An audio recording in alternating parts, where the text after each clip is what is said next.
And op-ed piece in the New York Times, for fuck's sake. I'm sorry to the language. Hey, what's up, Pastor? An op-ed in the New York Times. I didn't interrupt you one time, man. I just moved it up. What's good? So confusion, man. Listen, there are plenty of people who think that this war was necessary, and it makes a lot of sense. And I think that when it's all said and done, history is going to look back on this as a net positive for the United States, for the American people, and it's gonna add to the long list of accomplishments, the long that Donald Trump will have under his presidency. So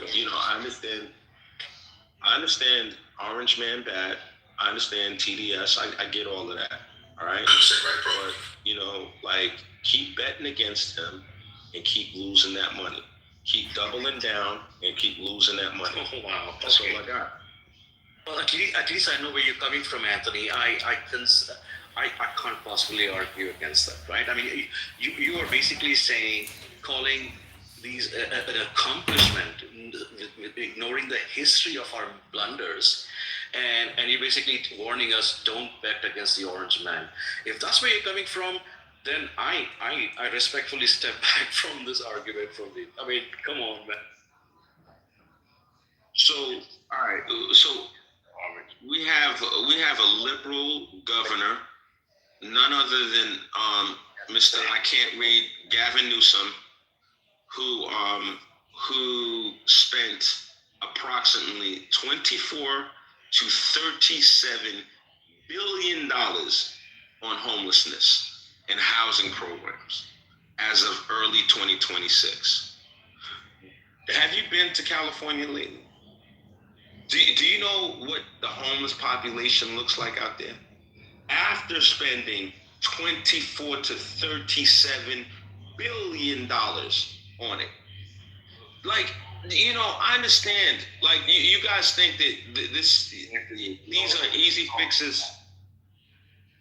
Okay, so Elder, I can't hear how much I don't know what I'm talking about while I'm talking. I'm here. I'll pass the mic to you, and you can tell me I don't know what I'm talking about. You got it. You're doing a bad example. California's always had a high homeless problem. Because Skid Row is the biggest homeless community in America, I believe. So, I don't know where you're going with that. You pump up this Orange Man. This Orange Man has been bankrupt 3 times, has failed marriages, been divorced. This man is not what you claim to be. And in fact, now he's pushing us into a war with Iran, like that Israel pushed him to do. Now he's pushing us into a war with Iran, which the gas prices are going to go up. The economic system is going to basically crash based on his moves that he's making. Right? You dig this guy up like this guy is such a great president. This guy, first of all, he's a draft dodger. He never even fought in the war because he was a rich kid.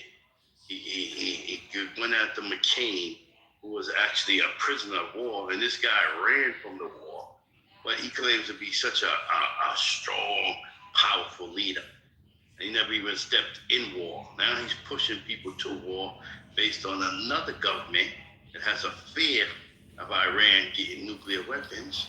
So they talked him into making this war. This guy is not what you think he is. I don't know why you can't see it. Something's wrong with you, man. So, brother, because I disagree with you, it means that something is wrong with me.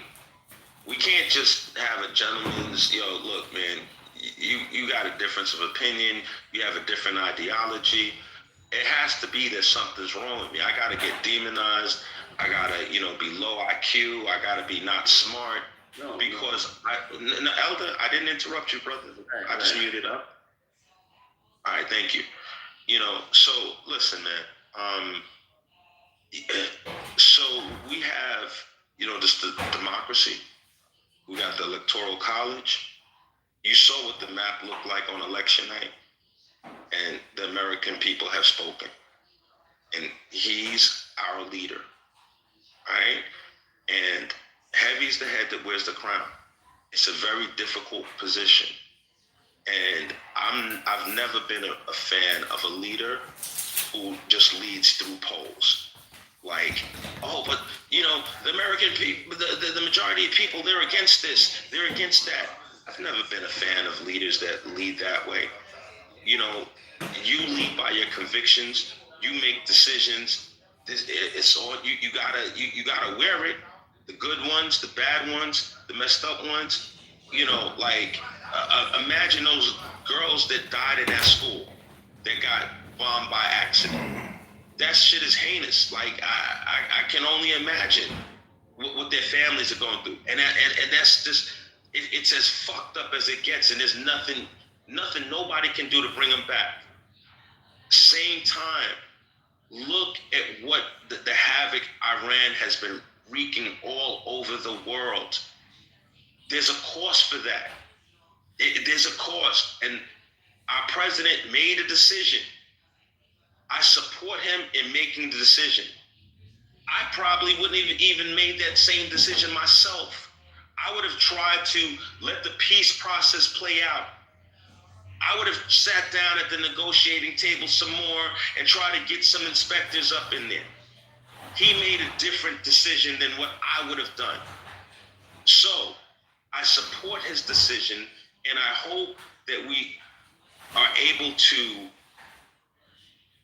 effectively change situations in Iran with as little loss as possible. That's what I hope for. So Anthony, since you said it's an accident, what happened with those 165 girls who lost their lives, has President Trump apologized? No, he hasn't. It's not going to happen. There you go. I'm not sure what I even heard from Anthony here. He's basically ignoring how the Trump administration has behaved. Okay, and he's asking us to trust the judgment of the leader who has violated every norm, convention, and law. The Supreme Court had to push him back on the tariffs, right? And you're basically saying, what you're expecting us to look at Trump as a supreme leader? Is that what you want? We have checks and balances. Yes, we all go to the elections and select one leader, for three different branches. But that doesn't mean the American people don't have a say. And heck yeah, we have a say in this November. So Anthony, your idea that somehow, of course, I agree with you that we win elections, we lose elections. I remember how people tried to deny President Obama getting elected. They were in denial for years. I agree that whoever wins the election is the president. There's no denying that. All right, we get behind the presidency, especially when it comes to foreign policy and wars. But to somehow say that we have to believe a guy who's so easily manipulated, that he is some King Solomon, that we should, come on, man. It's our money. These guys get out of office, get a presidential library, a pension for life and whatever, right? There's nothing to lose. We're the ones who are left with the baggage. Hey, Daryl. We can't keep making these mistakes over and over again in our name. We're the ones, the society gets burdened. All we're trying to say is that the bigger problems that conveniently get ignored because there's no money, and to buy into the bullshit that Iran was somehow like responsible for terrorism, that was just lies. How many times do we buy the same lie? Was it the same weapons of mass destruction in 2003? But people believe it. Come on, right? But people believe it. But Anthony, People believe it. Trump is in no position to be the savior of the world, Anthony. He's the man that just recently lied and said he was looking for drugs, went into Venezuela, took out the president and his wife, which he was not supposed to do. No way are you supposed to take out a president out of his own country and bring him over here. Elder, arrest who? and hold on. And you lied because it wasn't about drugs.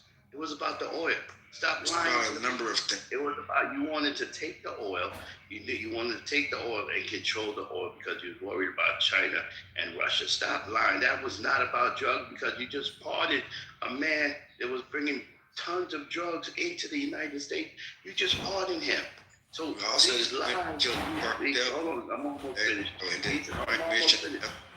In El Salvador, was not about drugs. It's That was Land, about oil. please. That was about oil. It was not about drugs. He wanted to take the oil from Venezuela. They've been going at it from the days of Hugo Chavez. They wanted to take the oil from Venezuela. He lied and said it was about drugs. He pardoned a man that was sending tons of drugs into the United States. At the same time, who you referring to? at the same time, I forgot exactly who the person was, but You just talking. Yeah. tons of, no, I'm not. You can actually look it up. He pardoned somebody that was bringing tons of drugs into the United States. Not just talk. You could actually go and. So, Elder, you're telling me that Venezuela is not a narco state? Is that what you're saying?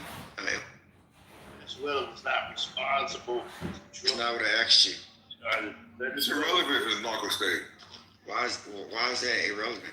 Because it's thought that if you want to say Venezuela is a narco state, how many fucking places in the U.S. is saying, like, we're going to say Venezuela is a narco state? So what does that matter? On the topic, man. We didn't So it's like, that gives us the right to go fucking... state. That gives us the right to go fucking attack them and kill their citizens? We're moving to go.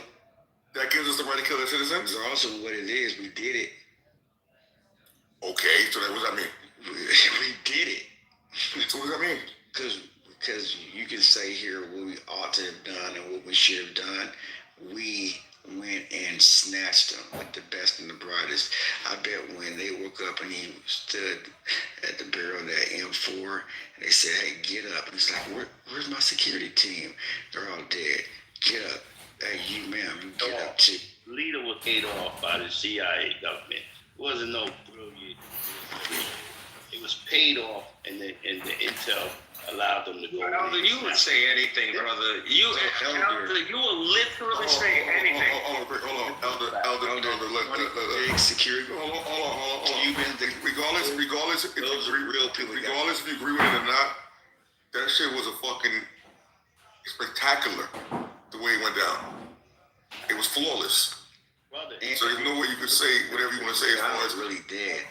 They Most of those people were special security forces from Cuba.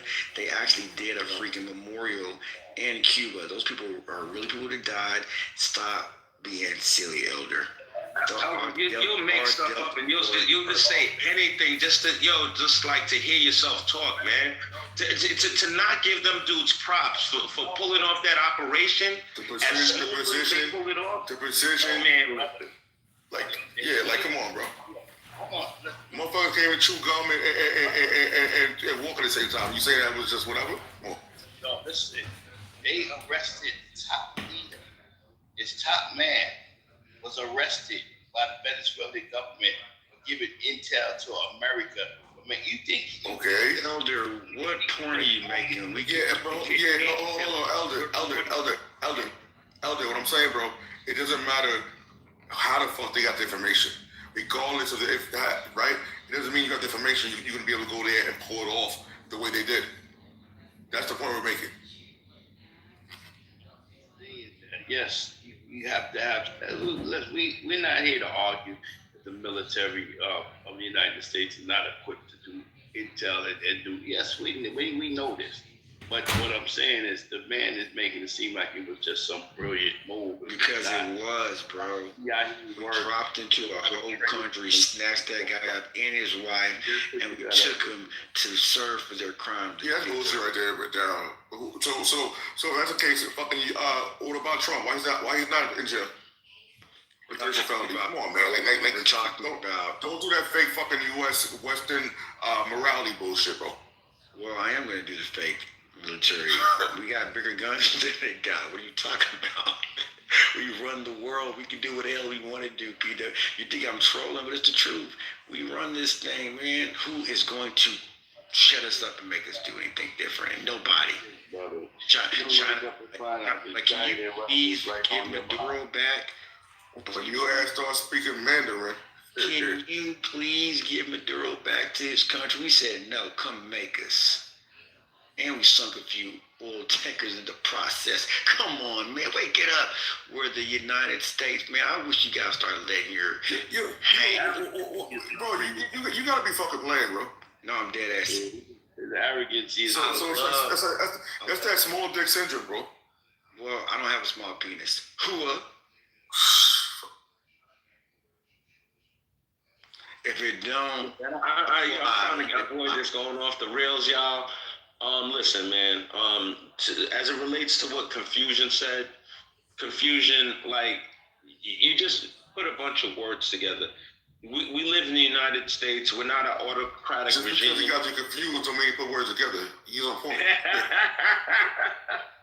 You know, we're not an autocratic regime. People can speak out. People can criticize the government. No one's saying anything's wrong with that. That's not what I'm saying.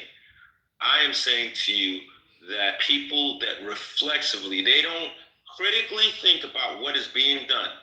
They don't ask the questions. They automatically criticize anything that this president does, anything his administration does, they find fault with it. How can we have productive discussions that way? How can we come to better conclusions and better understandings when everything is so polarizing? How can we talk about stuff reasonably when one side is calling the other side stupid? Because if you support the fucking Anthony, right? Hold on. If you support the devil himself, well, really, what is there to do, Anthony? No. This Anthony, motherfucker's morally bankrupt, bro. Anthony, hang on. On that point, Fuck that. Stop trying to be nice to these motherfucking maggots, man. Just one second. Anthony, that's not what I said. I didn't say, I don't want the same thing how they delegitimize Obama just because he's a black president.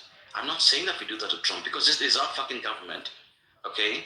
Whoever's elected is doing the job on our fucking behalf. It's our government. I'm not saying that to blindly oppose whatever Trump does. Who said that? You made that up. You basically... I said no. That's what people do. The thing I objected to, Anthony, is somehow the notion that you are trying to paint Trump like some sort of King Solomon, where he is the most easily influenced person. That's what Trump is. We know where Trump started, on the Howard Stern show, and then on The Apprentice. Come on, we know his history, okay? And we know sometimes he actually says the loud, the quiet part out loud. Like, for example, he came out and said yesterday, he actually doesn't care if the next Iranian government is democratic at all. He doesn't care. He came out and said that. Read it up. He even said he doesn't mind if the next Iranian leader is a religious leader. He came out and said that. That's Trump. That's your wise man. He says, I just want to be the one who selects that next leader. So I'm not objecting to Trump reflexively because we're paying his salary. We're paying for Air Force One. Heck yeah, I want my money's worth. I want him to do his fucking job. I'm not going to oppose him. Confusion. Here's what's up, bro. Anthony. Anthony. Yeah, just give me 1 second. I just want to respond. I'm just having a little squabble real quick, bro. I'll pass it right to you. Confusion. Here's what's up. I agree when he says he doesn't care about whether or not it's a religious person that leads or whatever. Yo, if the person is going to play ball and he's a stabilizing force in the region and he's not going to, be on the fuck shit the previous regime was on, I absolutely agree. I just want somebody that's going to be able to be a stabilizing force and it's not going to do stuff that's going to compromise that region that's so important to the world's economy. I'm not, nobody's dogmatic about, they can't be a religious leader. It's just stupid. It's really dumb. The goal is to have effective leadership, whoever that comes from. And that's fine, because in a certain sense, any American president, yes, does have a job, among other things. There's domestic, there's foreign affairs, to secure American interests. No one's going to argue against that. Every prime minister and president is expected to do that. We're not talking about that. What we are being, some of us, at least I can say that for myself, what we get offended about is when people take us for idiots, okay, with propaganda. And I say this to the Iranian friends in the chat. Stop with that bullshit. We're willing to have a conversation, but to try to say that Iran posed a grave threat to the United States people, the people of the United States. Did the Iranian regime pose a grave threat to the American commercial interest? It absolutely did. It absolutely did. 100%. Hey, we're not fighting people. Iranian people are not fighting the people of the United States. We're fighting the power, their power. Dude, that right there was disingenuous. Okay? No one has anything. No, what you fucking brain stop, bro? What you pause for, man? I'm not, because you start stuttering and shit, your brain? BWA, let me fix it. You're gonna try to tell me he's disingenuous? Come on, bro. Yeah, that was disingenuous. Because you fucking brain stuttered, bro. We're not fighting Iranian people. So one of the common things, hang on, Dad. One of the common things that people come to these panels. First day. One second. How? He's dead. Yeah, hold on. Let me just. Trump, listen. This is what Trump wants. Trump wants to pick the leader, right, of Iran. So they it's not Trump. Come on. Hold on. Yo, Darren, I'm talking off mic, bro. Damn. Bro, I was talking. What are you talking about? Get mad at me. Let me finish. Hold on. Let me just finish real quick. He wants. You're on time out now, son. Yeah, follow up, bro. He wants to pick the leader of Iran so he can be sympathized. So he can sympathize with Israel, so they can keep dropping bombs and killing the Palestinians and wiping them out. That's what he wants. He doesn't want anybody in that land that's going to fight for the Palestinians. This is what he wants to do. He wants his people to control that region. So stop making it sound like this man is some kind of savior or this man has an agenda, a worldwide view to help people. No, he's about himself. He's about the super rich. He's about the oil. This is what he's about, period. Exactly. And I want to address this comment because it's one of the most common talking points. Right? People come here and say, Iran says death to America, death to America, death to America. So I was curious. I said, let me go do some research, right? The chant, death to America, in Farsi, right? I can't possibly pronounce it correctly, goes something like Markabar, right? Okay, it started in the revolution as an antithesis to another chant called Zindabad, means long live, long live. You know, in every protest in the world, either you're saying long live something or down with something, right? So it turns out that this chant, which we conveniently, lazily translate and use as death to America, isn't killing. It's basically saying down with, opposing an ideology, a way of thinking. That's what it is. So conveniently people come here and say, oh yeah, they want to kill it. Why the fuck? They have a beautiful country of their own with all the resources and land, and why the fuck would they care about how we live? It's complete nonsense. And let's not forget, Iran was the one power in the region that opposed Al-Qaeda. They hated bin Laden. They attacked ISIS. How do we forget that? And that's what pisses me off. To take us for idiots that, believe us, I have relatives in Iran and they're all going to kill you. And that's why you're doing this for. That's nonsense. That's what pisses us off.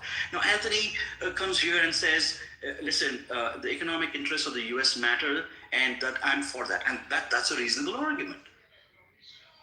That's a reasonable argument. We can have a completely different discussion about that. But to say that the same bugger who absolutely massacred. So some of you need to read the room. This room was started by a bunch of good folks who are bringing attention to oppression and the rights of the people whose rights are ignored. So for you to come to this room and say Bibi Netanyahu is a hero for killing and oppressed hundreds and thousands of oppressed people, you're not going to win sympathies here. Not with everyone, at least. Stop saying that. Yeah, fuck Bibi Netanyahu, the fucking devil. Who said we're trying to win sympathy from any of you guys? Who are you guys? They're just human beings, just like everybody else. You got.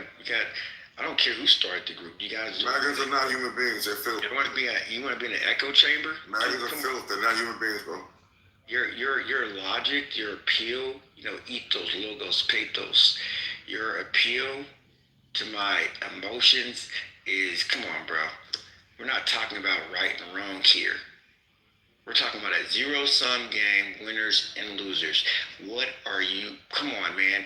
If you're scared to go home, somebody, I told them, let's summon our inner Henry Kissinger. This person said, you need to listen, you need to read about Henry Kissinger. I said, why are you assuming that I have not? I agree with what Trump's doing, but then the same, I didn't even vote for Trump. I voted for Kamala Harris.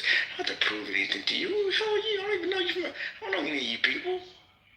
I am a conservative Democrat, or let me see, I am right of center independent, or right of center Democrat, or moderate Republican. Oh, man, they're kind of like all interchangeable. Just whatever. I am who I am. You know what I'm saying? What the hell is this Republican? Come on, man. You guys sound like some 3-year-olds. I graduated with a degree in economics and political science back in '08 when you guys were still cheating on your going to whatever party you were going to, getting shit faced and not even going to your classes. I wasn't really going to my classes either. But the point is, bro, I already had my degree in '08 when both of you guys started ChatGPT and stuff back in 2020, or whenever you guys start taking interest in politics. Been there, done that. I don't even keep up with politics. You guys, are you guys policymakers or something? Like, come on. All you guys are armchair people. You get one vote just like I do. Who the freak do you guys think y'all are? You get one vote. I'm a motherfucking man. That's what the fuck I am. Yeah, so am I. What's next? Nigga, you sit when you pee, I don't. I'll piss in your eye. How about that? You got something else for me? I'll piss in your eye. I'll shit on your face, nigga. Now what? Yeah, and I'll shoot you in the fucking face. Now what? Daryl, thank you for putting us all. No, hang on, Daryl. Thank you for putting us all in our place. I feel so small now. Dude, come on, man, get a break. Bro, you're doing it again. I didn't say you were small. Did I say that? Those words never came out. No, but I just clarified that we're not blindly opposing Trump. No, we're not doing that. You did not hear us. We didn't say. At least I said that in response to Anthony. No, we're not going to blindly oppose Trump. We expect him to do his job because we're paying for his salary. So yes, he's president. I voted for Kamala Harris as well. I voted for Biden, and I fucking voted for Hillary. But then we accept the results. Nobody is disputing that, dude. So don't lecture us on that.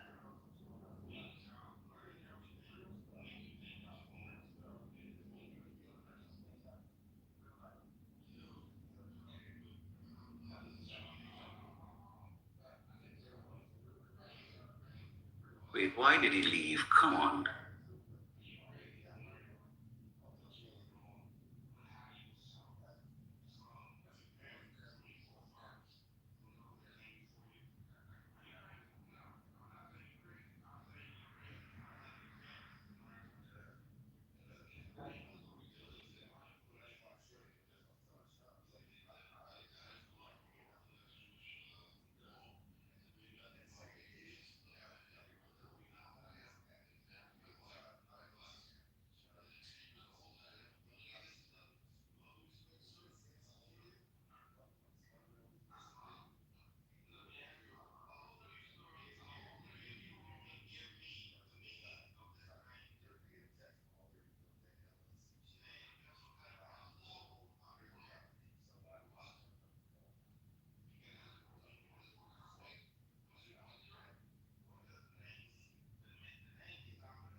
what's going on?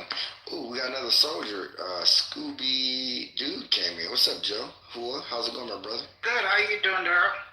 How's it going, man? It's good to see another brother in arms. Yeah. If you don't know who I am, Patty knows who I am. I fired the first Patriot missile on Desert Storm. Oh man, that's amazing, man. Yeah. What was that, And just being out 1990? here- Huh? What was that, Yeah. 1990? 1991. The first in 1991, January 15th. Okay, cool, man. I was the cable dog, man. 31 Lima. I joined March 3rd of 2002. My senior year was 9/11. Cool. Yeah, I jumped in 88. Okay. Yeah, I was born in 84, man. So you got me beat. Oh, we got 11 Bravo here, too. Ty, what's up, man? How's it going, brother? You went to Benning? Ty? Oh, 03. Yep, Ty. We got a Fort Benning guy. We got some Desert Storm people here. They are not all these people that are talking. Many of these people, parents served, and they would roll in their grave if they heard some of their kids talk the way they're talking about. As it relates to American people, people died for the right for us to be up here talking shit. I don't even like. You died for the World Bankers, Daryl. You I died for don't the even World like Donald Bankers. Trump. I don't like Donald Trump, bro. No, you can't put words. You don't know who I am. You can't tell me. You died for the World Bankers, Daryl. That's who you died for. You died for the world elites to keep Man, bro, controlling the I world. died controlling the for. world. I believe I That's died. who you died for, Daryl. Daryl. I'm alive. What are you talking about? I'm not dead. No, I'm saying you want to say what they died for. Died for the world elites. Okay, and what did the Iranian Supreme Leader Ayatollah, what he died for? He died for what he believed in, right? I mean, he died for his group, his Muslim religion, and what he believes in. And Okay, all right. So you're gonna sit here and disrespect the people who actually believed and died for God, country? That's what they believed. No, you think you're dying for freedom and rights for people. If you're actually dying for world leaders that's controlling you and telling you who to go after because they want to continue taking the oil and continue taking the riches of the world. I agree with you, but that's what I was trying to. But Elder, hold on. That's what I was telling Confusion. Like, we're not going against the freaking Iranian people. You see how people bait and switch that? I don't have anything against the Iranian people, man. They're good. Let me ask you something, Darryl. Let me ask you something. Do you feel that gentleman that went and stood up and said, we're dying for Israel, this war was for Israel, and they broke his hand, that Marine, do you consider him a traitor? You think he should have kept his mouth shut, or does he have the right to protest that? Say it one more time, Elder. I'm The Marine that recently stood up and said, you're dying, this war is for Israel, we should not die for Israel, and they broke his hand. Did you see that? It was just learned about it. One of the senators actually broke his hand while he was trying to remove him out. Do you feel he's a traitor, or do you feel he has the right to do that? I feel like he has the right to do that. Okay. Next. Okay. Because he does have the right to do that. What are you talking about? He has the right to say what he says, what he wants to say, but when it comes to protesting, that's a different story. You can't do that in the military. I mean, you can protest. Technically, you might get. Scooby Doo. Could they chapter you after that? I'm not quite sure. I don't know. Well, I know you can get in trouble for it. I know it's. I don't know that. It matters what you're involved in, I guess. You know what? I know Hexeth has told military people that they cannot speak at Harvard, Yale, Princeton, like any of the Ivy Leagues or woke places. So Pete Hexeth, their boss, he's their second boss, their actual boss, who, I mean, it's just how the country's set up. I mean, Donald Trump was a draft dodger 5 times, Bone Spurs, but that doesn't mean he's not the commander-in-chief. He's the commander-in-chief because people voted him to become the commander-in-chief. So whether I know he got out of and finagled getting out of serving, I know that, but that doesn't mean he's not the commander-in-chief. Half the country voted for the guy. Look, man, don't get mad at that. He just a man by the name of McCain I'm pretty sure you know there was a prisoner of war. Yeah, I know what he said about John McCain. I like John McCain. John McCain's a hero.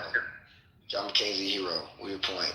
I thought that was the stupidest thing he possibly could have said. I thought that was retarded. The dumbest thing he could possibly do to talk to someone who actually was a prisoner of war. In fact, interesting thing, as it relates to John McCain. John McCain, his father was was a big time guy in the military, and they offered to let John McCain go home, but John McCain said, "Nope, I'm not leaving until the last man leaves." That's just a testament to who John McCain is. Hats off to John McCain. If Trump disrespected him. And Drew, I didn't disrespect him. Trump disrespected him. I don't like Trump. You don't understand. I didn't vote for Trump. I got you, brother. Okay. Now I'm clear. I got you.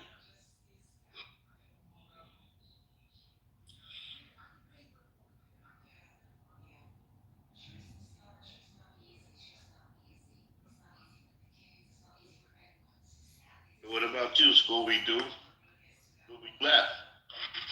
Obviously, Scooby-Doo probably doesn't agree. You know, it's interesting, Elder. I live. I grew up in the District 30, where Jasmine Crockett, they did the redistricting, and my girlfriend, she goes to Dr. Frederick Haynes Church, so I go to a different church, and we just started dating, and so we kind of had a little spiff, our first little fight. She said, "I'm going to my church. I've been going to Oak Cliff." Nah, I said Oak Cliff. She'd been going to Friendship West since she was 15, and I'm 41. She's 40. And I'm like, I said, well, I go to church. I go to a predominantly white church. It's called a multicultural church, and it's another part of Dallas. And I was like, I said, you know what? Because as a man, we're the leader of the household, right? I said, you know what? As the leader, I think I can let her have this one. I said, you know what? As the leader, I literally had this conversation, so I'm not like being funny. I said, you know what? As the leader of this relationship, I was being facetious when I told her that. I was like, I think we can go to listen to Freddie Haynes tomorrow, because he just got nominated. He won a nomination. Jasmine Crockett lost, right? Obviously, she was gonna win, and it didn't even matter what Democrat won the nomination. Shoot, they're not gonna win the Senate. It's gonna be Paxton or John Corn, but there's no way in hell there's gonna be a Democratic senator in Texas. It ain't gonna happen. We haven't had a Democratic governor since the Ann Richard days. Man, it's like, dude, I was freaking a baby when I was a little kid when that happened, but somewhere damn near 40 freaking years ago that we've had a Democratic freaking governor in Texas. It ain't gonna happen, Captain. It'll probably be another 10, 15 years before there'd be a Democratic freaking senator. And if it's gonna be one, it's gonna be a white male. It's not gonna be a black, loud chick. And by the way, I like my sisters loud. I like a little toxicity when it comes to my sisters. A little spicy, like the Latinas, you know what I'm saying? So I don't mind Jasmine Crockett. But Jasmine Crockett never was going to be a senator in Texas, bro. But guess what? It's okay. She was already a wealthy black woman before she became a U.S. Congresswoman. You know what? She's about to make more money. She's going to make so much money. Anthony, can you imagine with Jasmine Crockett's first speaking engagement? She's going to get some keynotes. If she's smart, she'll probably do her a book like Michelle Obama, like the Becoming book. She's going to do a book. Can you imagine all the African American women, the most educated ethnic group in the country, right? So think about all those black women. I don't know if she's Greek. I think she's a Delta. But think about all those Deltas and forget Delta. Think about all the Divine Nine that's going to be having her be a keynote speaker. She's going to close out so much speeches. Guys, Jasmine Crockett's going to be okay. She's going to be okay. She's going to make so much money. You think she should just relax? She did a good job. She's going to be rich. She was already a millionaire before she became a congresswoman, guys. Yeah. Oh, I thought she was just some ordinary black woman. Yeah, I didn't know she was already a millionaire. Oh my God, I actually thought she represented all black women. Guys, Jasmine Crockett's rich.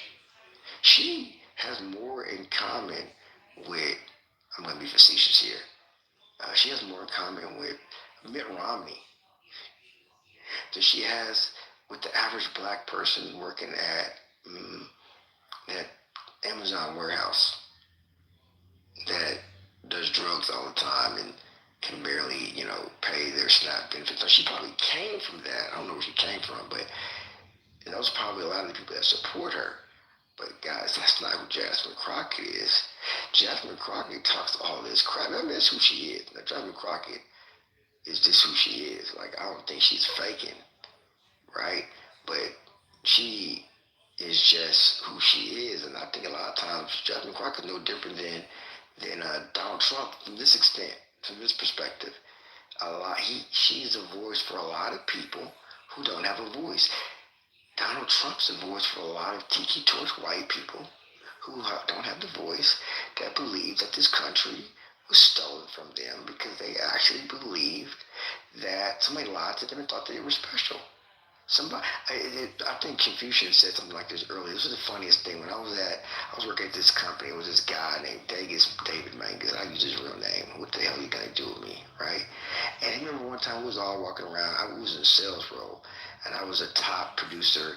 I basically would call CPAs and stuff like that and get them to, get their 7 and 66 and basically add wealth management so they can increase their enterprise values. They can do roll-ups and sell off the PE firm, blah, blah, blah, blah, blah, blah. I don't give a fuck. But the point of the matter is David Mangus was a white guy from the rural area, never had a college degree, which he hated me because I had a degree. I had my 7 and 66 at the 3. I was just a bad mofo. I just was, man. I'm not trying to be funny. But this guy didn't have a degree. And he said, one day he said, you know that Barack Obama, he's sure good with a teleprompter. I looked at that dude, I said, bro, you sound fucking retarded. He said, what was it, something I said to him?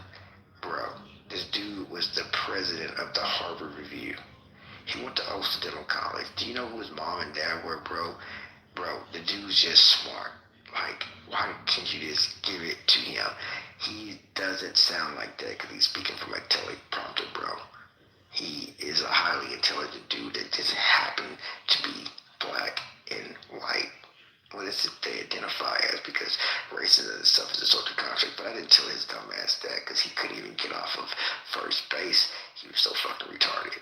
So why would I talk to him about, why would I blow his brains away? Not like literally. But why would I hit him with some mitochondrial Eve and they were all from the same, or 99.9%? He probably would have shot him. He probably would have committed suicide or some shit like that. He'd be like, what are you seeing? I'm black. He wouldn't have been able to. I didn't want to do him like that, Anthony. He wasn't ready for that. I could have destroyed his little white ego. Well, that's a construct. Invented by the Europeans, back up 600 years ago. Yeah, it's time that we get over that bullshit. Guys, we're 99.9% the same. We're all the same species. Homo sapiens. That's who we are. If your white mommy sleeps with my dingo daddy, they're going to have a kid, and that kid is not sterile. We're the same species, all right? We can procreate. If I showed you who my great-great-grandfather was, right? Why not show you my great-grandfather? You wouldn't even tell. You couldn't tell if my great-grandfather was white or black. And guess what? He was biracial. His dad was a slave owner, and his mother was a mulatto slave. That's where I descended from on my dad's side. And my mom's side, 100% Cherokee, 3 generations, great-great-great-grand. I know her name. I got a picture with her. You can't take that away from me. She was 100% Cherokee, 1903. She married a guy named Andrew Teamer. They came to, that's why I've always messed with Patty. Me and Pat said, Patty, we cousins. Patty got Cherokee blood. I got Cherokee blood. Guess what, guys? A lot of us have Cherokee blood. We got some indigenous in us, but that doesn't really show up during our DNA. You know what I'm saying? That whatever the thing is, they don't really do a good job for that part. But there's nothing, bro. DNA works. Go out there, do your 23andMe, do your Ancestry.com, learn something, and I guarantee you'll stop talking so much shit on the damn app. Guys, we're all related. We're all cousins. Everybody came from black people. I'm sorry, white people, but you don't exist. You do, but you don't. Kind of, whatever. You know what I'm trying to say. Maybe you don't. I don't care. You came from a black woman. Why don't you go read a book called Homo Sapiens or something. I don't know what to tell you. Start listening to National Geographic. The human genome's already been mapped. Wow, it's a lot. The point of the matter is this. We're just a bunch of tribes that believe what we believe in. Guys, let it go. And this is a holy war. Not because it's truly a holy war, which I believe it is, because I'm a Christian. I'm sorry, guys. I too fell victim to it. But this is World War III. At least that's what they're telling people. There's people right now, American soldiers, that believe this is the Armageddon. That these guys want a crusade. Regardless on whether you think this is real or not, they believe it. Trump believes it, and if he doesn't believe it, a lot of people that's fighting for him believes it. There's people on the Iranian side who believes it. That Ayatollah guy, he died, but he really had himself killed. He was dying anyway. He was older. He chose to be a martyr, right, to start a holy war. Guys, what about their side? They're not taking responsibility. Those guys are just as shitty as Donald Trump. Why are we treating these people as they're some type of patron saints when it's they have citizens that wanted that guy out of there anyway? Just like there's people here, there's people from all sides, on our side too, here in America. There's 340 million people in this country. Not all these people. Look at all the diversity of thought here just on this stage. Everybody agrees with one another, but sometimes we'll put our differences aside. Because look, I don't really believe with gays. Sorry, gays, but I don't agree with you. I don't want my daughter going to school competing against some boy that identifies as a female. I'm sorry, but I'm not sorry. I think that's the most stupidest thing in the world. So there's things that I like about Trump. There's things I don't like about Trump. I'm all for there being Bible back in school with the Ten Commandments. I just believe that. I'm sorry for all of my people who are not Christians. I don't give a fuck. This is America. If at best the people who founded this country were deists. You know what deists are? Those people that believe that God created Earth or created human beings and then went off and did something else. He just kind of like y'all know what deists are. A lot of these people were Masons, deists, some of them were atheists, some of them actually really believe in Christianity, some of them didn't. So come on, guys. We have the freedom of religious whatever. I can't think of it off the top of my head. Some of the places that you guys are just hating the United States for, I don't know, like Iran and some of these places. I know for sure Egypt, because I had a person that worked with Egypt. It's 90% Sunni Muslim. They kill Christians all the goddamn time there. Egypt. And interesting enough, Egypt was was the Gaza and the Israel helped their ceasefire. That's 90% Sunni Muslim. I can't even pronounce the president of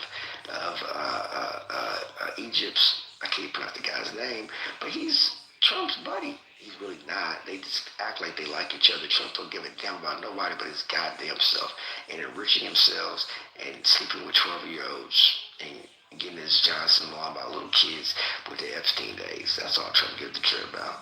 And Trump is a rich white dude that does what the hell he wants to do, and nobody can stop him because his dad told him about zero sum, kill or be killed, survival of the fittest. His dad taught him to charge the Iranians away. You know what I'm saying? Like, what did he teach him? Is it the strong devour the weak?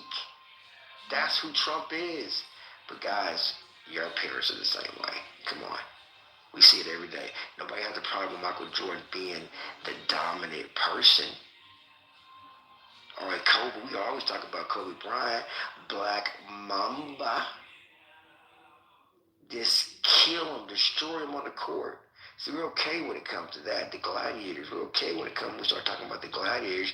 We're okay when we're reading about our history of the Alexander the Greats and the Napoleons and the Julius Caesars. Guys, these were probably people worse than Donald Trump when you read their accounts.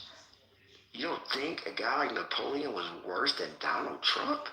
Where do you think the Napoleon complex came from? That guy was a fucking insane killer.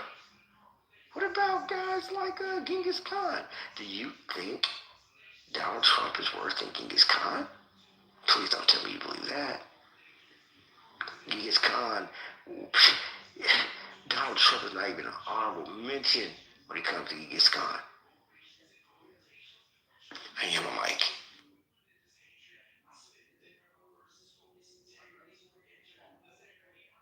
Hello, Daryl. Is anyone awake? Well, I wanted to be background music for these people since they're all asleep. I figured I'd get some free licks in so no one's gonna kick me because I went to sleep. Okay then. If this was in the morning time, if it was like 9, 10 o'clock, Patty, they would have threw me off the goddamn stage. I'd have been in the goo. If Ban was in here, he would already booted me and told me to come back tomorrow. I would have got 1 minute of this conversation off. So I kind of something got to get in with your fear, right? Neo, liberal, what's your name? Liberal shield? Yeah, you. And then it's kind of a little bit even because I got Anthony up here too. Anthony Edwards, although he may not necessarily agree with everything I have to say, he's a little bit more of a free thinker, man. He's not a he in the words of George Orwell, he's just not a groupthink guy. Anthony thinks for himself. End the room here because everyone is asleep. Yeah, it's fine. Cool. Have a good night, everyone. Go to the next room to be a free thought guy. Have a good one. Bye-bye.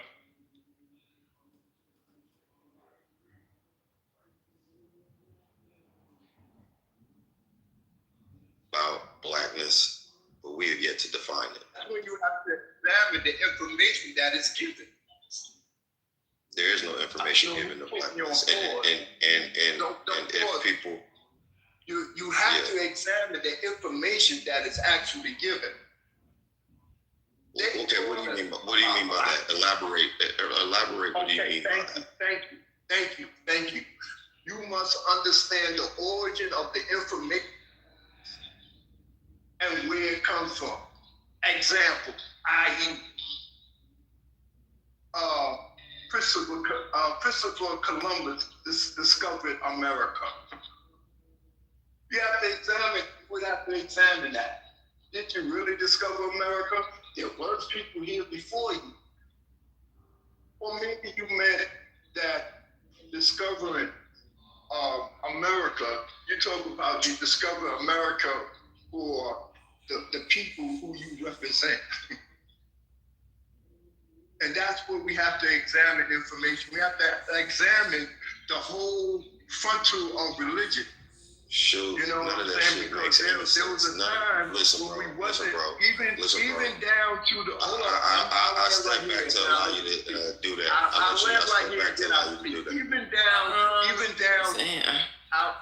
I'll land right here.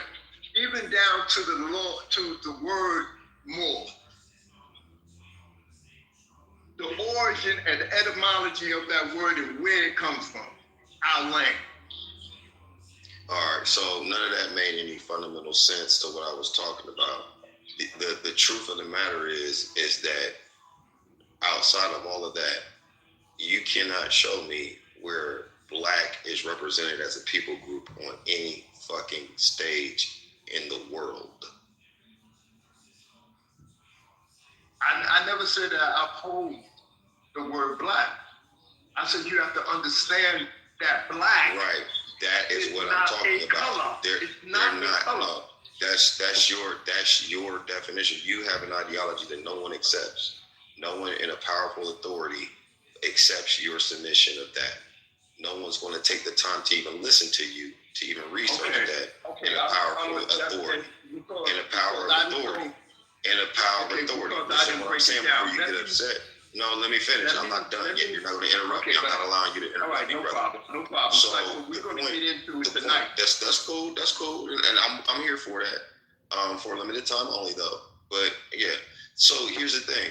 You know what I'm talking about, and I'm really sure. Yeah. All right, bro. All right. Okay, cool. So here's the point. Blackness. Nobody in a position of power and authority that will recognize anything that you or I say will take the time to acknowledge what you are saying. I'm not even saying that portions, or if not most of what you're saying is true or not. Your position has to be different. We have to acknowledge accurately who we are, articulate that, and put action behind it. What that looks like is why you establish and patent yourself as such a prototype of people. Whatever that looks like, be it Negro, be it Black American, be it descendant of child, whatever you call yourself, you have to establish that as a historical point of reference in antiquity and give this to the world stage to accept, but follow through, with strategic lobbying, financial impact, geoeconomic and political influence.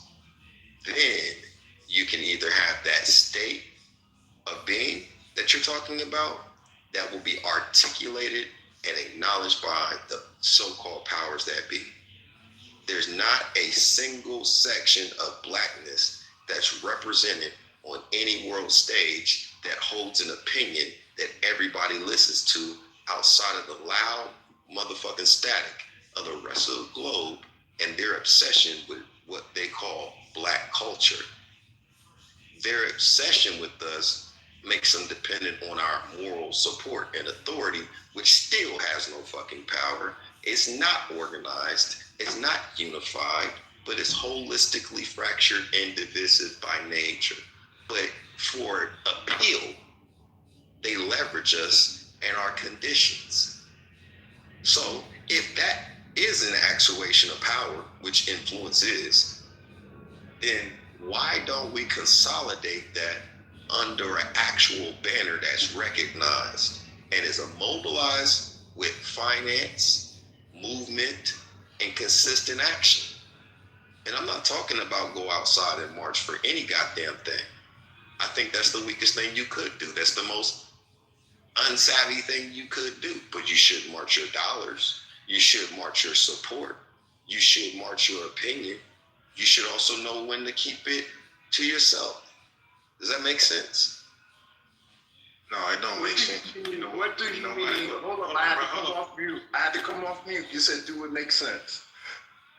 My question to you, because I don't think what you're saying makes much sense. What do you mean when you say banner? When I talk about banner, I'm talking about a recognized people group.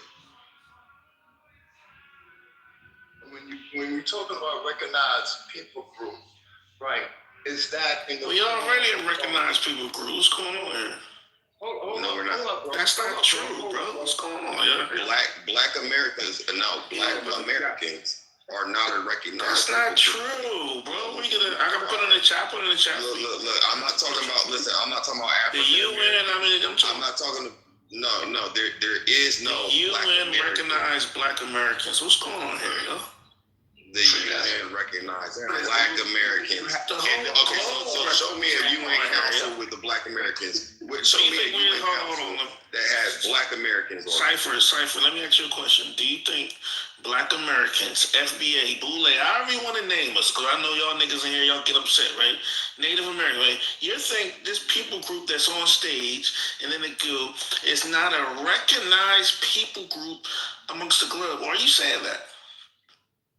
I am saying that the word black, as it pertains to black Americans, is not a recognized. Okay, I think you're trying to be like Richard Allen. I think the problem is you're trying to reinvent. Here earlier, if you were following the conversation, you would have heard me say that. I was following the conversation. You just said we're not recognized. I disagree. Black, bro.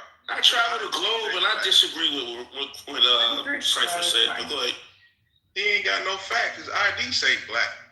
It don't say nothing else. The hell? Hey, y'all trying to reinvent the wheel, man. That's the crazy part. Yeah, trying to outsmart.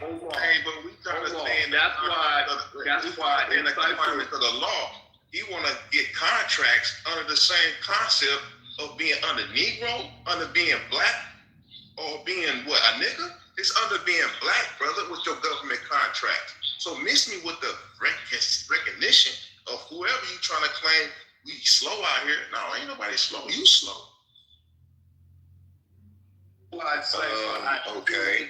I don't see anything on my driver's license that says I'm a black American. That's just, yeah, but that's bad because the Latino, it don't say Latino on the Latino driver license. Yeah.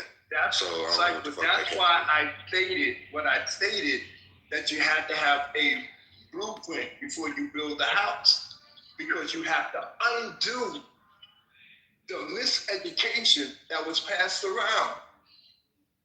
Right. Now, so I don't know. You weren't here. I don't think you were here then yesterday. No, that's why I know that you didn't hear me. You didn't hear me. That's You why didn't hear me yesterday. No, I know that you wasn't in the room yesterday when I actually gave the 5-minute and 10-second blueprint that I sent to Michelle. I think I sent one to Erica. But I literally specifically have a 17-page articulable report. So how did you? Well, hold on, bro. Allow me to finish. Why is it that I can't finish my sentence? Why can't I finish my sentence? I'm saying, so, how come why can't I finish my sentence? Why can't I finish my sentence? Why can't I finish my sentence? Why can't I finish my sentence? Because I'm trying to. Why can't I finish my sentence? Why can't I finish my sentence? Why can't I finish my sentence? Why can't I finish my sentence, brother? I know you have better self-control. Just 10 seconds. Unless you know what the fuck I'm about to say, please don't do that. I'll be careful not to do that with you. Okay? Literally, I laid this out yesterday. You might not have been here for that. But there, like we said earlier, there are people in real life that you don't even know you're talking to that's doing the very thing that you're talking about. It's just that some of us don't like being out front because so many niggas got opinions and will trip your motherfucking ass up because they ain't great and will never be great. Because they think that of themselves. They hate to see another nigga do their idea better than they could. And that's why we can't really get anywhere. It's not because the white man's that fucking strong, articulable, and intelligent to where he could do this to us without our assistance and complicity. We played a major fucking role. Half of this is our fucking fault. 30 minutes ago. Can I comment now? You ain't got no solution for that. Either you get rid of the white nigga, hold up, family. And then you get rid of the white nigga, or you get rid of the black nigga. We had this conversation with the Circle of Gods 15, 20 years ago. You talking the same spinning circle conversation that we have in the Mars long time ago. Hey, mister, they had these convos 200 years ago, actually. They had these conversations 200 years ago. I just started screaming over the main dog. Jesus. Hold on, fam. So with that said, if you ain't got no solution, either you wake them up or you don't wake them up. You build or you destroy. The world's problem and the world's solution at the same time. Yeah, but were you in the group? Was you here yesterday, bro? Have you been listening to these conversations? There's niggas been saying solutions for a long damn time. I literally have a solution. That's why I was telling you that I articulated that to Shu when I said, oh, you wasn't in the room yesterday when I laid this out. It's 17 fucking page long. Michelle, I don't know if you up, but did you get the audio that you requested? Erica, I don't know if you responded back to the email or to the joint, but I was like, hey, I can send it to you on Telegram. I'm not even putting my name on this shit. If you'd like to hear it, I'll send it to you too, brother. But what I'm saying is, there are niggas like, hold on, bro, I'm landing it right here. Literally, there are people like Sean, myself, even Sweets, low key, even though he don't talk about it often. There's niggas, Eugene clearly, you know what I'm saying? Michelle, Erica. There's a lot of motherfuckers in here that do shit on their level and at a bigger level that they don't even talk about. But I highlighted something earlier that said people like us don't like to be out front because there's so many different, look at all the pushback I'm getting from niggas when I talk about black banking. When I talk about, hey man, all this war shit y'all niggas crying about, y'all can't do nothing about it. Let's go get some goddamn government contracts. Get an LLC. Here this nigga go with an LLC. There this nigga with financial risk. I got this nigga with putting it in a black bank. What the fuck? I got a solution for that. And once upon a time, FOI had government contracts on the East Coast, taking over all the ghettos doing security. Government find out the Nation of Islam got these contracts, shut it all down. Ain't nobody trying to do the repeats of the 80s with your pumped up ass idea of, oh yeah, we can get a government contract. Don't you know we gonna cipher that money into the farmland? And once the government find out it's coming from their pocket, they shutting this shit down. So we already done been where you talking about. We already been about government contract and how the government see, it's under Farrakhan, we cut the funding. So stop with all that big raw talk. It's not gonna happen, family, at the mass. No, it's not gonna happen for you. No, it's not gonna happen for you. Hey, mister, I got one better, mister. I'm talking about as a collective. Yeah, but mister, I got one. I'm talking about as a collective. No, it's for you. This is not for you. I'm saying as a collective. They'll get it, but you ain't. Mister, I got one better, mister. Check this out, mister, right? Hold up. I'm not talking about individual shit like Sniper is doing. Mister, go on mute for a minute. No. Like y'all, I don't know what y'all be doing. Go ahead, Omar. Oh, thanks, Erica. No, I was ready to back you up, mister. What I wanted to say was, I know sometimes we think we reinventing the wheel with government contracts, right? I think I ain't gonna say the last, because there's been people even after him, but one of the most successful men that were getting government contracts and private contracts from different governments around the world was Maynard Jackson, right down there in Atlanta, right? And the one thing Maynard Jackson did, and I'm sure Cypher, your plan ain't nowhere near Maynard Jackson's, right? He built the whole damn black middle class and a lot of black wealth in Atlanta, right? And he used government funds. What did he do? He used government contracts to build an airport, right? From that airport, he created over hundreds of millionaires in Atlanta, right? And a lot of that black wealth is still there in Atlanta today, right? So I know, Cypher, your plan ain't nowhere near as bright as Maynard Jackson's plan was, right? And I think I have a problem when we have some black people that get on these stages and think they got the master plan for the black race, when a lot of this stuff, to your point, mister, has already been done before. It's not no new stuff when people come on these stages like they gonna do this and do that. This shit been done before and mastered before. But go ahead.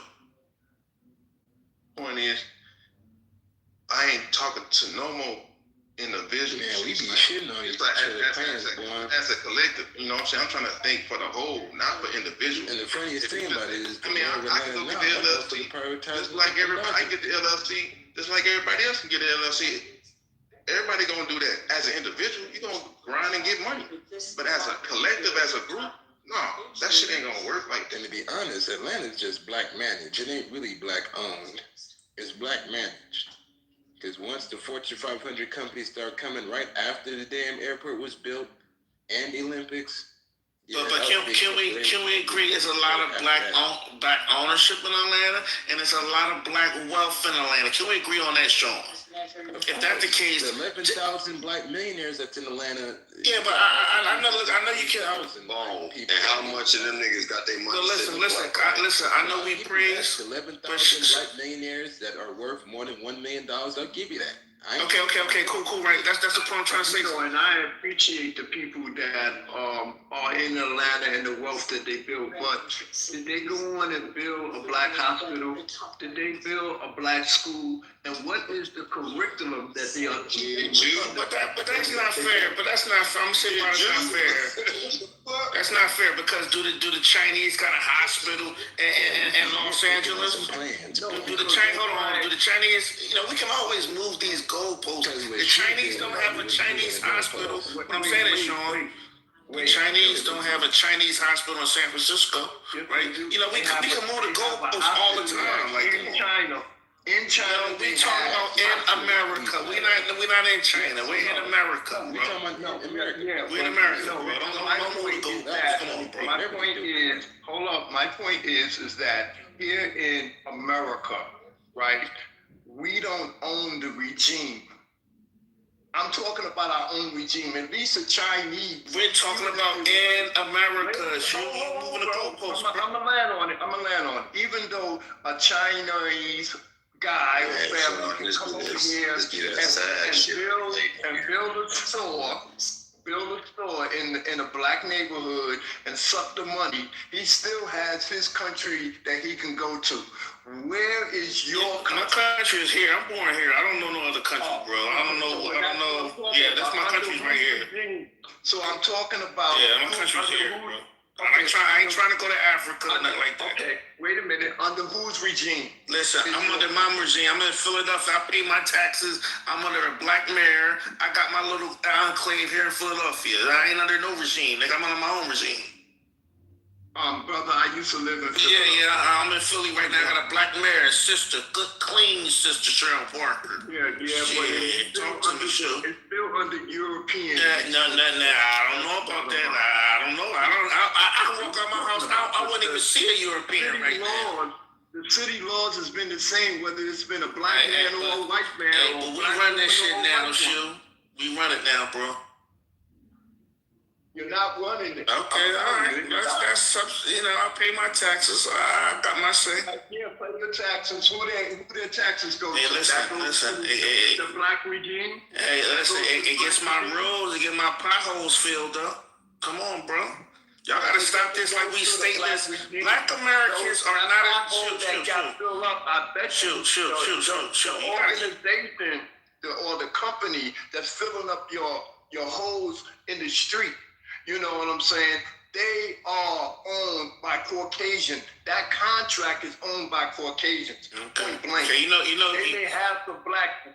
Hey, Shoe. You're not getting to what I'm saying. Shoe, the crew that came out and filled my potholes, they was all young black brothers in their 30s. Right? Okay, right. Providing for their family, right? One thing I will say to Shoe, and I get it, listen, I used to be on that black power stuff too, this and that. But listen, our home is here, brother. You ain't no African brother. Come on, brother. I have my roots in Africa. Listen, brother. You ain't never. My DNA is from Africa. Brother, you never even been to Africa, brother. Yeah, I have been to Africa. Come on, brother. Nigga, you loud as fuck. Man, y'all ain't shit, man. I'm going to bed. Several times. I've been to Africa several times, my brother. I'm from Philadelphia, brother. Man, we is the greatest trolls ever. This is why we can't live with these niggas, man. Man, I'm about to go to bed, man. Niggas. Brother? He said, my brother? My brother? Nigga, wow, man. Why? Who did this to you, nigga? Why? Are you like this? Man, y'all niggas is a trip. I like talking to some of y'all, but a lot of y'all ain't good for the mental health. Hell, fuck no. A lot of y'all ain't good for the mental health if you're going 24/7 with this shit, boy. You would have thought that niggas like him was just like on it. Cause nigga, like I said, man, I think my LLC and C corporation route is way better. Black man, you got to start moving as a company. Stop doing the shit with your personal shit. And like Omar said, you can be pro-black militant. You can be a corporate nigga individualist. But nigga, if you ain't running nothing with any entities and setups, I don't know what you're really doing. Because everybody else is moving like a corporation. You got companies moving how they be moving. Motherfuckers getting lines of credit. Motherfuckers getting the grant funding, whatever it has to take. But my brother, you need to stop with that bullshit. We ain't from Africa, brother. See, Philly niggas is funny, man. Philly niggas and New York niggas is like. This nigga wild, man. Philly got the best I can't agree entertainers. with some of the shit that Omar be saying sometimes. We fundamentally disagree with some other things. This nigga is undoubtedly. Omar is funny, man. That nigga wild. Omar is funny as hell. Like I said, man, I appreciate sometimes when y'all be popping in the room. I really do, man. Because I know I'm not the only one that's tripping.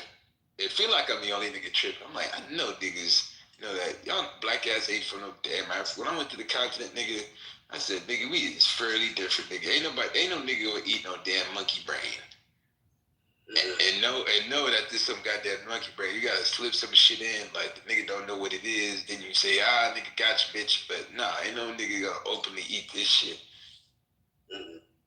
Nah, man. Like I said, man, I have no problem with niggas in the content. But I think when motherfuckers try to make us all African and shit, knowing that, nigga, you know damn well these people was just trying to get a buck out of you, nigga.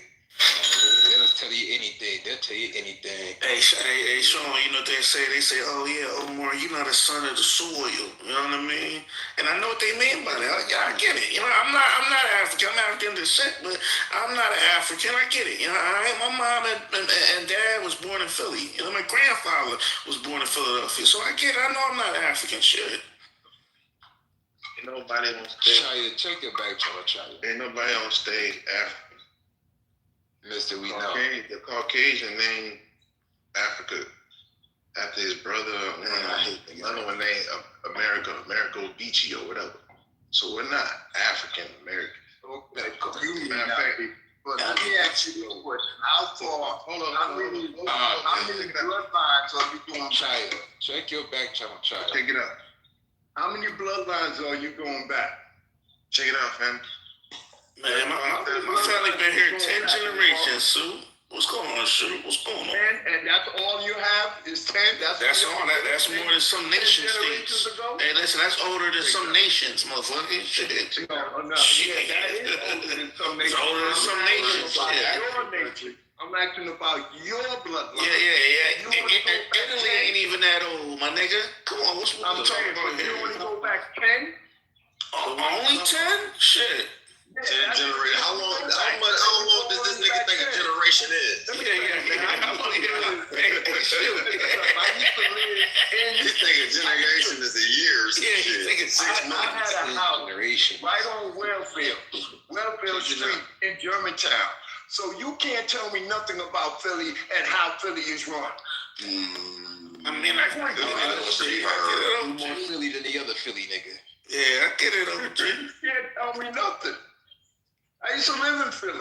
So is y'all confused on how long we been on the planet or what continent we been living? Yeah. How long your bloodline been on the planet? That's a whole nother story. I'm trying to stay in America, but y'all want to go somewhere. In order for you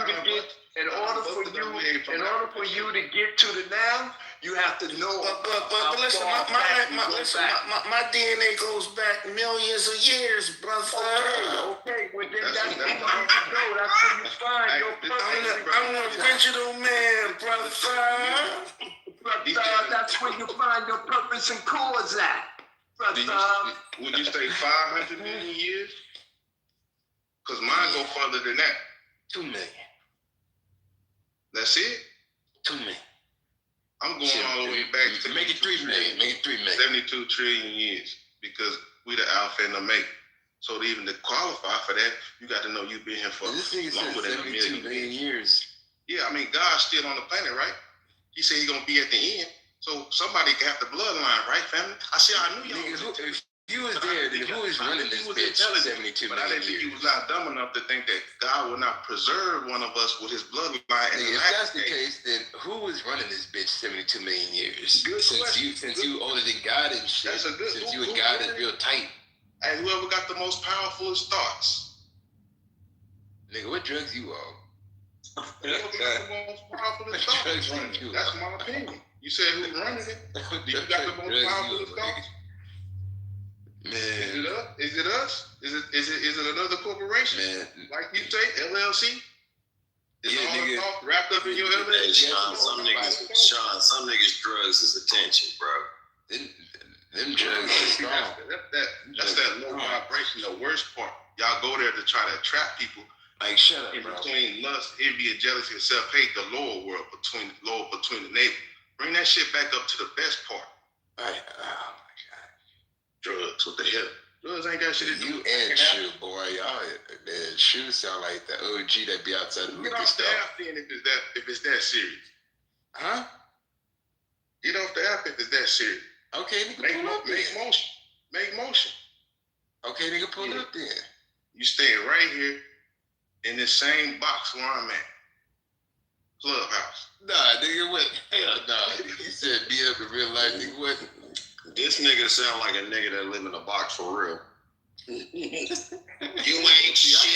I ain't shit. I know how to Yeah, man, he on some old dirty You bastard. sound like Eddie Kane Jr.'s daddy and shit. Old dirty bastard. See, I think outside the box. Cypher. Like my nigga, you live in the box. You say you live in the box. Ah, you crazy. That nigga sound like Eddie Kane Jr.'s daddy, nigga. You ain't shit. Life like this. Ain't shit. Man, I'm God. And if you keep slipping, I'll beat your God. You a little god, nigga. To a dog. Smack the shit out of this I'm dog. supposed to say that God, you gonna get you. Yeah, what? You what? Omar was beef with the other. Hey, you ain't gonna find nobody else on stage gonna come here and say they God. Omar, man. Omar. Nah, there's a lot of people that say Everybody else gonna call themselves a nigga. They gonna call themselves a pimp. Omar done smack the other old Philly nigga out They there. gonna call themselves a thug. Everybody else Talking gonna about I'm say from they're a thug. Germantown. That nigga said, well, nigga, I live in Philly right now. Nigga. You can be close to everybody. I'm gonna drop of a dime right here on the phone. This nigga M, bro. You and the homie Jay argued for like 6 hours, bro. It was like from midnight to 6 a.m., bro. I still remember that shit. Man, that bro was not talking about nothing, bro. He ain't got no real power. You talking about that's the problem. That's the problem, nigga. We glad you don't got no power. Well, give me all your brain power right now. We glad you ain't got no power, nigga. Put it on a PDF file so I can download all your brain power. Yeah. Send it over here a couple of days in the hard drive. I get it. Put this shit on a computer and make my shit go viral, goddamn. That nigga said put it in a file. Man. This John, I got the Sean latest upload for 1995. Yeah. I'm telling you. That's bootleg DVDs, we know. I believe me, bro. You just gotta put that shit on wax. Selling bootleg DVDs, we know, my nigga. But come on, though. I'm waiting for you to go ahead and put out the course. Because I know that's what you usually really try to simplify on a day-to-day basis. So once you get that shit ready, you're on the way.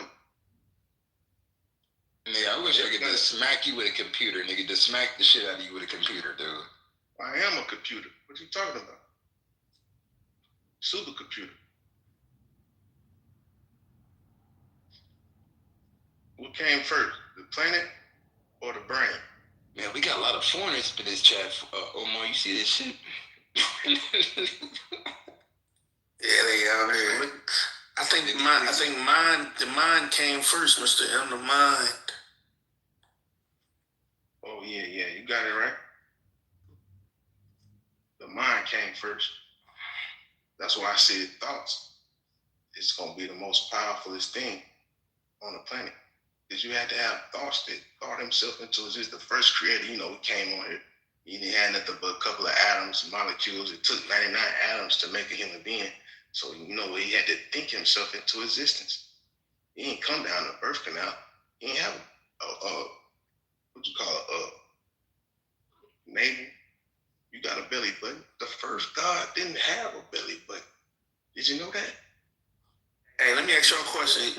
Y'all believe in evolution, or we just appeared? Like, what y'all believe? Man, I don't know. I don't know what to believe anymore. I give evolution a shot. Yeah, I don't necessarily believe in all this eugenics talk. So, Brother Omar, since you got all the answers, I know you go. What you gonna say? No, I don't have answers. I got all the answers. You got all the answers, Sway. No. So I was watching this thing, man. I was like, I knew you were gonna bring us a damn documentary, nigga. What's going on? Sean. Yeah. Depending what side of the bed I wake up, man. I'm like, okay, maybe we did come from reptiles. That shit crazy. I was watching this show and they say we evolved over like a couple 100 million years, man. Like it took us to get where we at. It's crazy. So damn, was Jesse Ventura right when motherfuckers said Queen Elizabeth was a reptile lizard? Yeah, that shit crazy. That shit crazy, bro.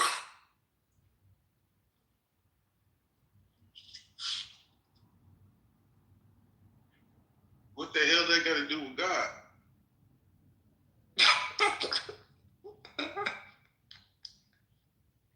God ain't no reptilian. He said he made the first man like himself. Yo, but you got body. You got body, Mr. M. You got body. But you go off trying to figure out the reptilian. The reptilian was no lizard. He wasn't.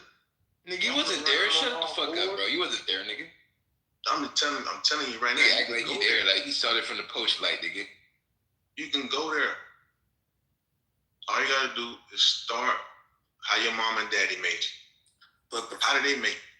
Start with the atom. Start with the sperm and the egg. But that's what the reptile was saying. They said we started out as tadpoles, like little tadpoles, swirling in the ocean, right? Then we got bigger and bigger. At first, we could only swim, and then we had one tadpole went on land, and then over the course of time, they developed legs. Think about. They said that shit kept going on for hundreds of millions of years. Check it out. Remember, you answered the question earlier. You said the brain came before the planet. So you out in triple darkness, deep in space in black matter. Omar, bro. I don't see how this nigga be arguing. You out there in the black matter, in water. They said water was way out there deep in space. They said water is connected to life. Why would you be on a planet and you ain't even thought about a planet yet? You still swimming around like a lizard. That's what I'm saying. This is over hundreds of millions of years, bro. No, trillions. That could be true. Okay, we going semantics now, right? What I'm saying is you're floating around in water, then you eventually go on land, right? Let's say a million years you go on land. Now you're starting to develop these limbs over 1,000 years. Now you start to, develop forelegs. Eventually you become hold on, but eventually you become upright. Almost like a mammal to a certain degree. No, you talk to me, brother. Come on, brother. You said the brain came first. So you saying but the consciousness is already there. Evolve with the planet, or did you evolve and think yourself into existence first? Now you just floating around in space. Now you say I need somewhere to live. No. Now you creating a planet floating around. I want to know, how did you get on Earth? Is what I'm trying to explain it. Consciousness is already there, whether it's through a tadpole or primate, right? So now let's say it's 50 million years from now, right? So you trying to say I'm a comet for billions of years floating around in space, evolving, and eventually I'm gonna make He matter. wasn't in space, brother. He was on the planet Earth, brother. Here we go. You ain't got atmosphere. You ain't got oxygen. You ain't got. No, you got atmosphere. You got an atmosphere. You contain a body. 99 atoms. Listen, brother. Then the Big Bang come, right? Boom. That shakes up things. Now you're a primate. And now another 2 million years go by. Now you're Homo erectus. Now remind you when you come on, brother. Now remind you when you get to the planet, there's no moon. The Earth and the moon is connected, and the water is on it. No, that's too far back, brother. You still got to separate the moon from the Earth. That's and too far. And you got to make mountains. No, that's too far back, brother. The Earth is flat. Ain't got no mountains to help it rotate real smooth. Give you a nice ride. So you got to make mountains. You got to make pyramids. You got to do all this. You got to make rivers. This took trillions and trillions of years. Okay, if it took trillion, okay, let's say it takes trillion. We're gonna go by your argument. It takes trillions, right? How does that, go against what I'm saying though? Over the development of where we at now. You can't find a Mr. M 1 million years ago.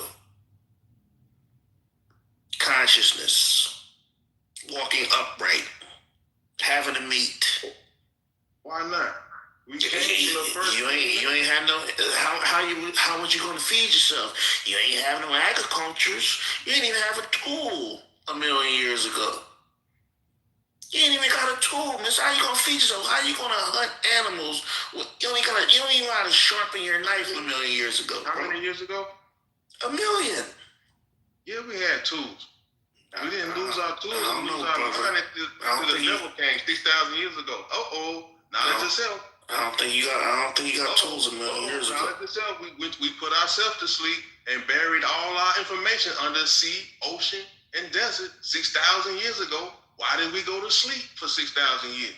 But 6,000 years and 1 million years ago is way off. Knowledge itself. You said 100,000 years ago, or 1 million years ago, we didn't have no tools. I don't believe that, unless you're leaning on white thought. What tools did you have 1 million years ago, brother?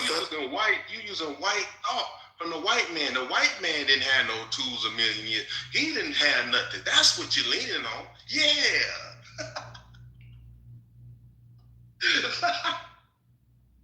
The white man was in the cave talking about yabba do with nothing. You feel me? If you lean on his thoughts, 1 million years ago, you got nothing. You was asleep 6,000 years ago. Why'd you go to sleep? Is the question.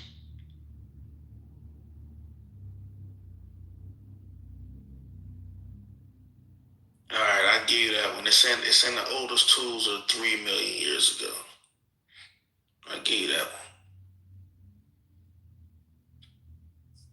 And that's not even Homo erectus though.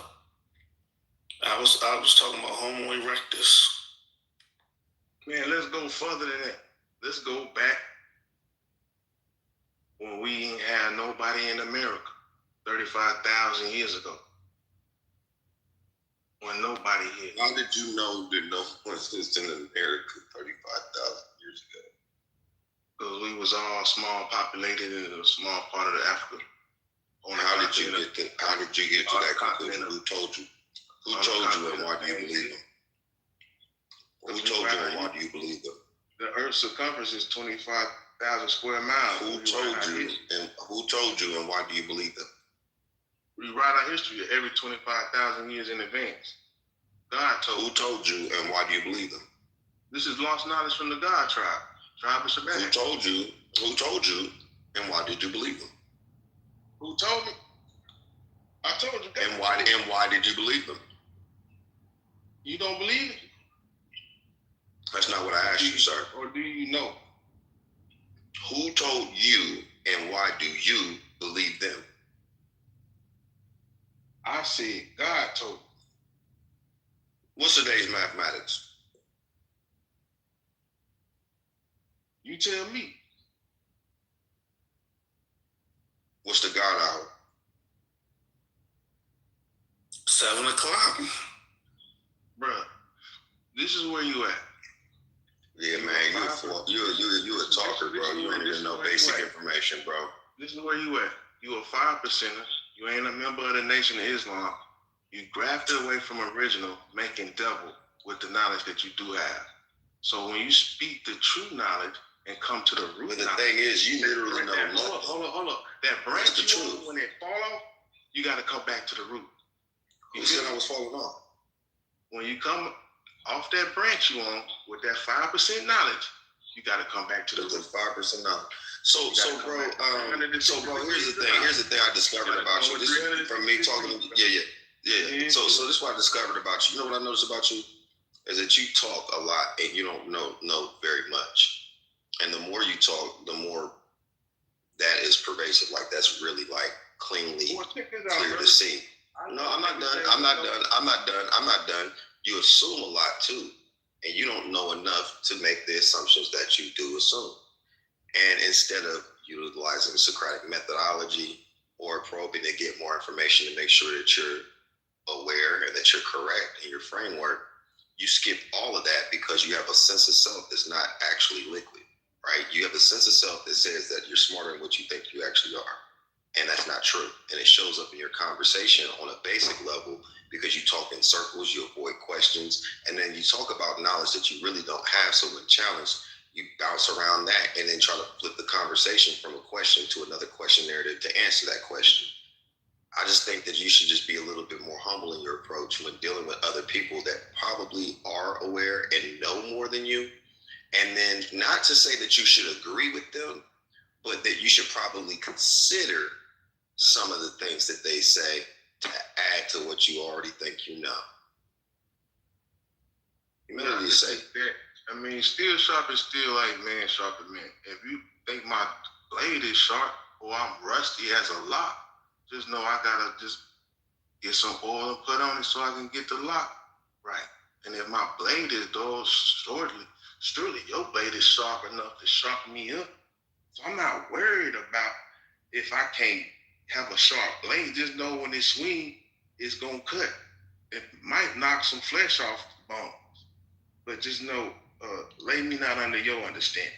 And everything you know, I know. And I know nothing you don't know. And everything you know, you can put it on the tip of a pen and still be room left. So look forward to learning more.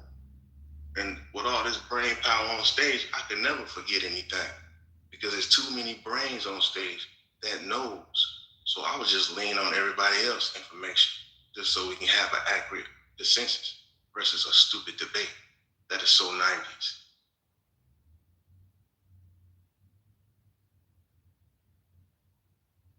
Omar, what you doing, my brother?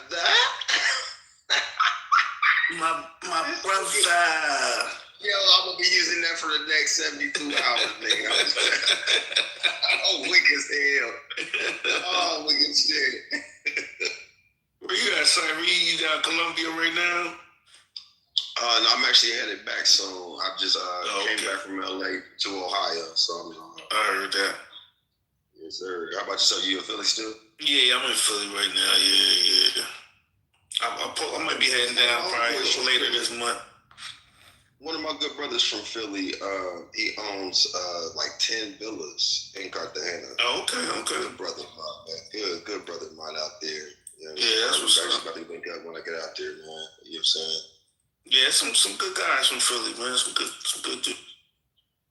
Yeah, I like that technology, Cypher, bro. You sharpen me up, bro. It's like saying Jesus is the way. You know, Jesus Christ is the way to go.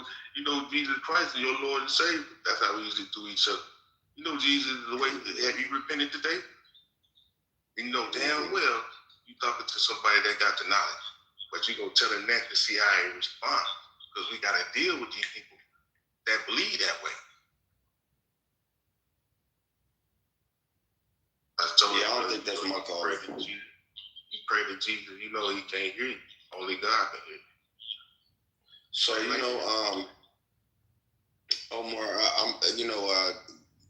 your boy Dave East East is gonna be here next week, right?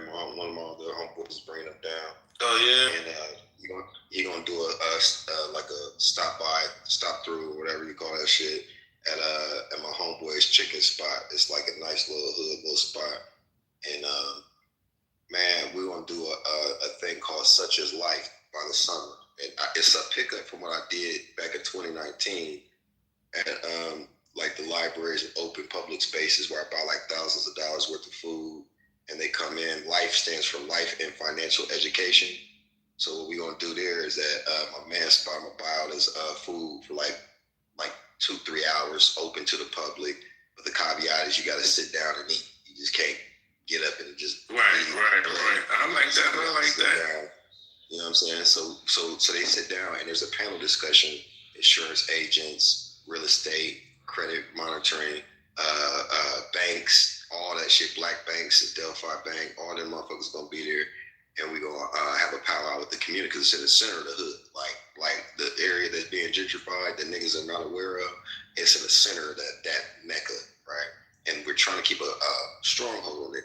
But by supporting a resource, I'll probably spend about $2,500 on food or whatever, food, drinks, and then afterwards we'll have a mixer, all that other shit. And I want to kind of start doing that more often. I used to do it once a month before COVID and everything, but I kind of got away from it. And one of my social media platforms, I got like a couple thousand people in the group, well, about 1,000 people now in the group, and I want to rejuvenate that. Now, the thing is, I know I can't hit all 1 million fucking plus people in Columbus, but even that 1,000, that experience, if even 100 or 200 come out, that experience and what they'll talk about to other motherfuckers can eventually reach a significant demographic. And by keeping up the pace of that, maybe not monthly, but maybe quarterly or annually, whatever the case may be, I think that those are small little step solutions. So when I go back to Columbia, I'm just, working with my people to do it, just giving them the money and the architect. And then when I come back, I just, pop in town, do that little thing. And I'm not hosting nothing myself. I mean, I'm hosting it, but it's not my face. I'm kind of like, what's his name? From Def Jam. Fuck is his nigga name, man? Simmons. Russell Simmons. Yeah. You remember how he did Def Comedy Jam? It come out the end like you had. Oh yeah. Thanks for coming out. It come out. You're not. Yeah, I'm that nigga. You know what I'm saying? That's all I'm gonna do is just be like, hey, thank y'all for coming out. Good night. Whatever. And but that's something that we want to continue to do, but we want to expand it. So when I hear conversations about niggas and what they gonna do, y'all passport bros or this, that, and the third. And I'm like, well, nigga, I love to do things for my people in the city, and we do these things. It's like something I've been doing since 2019. But you always have the niggas too. There's a group of niggas that's significant, even though they're minority. You have the flunkies that are afraid or fearful of success that will say what you can't do, how oppressed you are, make excuses for why they can't go nowhere, do anything. And that be the reason why a lot of niggas like to just be in the shadow. Now, I could talk shit all damn day, and I do. And I tell y'all niggas the truth 100%, because I know half of y'all motherfuckers that can't do shit about what the fuck I do. The other side of it, though, too, is that, I'm giving it out there, but I know half y'all niggas wouldn't even believe it, which is great, right? Because I work through proxies. I'm hiring white motherfuckers, Latin motherfuckers, all kinds of motherfuckers that do shit for me, right? But if niggas actually knew who was behind the things that are trying to liberate them, they would self-sabotage. If niggas also knew what was behind the motherfucking hand that's been oppressing us, I would not be surprised if it was another nigga. What's wrong with the shadows? So you don't listen. You didn't hear anything I said for you to ask that question. Yeah, that's why I use technology and asked it that way to see. That's why you need to read more books. I'm asking and understand, and you're not worthy. You're not worthy of an answer. There's no reason why you could have asked me that question. Listen to Safa, unless you can tell me verbatim what I said. Listen to Safa, bro. Start with "As a Man Thinketh" as a book. You might change your philosophy. You want to gatekeep that. No, you're just not worthy of going in through the gate. You can't sit at my table. No. But I'm not gatekeeping anything. You just don't listen. You're not equipped to follow along. You don't even want to be. Yeah. There's some niggas you gotta leave where they're at. You can't even consider them. You can consider them in terms of what you leave behind. You're playing wordplay on the damn app, and you. No, it's not no wordplay. You're not capable of. You're attempting wordplay, but this is outside of your league. You don't have the bandwidth to even to do that. You're tripping yourself up, brother. I chose the word. You tripping yourself up, brother. I could have said any other word to get more information. I could have said any word to extract. I'm just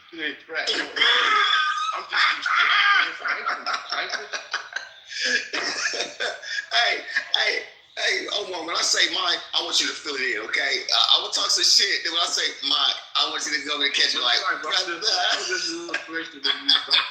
I'm just a reflection of you, brother. That's all. Not at all, mine. Brother.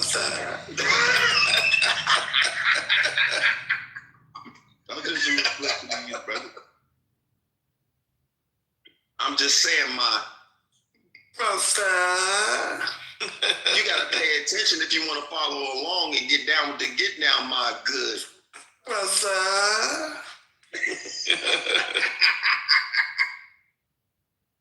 Yeah, y'all something else, man. And y'all trolling the hell out that word, brother. I know what you know not, brother. Steel sharpen steel, like man sharpen man, brother. We're waiting. Spit it out. We're waiting.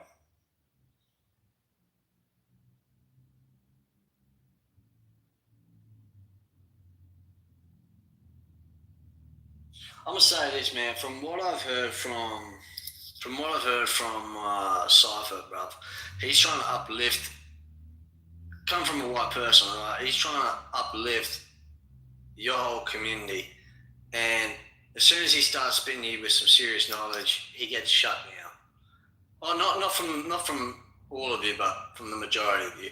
And this is like, from my experience, being best friends with a Nigerian, and in Australia, and his parents own a $15 million waterfront property on the Brisbane River.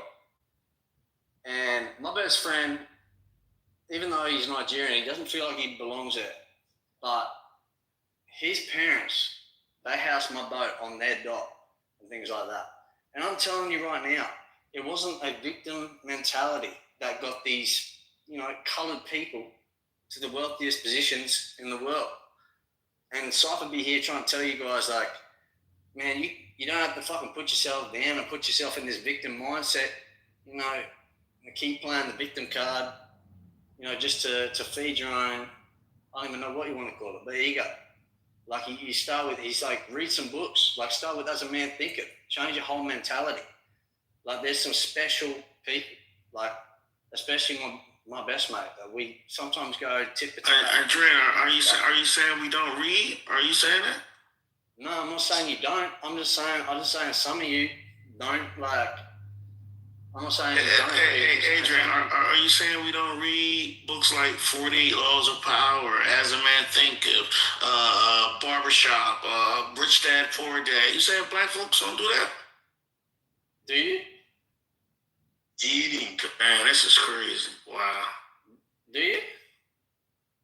The Alchemist. You don't think black folks read books like The Alchemist? I'm not saying you. When did I say you didn't read, man?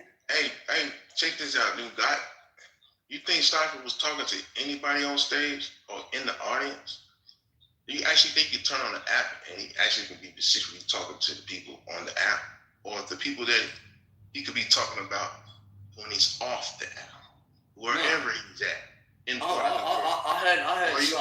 heard Cypher and Sean talking to the people on the app that's on stage live right now. Live right now, but like before when I was here 2 hours ago, you couldn't get a word in. People would like getting so emotional, like it was like a fucking zoo, man. Yo, It's like, the zoo. What's going on here? don't do that. Don't do that, Warren. no. What you mean with that, my brother? Yeah. Check this out. Hey, Talk to me. why did you say zoo though?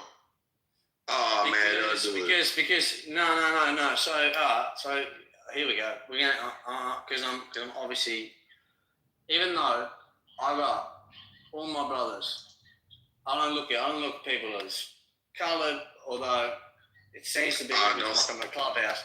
It's a black. Don't do it. Don't say that. Don't do it. Don't do it, Adrian. Don't do it.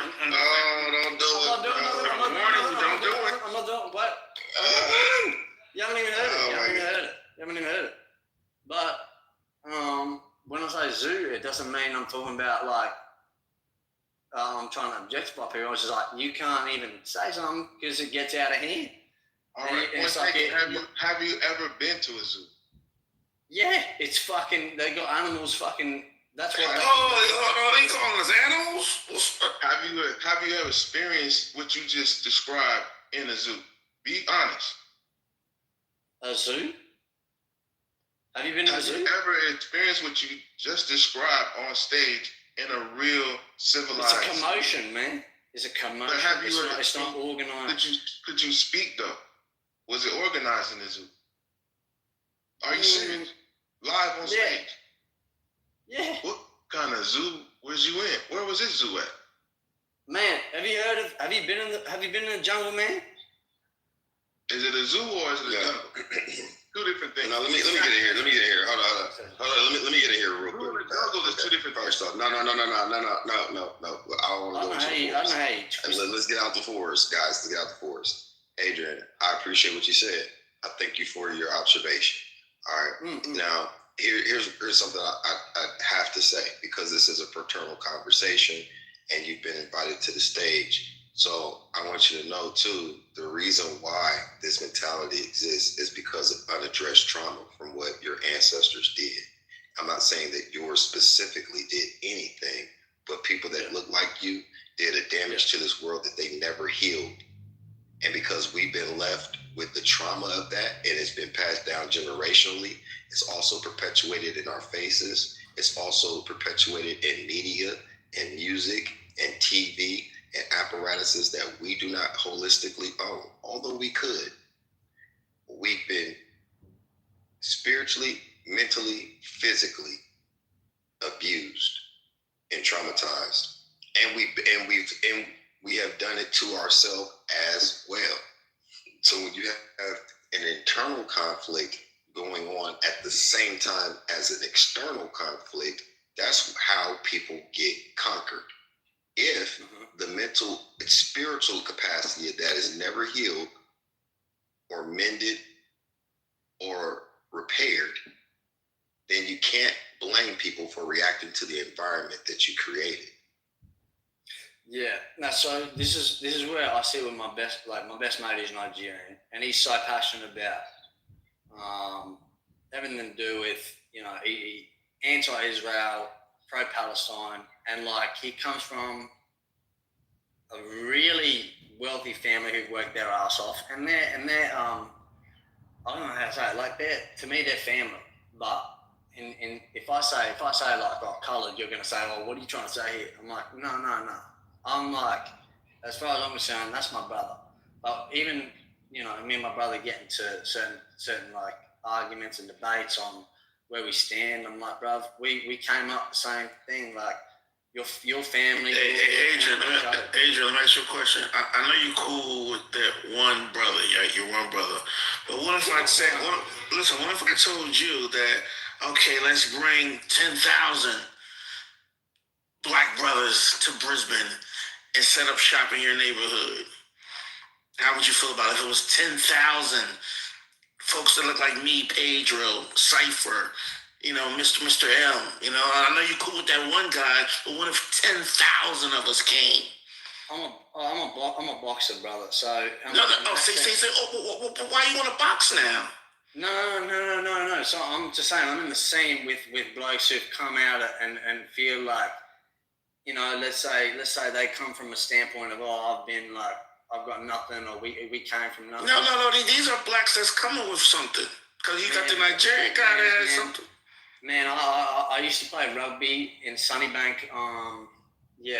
You wouldn't know because I'm from Australia. But I used to play rugby in Sunnybank with Samoans. He can't even answer the question. You can't even answer the question, bro. That's crazy. What do you mean? His brain cells is. What do you mean? Going bonkers right now. I'll answer you straight. I'll answer you yes or no. Say it with your chest. Say it with your chest. Say what? Say it with your chest. Can I handle black people coming to hang? Yeah, 10,000 of us. I know you're cool with that one guy that's your neighbor, that one little neighbor. But what if 10,000 of us came? Yeah. And then after that, and then we bring another 20,000 of our relatives. Are you cool with that? Hell yeah, man! If we vibe on the same wavelength. No. These are black folks. Yeah. It doesn't matter what you look like, man. It matters like where your heart's at, what your soul's at, where your mindset is. I don't give a fuck what you look like, man. I know people from all over the world. Hey, Adrian, and that picture in your PTR, is that at 235th in New York at the rooftop? Yeah, that was it was supposed to be big ass rooftop. It's like two levels of shit. Bro, they were supposed to have the domes on the top, but it was a snowstorm when I was there. They had the little plastic bubble joints outside. 235th is dope. It's actually right across the street from the Museum of Sex. If you ever get a chance, you get a little late. I've been there before, Museum of Sex. It was freaky. It fucked me up a little bit. I was out there with that chair and shit. It was kind of freaky, but it was fun because a friend of mine, she from Jersey. I was out there like 2022, 2023. And I stayed at LES. We went down there and chopped it up and went down. I was like, you want to go to the she's like, I'm going to take you to the Museum of Sex. I'm like, Museum of Sex? What the fuck you want? Like, you trying to give me some ass? You know what I'm saying? So we went over there.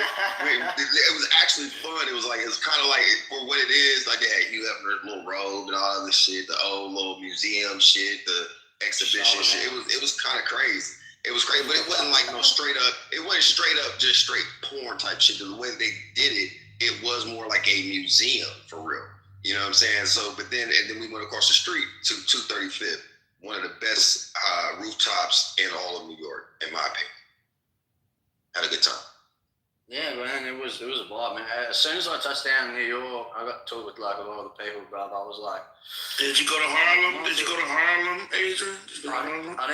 I didn't get to go out that way because I got some Italian people that I met on a cruise, and then I'm like, yeah, bro, I'll link up. And then we had some family in New York. I'm from Australia though, so but then I went to New York, had people that I know there. Might be tossing up a move to live there or do something there. Hey, Adrian, since you from Australia, tell me this. Yeah. What? Where in the hell did the white man come from? Shit, that's a fucking good my question, brother. Tell me, my brother. All I know is I was chatting with my OG in the cafe the other day. His dad's Iranian, and he grew up in West Sydney under Muslim ideology.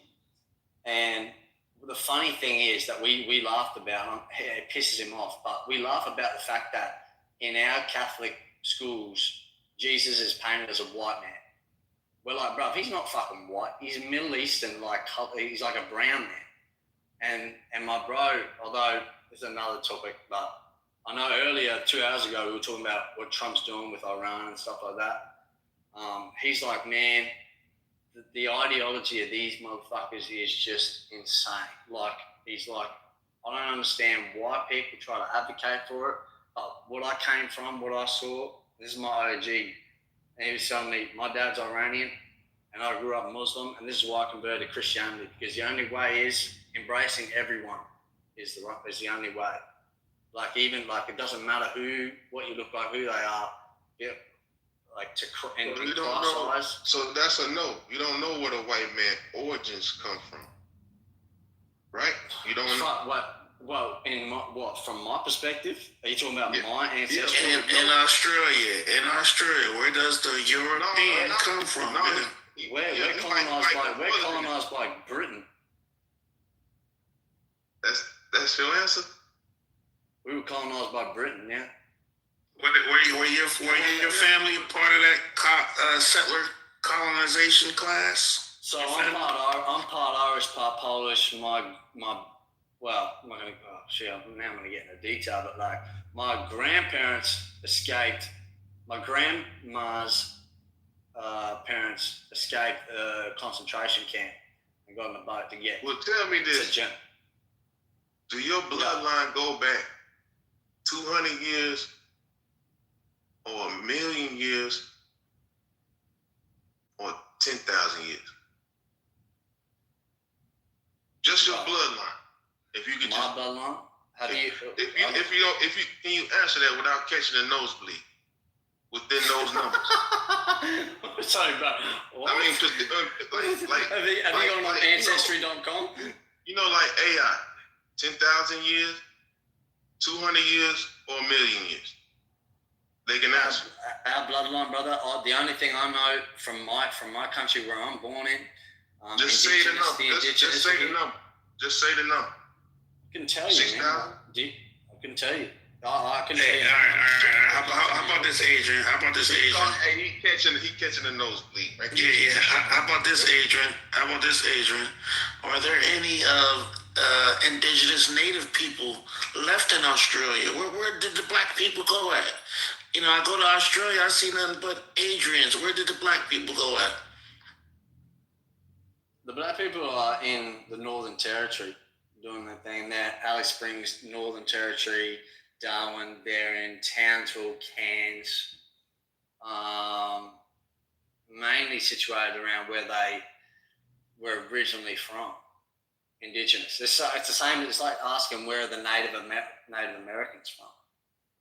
You know, I've got Aboriginal friends. I've got Papua New Guinean friends, Nigerian friends. Yeah. Hey, but what about your wife? How many children y'all got? Or how many children do you want to have on Earth? If you could have any number of children, how many would you have? Man, when I'm in the financial position, 4 children. Good number. I want. Man, I know this ain't what y'all doing all night. And then I should ask Crack about where you from and shit. You don't know. What's up, though, Get Chris? back, Sambo. Sambo, get back. Sambo. No. All right, Adrian, we done with you now, Adrian. We done with you now. We got Pedro now. Get back, Sambo. We got Pedro now. We got Pedro now. Okay, here we go. Is it? Now I'm a cracker, man. Now I'm a cracker. Hey, Pedro, he got on stage. Hey, Pedro, he got on stage, right? He said there's a zoo in here. Oh, shit. He got you niggas monkeys. Hey, what you saying? He said, y'all was like a zoo in here. I said, a zoo. What you mean by that, Cracker? Then he could describe what it was like in a civilized zoo. Oh, that's Friday. He was trying to say that he was experienced, he couldn't talk like he was in a zoo. And I said, have you been in a civilized zoo? And could you talk in the zoo? And was it unorganized? And he said, I don't know. I asked him where that zoo at. I ain't never. And Pedro, he also said, as black folks, we don't read books like Get Rich Dad Poor Dad, 48 Laws of Power. Niggas read them shits in prison. When the hell did I mention them book names? Hey, look, Cracker. Wait.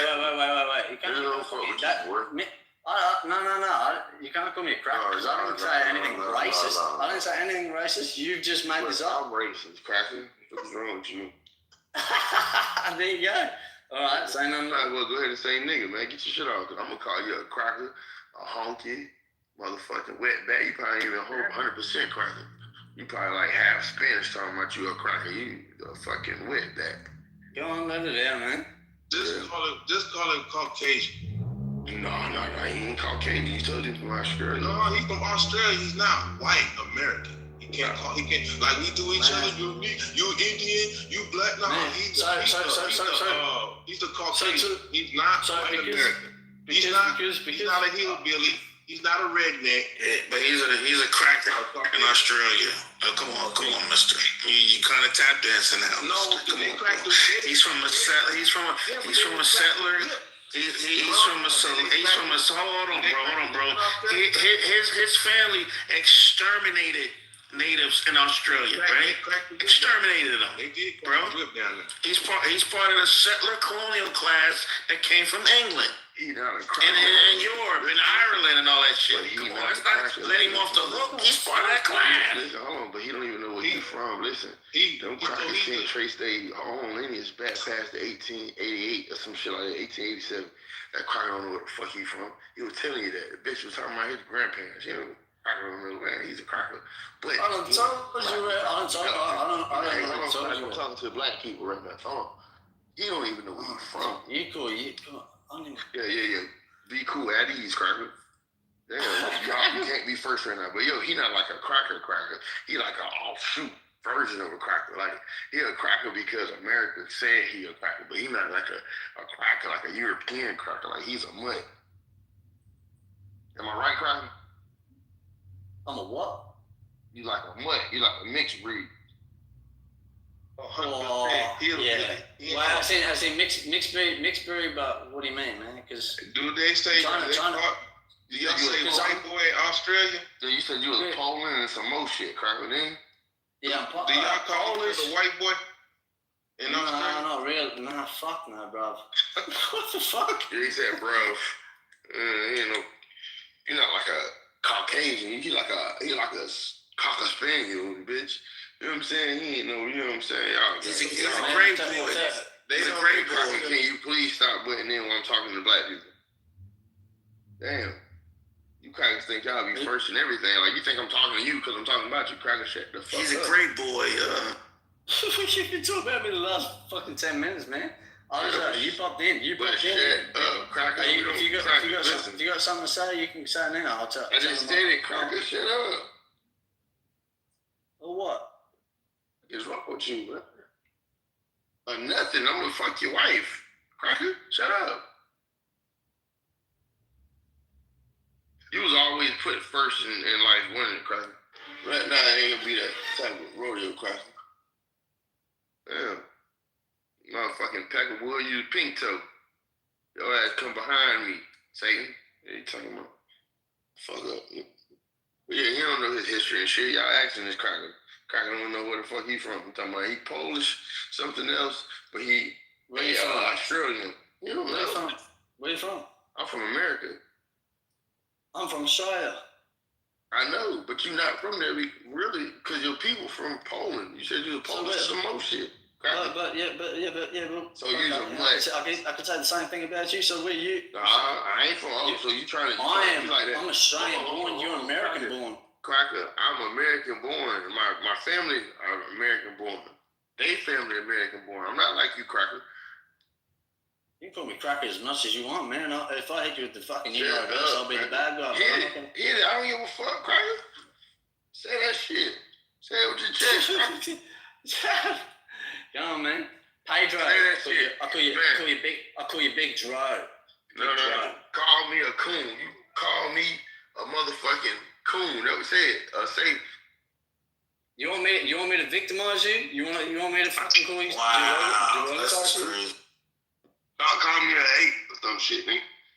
What? You want me to call you? Why would you want me to call you that? I'm trying to see if he got nuts. This is good nuts for what? Brain power. See, to overthrow the white man, you gotta think 10 times faster than the white man. But listen, you see how I handle this cracker? Y'all trying to be diplomatic with this cracker. Fuck this cracker. Hey man, ain't nothing more than I hate than black people than crackers. I hate crackers way more. Hey, listen, Adrian, that's your name. I'm a nigga. You just met a Florida nigga, American nigga. I'm not like black people. Black people are like weak and they kind of like respect y'all. I can give a fuck about you, Peckerwood. I know you don't know nothing about your history. You don't know nothing about your motherfucking family like that. You know what I'm saying? You was old fucking mixed inbred ass cracker. like an offshoot though. You're not like a European cracker. You're not like the original cracker. You're just like an amalgam. Hey, but Pedro, some people will say that pseudo. What you're talking about? They say that pseudo. That ain't pseudo. He just told you. He is from Australia, but his people from Poland and some more shit. He not no like authentic cracker. He's like, man, this motherfucker's a experiment. What? No, so you're not, were you Native American? Yeah, I'm indigenous American, cracker. Indigenous American. Where? Yeah. And your family's been in America for how long? At least 200-300 years. That I can recall. 200-300 years. Yeah. He's Pedro's friend. So what was? What you saying? Yeah, no. Y'all got kicked up out of here or where else? Well, I was trying to for get nothing that happened in America. sympathy because Pedro Man, go was ahead. ass. That cracker, listen, he an orphan trained cracker. All right, man. So listen, y'all. If y'all run by Cabbage Patch, you laughing. He don't even know his grandparents like that. Them motherfuckers get put on orphan trains. Yeah, tell him his history. He don't know that's where he come from. So Pedro, name your original tribe that was native then. Well, you want to know my original tribe? It's gonna be the Tamukins, and the Tamukins went into the Seminole, and then the Niji on my grandfather's side. On your grandfather's side. How long ago was that? Nigga, I just said about 200-300 years ago, cracker. That's as far as I can go back. My bloodline, cracker. Okay. No. Yeah. Now, let me show you the difference. Hold on, you peck of wood. Let me show you the difference between me and you. You the first generation Australian. You just told us one of your grandparents is Poland and another one is something else. So that means right then and there you an immigrant to Australia by your parents, cracker. So yeah, you don't know the fuck you is, cracker. No. So we know the first people to Australia were black people. We know those melanated people. You're talking about the Aboriginal people? Yeah. So you know, now you know more about the black people in my country than I do. Okay. Talk to me about it. I know you're not from there. Talk to me about it. Yeah, you found that land just like your ancestors, cracker. But hey, man, we don't care no motherfucking folks about you, cracker. Yeah. Talk to you like you're a motherfucking white hoe baby. That's what you is. Here you go, though, bro. You's a white hoe baby. Here you go, though. Like, you can say whatever you want, man. Yeah, you's a white hoe baby. I came in here because Cypher was spitting yarn. I wouldn't give a fuck. I wouldn't give a fuck who let you in here. You know what I'm saying? I'm gonna talk. Well, they let me in here, didn't they? Just like I talk to them niggas. Hey, just like I talk to black folk crazy. I'm gonna definitely talk to your white ass crazy. You's a white hoe baby. Okay. You think I give a fuck about your opinion? You don't even know where the fuck you from? I don't know where I'm from, bro. Just tell you where I'm from. And then look at you like you got recessive genes. Look at you. You like a fucking. You don't even know what you're talking about, bro. We may just be in two different tax brackets. Are you from Australia? I'm not poor. You're not talking to no poor nigga. The fuck, I'm in the motherfucking belly right now, cracker.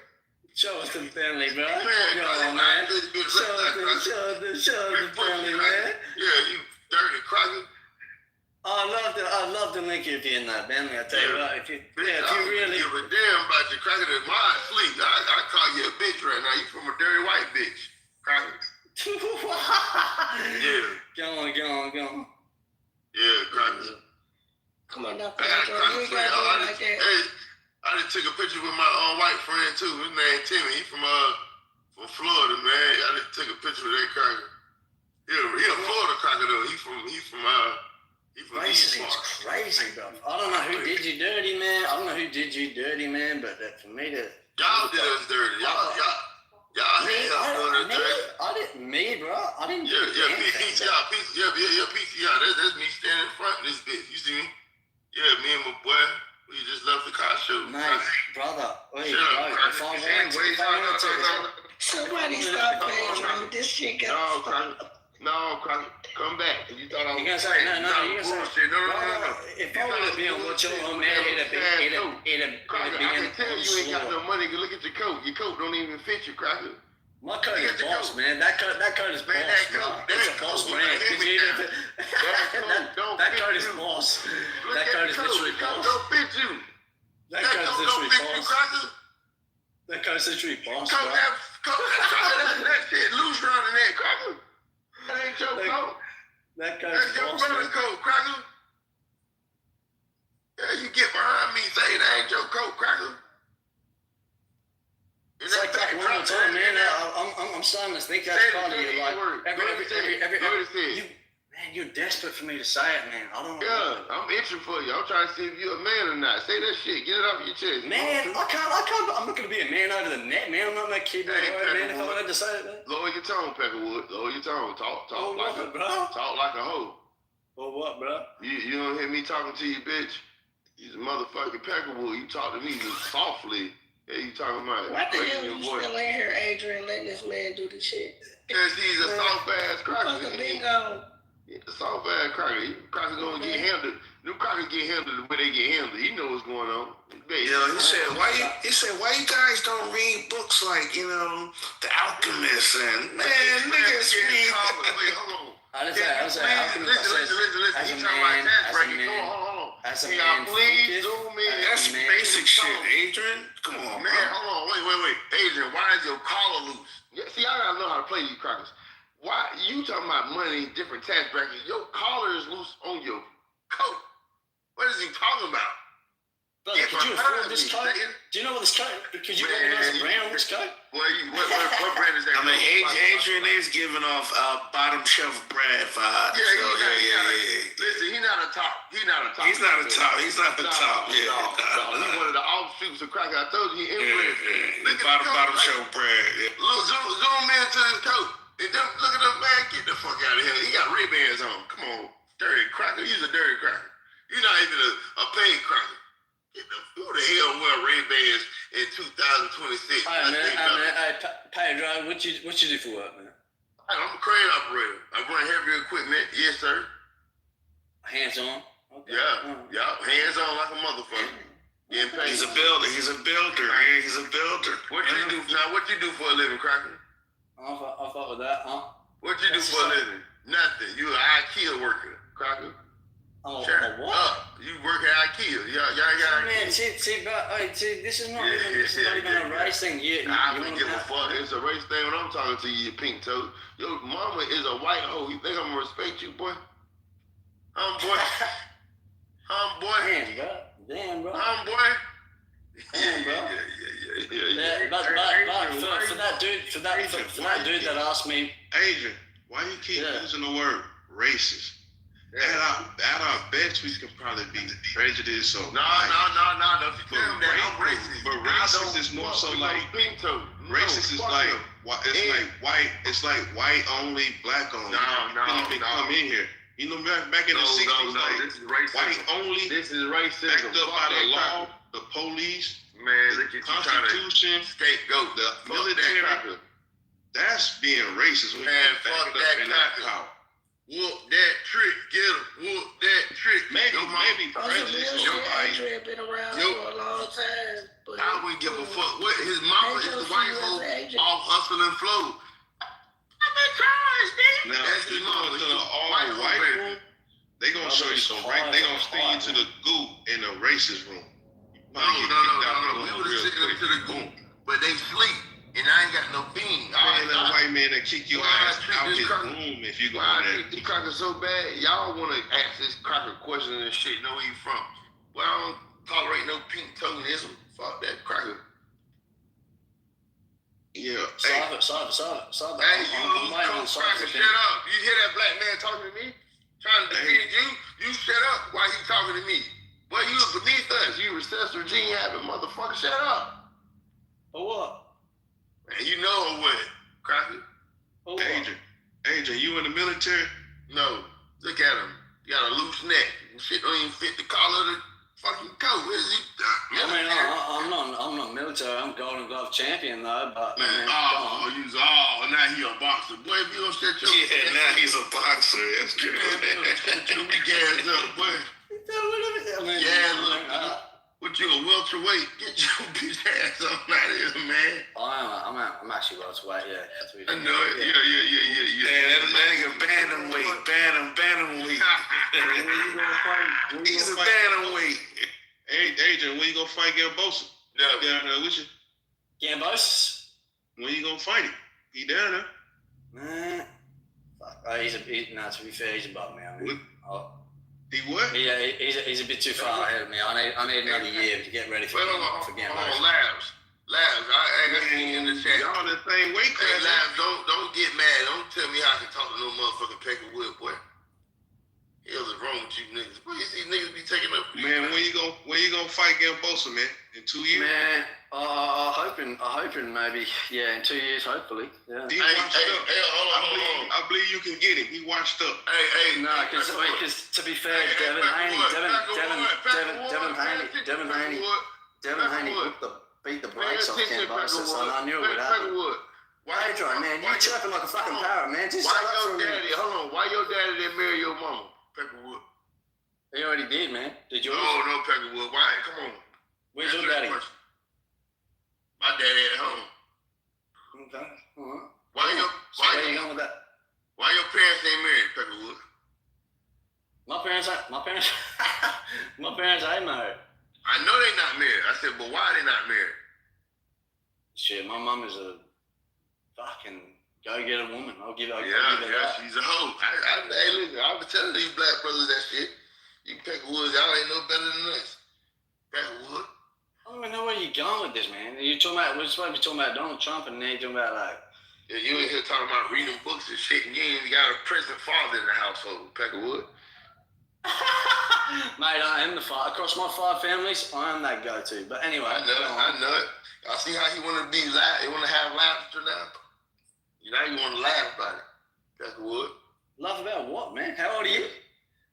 I'm 35, Peckerwood. My daddy in my life. Cool. My parents married. High five. High five. Yeah. High five. You got to high five me, crack. I'm better than you. Well, we'll see. Yeah. You know, we'll see. I am, Peckerwood. No, you're not. You a pro cracker. You living off. I think we're in.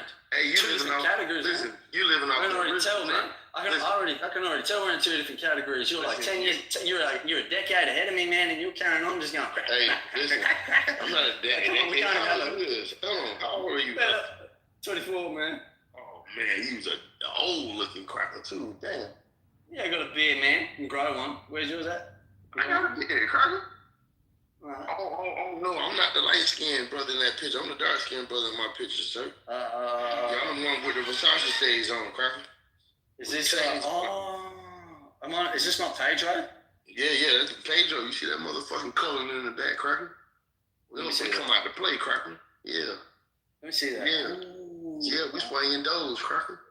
Oh yeah. Yeah. I'll give you that. Yeah, no, you ain't giving me nothing. I made that, cracker. You did that? Yeah, I'm better than you, cracker. Tell the rest of the niggas. Say it, nigga. Say it, cracker. Say what?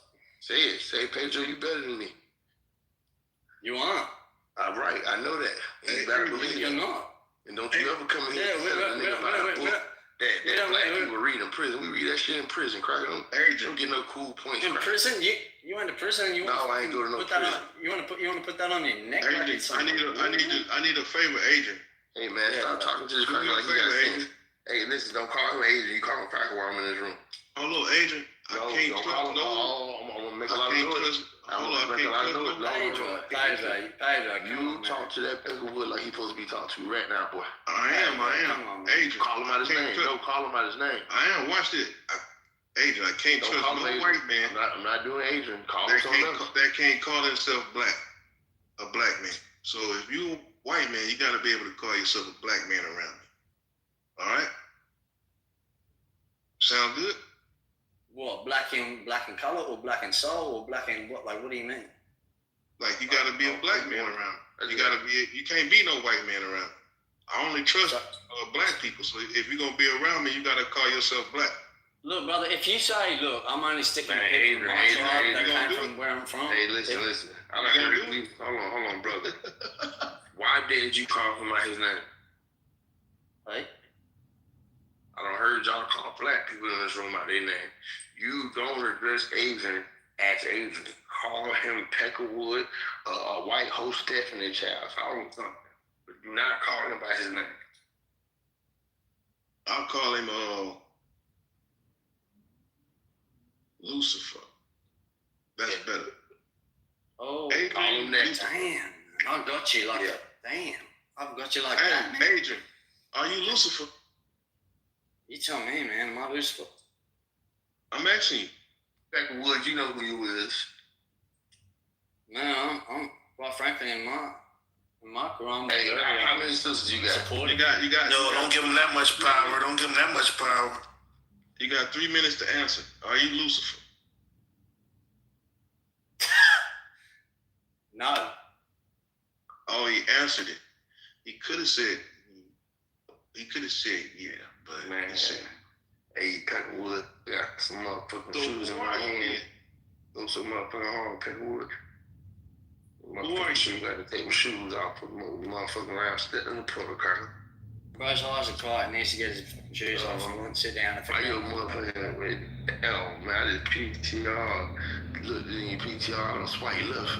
You got that loose ass road. You're a small anemic. Hey, champ, don't worry, champ. You don't have to stress so much, champ. You the premature car. Pedro, you're a champion, man. It's all good. Life will be good. Just like you don't have to get so aggressive over nothing, man. Hey, Adrian, what's your boxing record? To be fair, 6-3. I'm Golden Glove champion. Over 100. You got any knockouts? Nah, because it's only that's why I want to challenge for the pro title at the end of the year. But in the amateurs, man, they pad your shit up so heavy, it's hard to get a knockout. We thought I was, but surprisingly, I can't. Not yet. But when we go to the pro thing, no headgear, I'm ready to see what's up. To be fair. What weight class? Bucko? 60. Super light. Golly. Yeah. That's like 125 or something? That's what did Shakur and Tiafimo fight at? That was welterweight, wasn't it? 135 between 147 or something like that. Same with them boys, but I tell you what, man, watching Shakur, man, he's next Floyd. He's fucking crazy. Anyway, though, I think, we don't have to go on with the cracker thing. Like, I'm not against, like, none of you. Like, it's all, like, I don't know where it's got so hostile, but, you know, it's all love. I'm just saying, you know, so hey, man, you ain't gonna never get past Milton. That dude is gonna crush you, bro. I can see you fighting him in another couple of years because he's beating up all white boys right now. You next. Who's that? Milton. Yeah, he gonna beat you up next. He gonna come out there, or you gonna come to America. If you want some smoke, come to America. Yeah, man, I'm thinking about New York, but to be fair, them boxers in the pro boxers in America. If you stay in Australia, all you can do is just go into like a 3 series with Gambosa's and take all his. Yeah. You know what I'm saying? Take all his clout. Take all his clout from him.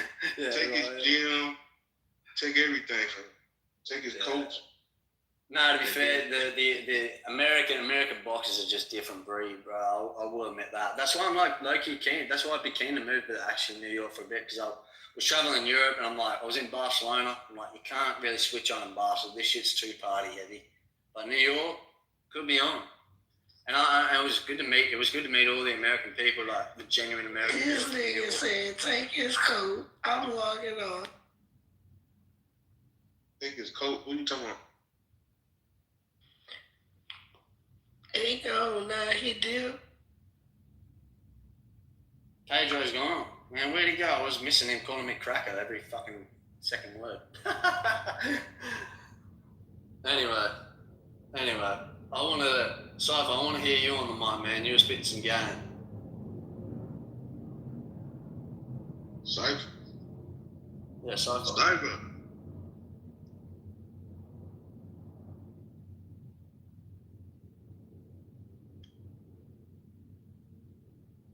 Man, what the food y'all be eating out there, man?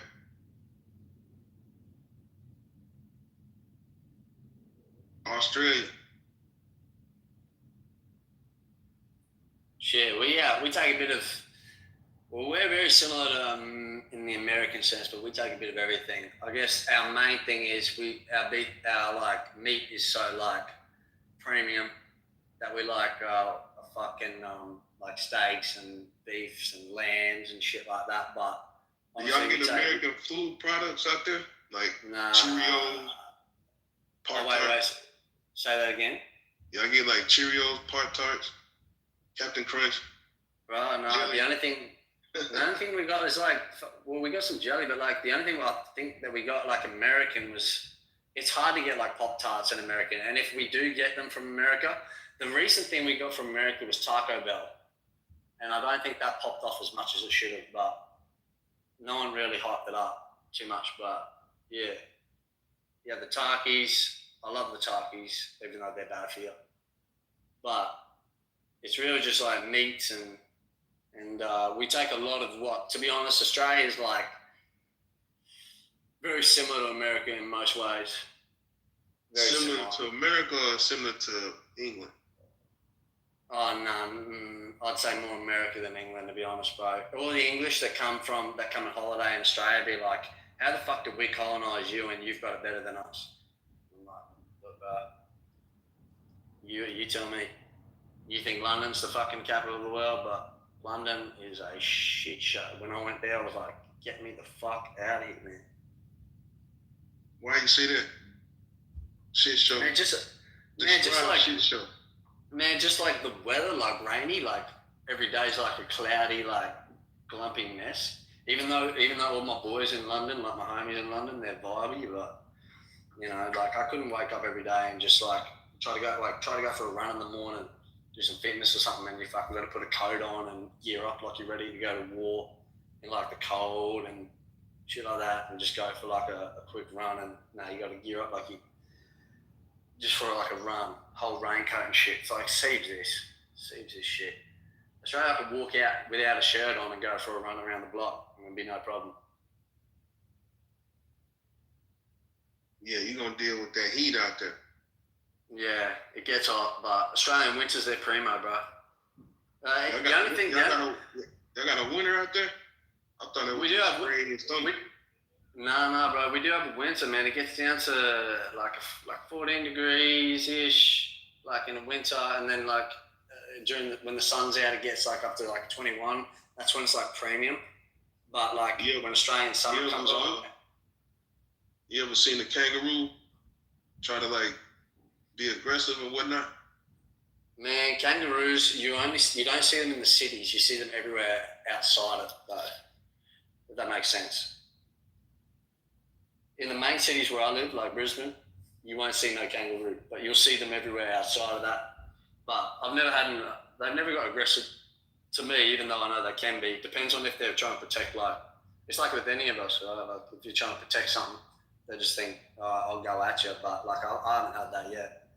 Dude, the only reason most people don't come here because they're like, fuck that flight. And then I flew from New York to Australia, and I'm like, yeah, that flight is that was a fucking full-on flight, but I think most people would love it when they get here. Well, they say they wish they could live here, but... Hey, y'all be eating them kangaroos down there? Yeah, I think they do. Some certain places, not in the main city though. See that? Like they put it on the market like kangaroo meat?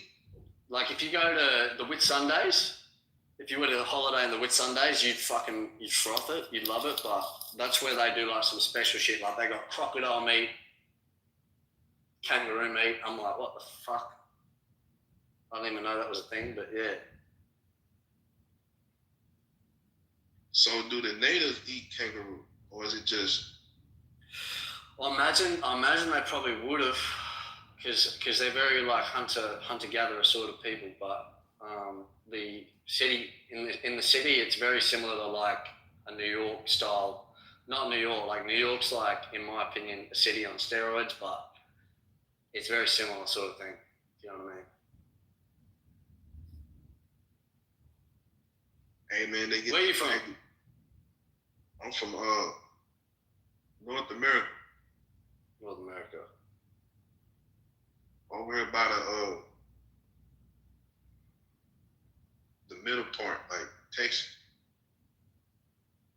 Texas. Say that again? Well, you need Texas, Houston, No, I'm in Dallas.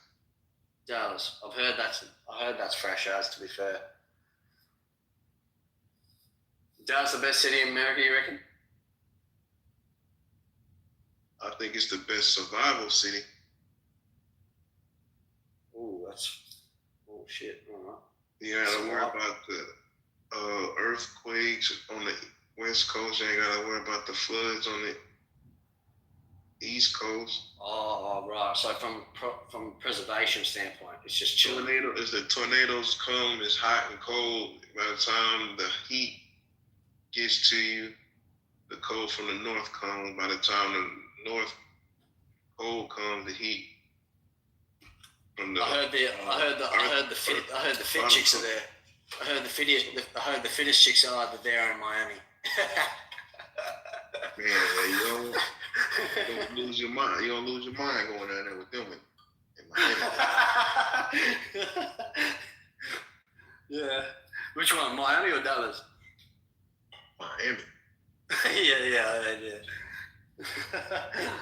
Miami's like Gold Coast, where I'm from, is like similar to Miami. Yeah, they got nice ladies out here in Dallas too, but they more like, how you say, sophisticated.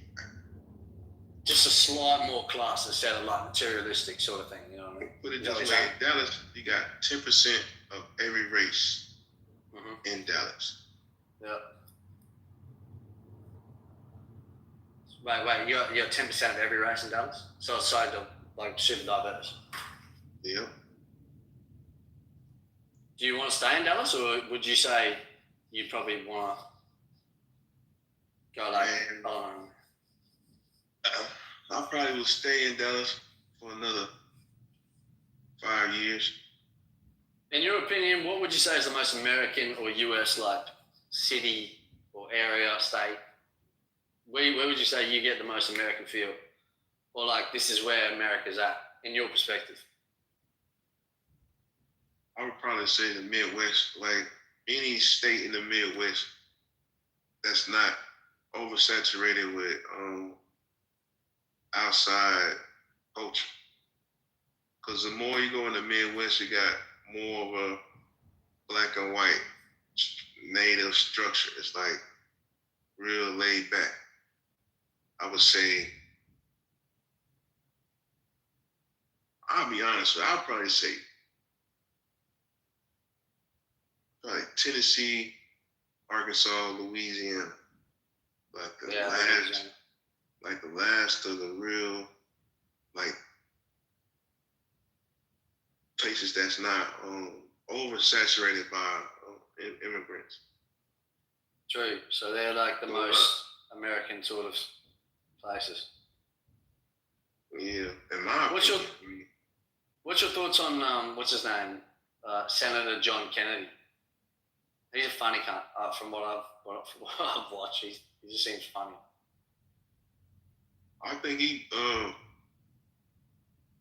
could be exposing some stuff that it's kind of too late.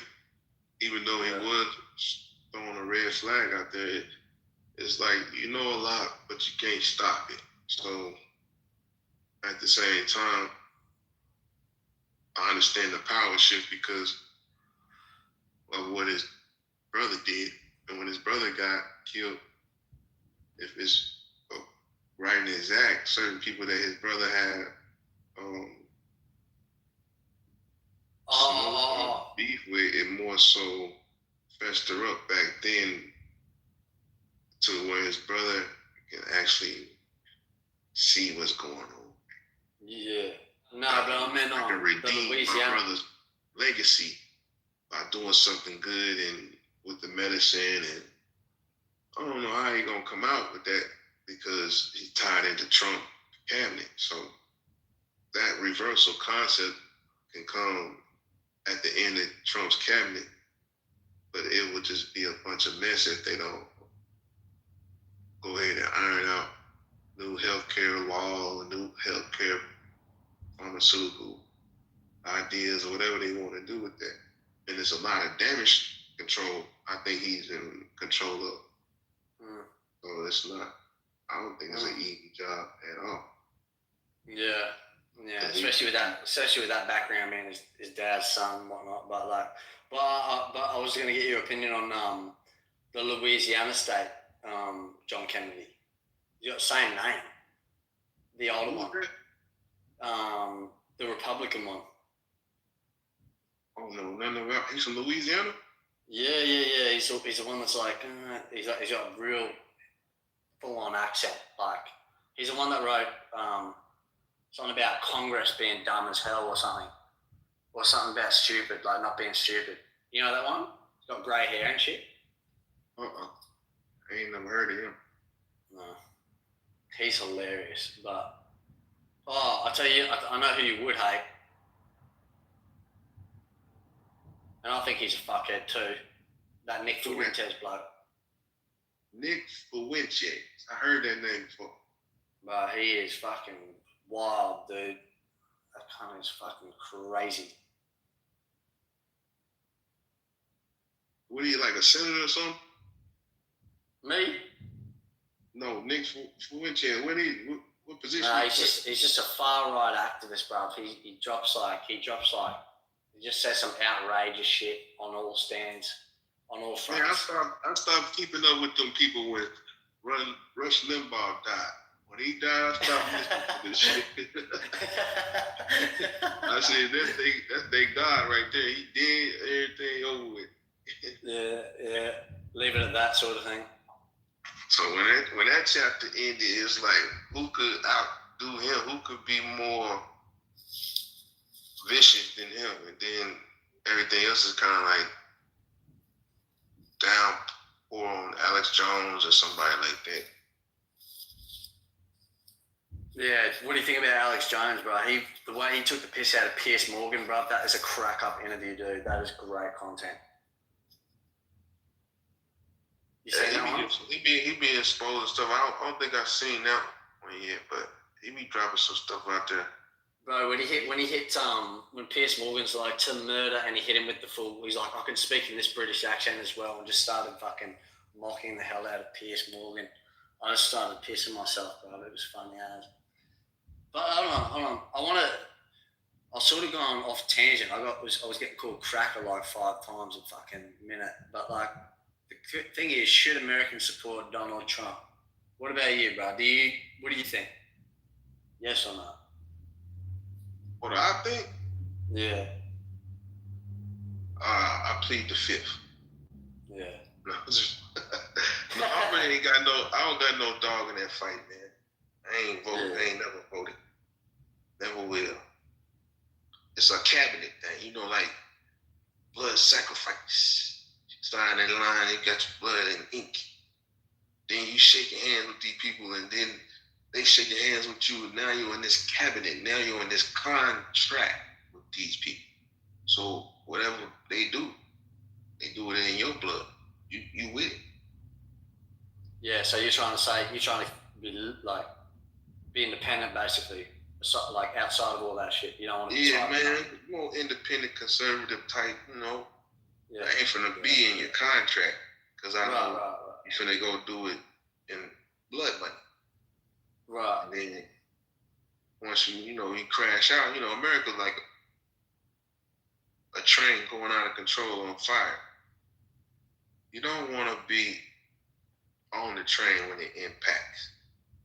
So find a safe exit some kind of way. Get what you can and get out for it. Because if you're tied into the stock exchange, tied into all this stuff, when the dollar collapses, you fall right with it.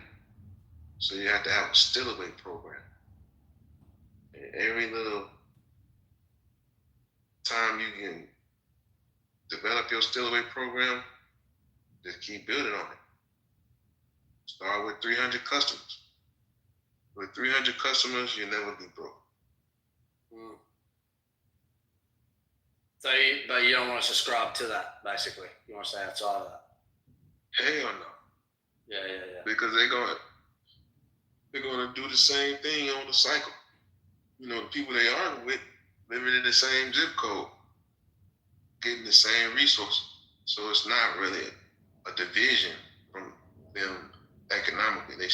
The lifestyles are impeccable, if I can say that.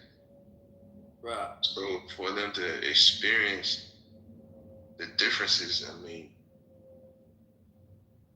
there's too much greed. There's too much greed. It's like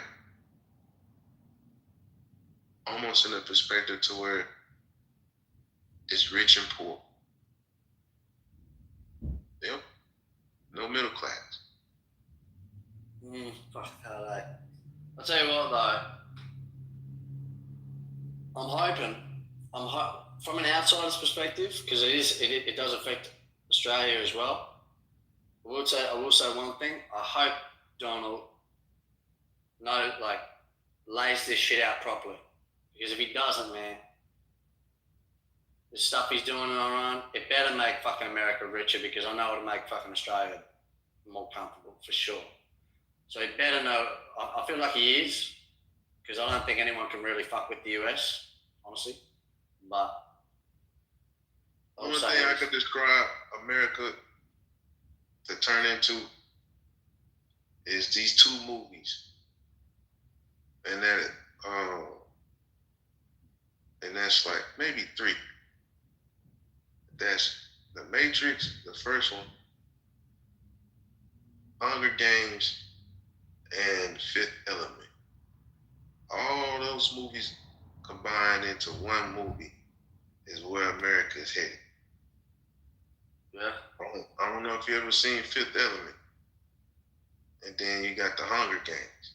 I haven't seen Fifth Element, but I know what you're talking about with Hunger Games and The Matrix. So, yeah, The Matrix. Yeah. Fifth Element, I haven't seen that. The Fifth Element is where they just had so much technology, they could regrow your arm on your body and be like, it was nothing. They can create your whole body over again. So so in your perspective, are you satisfied with where you guys are headed or not? Satisfied. That's a good question. Yeah. Man, check this out. What they doing right now, it was like, a year ago, they said America gonna go through a time machine. So I was like, how do you go through a time machine in 5 years? So in order to go through a time machine and you're dealing with certain resources or certain monies, they ain't about a race anymore. It's about who can endure to the end. So I'm just glad I'm in the process of trying to strive to endure to the end of it, because they can only do so much for so long. So to come out on the other end of this situation with Trump doing what I see he doing, who knows? I don't know what it looks like, but I can't predict that. Other than the fact that what happened a few years ago or a year ago, as far as I think it was predicting was Trump going to do something. Is either was he going to get in office, if he was going to get in office, or if he wasn't, or was he going to do something with the monetary system or something. But either way it go, he made it past that point. Yeah. And at this point, it's more so like, it's like a planet spinning out of orbit, if I can say that. And if you can get the planet back under control, cool. But his system that he has, we've been on many planets. I mean, we've been on many worldly systems, but we've been on one planet. But the worldly system that he's using and trying to keep under control is spinning out of control or imploding. You got an ecosystem, you got a justice system, you got an educational system, housing system, financial system. All these systems that makes up a world, a food system, and it's crumbling right in his hands, in my opinion. So in order for him to really be successful, according to how America's set up, he would have to cut off the fat. In so many words, I guess is describing that drain the swamp concept. But when you feel like he's kind of doing that, or do you think he's doing that through external shit? Yeah, he's doing it, but it's a civil war at the top. They don't want to talk about it because it's silent. And it's tied into the banks. And England got something to do with it.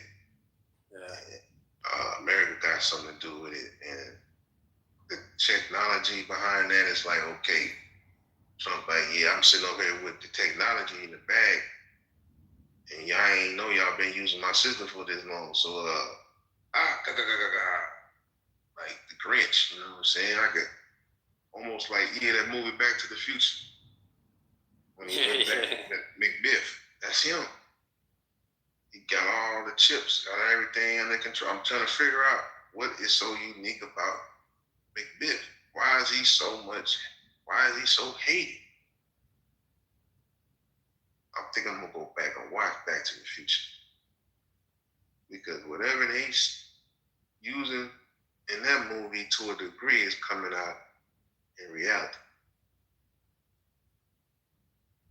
All because of the Monopoly game. You know, the Monopoly game real too. They just don't really want to say they play Monopoly with fake money, but fiat currency is the issue with the Chinese because they can make money. China's very self-sufficient, although they're funding the fuck out of They got a bunch of counterfeit over there. If you have a bunch of counterfeit and you can play the market any kind of way you want to play it, it's like infinite money. Nobody can stop you. You reverse engineer everything in the world. You steal everybody's stuff. It's not something like bad, but it's not something good. It's more so like an unlimited candy store or something. You can just act like, you can just some flat fuck out of it if they wanted to, which they sort of can. Well, they sort of do. But they got a lot of edge, and the edge is the 6G. Yeah. Surveillance. Who do you reckon is more dangerous though, Russia or China? Russia, and I don't say China because the technology is at next level. Is in a concept to where I'll be honest with you, how are Chinese people really living with a face recognition system? How do they really live on a day-to-day basis? Is it really cool? Is it really draining their energy? That principle of how that system is working is why I think we're having an issue now. Because if we have to go that high in 6G, they will be already dominating in that level of market. And those chips and what they are already using right now, which is ahead of us, will flow down to America's market and pretty much knock out whatever we dealing with. Because they're already there with the technology. That's what the race is about. They trying to get prepared to build their stuff up and have enough sufficient technology here, which America all it has is the technology left. Then amongst all the manufacturing, all the distribution, steel and wood, all that stuff is coming from import and export. So technology is basically all America got left. And what little bit of money they trying to monitor the financial system, that's it. And if Trump can pull this off,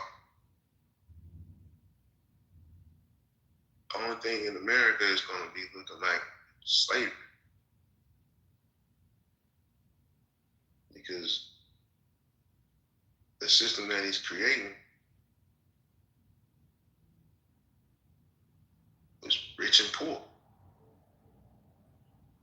I just feel like if he sorts it all out, if he really does, and even though, you know, you got Israel, who I think are pretty fucking, they're full on, but like, if they really get a grip on it, and they reckon they can control the oil and shit, and they actually win this thing they're trying to do, and they get oil from here, there, it'll make fucking everyone in America's life very fucking sweet. If they do it correctly. If they fuck up, it'll be a massive waste of everyone's taxpayers' dollars. If they succeed, shit. America. I think they're gonna fuck up. Back. You know why they're gonna fuck up? Why? Because it's a cause and effect in everything. Yeah. They get this oil from here, and here, so it's taken from there, and there. Wherever it's taken from, that's the cause and effect. So the new market that they're capitalizing off of, from Venezuela, from Iran, if they ever think they can get that, good luck. And but you know, as an American, you know you guys are the dominant country though, right? Like by far. Well, I mean, I can say dominant in probably like the military, that's it. But all this other stuff is over with, bro. Education, no. Ain't dominant in food, no. Dominant in housing, no. Dominant in what?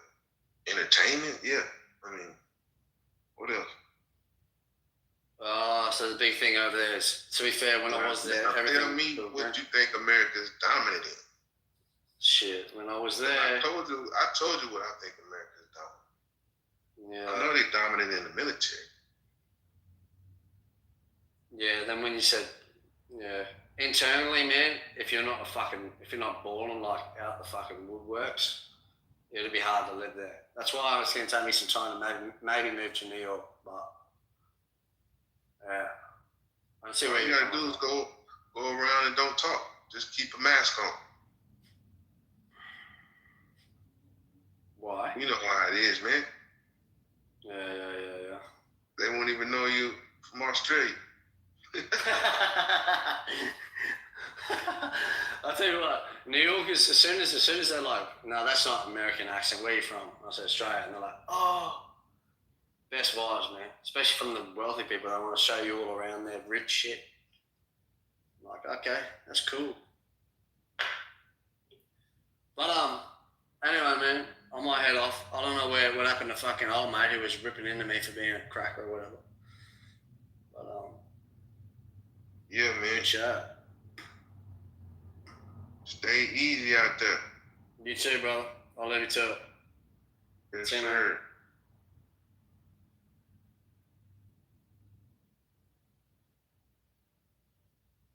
man. Have you monkey motherfucking niggas left that white man alone?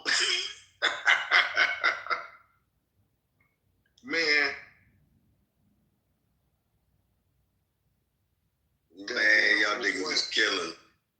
Last I heard, Pedro call that man 100 crackers, man. He had a whole box of saltines with many names that he called that man. Oh, man. I was trying to figure out where he was going with it, because I'm thinking, is the white boy going to go bad and start retaliating with the...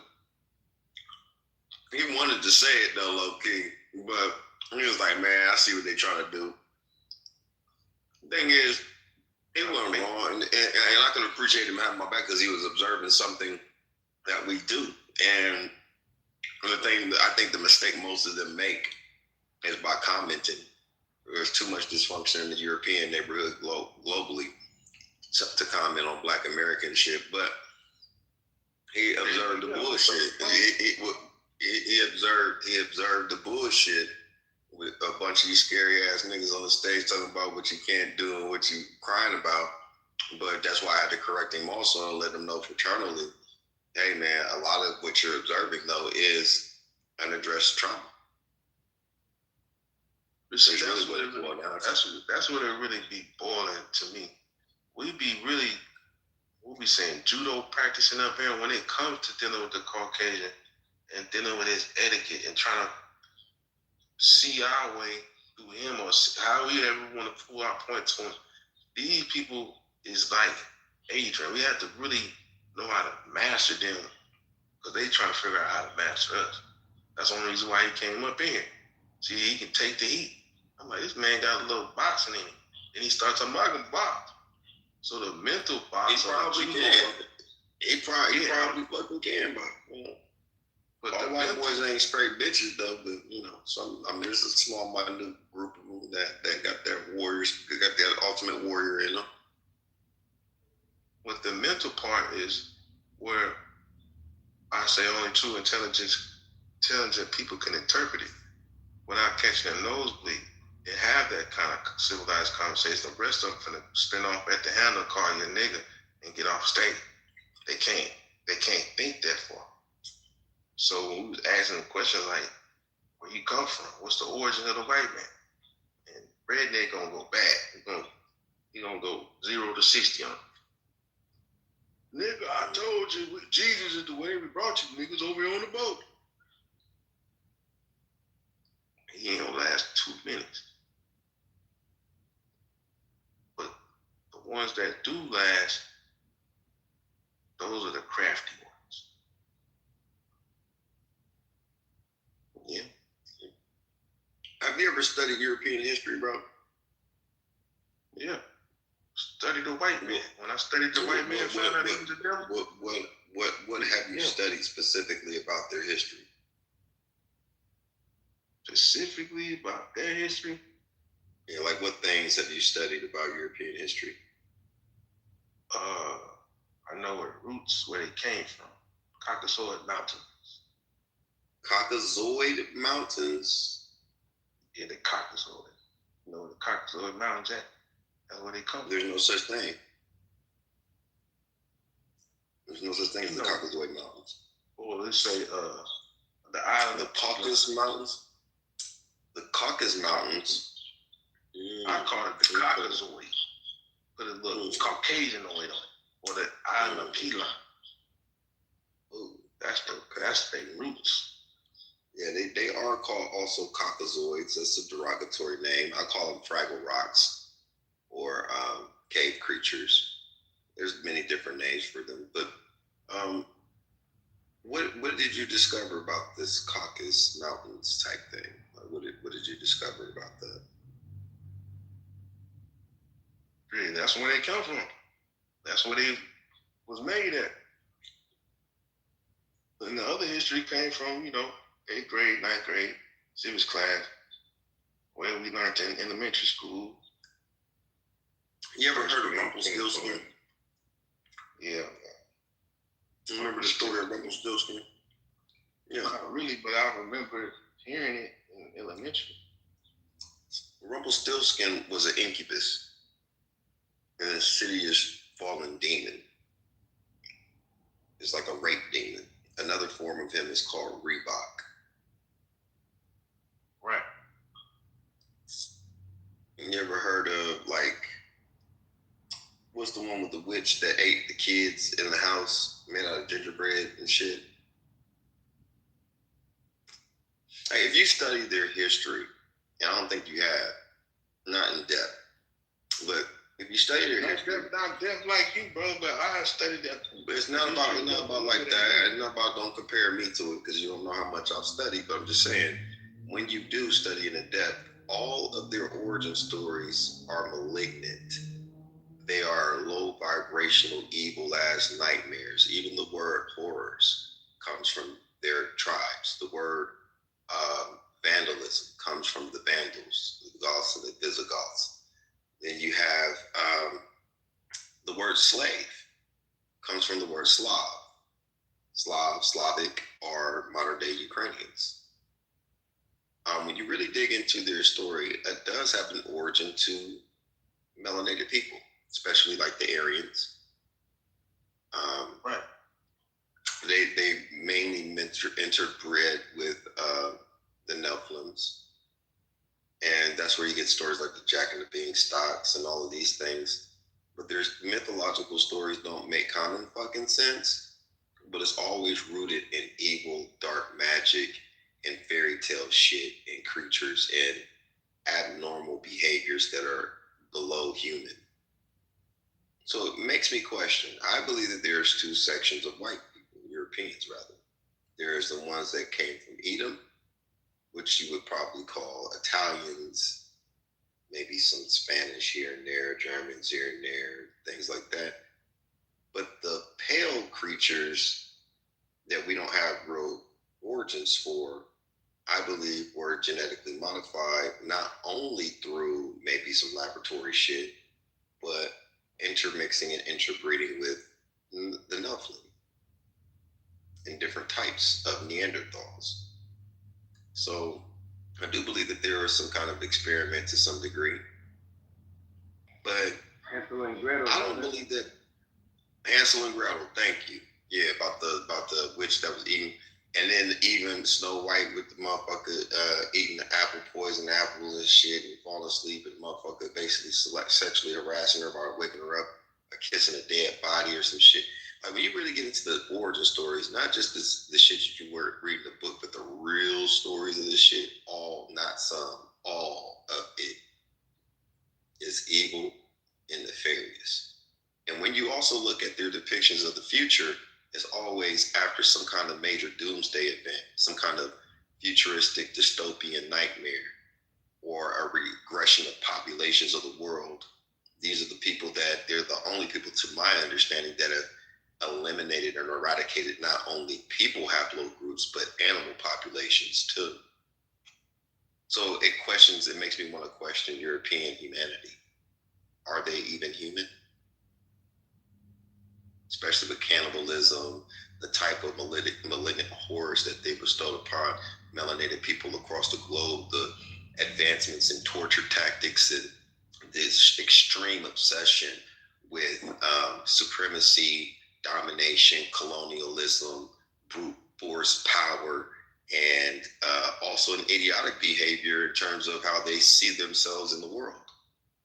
The projection of narcissistic abuse upon other nations and people populations. You have to be mentally fucked to even attempt half of the shit that they've done and then try to argue it as if you're right or that there's some kind of logic to it.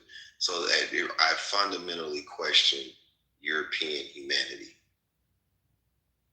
I agree, brother, 100%. The Caucasians don't even know why they kill the way they kill. You ask them why you kill the way you kill, man. What gave you that kind of thought? They don't even know. Because the principle of what they was made out of was out of death. They came to Earth by death. The only way they can get to the planet was through death. So if I had a light-skinned child and I had a dark-skinned child on the island, it was so long before that dark-skinned child would not have light. Somebody will say either he got sick, died at birth, and this went on for cycles. But the light-skinned child lived, the dark-skinned child died. This process has created their ideology, if I can say that. They got history built off of that foundation on how black people created them from this, how you say, evil. Yeah, you can say we brought the worst of self out of us, lust, envy, jealousy, and all of it up in them. Damn, I'll put back in, bro. So when we extracted these people out of us,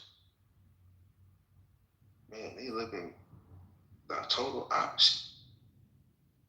Then they tried to graft themselves back, but it would take too long to graft themselves back. So that's where you get apes and monkeys trying to get back to original, and then you're gonna make another species.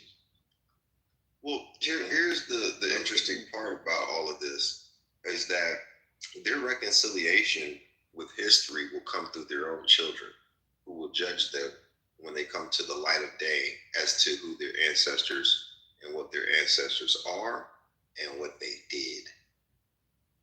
When you get into that conversation and their children grow up and figure it out, they're going to morally reject a lot of their ancestors' advice, their ways, their way of life, the way that they see themselves. And then they'll start to intermarry into different cultures, reduce their global population footprint. They'll relinquish some level of power.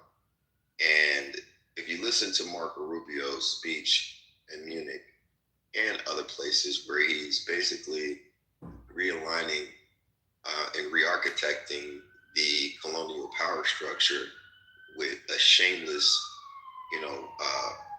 expression of absolute power and authority being kind of rebooted, it is a call to those who feel apologetic about what history displays about European. And when you wake up to history, even for Black Americans, this is why I believe the brother asked about reading certain books and things like that, because we don't know. A lot of Europeans bank off our willful ignorance. How dare we be in 2026? You got the latest smartphone, but you choose to be ignorant. That's like a prostitute that's broke. You see what I'm saying? So it's like, I think that when we all have a sit down and have real conversations, meaningful conversations about where people fit in antiquity, there is an internal shame mechanism that clicks on with Europeans. That's why if you call them racist or allude to them being racist, it's the equivalent of them being called a nigger, right? But when it comes to niggas, most niggas ain't educated enough. Most are not educated enough about our own history to have that conversation with them. What I simply do is remind them of their own internal disparagement and how they've shown up in antiquity, and reel them back to, hey, work on your shit, which is far worse than ours, and don't complain about the environment, about the people reacting to the environment that you put us in. Now, you're right, man. If you read into all of it, though, Black people played a role. You had Africans selling Negroes. Okay, you had other Negroes buying and selling Black Negroes in America, and then most of them telling on Negroes who were revolting or seeking to take over. Tell me this, right? Be sincere about this answer. What's your interpretation of selling somebody into slavery? Well, the way I know it to be, to have happened. Yeah. Well, you had refugees from Spain and Portugal going to Africa. Africa didn't like that shit. They sold them out to Spaniards and Dutches and whomever that would give them guns and run to fight their adversaries over that territory. And they still don't own shit in Africa to this day. And not one melanated population of people on the planet came to America to seek to free us or to help us free ourselves. Know why? Except for, I think some of the Asians. I think there was a small Asian clan, motherfuckers. But do you know and, why? And maybe some Haitians. I've heard some Haitians too did join in. But I mean, anything significant. You know why they didn't come? Because they didn't know we was gone until 60 years after they had taken us from the homeland. I don't think that you read that anywhere. I don't think that you even know where that even came from. I think that you thought that up. And I know that you thought that up because there's no history book that says that. And they were the ones who sold us. So they knew where we were going. They didn't probably care or know what happened to us. But word got back because there were some niggas that did make it back to Africa. But the only reason why they didn't know what we was at till 60 years after we had left Africa is because they didn't have no Navy ship to come on board. No. Brother, listen, you're making all of this up out of nothing. You don't even have a source reference that you read that narrative from. I told you I know what you're not, brother. I told you. No, I know. Well, then here's the thing. I know you don't because you can cite the source. Brother, listen, if you have a source on that, please state it. But there's no, like, think about the logic of it. If I sold you and you're not of my ilk, why would I, A, give a fuck what happened to you or where you went? And B, why would I want you back? I made a transaction and you were the collateral. You made a transaction and you were the collateral. You still don't understand the whole concept. That's why I don't get. I said, I ask you, how do you get in a position to sell somebody? And I come to this equation. Yeah. To the fact that the white man wasn't nowhere around, and we was at war back then, way before the white man came to Africa. So how do we get in position to be at odds? So, like I said, what you don't know is what you don't know is, bro, is that those people were expelled from Spain and Portugal. They went to those slave coasts, and those people that were born like the Dahomey, the Oyo, the Ashanti, right? They went and they fought over land, and they would go on war raids and kill all the men and take the small women and children and sell them to the Portuguese, the Spaniards, the French, the Dutch, the Brits, the everyone else. So when you interpret it, because I don't. It's not an interpretation. I don't get in a position to where people could lay me under their understanding. I say straight up, man, lay me not under your understanding. Show me that. Well, it's not lay me under my understanding. I can point you to the references from the 1700s and 1600s that will give you the direct information from the words of the white man himself of who, what, where, when, why happened. Oh, that's all you got? The words? No, that's not all I got. No, that ain't all I got. I got the Bible. I got historical references, the DNA, the maps on top of that. Shit you probably haven't heard of yet. So why would you say all of us got sold into slavery, knowing damn well the white man doesn't? When did I say all anything? When did I say all? Don't put words in my mouth, sir. Tell me, when did I say all anything? However you see us being sold, and you can phrase it how you want to say it. When he... No, you just wasn't listening, bro. Don't put words in my mouth. This is the real equation. When he got the slaves from you, he came back and got you too. And the no, he didn't. That's what I'm saying. You don't read. You talk, but you don't study. I can. Okay. If you can read, do you know how to read like old English? Bro. Do you know how to read old English? Because if you don't know how to read old English, you're really going to get lost because you don't read books often. Well, we're not going to go back and forth between... It's not nothing to go back and forth about when it's the truth. I can tell by the way that you talk that you don't read a lot of books. You probably watch a lot of TV and have smoke sessions with niggas and y'all pontificate about what happened in history. And you're not far off. You're not far off from the shit. But this particular thing that I'm trying to give you to understand, I'm trying to see if you would even know what the fuck you would be looking at. So if you're asking me to show you reference or say, hey, Cypher, proof up what you're saying. Okay, well, before I give this to you, do you know how to comprehend this so that I don't speak to yours? Listen, I don't want to speak above you. I don't want to speak below you. I want to speak directly to you so that you can fundamentally understand, brother. Son, do you know what the word cipher means? That's not a word. Do you know what the word cipher? Like you cipher? Yes, but you don't. But you're not reading that word. I answered your weird ass question, and you don't know what that is, and you didn't read that in my motherfucking PTO. Now you want to ask me my question? It's cipher, sir. You don't read. I know that you have a limited education, bro. So I don't want to talk above you. I don't want to talk below. Check it out. Now your degrees can't be reached. Now I don't have degrees, nigga. I'm a fucking felon, nigga.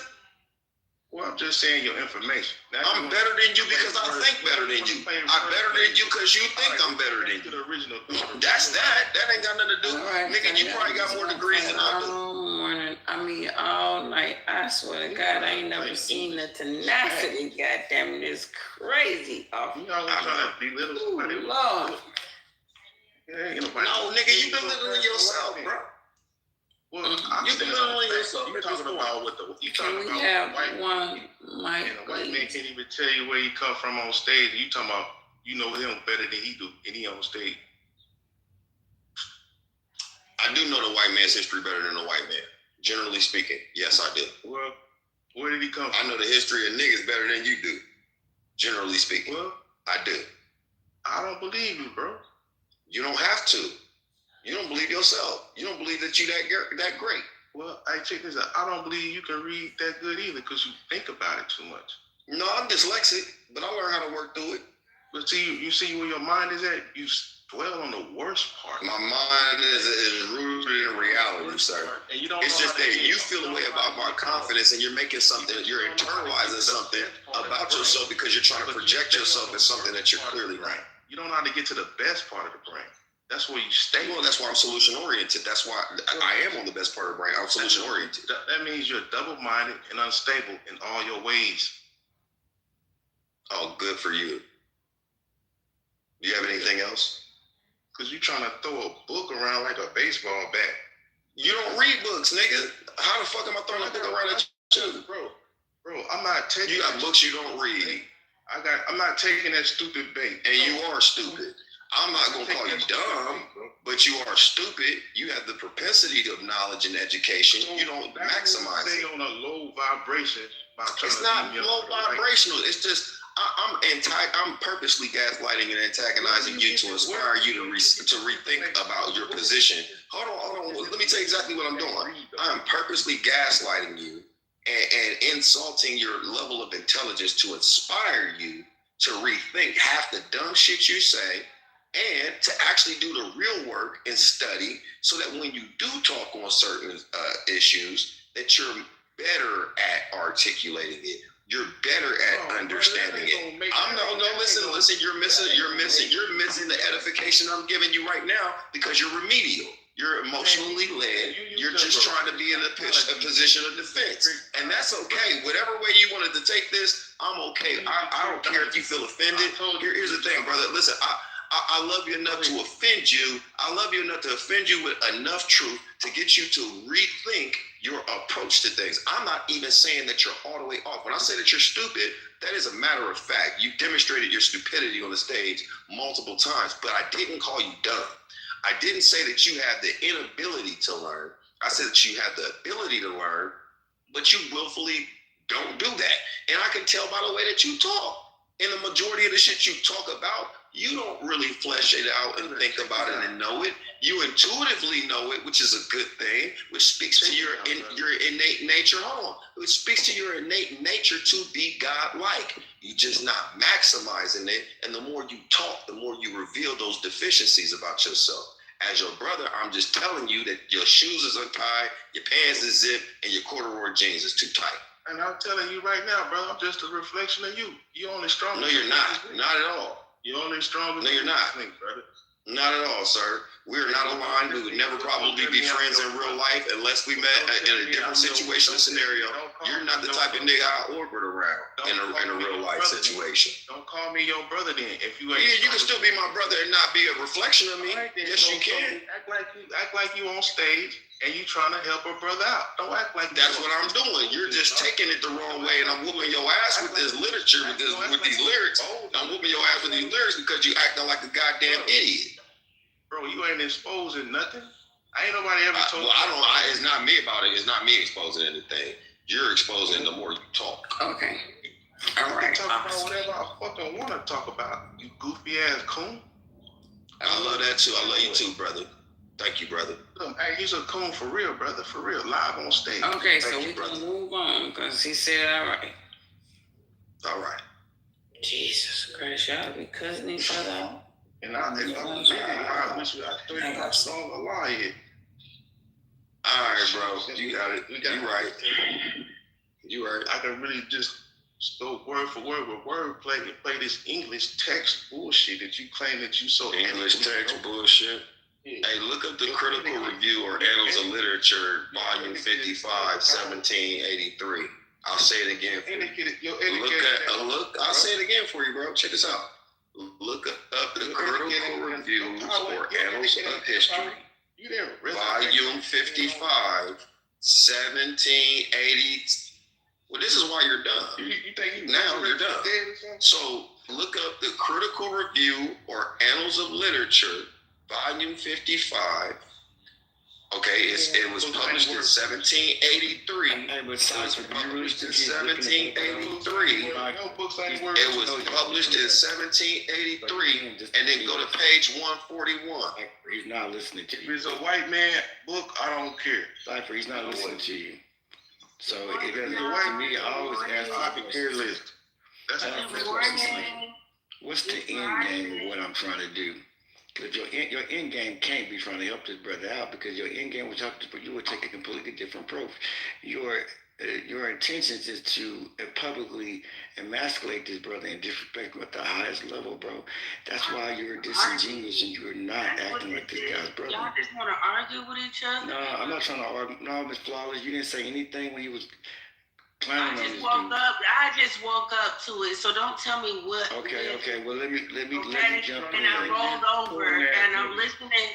When I'm on there, they jump up. When Erica wanted y'all to move on in the first place, Oh, okay, but I thought you didn't hear nothing. I thought you just woke up. Sir, I heard enough. See, you just. I heard enough. Yeah, it means you. I don't understand why y'all want to argue about something. Y'all move on. Yeah, me and that brother was building, and he turned sour, and he stopped building, and he stopped building. That's what happened with Cypher. Now, sister, that's what the nigga did. He threw it out, started talking about a white man. She heard everything. His etiquette is better than my etiquette. Who cares if your etiquette is better than my etiquette? I don't give a fuck if you can speak English better than me. That makes you a better nigga. I am better than you. I'm better than you. You're right. You just Nah, you're not.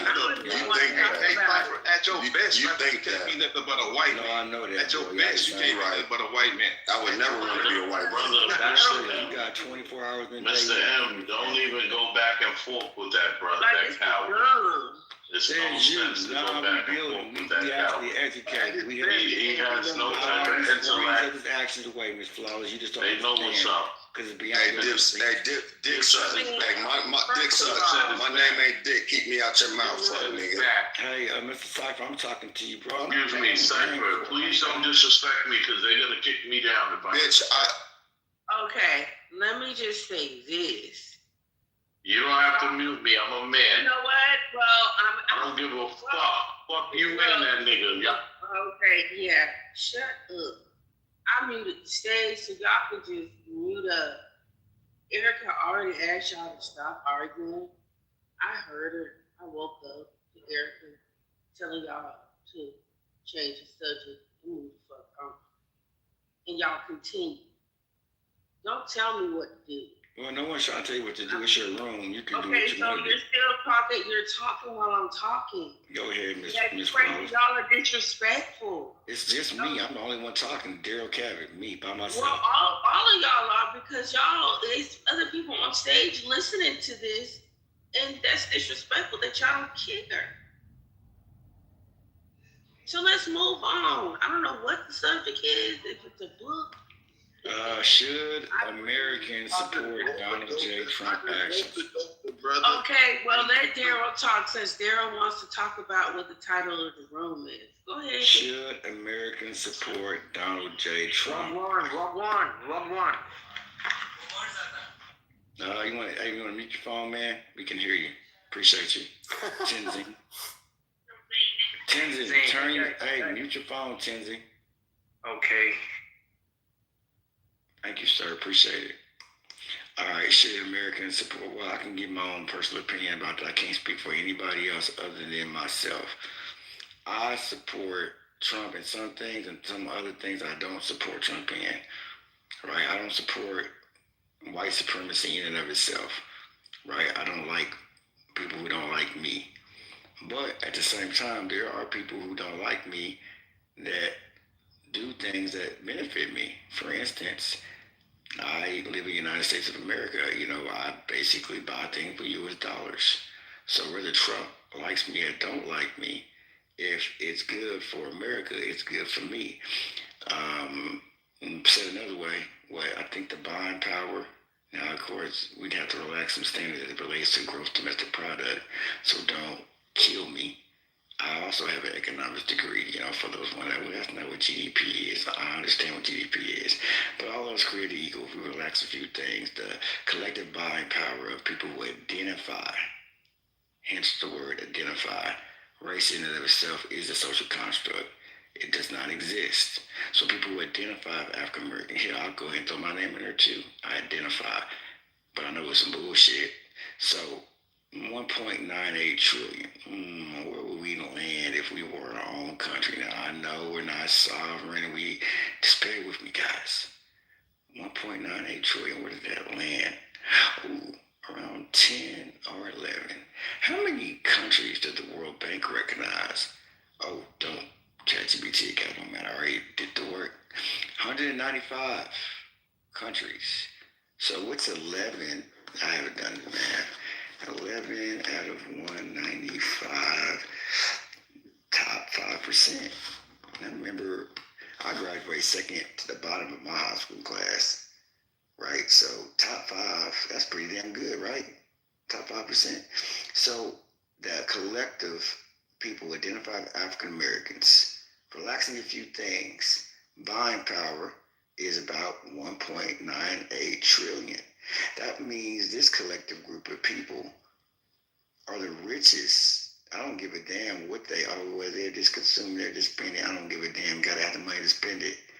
And the reason why the collective of, because it's the richest country. The rising tide rises all ships. That's the point, guys. So a strong U.S. dollar is good for you. All these people that be talking all this shit about black people, not black people, but I'm not this, I'm not that. Bro, you do not have your own currency, right? You trade in U.S. dollars. The largest employer for black people who identify black people are the federal government. You're not doing that for no black people, bro. Shut the fuck up, bro. See, they already come off mic. Bro. He ain't add no value to what he's saying. That stuff don't bother me, bro. That stuff don't, bro. I'm from the streets too, bro. You know how I would do you if I see you like, bro, in real life, bro, you would not even say that to me, bro. Not from my hood, bro. Nobody, you would never talk to me like that in my hood, bro. You would get your ass dealt with, and you already know what time it is. You talking that shit, bro, because I can't touch your bitch ass. Now, Daryl, what's your end game? What's your end game? The end game is, bro, collective. Well, it's the title, kinfolk. Should Americans support Donald J. Trump? Should you support yourself? Do you like Starbucks? Do you like cheap gas? You answer that question for yourself. You might not like cheap gas. You might be cool with your gas being $10 an hour. You may not give a damn about inflation. Do you know there's things that are inflationary and anti-inflationary? Do you not know the real reason why we went over there and snatched that Maduro bitch ass out that motherfucking house? Well, not him and his wife. The fuck? Because they got 18% of their fucking oil reserves in that, and they was moving in assets on us. The fucking Chinese and the BRICS, Brazil, Russia, India, China. Do y'all not understand what this is about? Wait, Dipset, before you say something, you're a bitch. Shut up. Dipset, you're a bitch. Gang. Shut up. Zero. Not on the stage, Adrian. Not on the stage, big dog. Not on the stage. Zero-sum game. You guys are all a part of the empire, whether you like it or not. Look at your driver's license. It says, I don't have my mic. Hell yeah, you should pull out Donald Trump. Who gives a fuck if we like black people or not? If the U.S. dollar's strong, you strong. Get to buy more shit. And if you don't like it, you can always be like, you don't got to leave the country, but you can go do some shit like this. You can be like, in Ghana, you can do like the dual. You can't be a citizen there. You can do a dual. They got something, I forgot what they call it. You can go live in Ghana. You can get paid your U.S. dollars. And why would you want to live in Ghana? Well, I mean, shit, South Africa, Sudan. Why would you want to live there? I mean, whatever, bro. You fill in the blank. It's Costa Rica, Canada, wherever the hell you want to live at, bro. Okay. Thailand, Switzerland. Oh man, I mean Thailand got some good shit. Bali. Yeah, there's 195 different countries to choose from, but it's only one. Every place but Great Britain, their currency is stronger than ours. Don't move there. Your dollar's not as strong. British pound stronger than U.S. dollar. That's the only currency. So are you advocating mass exodus of black people? No, hell no. Shit, you good here. You safe. Are we good? Are we good in America? I know if you a black Christian and the mother beat over and out, they'll cut your head off. No, I'm just saying. I'm asking again. Do you think that black people are safe in America? Because I feel safer in Colombia. I honestly do. I honestly feel safer in Cartagena and Medellin than I do in America. I mean, bro, I've never been there, so I can't really speak on it, bro. Okay. I don't know.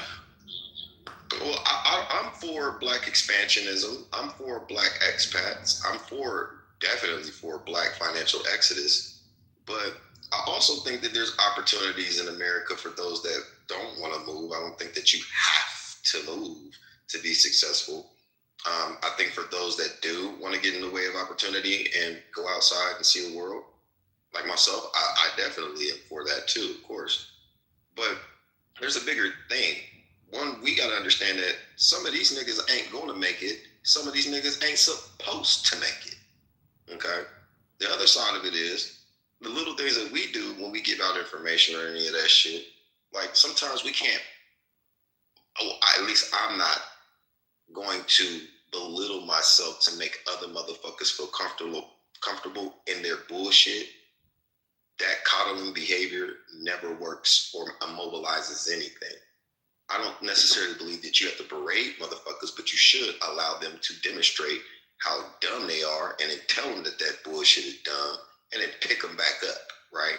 I don't know if you were here earlier, but when Brother Adrian was on the stage and what opened up as a salute to me, I appreciated it, but I also told him like, hey, while this stuff is true and what he was saying was true about articulating his concern about how black people are when it comes to other black people trying to revolutionize and empower other black people, his observation is valid to that point. But then I also had to tuck him back in and say, hey, brother, this is also a fraternal conversation because we're also responding to the chaos that people like you, look like you, created for us. Even though he might not be a descendant of one or himself an oppressor of any kind.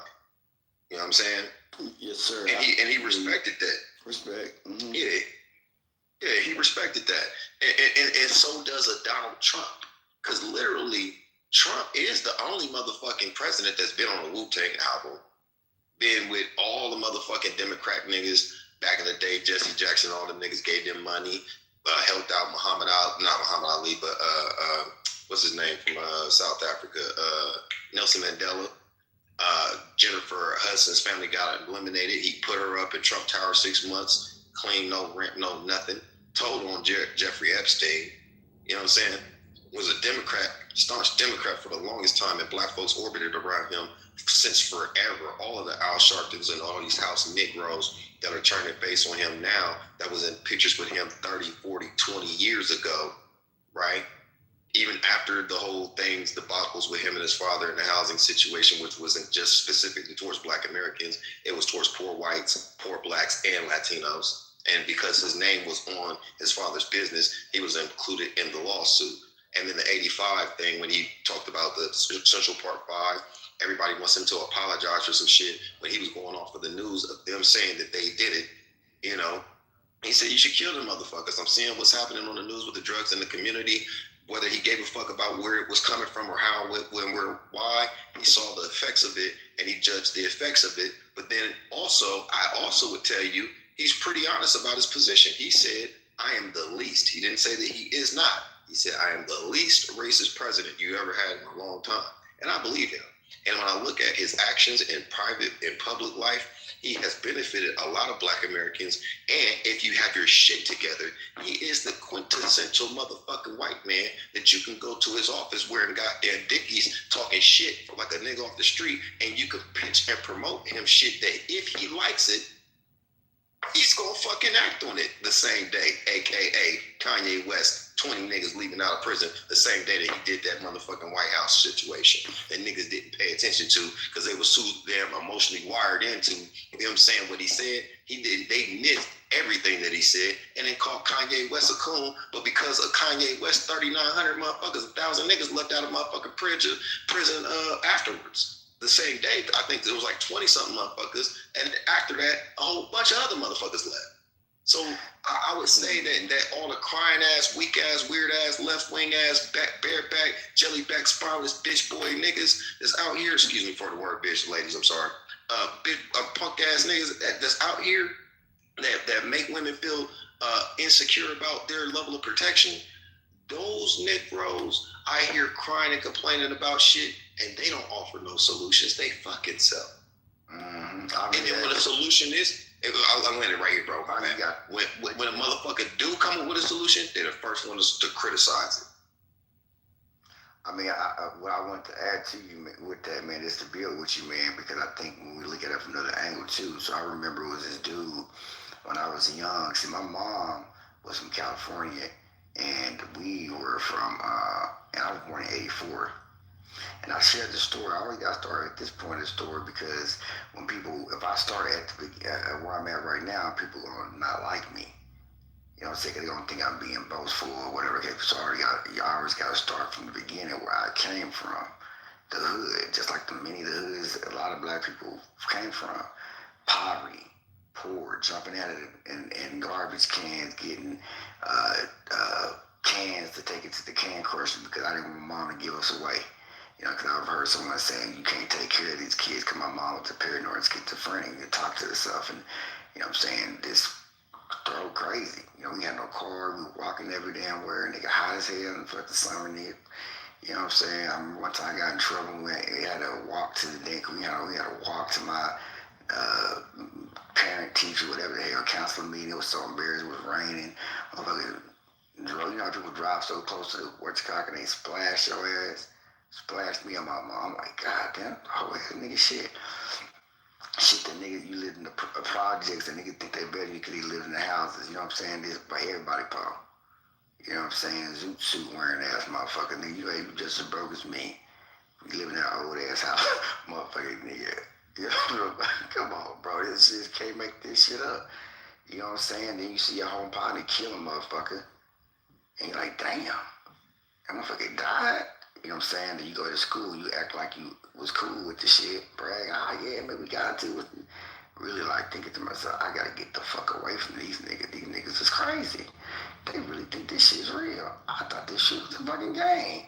I just want to get on some females. I'm a pretty boy. I mean, you know, I'll get in the paint and fight, but shit, pistol play, nigga, I ain't with this. Nigga, I never thought about shooting my gun. I'm like, hell, but hold on, that's just me. I'm what you call hood adjacent. Them niggas was on that shit. These niggas would kill niggas for real. I remember one time one of my partners, he dead now. I just said, man, we went to, but you know how you, in high school, you be 30, 40 cars deep, y'all have your hazard lights on. Anyway, we went to one set of party, they went to another set of party, and somebody came out, oh man, what you got shot? He went back and they killed him. Like, damn, I had him, said dude to have my English class. Now he's dead, so it don't matter. It's a cold case for cows. Ain't never gonna be solved because the dude's dead. I don't even know the dude he killed. But I remember is, hey man, I had my English 4 class. Say, man, I heard you got shot. He said, yeah, man, but we handled that though. Oh shit, hey man, did you do the Macbeth homework? How did we get here, bro? I'm lost. How did we get here? What I'm trying to say is, bro, I came from nothing, bro. But now I run a private equity firm. But if I leave a private equity firm, motherfuckers want to start talking shit. Man, fuck this nigga. Oh, you the guy that did the $10 million raise joint. Yeah, I'm that guy. Venture capital joint. VC, or do the VC? It's private equity, not VC. I'm a private equity guy. But and I didn't raise 10 million. I raised 200. I'm probably a little north of 200, probably close to about 270 now. 2 million. Yeah, that's. What was your vehicle? What was your SPV? Well, so say it again. So what was your SPV? So the client, I can give you the name of the clients. You talking about special purpose vehicle? It was the biggest client. I got you. The biggest client was His name was Robert Prado. It's an encore. Oh no! I don't need to know the client's name. I was wondering, what was the mechanism? It was VA. It was VA clinics. They basically built 40 VA clinics throughout the USA. That's what they do. They were an asset manager that turned to a PE firm. That's what they did. I know that information, bro. You might flip on it like. Man, some of these niggas couldn't even make a phone call. Man, nigga, I wish a nigga would. Two-Face would do you bad. Hey, bro, they can always pull up. Nigga, I know niggas who got real bodies and I told pull up. They still in If they knew who the fuck my people were. Well, let's keep it moving, bro. We ain't got to go into that. He brought it up. You know who my blood cousin is? Founded the actual Compton Crick, my nigga. Fuck out of here, bro. We ain't nothing nice. We ain't playing, bro. Leave me alone at my country club. I like mowing my grass. I am a tax-paying, friendly-ass Christian nigga. How about that, Mr.? I'm not a gangster, bro. I got some niggas. I got some niggas. I got niggas that can come touch you, though. I got niggas that can come touch you, though. If I thought you were seriously on some bullshit, you won't see. Hey, tomorrow. Real quick, Daryl, check this out. I'm gonna rap with you about the SPV stuff and how you raised the capital. If I really thought you was really on some kill shit, my nigga, you'd be dead, bro. I'll let you hear a little something, bro. Yeah, check this out. Hey, bro.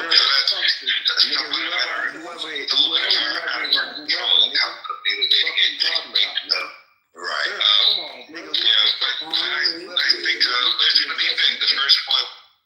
Hey, y'all missing it. Hey, you missing it. Hey, Daryl, don't respond. Listen to what I'm playing real quick, Daryl, because I had a question for you. I want to get back to this bill. You gotta ignore. I give a fuck about you. Hey, Daryl, stay focused. Hey, Daryl, stay focused, bro. I'm trying to build with you on something. Hey, Daryl, let's get back to the money. Real life.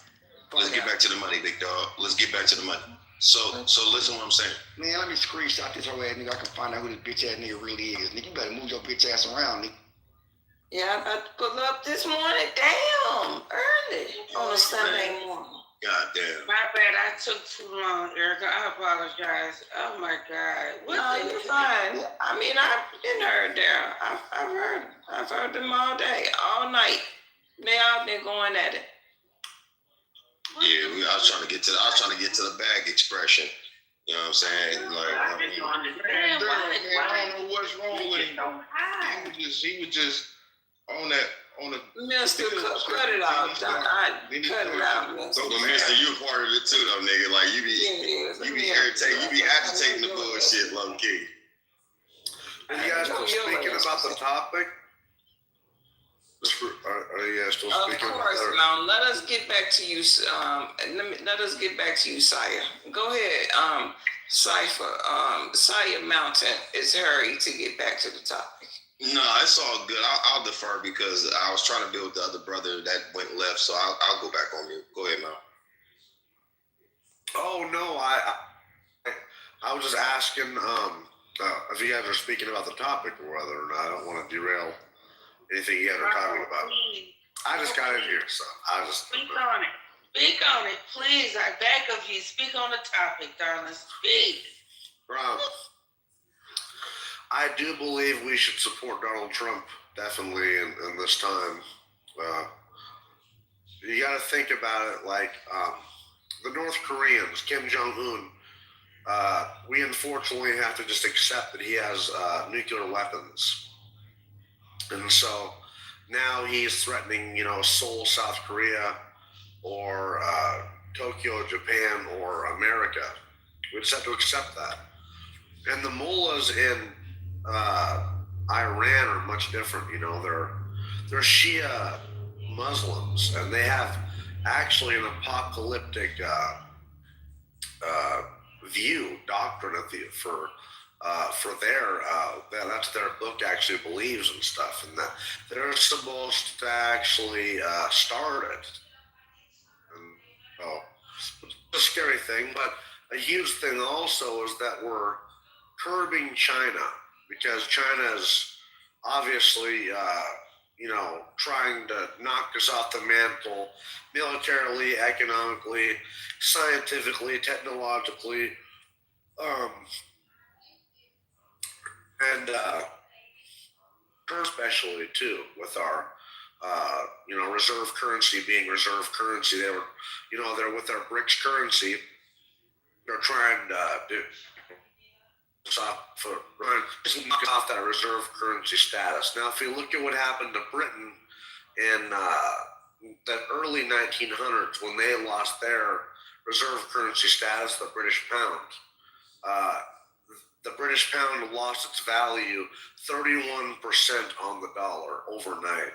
Wow, poor deer got hit right there. But anyway, and so that's what's going to happen here if we allow China to keep on moving in, and forming this Belt and Road Initiative, going into the Panama Canal, offering to widen it for the Panamanians after we build the Panama Canal, and then we give it back to the Panamanians for $1. That was Jimmy Carter, by the way, Democrat, but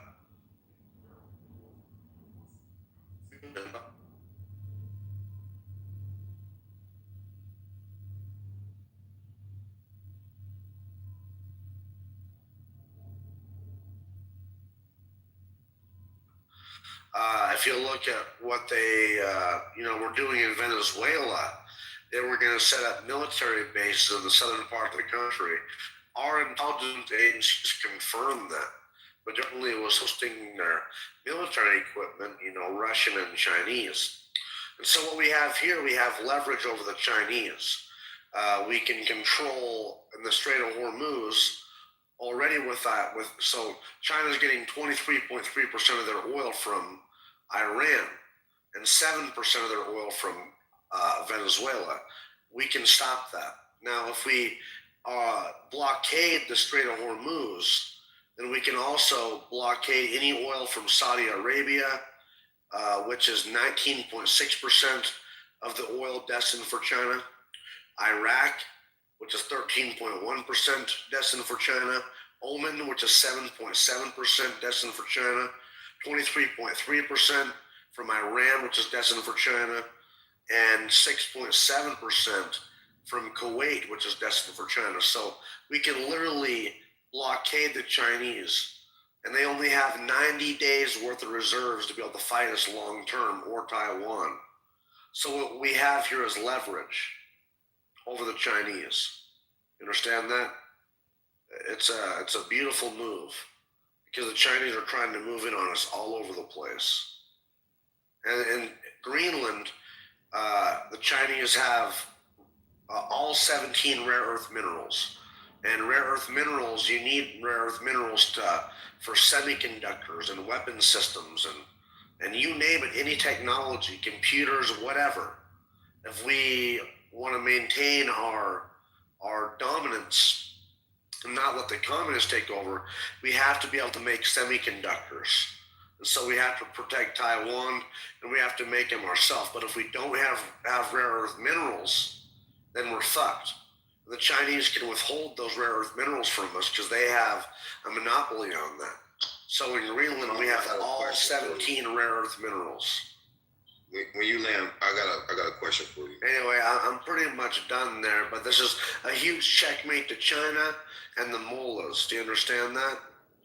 Yeah, I agree with you 100%. What are your feelings about Project Vault? I'm not familiar with it, I guess. Okay.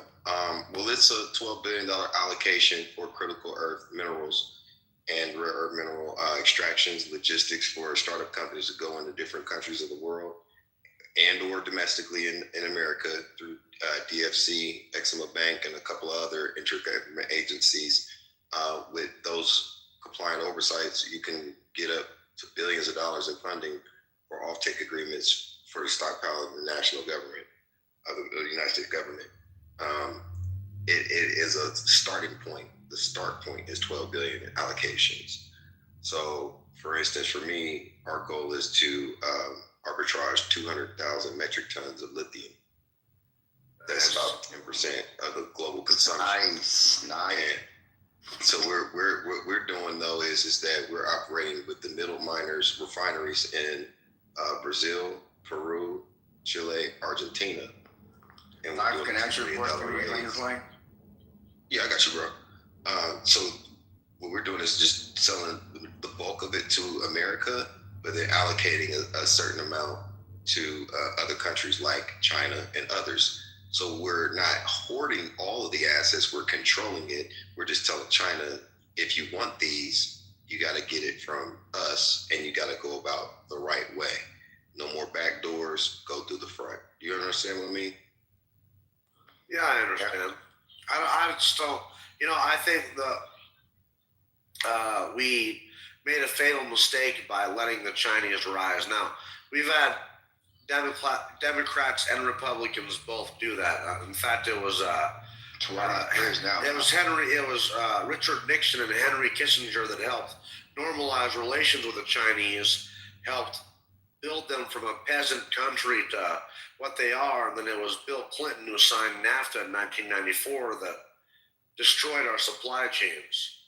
So, I mean, we've helped facilitate the rise of China, unfortunately. Well, Mountain, here's the thing that I think is somewhat disingenuous, right? I think at the end of the day, we gotta be honest with ourselves, man. Sometimes, administration changes every 4 years, and it's not, Bill Clinton may have signed the NAFTA bill, but he did not draft the bill. And in order even to come to a point where even a bill has signed, you already know 2/3 of Congress and the Senate have to present the bill.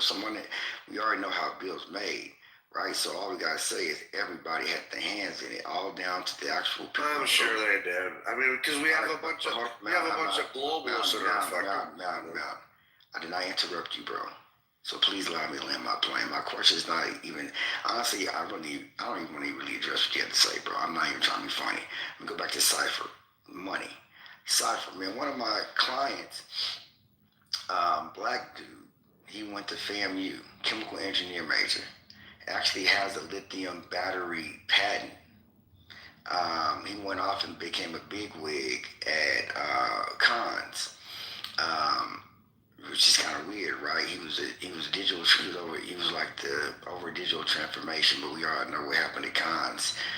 Amazon happened to Cons, so they filed bankruptcy for a few years, and he invested in one of my deals. He was one of my LPs, and he got caught, the game.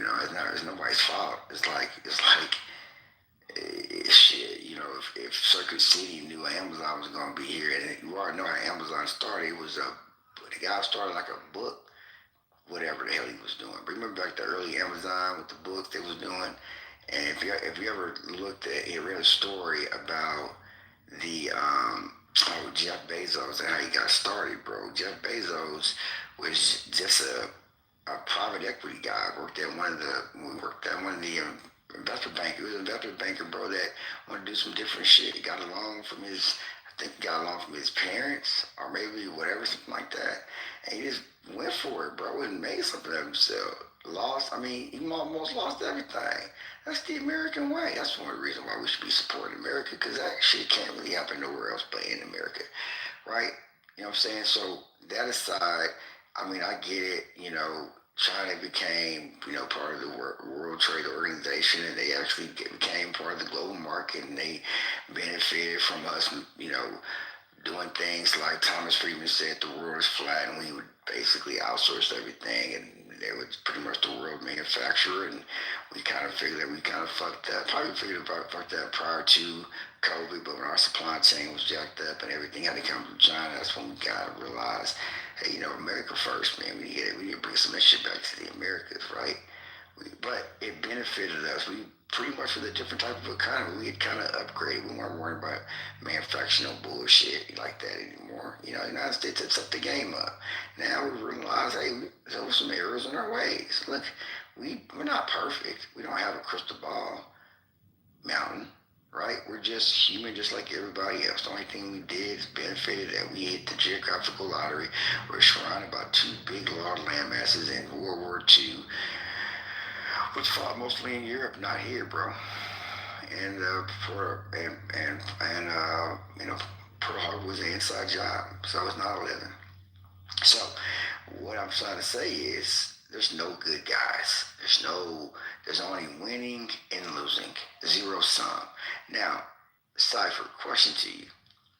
How the hell you guys mining lithium, bro? And so you guys sell it to the country. I could just sell it to anybody and everybody. That's pretty impressive. I didn't know black people even did any. No offense. I ain't never heard of. Yeah, so I hire white proxies. I hire white proxies. Russell Reynolds is a good hiring firm, and Ricardo Ruscio, Holland and Knight are some law firms down there. I have a proxy firm, so I have a direct parent company that orders the operation company IMG in Bogota, and we're putting it on. But what we're doing is just middlemen, and we're not touching anything. We're going to the mid-level top three. Yeah, it's the top 3 mid-level refineries and saying, hey, I know y'all are not cash strapped, but you're not cash heavy. Here, we'll give you 3 5-year offtake agreements that are bankable so you could expand your mining or resources. And then offtake agreement is just an order form saying we want to purchase X amount of metric tons of your whatever for however long. Usually it's 3 to 5 year contracts that are bankable that they can go to a bank, get a loan against, and then, just based on the LOI, and can expand the ore output and then say, okay, we'll refine that. And then those. You want to over my head, Cypher. Okay, no, it's still good. Yeah, I'm kind of confused. All right, so what are you guys? Who's collateralizing what with a bank? So the mid-level refineries would, not us. So we'll do a purchase order agreement with them, and then they'll go to the bank, get the money, and expand their operations so they can have a better output for us. And the thing is, we're going to the top 3 mid levels. Okay. So we're going to the top 3 mid level refineries in Chile, Peru, Argentina, Brazil, and we order our metric tons through them, and then we sell directly to the American government, and then elsewhere around the world, but specifically EHAN, which is the company that I'm working with, because now we're a vertical power source for them. Okay. Cause y'all, all right. Hey, humbly, respectfully, what you said earlier about Trump, though, our black people and this and that, I don't believe none of that shit, brother. I don't know. You don't gotta believe it. It's cool. Hey, Mr. Bro, and I was fucking with you, bro, but you come over, you gonna talk about you gonna rob me, bro, my nigga. Hey, bro, I don't play like that, bro. We good, man. We gonna let that go, bro. Hey, I'm not gonna talk to you no more about that. Hey, my nigga, and I better not find out you really on that shit. I'll kill your bitch ass in real life. How about that? Hey, bro, I'm not talking about that no more, fam. Yeah, nigga. Hey, my nigga. Hey, put your real. You didn't have no smoke for the white man. Hey, let's get back to the money. So Daryl. Y'all are probably it's all good. Y'all aren't little white girls. Y'all are probably when the white man came over, you respected him, gave him real etiquette. Now you want to talk to him like you in the way, bro. You in the way. Me and this man was talking. Daryl, what was you saying again about the money? Yeah, no, because he called him a bitch ass and told him he was going to kill him. And he ain't coming back up. Sorry, Daryl. Let that nigga trick you out your position, man. But, yeah. Well, you know what, though? If anybody is a mirror, I'll be transparent. Daryl's a mirror, because I'm still divorcing and reconciling my nigger side, and we can't carry that nigger into certain boardrooms. That's why I operate via proxy too, Erica, because sometimes my nigger side might say something to fuck up a deal.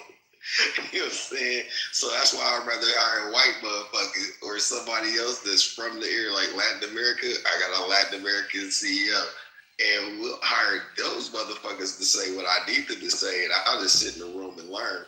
But really, I'm running the whole goddamn show, because my nigga side ain't 100% in check. I mean, I know how to carry myself to be an absolute professional, but I know that there could probably be a time where it could get very tense or whatever, and I haven't gotten enough woo side. I understand that I need to grow in certain areas, so I have no problem with deferring to other people that are better proficient at articulating themselves than I am. You should take a note of that.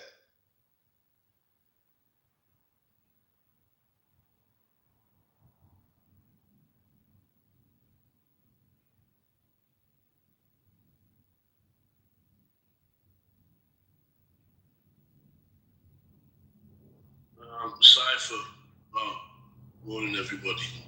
Cypher, quick question. What's up, dude? What's up, dude?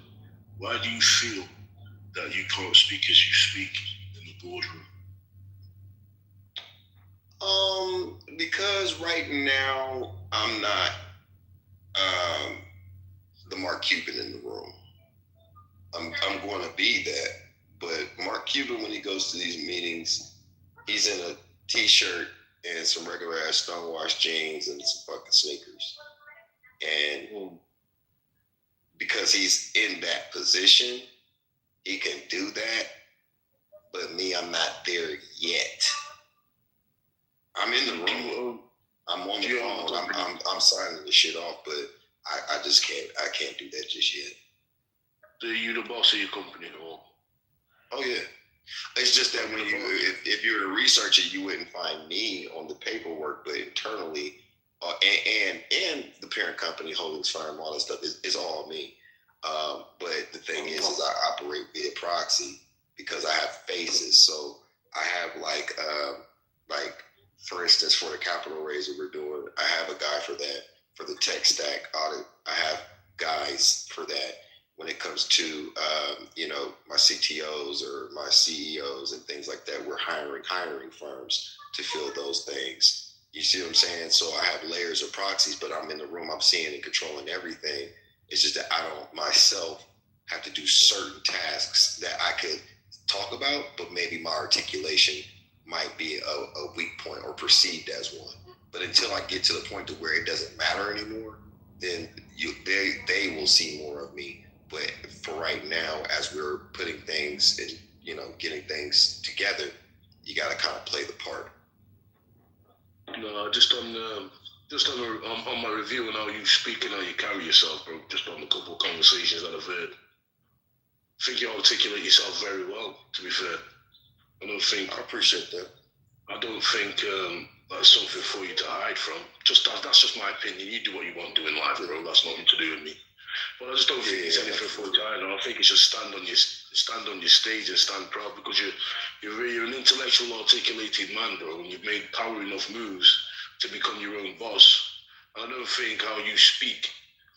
Your brain determines the action, but you've got good words and articulations to carry and hold up what your brain carries, if you get what I'm saying. So I believe if anybody else I feel like if anybody sits in the presence of, should also must respect the value of the person that is speaking. And I think that's what, I get caught up in that sometimes. Well, I used to, but I don't anymore. So if I hit a room, I speak how I speak, because you're in the room, because my brain got you in the room in the first place. You know what I mean? I just want to just put that out to you there, bro. And that's the only thing really I came onto stage to say, really, nothing else. But, I appreciate that, bro.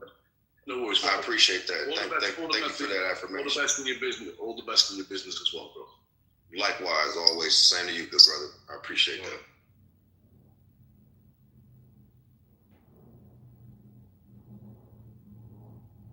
I appreciate that.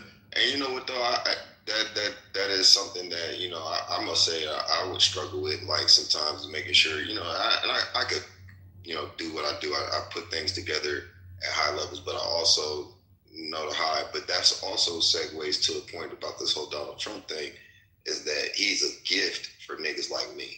Like I could literally summons his name or resurrect his name in any conversation when it comes to questioning character, acumen, capability, and any of those things. If they were to be like, oh, we see that you're a felon and blah, blah, blah, blah, blah, I could be like Epstein.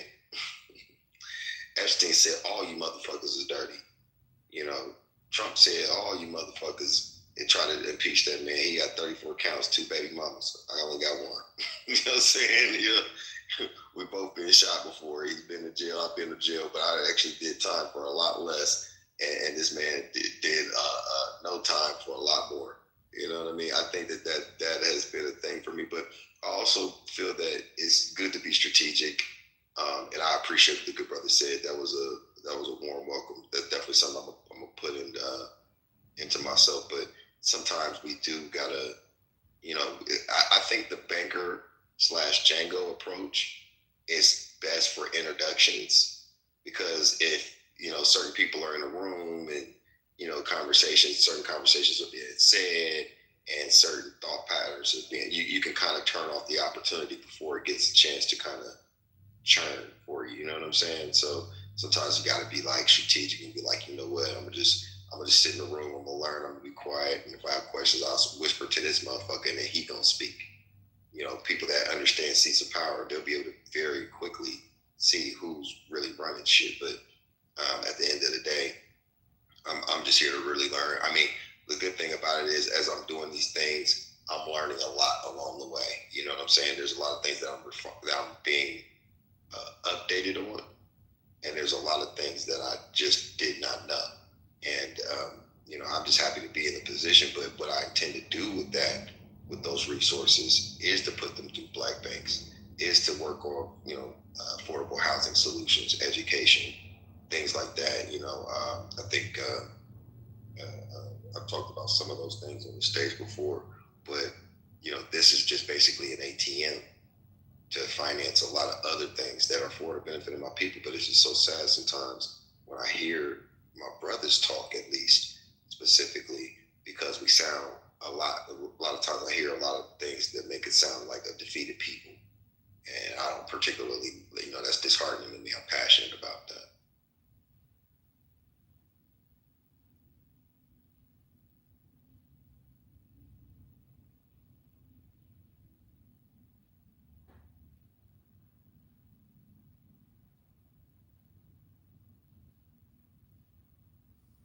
So quiet now.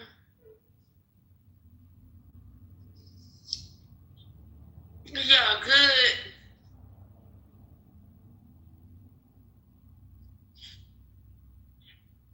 Yeah. What up, Michelle? Wake it up, man. I'm feeling loquacious and shit. That's why I had to go on mute. Mm-hmm. Sound like you've been fighting all night. Battling.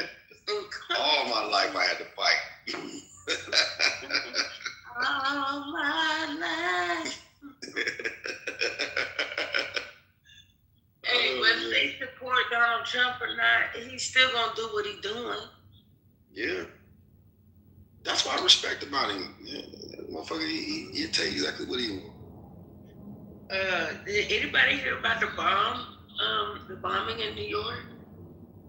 A bombing in New York? No. Yeah, Grace Mansion protest bomb squad investigating 2 ignited devices thrown into a crowd. Let me back up. FBI says terrorism task force investigating after suspicious devices thrown during dueling protests outside New York's mayor's home. Shit. Oh, I'm saying it right now. Oh my goodness. Yeah. Yeah, somebody has said something about the bomb threat on a plane. Nah, this was actually some actual bombs. Like, what's going on? Well, they said it's FBI said joint terrorism task force is investigating after authorities said smoke generated suspicious device was thrown at a counter protest during a far right It's an anti-Muslim protest, not just a protest. Yeah. It's an anti-Muslim. Yeah. They said, under Trump, he said white supremacy is the biggest threat to national homeland security. They said during a rally earlier this afternoon, 2 suspicious items were recovered from property of Grace Mansion. The FBI New York field office said that a social media post. The FBI New York Joint Terrorism Task Force and the New York City Police Department quickly responded and are actively investigating the matter. So they didn't go off. They were maybe like smoke things that they didn't say it was a bomb, but the country's on high alert because of it. I can't wait to get back to Colombia. Yeah, so it says it's about 20 organizers associated with Jake Lang. You know who that is? No. He took part. Jake Lang. They took part in an anti-Muslim protest while 120 counter-protesters gathered outside the mansion around noon. So 20 against 120. But that 120 had 2 bombs.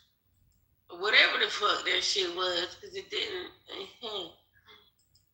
Yo, they said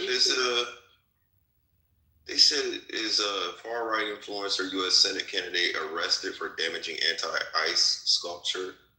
Jake Lang, a part in the January 6th rioter, posted a video of himself kicking down a sculpture at Minnesota Capitol. Didn't they stab him? He's been arrested, and he was a part of January 6th.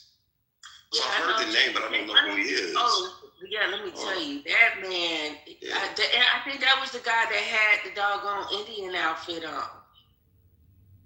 That motherfucker. I think he's in Nancy Pelosi's office. But I know he's a part of all of that stuff. He had a website. Man, he cried when Charlie Kirk got shot. Like, he's one of those type of people. But you know what, though? That's a win, though, too. Because in this, even though some of the right people are right, but the extremist white supremacists are coming out of the woodworks, and it validates everything that Black Americans have been saying about the American experience. Now, as a real American, I am American, but I do feel safer in South America. That's just my personal experience. Although I'm always going to be American, this is how I'm on all this shit. But I feel safer in other parts of the world because you know what I mean? The experience is different. But white supremacy is on a self-correct course to crashing itself, and I'm here for it. In fact, I love it. I love this for them because it really exposes who they are, and not only exposes who they are, but the far left, they're going to clash and kill each other. If there's ever going to be any real threat to America, it will come internally, not externally. Yeah, they got 6 arrests up there from that in New York. Mm-hmm. I see. Yeah. Interesting shit, though. Lock their ass up. Yeah. Time for this, man. You ain't got time to be worried about sleeper cells. I'm gonna need y'all to fix this shit. Trump, fix it. He was trying to fix it. But motherfuckers don't want him to. It's a reason why. Because let me just say this: it's a reason why he was doing deportation. Because he knew once he got on this mission that he's on, it's gonna be motherfuckers creeping out of the motherfucking sleeper cells. That's why. And y'all, not you as in y'all's type of, I'm not talking to you, but y'all motherfuckers are so goddamn dumb. Oh, the immigrants. Meanwhile, he preparing to go and take the world. And he had to clean house. Oh, the immigrants. No. Meanwhile, this man is trying to fucking make America great again. Man, come on now. Hey, you know what be killing me though like too? Looking back at this, huh? No, go ahead. I was gonna say looking back at this cipher, it just makes me feel like a lot of people just over emotional. Yeah. They don't see the bigger plan. If you would have read Project 2025, you would have knew the plan, and you would have knew to shut the fuck up. I'm a land right there. 1,000,000%. No, I was gonna piggyback off of what you just said with that because it's true. Like a lot of niggas are emotional shit, and the audacity of these left motherfuckers that be trying to tell other people how to be outraged. That to me is lame as fuck. Cause they be like, you should be outraged. You know what I'm saying? Like these people are Venezuelans were celebrating, Iranians were celebrating, Nigerians were celebrating. Oh, they should be outraged. This is bad. This is No, they wanted this. There was a lady in the room earlier that said that they wanted that shit. That didn't want to thank God for Trump coming in there. He said that he was going to pull up, help was on the way. And then everybody's like, see, it's been 2 days. Help isn't there. Oh, it's been a week now. He's been saying that for a month. Then when he pulled up, okay, they're just going to talk stuff. He better act now or something. And then he started dropping bombs. Oh, he's doing the bombing. But then remember I played that clip, Michelle, with the motherfucking Hillary, Obama, Jim Crow Joe, and Kamala Harris all said that what they would do to motherfucking Iran. And this nigga actually did it, but he gave them 8 months of negotiation the first time, and he gave them over 30 days this time. And the last time he spoke, when he said, I gave him 10 days, and he gave him 12, 13, and bombed them on the weekend. You know what? So how you gonna call this United States of Israel when we got the motherfucking bag? Israel works for us. It ain't we. I don't understand the logic of it. Just because they're a small country, we paying for everything, that don't mean we not doing what we want to do. No. US is the big dog, but to be We fair, are telling there's so Israel many ties. Israel doing what he want to do and asking for backup with us. We don't have to back him up. But you know what? Right. Since he's in on the plan, he's in on the fucking plan because y'all don't even listen. I just said the past year, this motherfucker tried to clear this country of certain immigrants, illegal immigrants. He's looking for sleeper cells to get them up out of the country because once he starts fucking around in all these other countries, that's when, like I just said, they just tried to bomb an anti-Muslim protest outside of the mayor's home in fucking New York. The shit is right in y'all face what he was trying to do. He was trying to clean this shit up. So when he got ready to do what he was going to do out there, we won't have problems at home. I land. Wake it up. Wake it up, baby. Yeah. Wake that shit up. Now, what's up, to Adrian? be fair, He's down there looking like George Michael. I'm not gonna lie.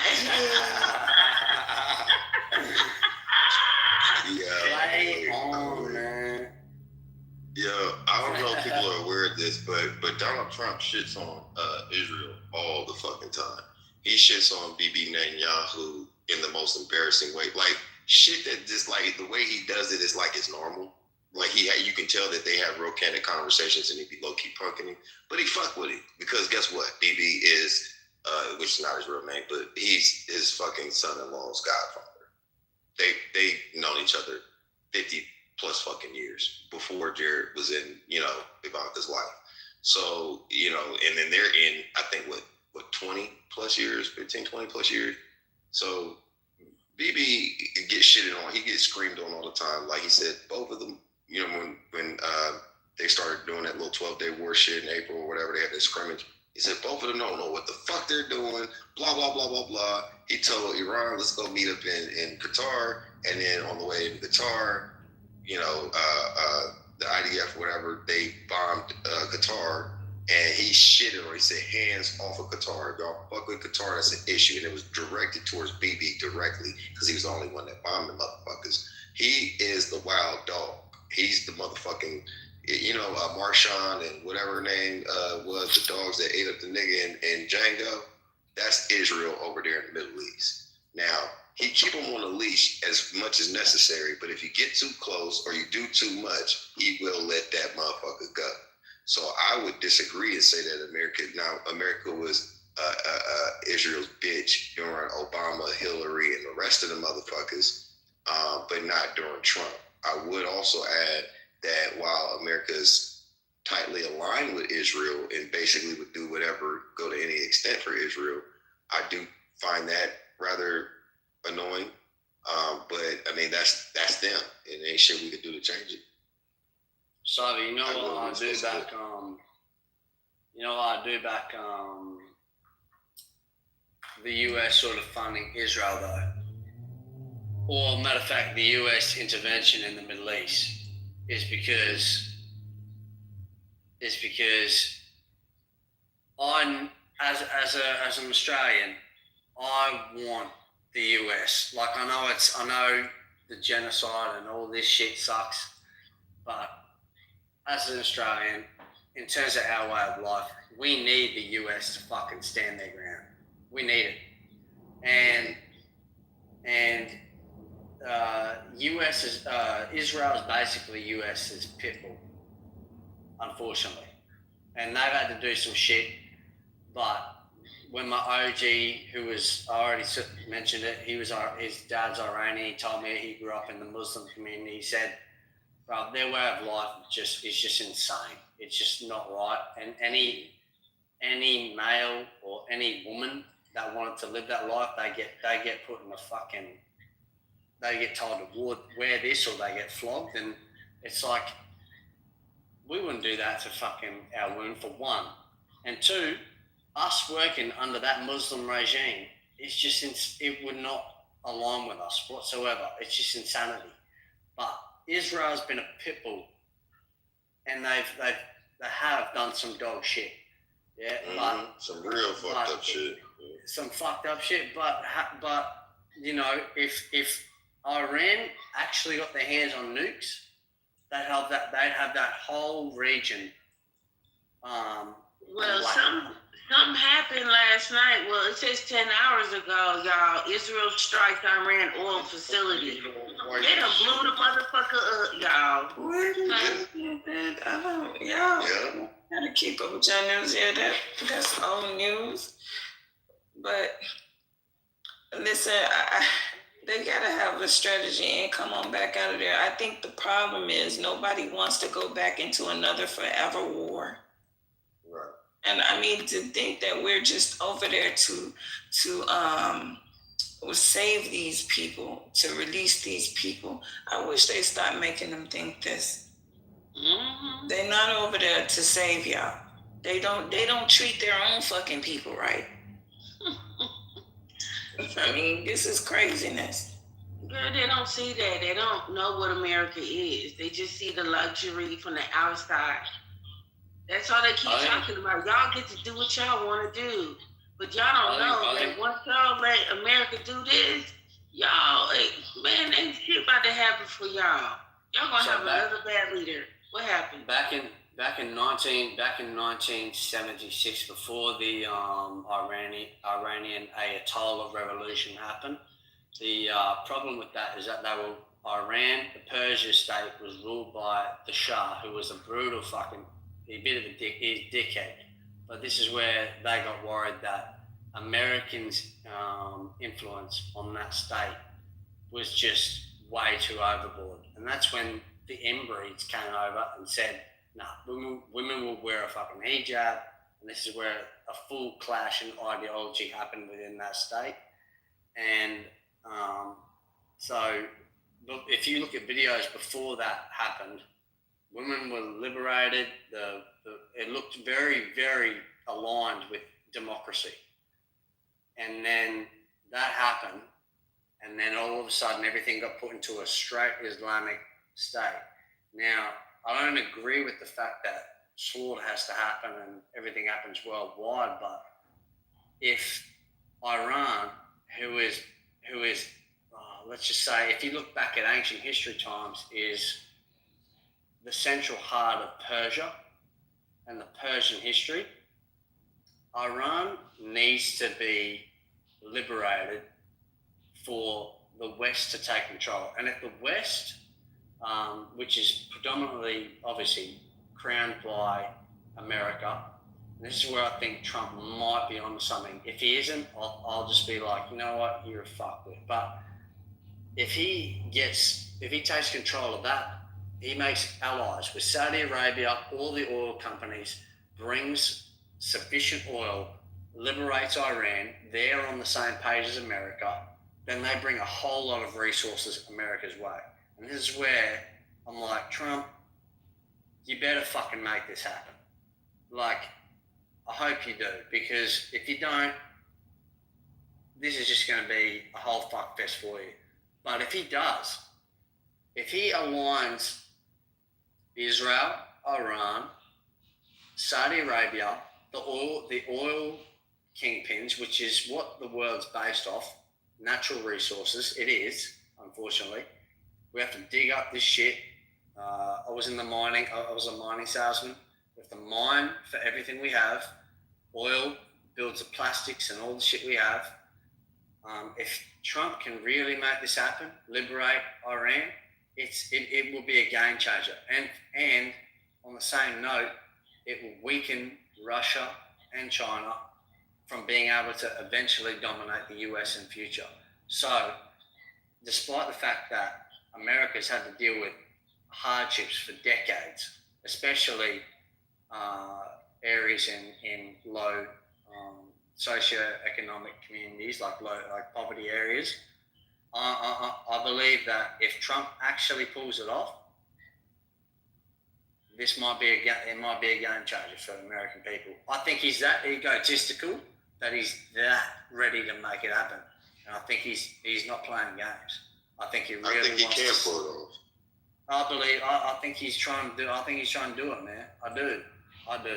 But he's had the balls to call out NATO in front of the world, and all the leaders were like, "Is this cunt serious?" Like, yeah, this cunt has the balls to fucking really say that.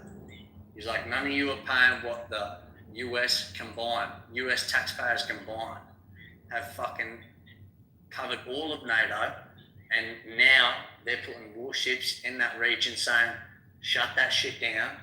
And now Iran went and fired out all this shit because they're religious fanatics. They're not Christians, man. They're Islamists.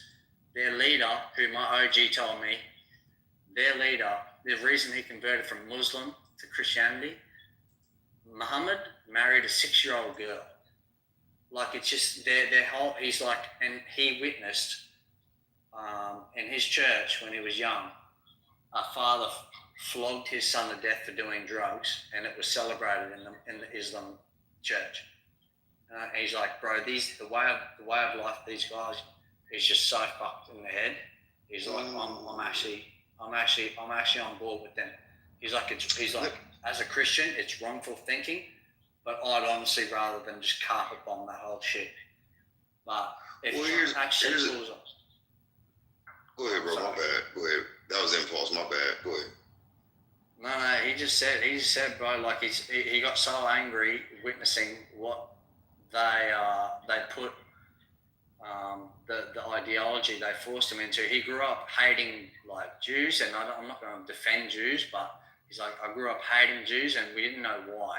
And then he's like, I converted to Christ, and then I realized through Christianity that you can be open-armed and loving to everyone, no matter what they look like, no matter, it's just a different ideology. With them, it's you follow my ideology, my principles, or you fucking die, or we put you in chains, or you get put in a fucking hijab. And the one thing that upsets me is, and he's like, he said this, it pissed him off. It's like the people that get so passionate about defending what they say, they don't even realize that these people they defend would fucking put them in like a regime that they never want to live in at all. So I'm just like, Well, you know, there's a caveat to that. There's another side to that coin. Okay. The reason why most European Christians hate Muslims is because they forced them to bathe. They forced them with education. And the hijab is actually to cover the woman's modesty instead of having her looking like a whore, so that the angels wouldn't want to molest the women. So the reason why that there's a stricter law process, like there's really, fundamental differences here and there, but Islam is a Shemitic, they're basically the half brothers of Christianity. They're just a lot more strict. They are more adherent to what we would call the Old Testament. And about, Muhammad having sex with a 6-year-old girl, whatever that was said. There's a lot of that also in the Bible, with even Joseph being in his late 20s, early 30s, and Mary being around the age of 13. There's a lot of things that go on that we can't morally just be like, this one's better than that. They're all flawed because they're man-made. I'm more biblically based. I'm not religious. I have studied 16 different religions, but the reason why there's an aversion of Islam in the European anything is because of their history with Islam's dominance and their strict adherence to their laws. Now, not all of Islam or Muslims are that strict. You see what I'm saying? Like, there are Muslim nations that do well. Like, Dubai, Abu Dhabi, all them up over there, Islamic nations too. And they don't have the same problems as Iran, because that section of Iran's Islamic rulership is adherence to a strict order that seems terroristic and it's not as freeing. I'm not a big fan of democracy because one, America is a republic and a democratic republic, and other places are usually republics too. But democracy is basically the mob ties rule. So if the mob is fundamentally fucked up, that doesn't mean that that's right for everybody at all, or for most people. And so the democracy trope, the Islamist thing, because Islam is a beautiful religion of people, the cultures that intertwine itself into it, and there's a lot of Asian cultures as well. They do well in terms of cultural. You don't see like mass murders and shit like that you used to see in the West, like especially in America. I mean, because of our lawlessness and the way that we were founded, it's been mass murder. You know what I'm saying? We just had the Bondi Beach attacks, to be fair, but yeah, I know what you're saying. Yeah, we've done some very horrific things to my ancestors, not just Black Americans, but Native Indigenous people.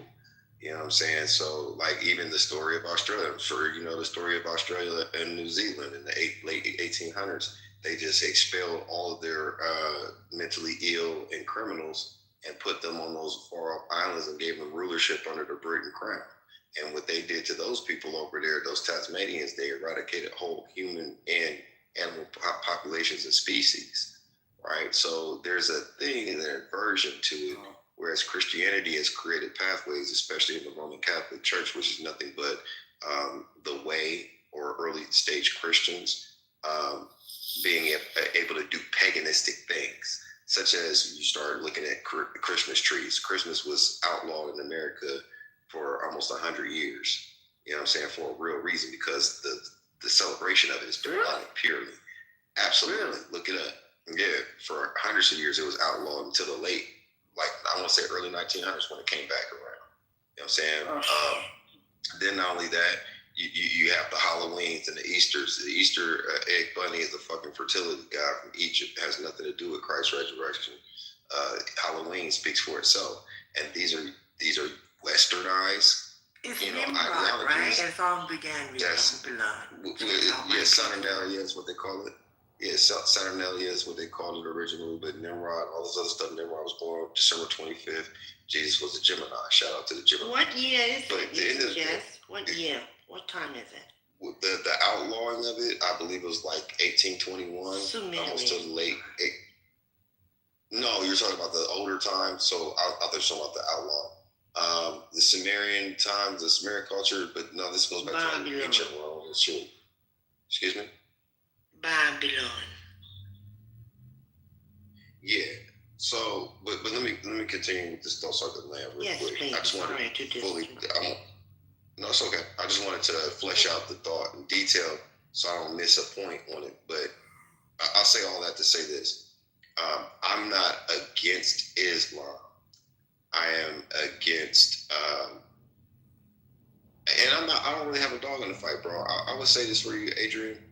Me as as an American Negro, the way I see this, is God's will be done. God will use Trump to do a good thing that could trigger a bad thing that could trigger God's return. You see what I'm saying? So I'm not against him. I look at it like this is an opportunity for my people to be in position to benefit so that we can step up into the order, because now that if the world goes to shit, everybody's going, I mean, it would be the Black Americans would be the righteous people to step up and say, hey, look, let's calm this shit down. Let's divvy this up. Let's break that down, because we are very fair arbiters. I did have a question about mining, but I'll stop right there because I've been filibustering. Also, you're Please don't filibuster tonight. Sunday morning. But get your Lord on some kind of way. Yeah. Well, you can't get mad at, at Islam. Anybody can bring out of a human being that was pushed down in the mud and still produce a Muhammad Ali, a Paul Khan, and a Malcolm. You can't do nothing but respect that on a high end. And then bring out a Eugene and Sheikh Ambassador Akbar too. And it's still, just like the ever-ready bunny rabbit, it's still going on and on and on. Yeah, I'm just messing with you, man. But that's still some real talk there for real people. And we ain't married nobody. We ever. What do we want? What do we want? What do Ambassador, we want? can you? Friendship. We want money. No. A good home. I and want friendship truth. and all I wants want it. the truth. I want justice. No, I was speaking. No, I'm gonna give it back to you. I ain't gonna steal nothing from you. But we want money, a good home, and a friendship, and all wants of life. And all of us have achieved that. All of us achieved it. I will assure you. We got some money, a good home, and a friendship, and all wants of life. It's a choice, you know. If you say, "Well, I'm gonna live in the project," that's a choice. I'm gonna live in something. I'm gonna live in a gated community. That's a choice. You know, I'm gonna live under slavery. I want to live off of Kool-Aid. I want to live off of juice. All the choices you have all day. You make judgments and decisions all day long. But the statistics says that very few, and I do mean very few people, can make a major decision that could seriously affect their lives. And I land my plane on the facts as you know them to be, just by saying my. So the man said, come on over to my place. There you go. That's what you need. Oh, that's right. Put some teddy bear up in the gas tank. Right You got high octane shit over here. Come on in the house. Get in where you can fit in. Tip top where you don't stop it. I know that. I can tell you drop. Drag your ear across the carpet and keep it moving, my mouth.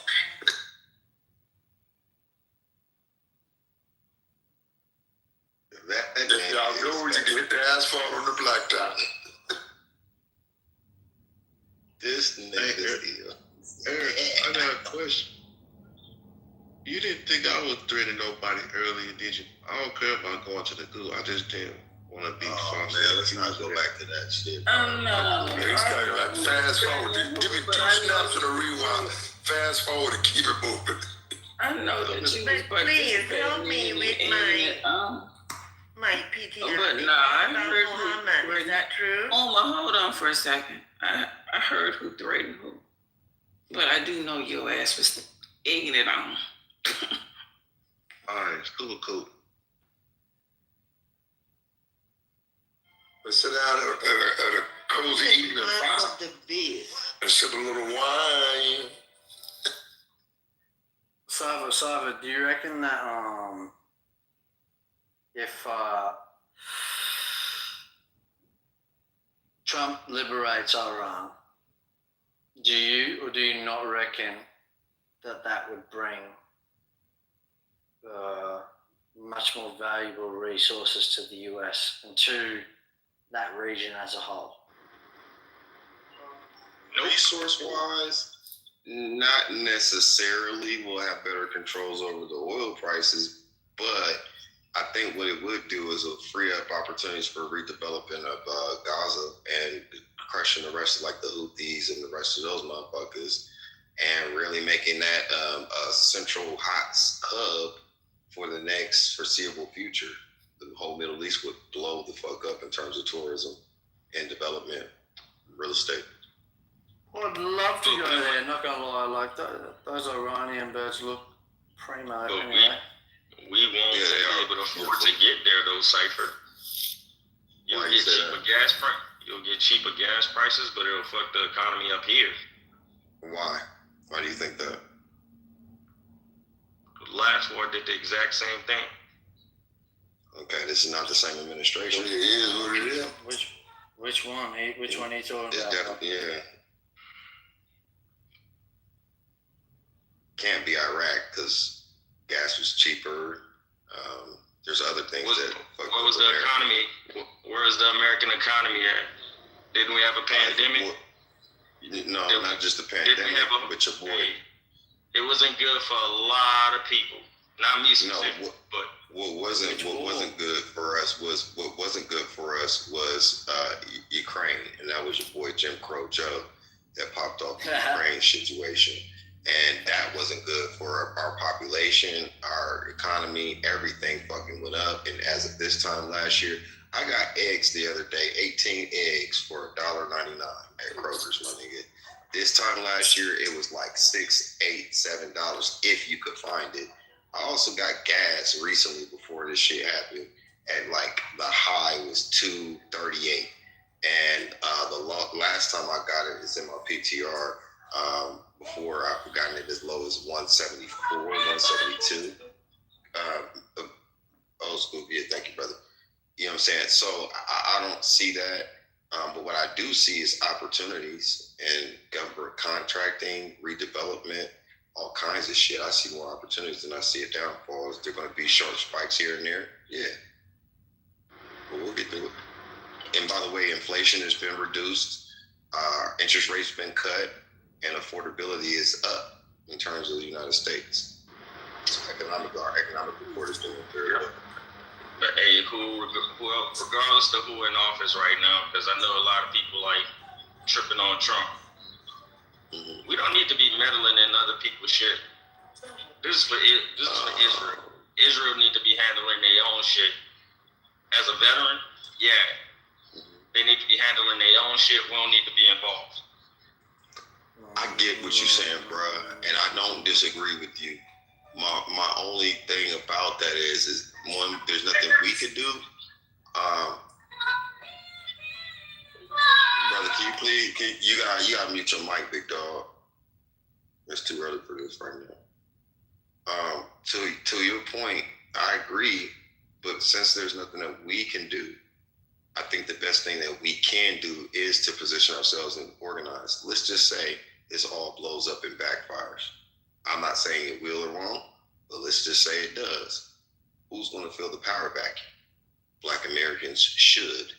Let's say that this shit, it blows up and it's good and it works out for America. Guess who should also successfully grab that windfall?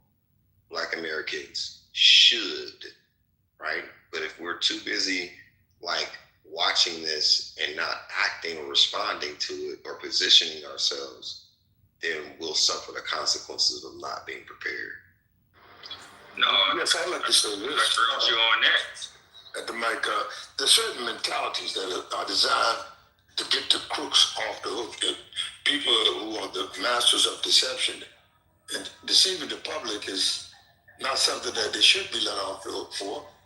And if they decide to do so, it is against their betterment to allow these crooks off the hook.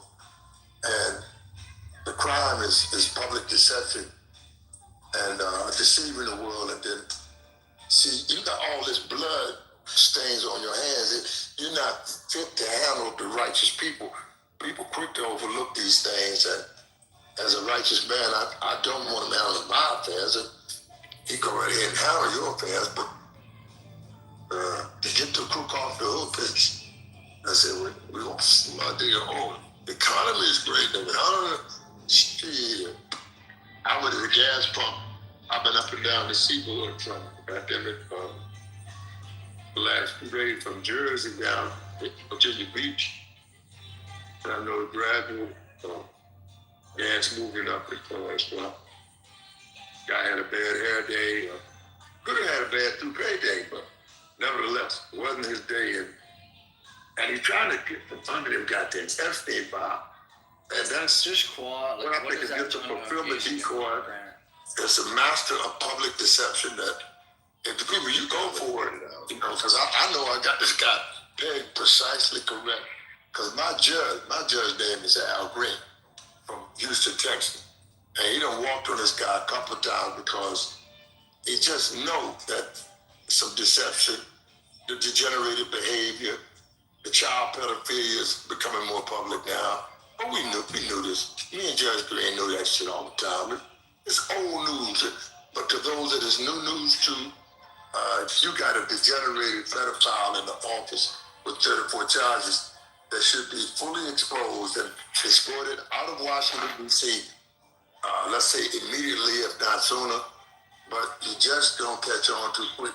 Now, Tricky Dick, he thought he wasn't going to go. I swear for God, Kimber Stowe did.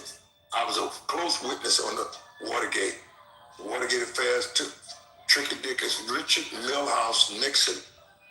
Said he declared himself larger than Charles, which he was. But now for long, he said, The rapper got a tour called Not For Long, but on that strength, I mean, we just dangled. I can dangle a curve for you. There's a dude in here.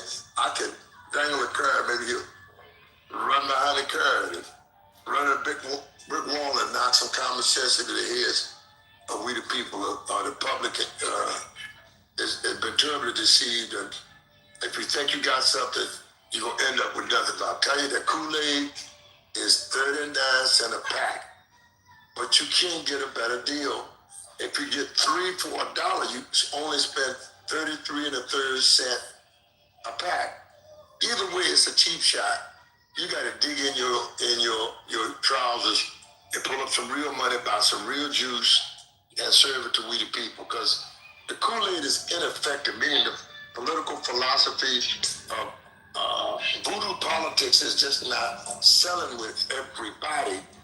Maybe your body, but not my body. I'm not accepting voodoo politics from anybody, and especially not the orange toupee guy.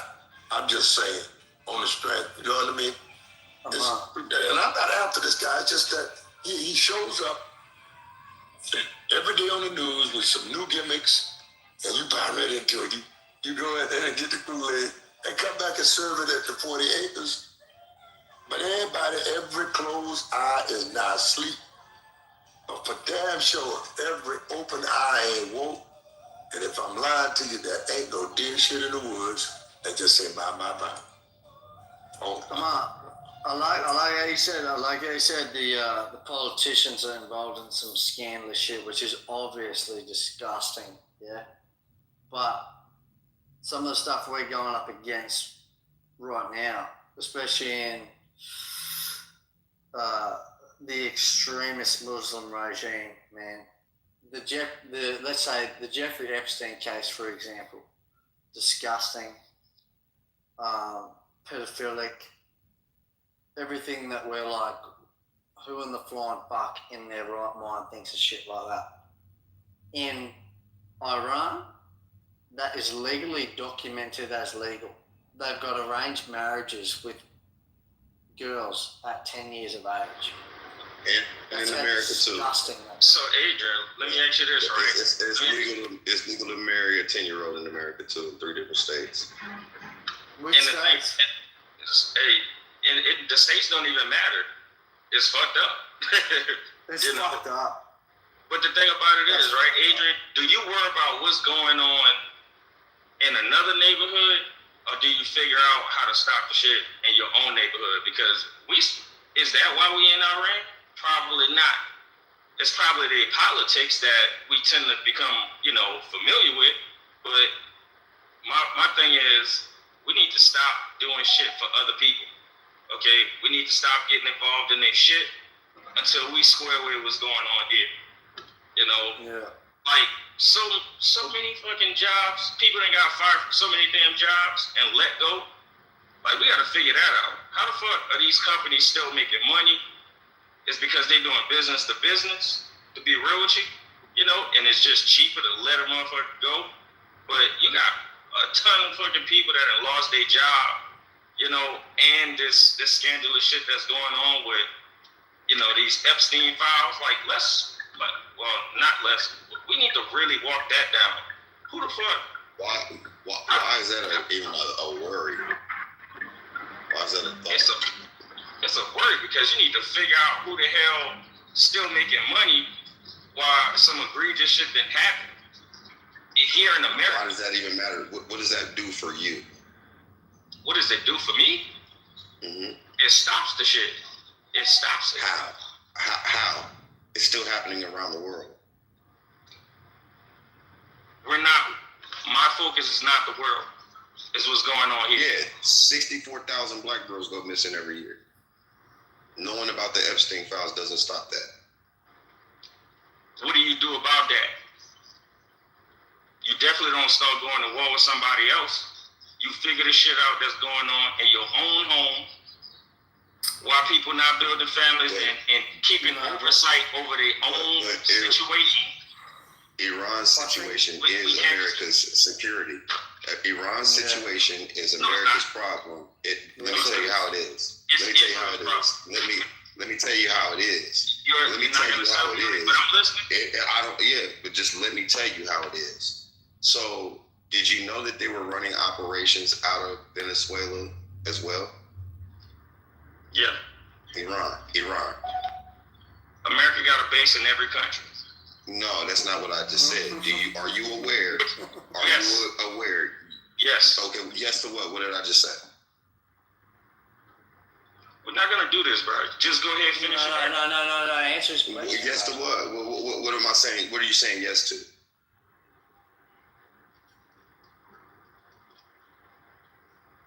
Yes or no? He doesn't know. Yes or no? He doesn't know soccer. Yeah. Yeah, he doesn't. So that's the thing. Like you gotta read. This is the irritating part about this shit. So he doesn't know what the fuck Iran's position is and why we're going after him this way because he's uninformed in that particular range, right? And if you don't understand the security interests, it's my assumption based off of no. It's my assumption based off of your actions and inactions. I asked you a question. I don't think that you literally heard me, but you heard words. And just to move the conversation along, you agreed. And then when I asked you what you were agreeing to, you couldn't articulate it, which lets me know that you weren't A, paying attention, and B, you don't know what the hell I was just saying. You gonna finish on with the narrative, bro? Yes. I'm trying to figure out, is he gonna kill it or he gonna attack him and eat his flesh all night? What the fuck? I don't do that, brother. I definitely don't do that. But here's the thing. If you pose a question and you gotta finish the whole narrative. Yeah. So I paused to ask you a question to see if you were following suit, and you clearly wasn't. That's the highlight. But moving along, yeah, it is. I just made it one. I just made it that. I just made it that way. And now you're in defense mode. Now I'm gonna go in because now you're in self-defense mode.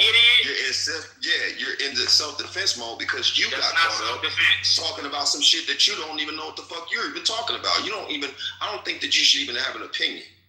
You assume because you don't know. It's not an assumption. It's not an assumption. You still I'll keep going on because now I got your ass exactly where I want you to do. Now I got you exactly acting exactly the way I want you to. God damn, who asked the mic? Yeah, so it's on me. It's on me. I'm gonna finish it though, because I asked the brother a quick question. We're gonna move right along. So most people that have these opinions are not even aware of what the security issue is. They're not even, you could be a part of the military and know nothing because you just take orders and respond, right? So because motherfuckers do know what the hell is going on, of course to you, it doesn't look like it's a benefit to America to have sovereign security globally to where your black ass can travel to different fucking places and not have to worry about getting blown the fuck up. Or you'll have the ability to invest in different countries that normally you probably wouldn't be able to have access to do so. And on top of this, it lowers the gas prices. It keeps it from being so volatile and having that one fucking country fuck up not only the stock market, the American Stock Exchange, but the cost of oil, the cost of logistics. The supply chain becomes a little bit more secured and we're no longer supplied and relying on China, and it pushes them back so that they don't become a formidable competitor geopolitically that will have your ass sitting up there talking about, oh my God, the Chinese, this, that, and the third. The Chinese, they went up on this, that, and the third. We don't need them. And by getting rid of their allies, by getting rid of their strategic partnerships that are adversarial to American security globally, financially, logistically, militarily, and intelligence-wise, you, sir, are oblivious to the actual fucking threat. You're more distracted by what the white man put in your motherfucking face talking about a goddamn pervert, which he himself is a fucking pervert, telling you you should be more outraged about some shit that you know that happened since before your ass was born that you can't fucking control, and knowing anything about it ain't gonna stop it from happening, nor do you have access, the resources, or the power to do anything about it. But the one thing that you could do to shore yourself up, your family up, and to be in the know of things to happen, that if things does go to left, or things do go right, you could respond and be safe. Your ass is sitting up here being distracted with all this emotional bullshit about something that you ain't fucking even a part of. Y'all niggas are sitting up here getting distracted by a goddamn soap opera other than the war that's happening in front of your fucking face. All right, speaking about the war, this is what's going on in the war right now. Everybody, and welcome to Geopolitical Trends, where truth matters. Israel's own missile defense contractor just admitted now publicly their system cannot stop Iran's newest missiles. Not today, not tomorrow. And the solution they are proposing, it will take years and tens of billions of dollars they don't have. Meanwhile, Iran is firing the unstoppable ones as we speak. Talking about 3 new types of weapons, which I'm going to be detailing for you in this analysis here. On the other hand, you need to consider that with the US, advanced military systems and so forth, from now, what is known, Iran knows it. Iran knows it can't beat that one head to head. So instead, what Iran is then doing, Iran is spending $20,000 per drone. I'm going to share a picture with you here. Yeah. That drone ship got blown to bits. $20,000 per drone to force. Here is the tricky part of the Iranian strategy, per se. This is how this nigga learn. A $4 million. This is just propaganda. He's just feeding into it. Each time Iran launches a drone, the US feeding into this.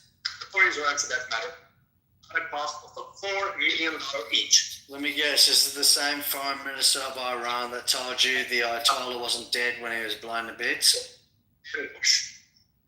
They're playing safe face, bruv. What else can they do? Hold up. It's starting to see the coverage from the media that is not. Mike is weak as fuck, man. We could barely hear what that man saying, bro. With you, guess what I just found? It was your mic is open. Nah, your mic is fucked up. You get a chance to. And you ain't saying shit. Maybe not.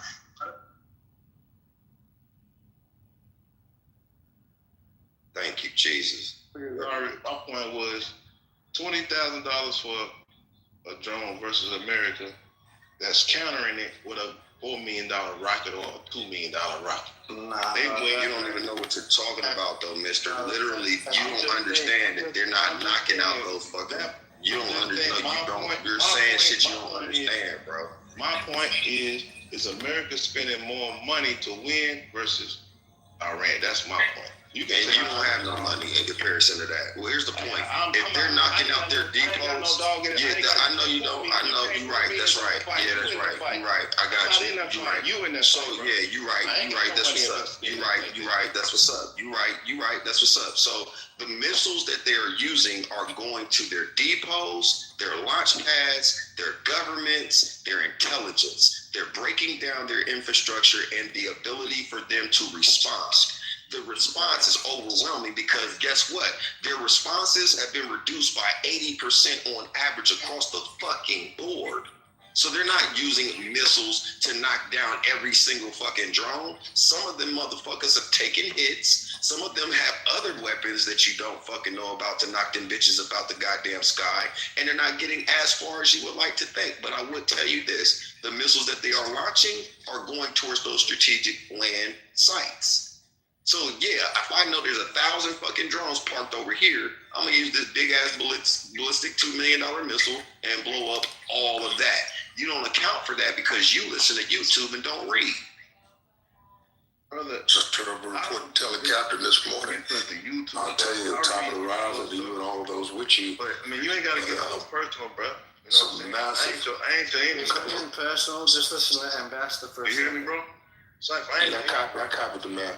But it's a massive cover-up and all kind of deep deception and it's corruption at the highest level. And the degenerates, I've talked for a few months on Clubhouse about it. The cover-up and the massive deception and the corruption is all connected. And a lot of big wheels up in it. And And this Obama campaign is just something to, it's like a chattel of deception and a fulfillment decoy. But that will not get the orange toupee off the hook for lying to the public. Their elective duty is a bigger one. See, people don't know enough about this law. Huh, sir? That's their elective duty. When you do a preemptive strike and strike the leader of another country, and who gives a fuck? It's a serious violation of international law. I give a fuck. Okay. Now what you gonna do about it then? Now I'm gonna ask people to just come to what is meat. And what is meat is M-E-T diacritical E, meaning what is logical and practical to your circumstances. And if you're not using your common sense, then you really have no sense. And the common purpose is to reach the common ordinary people with the message of righteousness, checking the wicked in a hour of iniquity. In a strange, peculiar brand of iniquity, in which they have superimposed corruption on the people and made wrong fair seeming to the people, to we the people. They'll go along to get along. And it's not about getting along, it's about right and wrong. It's where right comes to check wrong in the midst of its iniquity. That's really what it's about. Is righteousness subjective? I'm just telling you, right does not resemble wrong in the very least little bit. But what is righteousness? Wrong does not resemble right. Righteousness is not subjective. I'm not going to be long, but I intend to be strong. And I'll tell you this, that wrong does not resemble right, and right does not resemble wrong. They are both diametrically opposed. They are both diametrically opposed. Never can the twain meet because of the wicked being wrong and the righteous being right. There's nothing they can team up and do. And the victory, there's a war between right and wrong is going on right now when we're speaking. And it's going on everywhere. There won't be no stone that's not overturned. There won't be a tree to hide behind. And then make the tree cry out, "Oh, wicked one, you cannot hide behind here." The man who has the pebble that stones the stone, and he has a glass house, and we can see through it. It says, "It's plain and clear as cellophane, the facts and the truth, and the righteous have come to check the wicked at this hour." Look, OG, you got a powerful mind of thinking, but it's ideological. It's not reality, and it's not how the political scene is dealing with it. Despite how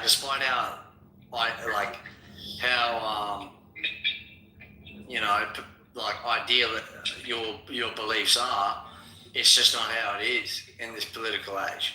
This is what I'm trying to explain. I'm by no means the brightest crown in the book, and not the brightest crown in the bunch. But what I read, it says, Al-Hakat wa ma adraka al-Hakat, that the reality, and what will explain to you what is the reality, is that Allah is the only reality. Allah subhanahu wa ta'ala says that the righteous will check the wicked at this hour. Now you may read from something different, from social circumstances, your own circumstances, or you may be reading from a different page or a different book. But the book that I read from says that the righteous will check the wicked at this hour, and then the pieces will fall. In my perspective, unfortunately, Trump is doing the bad things to defend the righteous. That's my perspective. And he's doing the bad things to protect the righteous, and I hope it's in the name of Christianity, and I hope you believe in that same thing as well. But this is the consequences, and if it was if the shoe was in the other foot, man, we would be in a completely different lifestyle that I know every one of us in this chat room would fucking despise. We would hate it to a T. and Trump has eliminated all possibilities of that coming to fruition. He's trying to at least. Hey, well, as you scan up and down the good book, you will find that the hour is at hand when the Son of Man has been betrayed into the hands of the wicked, and the wicked have reached their fullness in the hour when the shaitan, the devil, reaches fullness. You see, they will mislead many of the righteous into the lizard's hole, and they will take on the habitations of lizards, snakes, and reptiles, according to the book. And on that strike, the righteous, as Isa ibn Maryam said, just Jesus, the son of Mary, that it is become expedient that I go away. For if I go not away, then your comforter will not be sent unto you, but your comforter shall come and teach you the truth, and teach you into knowledge of all truth. And know ye the truth, and the truth shall make you free. Many times people misunderstand that. Know ye the truth, and the truth shall make you free. And that's I think it's a lopsided equation. I believe you, but how do you apply that to the topic question? The application is that the truth will knock falsehood in the head and the lies in the head and knock their goddamn brains out. That's what I know to be the truth, and the facts is I know them to be my mind. So, Adrian, I got a question for you. You was talking about you were a mining salesman. What did you do, and were you operating out of Australia? Yeah. So I was selling like $500,000 nose cones for BHP, Komatsu, Glencore, things like that. We were redoing the front of all the mining trucks, basically, sort of thing. Oh, so you sold the equipment, not the actual ore or refined assets? No, I didn't sell the actual ore, the mining materials, but I was involved in the mining sector. So my responsibility was to make sure that the trucks were maintained to be able to mine in Australia. Okay. And Australia is rich in coal. Yeah. Are you familiar with Queens and Mooloolaba? Yes. Okay. Yeah, I was working with Bracken Mining in the 2010s. We were mining. He would start off mining sand, which makes construction glass and corporate glasses and shit like that. Yeah, for sure. But he went into tungsten and manganese out of West Timor in the Philippines. That's how I started getting into offtake agreements with Shandong, Caulking, and China Rail, and all of those other different companies doing offtake agreements and whatnot. But I was arbiter for Luke Brackett, who was the founder and owner of Bracken Mining, and then Slimco, Mr. Patel, that ran Slimco Mining in North Africa, mining copper, ore, nickel, all that shit. They had millions of metric tons in ground assets, and they were actually trying to develop a smelter, $150 million smelter in West Timor for refinery phosphorus forms. But I think when we talk about the critical earth minerals and stuff like this, there's also a logistic and supply chain and critical energy, critical earth minerals that are going to come out of this that America will have a closer grip on, that not Venezuela, I was about to say Venezuela, Israel would basically shadow protect. So they'll basically be policing those resources and the logistic supply chains through their partnerships in the region. The only people that were holding any of that up in any real way was Iran, because they were the backbone of the Yemen's Saudi Islamic terrorists and shit like that. That were, and I don't mean to say Islamic terrorists because Islam itself is not a bad thing at all. It's not a bad religion. It's not that evil. It's just some people just go they go. Just like with Christianity, just like with Christianity, just like with Catholicism. I mean, every man-made anything has flaws. Yeah, they have flaws everywhere, right?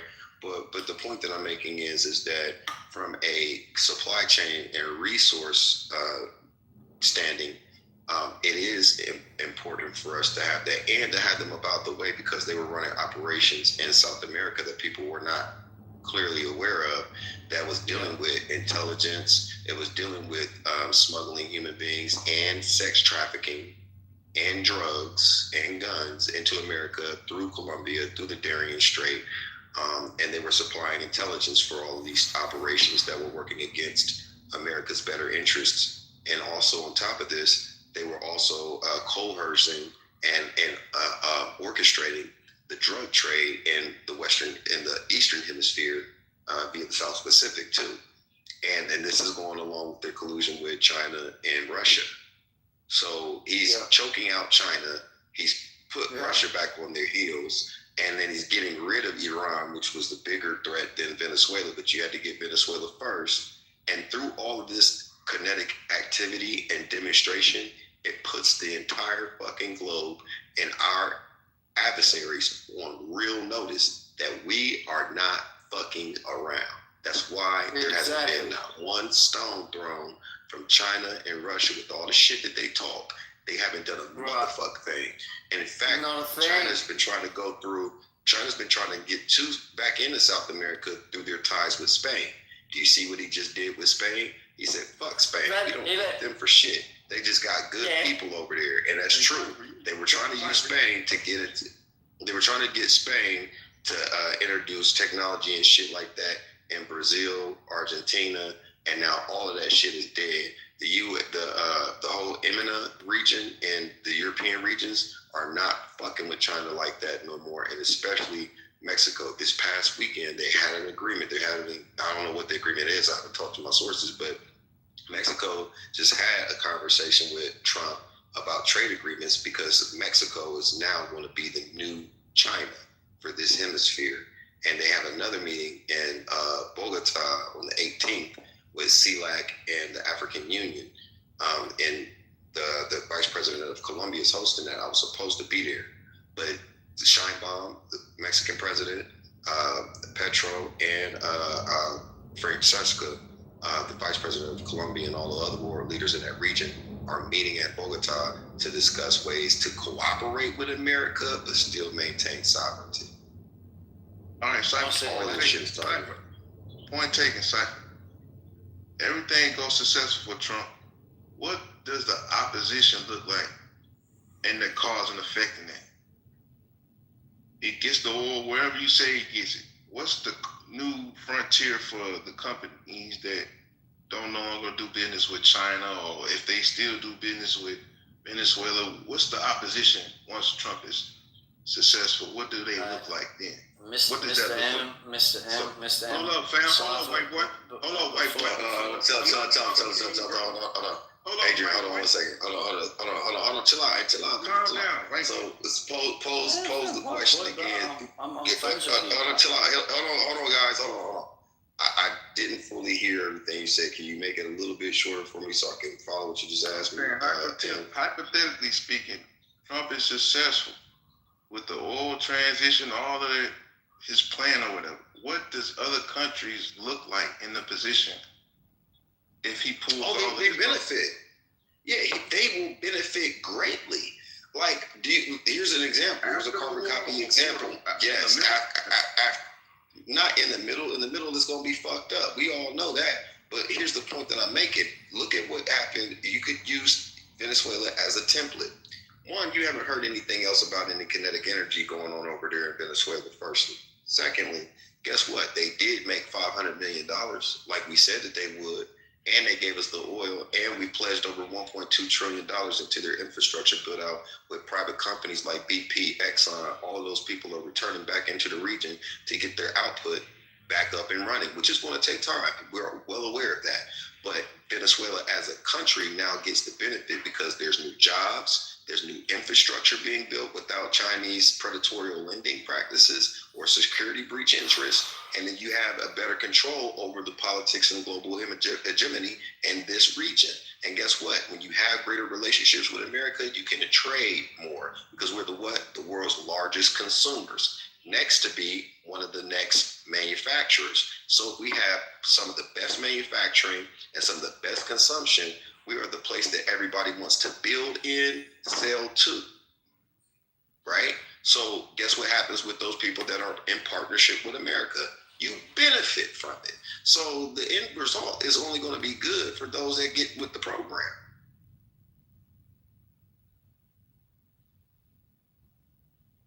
If you believe that, brother, to say you know it, believe it is two different things, though. Well, you know, I do live in Colombia, and I do deal with import and exports and international trade. So I happen to have my hand on these things. You don't. You listen to YouTube and don't read books. Brother, that ain't no... So you believe the shit that you're told. You have more faith than I do, sir. You literally do. There's a lot that you don't know that you believe. Bro, I'm extracting the information from you since you are the... No, you shouldn't. No. I need you to think that I'm a liar and then confirm everything that I just said. A wise man would. Brother, I'm not even into that field, Julian. I'm just building conversation. But if you're trying to put me That's on... That's cool. Fine. It's not a pedestal, bro. I'm just saying, you talk about what I believe. Yeah, I get it. But you said, well, you're talking about what I believe. Bro, I'm talking about the books until you... Yeah, so you talk about what I believe, and I'm telling you what I know to be true, and you say, well, you believe. I said, well, you have to have more faith than I do, because there's a lot of things that you believe that you don't know, that you hear from YouTube and don't confirm through any other resources or books. Who told you that? That's something that you... The way that... Well, here's the thing. I can confirm it by the way you talk. I can confirm that by the way you talk and what you say. Not just the way you talk, but what you say, right? So I know, and you haven't said that I'm lying about any of it. You didn't say, no, that's not true. Well, how do you get the cause and effect from what I asked you about what it looks like if Trump is successful? To come back and the cause and effect, I answered your question directly. Hold on. I answered your question. Suffolk, go easy on him, man. I answered. Your boys both. It's all good. It's all good. Hey, no, hold on. Get out the way, bro. So here's the thing. Wait a minute. Here's the thing. Here, focus on me, bro. Hold on for a second. We only got there because you talked about my faith in all these things that I believe. I let you know. People just be talking. American Mister, let the man finish. So that guy, he talked over me. Whoever was it said they don't do that. Who was it? Was it Mister? I don't know if I said it or not. He ruffling their feathers, boy. I tell you. Man, Cypher act like he God on. He act like he God on stage. No, you boys both have good points, man. But just let each other speak, bro. Ain't nobody talking to you, cracker. Damn. There you go, Erica. There he is, man. Ain't nobody talking. All right, to let the man finish. Can you go on mute till he finishes? You can stop cheerleading. Stop being a. Man, what the hell is you doing in here, white man? You don't even know. All right, we're gonna move on, Mister, because you ain't on topic shit. Go ahead. I got a fucking point to prove about how Cypher can always derail it back to reading books when we just talking about the topic. You ain't gotta be literal. Do you know how we got here? Did you hear how we got here? You ain't got. I take the humility like Jesus did, but you ain't gotta never humility me just to make your fucking point. Take your shit. Yeah, I do. So let me tell you why. Let me tell you how we got here, bro, so you understand where this is coming from. So, and I want you to understand that I'm not coming with, I have to shame your stupidity, but I'm not trying to humiliate you. So what you said out of your mouth after I told you how I came to these conclusions, very detailed and long-winded, that's because I said also, I do this shit. You're not talking to somebody that just watches YouTube. Nigga, I done it, and I was talking to Adrian about mining because I've been doing that since 2010. All right. In Australia. Okay, no, pause. This is where you're missing it. No, this is the reason why. No. This is the reason why you don't like what the fuck I be saying, because you act and respond like this. Walk with me. If you don't want to be offended, sir. I'm your teacher, nigga. But if you don't want to be offended, then listen to what I'm saying so you understand where it's coming from. Because What you're dealing with is pride and ego. That's the only reason why you feel the way that you do.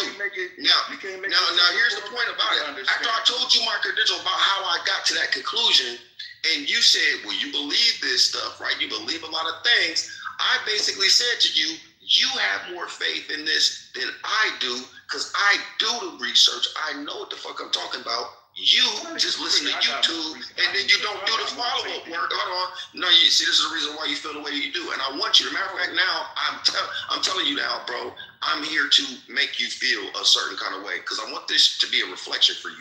I want you to, after we have this conversation, whether we end on a good note or a bad note, I want you to reflect on it so that you can become better in your communication and your conflict management and the way you articulate yourself. And it's not about how well sounding you sound. It's not about how well sounding you sound. It's about knowing what you're talking about. Right? And there's nothing wrong with exchanging shit. There's nothing wrong with it. See it right there. This is the reason why we're having this back and forth and I'm talking over you, is because you don't have the humility to listen so that you don't be offended. Right? I'm trying to tell you how we got here, bro. So that you don't feel that I'm going after your head. Now you told me about, I'm gonna finish what the fuck I was saying. You literally told me that I believe. That mic siphon. That goddamn, hey, look, Mr. Both. I got it. You got it. Yeah, I just want to say one thing real quick, because respectfully, when I was listening to this brother speaking, I don't know you. I think your name is Cypher. But I heard you say a whole bunch of things that don't make sense. And so you're sitting up here telling people what they don't know. But I'm into politics, geopolitics today. Tell me what don't make sense about what I said. I'm about to tell you, because I like it when people talk like they got some sense, because that means we can have a good conversation, right? That's what I'm talking about. So listen, you said that Donald Trump was helping Venezuela. And Donald Trump went down there and stole Venezuela's money and put it into an account in the UAE. That's what he did. Stole that oil money. After they kidnapped the president just to do what? Steal the oil money, and you said that he was helping them out. Actually, they was trying to do regime change down there, but they can't do it because they would have to put boots on the ground, and that would have actually made a problem. Jeez. Then he went over there to Iran because they trying to steal again. He acting like he cared about the Iranian people, right? And what he do? Oh, man. They started a war, a whole war, a regional war. Can you go on mute, brother? Because I ain't do all that while you was talking. Respect. I ain't asked for all of that. Can you mute up while I'm speaking, brother? Because you over there hiding and hearing. We good. So my point is that I think we need to put things in the realm of facts. Donald Trump does not care about Venezuelans. Donald Trump does not care about Iranians. Donald Trump don't care about none of them damn people. Donald Trump is for hire. He's a prostitute. Hey! Do you live in America? Do you live in the U.S.? Then if he doesn't care, then what the fuck he's still doing there? Yeah, it's wild shit. So you didn't tell me how. But where he at? Like, I mean, are you in America? The person that asked him if he's in America? Yeah, no, I'm not. But the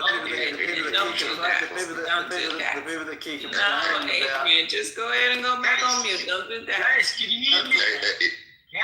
Yeah, so I like to respond to Nagoo's point. I mean, he didn't say that I said anything wrong. He highlighted something that I would like to tap into to better understand. What money did he steal while taking Maduro? And how much was it and where did it come from?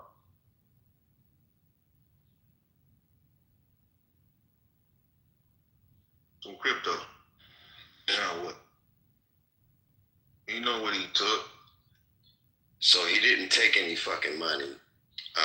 They did take the oil that Iran was smuggling from there because the interim president, the lady, she called them and told them about it. What money did they take? What I'm asking it. I'm asking it right now. Yeah, thank you. So I asked you. I don't know if you heard me, but I said, what money did they take? How much was it, and where did it come from? 500 million. 500 million that he took from the Venezuela accounts after they had the oil. Listen, after they made the first oil sale for the 500 million, Donald Trump took the 500 million and put it in the account over in the UAE. That's what happened. How did they get the money back? How did they get the money back? Who? How did Venezuela make $500 million? Because what are you talking about, bro? Do you understand how much oil Venezuela produced? Yes, I do. Yeah. What are you talking about? Do you know how much oil? Hold on. Hey, Adrian. I don't know if that's you, but just let this is fraternal. Just go on me for a moment, brother, and let us cook this out real quick. Nagu, do you know how much they produce? That's right. Actually, they're the number one. They have the number one. I didn't ask about the reserves. I asked you how much do they produce. Right. That's what I was going to say. They have the number one reserve. We create the most production. I did not talk about the reserve. I'm asking you how much do they produce. I heard you, brother, but you're not going to make me talk the way you want me to talk. I'm going to talk the way I want to talk. So let me respond, okay? So listen, what I'm saying is that they have the number one oil reserves count in the world. Now, all they did was make what's called an oil sale, and the oil sale came out to the 500 million, which Donald Trump then took and put in the Middle East, and in a security account, which is illegal by U.S. law. Anything else you need to know? I asked you a fucking question 3 times and you did not answer it, which lets me know you don't know what they produce. Right. So what question? Listen. You're not listen, sir. I can tell that this conversation with you is not going to get very far, and you're nowhere close to as astute. No, ain't no check it out. I already checked you out. You're not qualified for the conversation. They produce over 1 million barrels just because you don't. No. You're coming off mic right now. I'm talking. It's on me. You're coming off mic, right? Go back on mute real quick. They produce over 1 million barrels a day, around 900,000 to 1 million barrels a day. They used to produce 4-5 million plus barrels a day. But because their infrastructure has been dead for the last 20 plus fucking years, especially after kicking out U.S. Private corporations that they still owe money to, they've been on the downslide for a very long time, sir. Now, with another $1.2 trillion investment over the next 20 fucking years to increase their output, and their main new fucking buyer is America, guess what happens to their GDP and their job sector? It becomes sustainable for those people that left, the 12 million motherfuckers that left, now can return and come back there and have a livable income as one.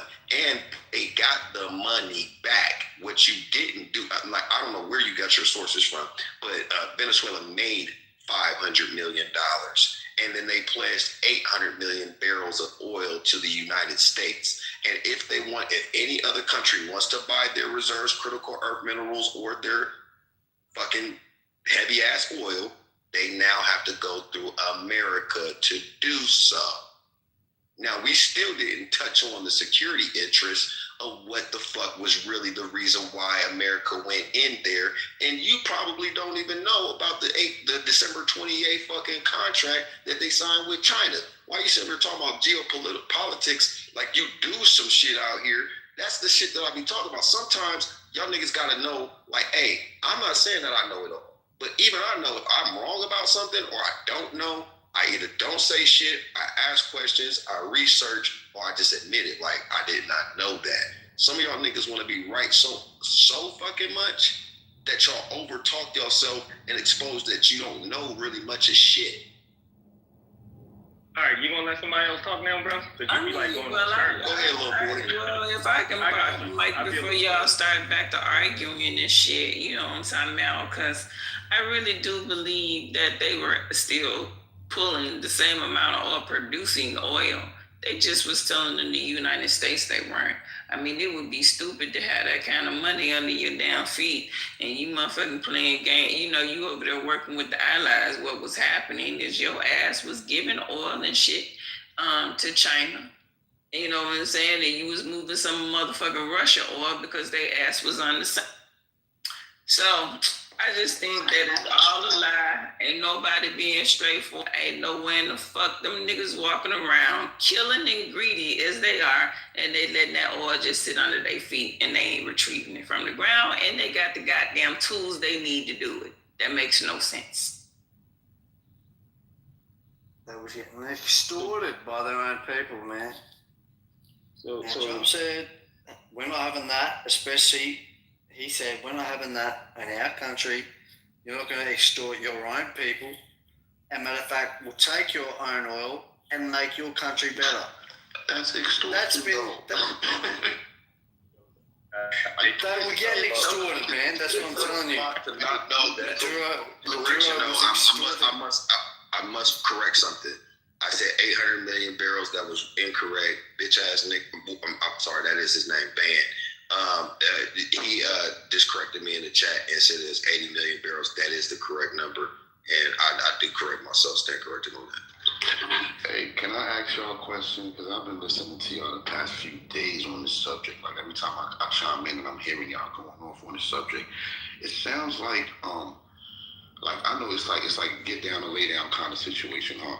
It sounds like even though you see this is like all these moves are wrong, you know, we're still with it because we might profit from it later and not like looking at the consequences that'll happen after this. It might be a year or two. Like this is like a quick come up. This is like some bullshit. I'm looking at it. I'm hearing like, oh yeah, we're gonna get oil. We're doing. I'm like, yo, this is sound like a quick come up, and this is some bullshit, and it's gonna be it's not gonna end well. So I'm trying to see, how do you guys see this ending well? You know, how do you see creating conflict in multiple directions, and how do you see that ending well? I don't understand. I mean, like you guys talking about the money, but like, you know, they ran this game already. They already said, oh, they got something over there. We're gonna go over there and take the oil. This is part of their operation MO right now. Now it looks like this is what they do. They go into a sovereign people's country, take their fucking shit, and run off with it.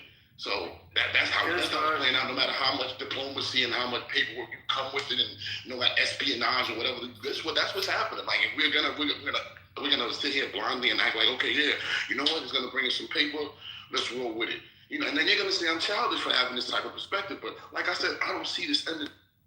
Yeah, because brother, this is tribal shit. It's been happening since ancient history, and everyone looks out for their best interests. Fortunately for you and myself. Huh?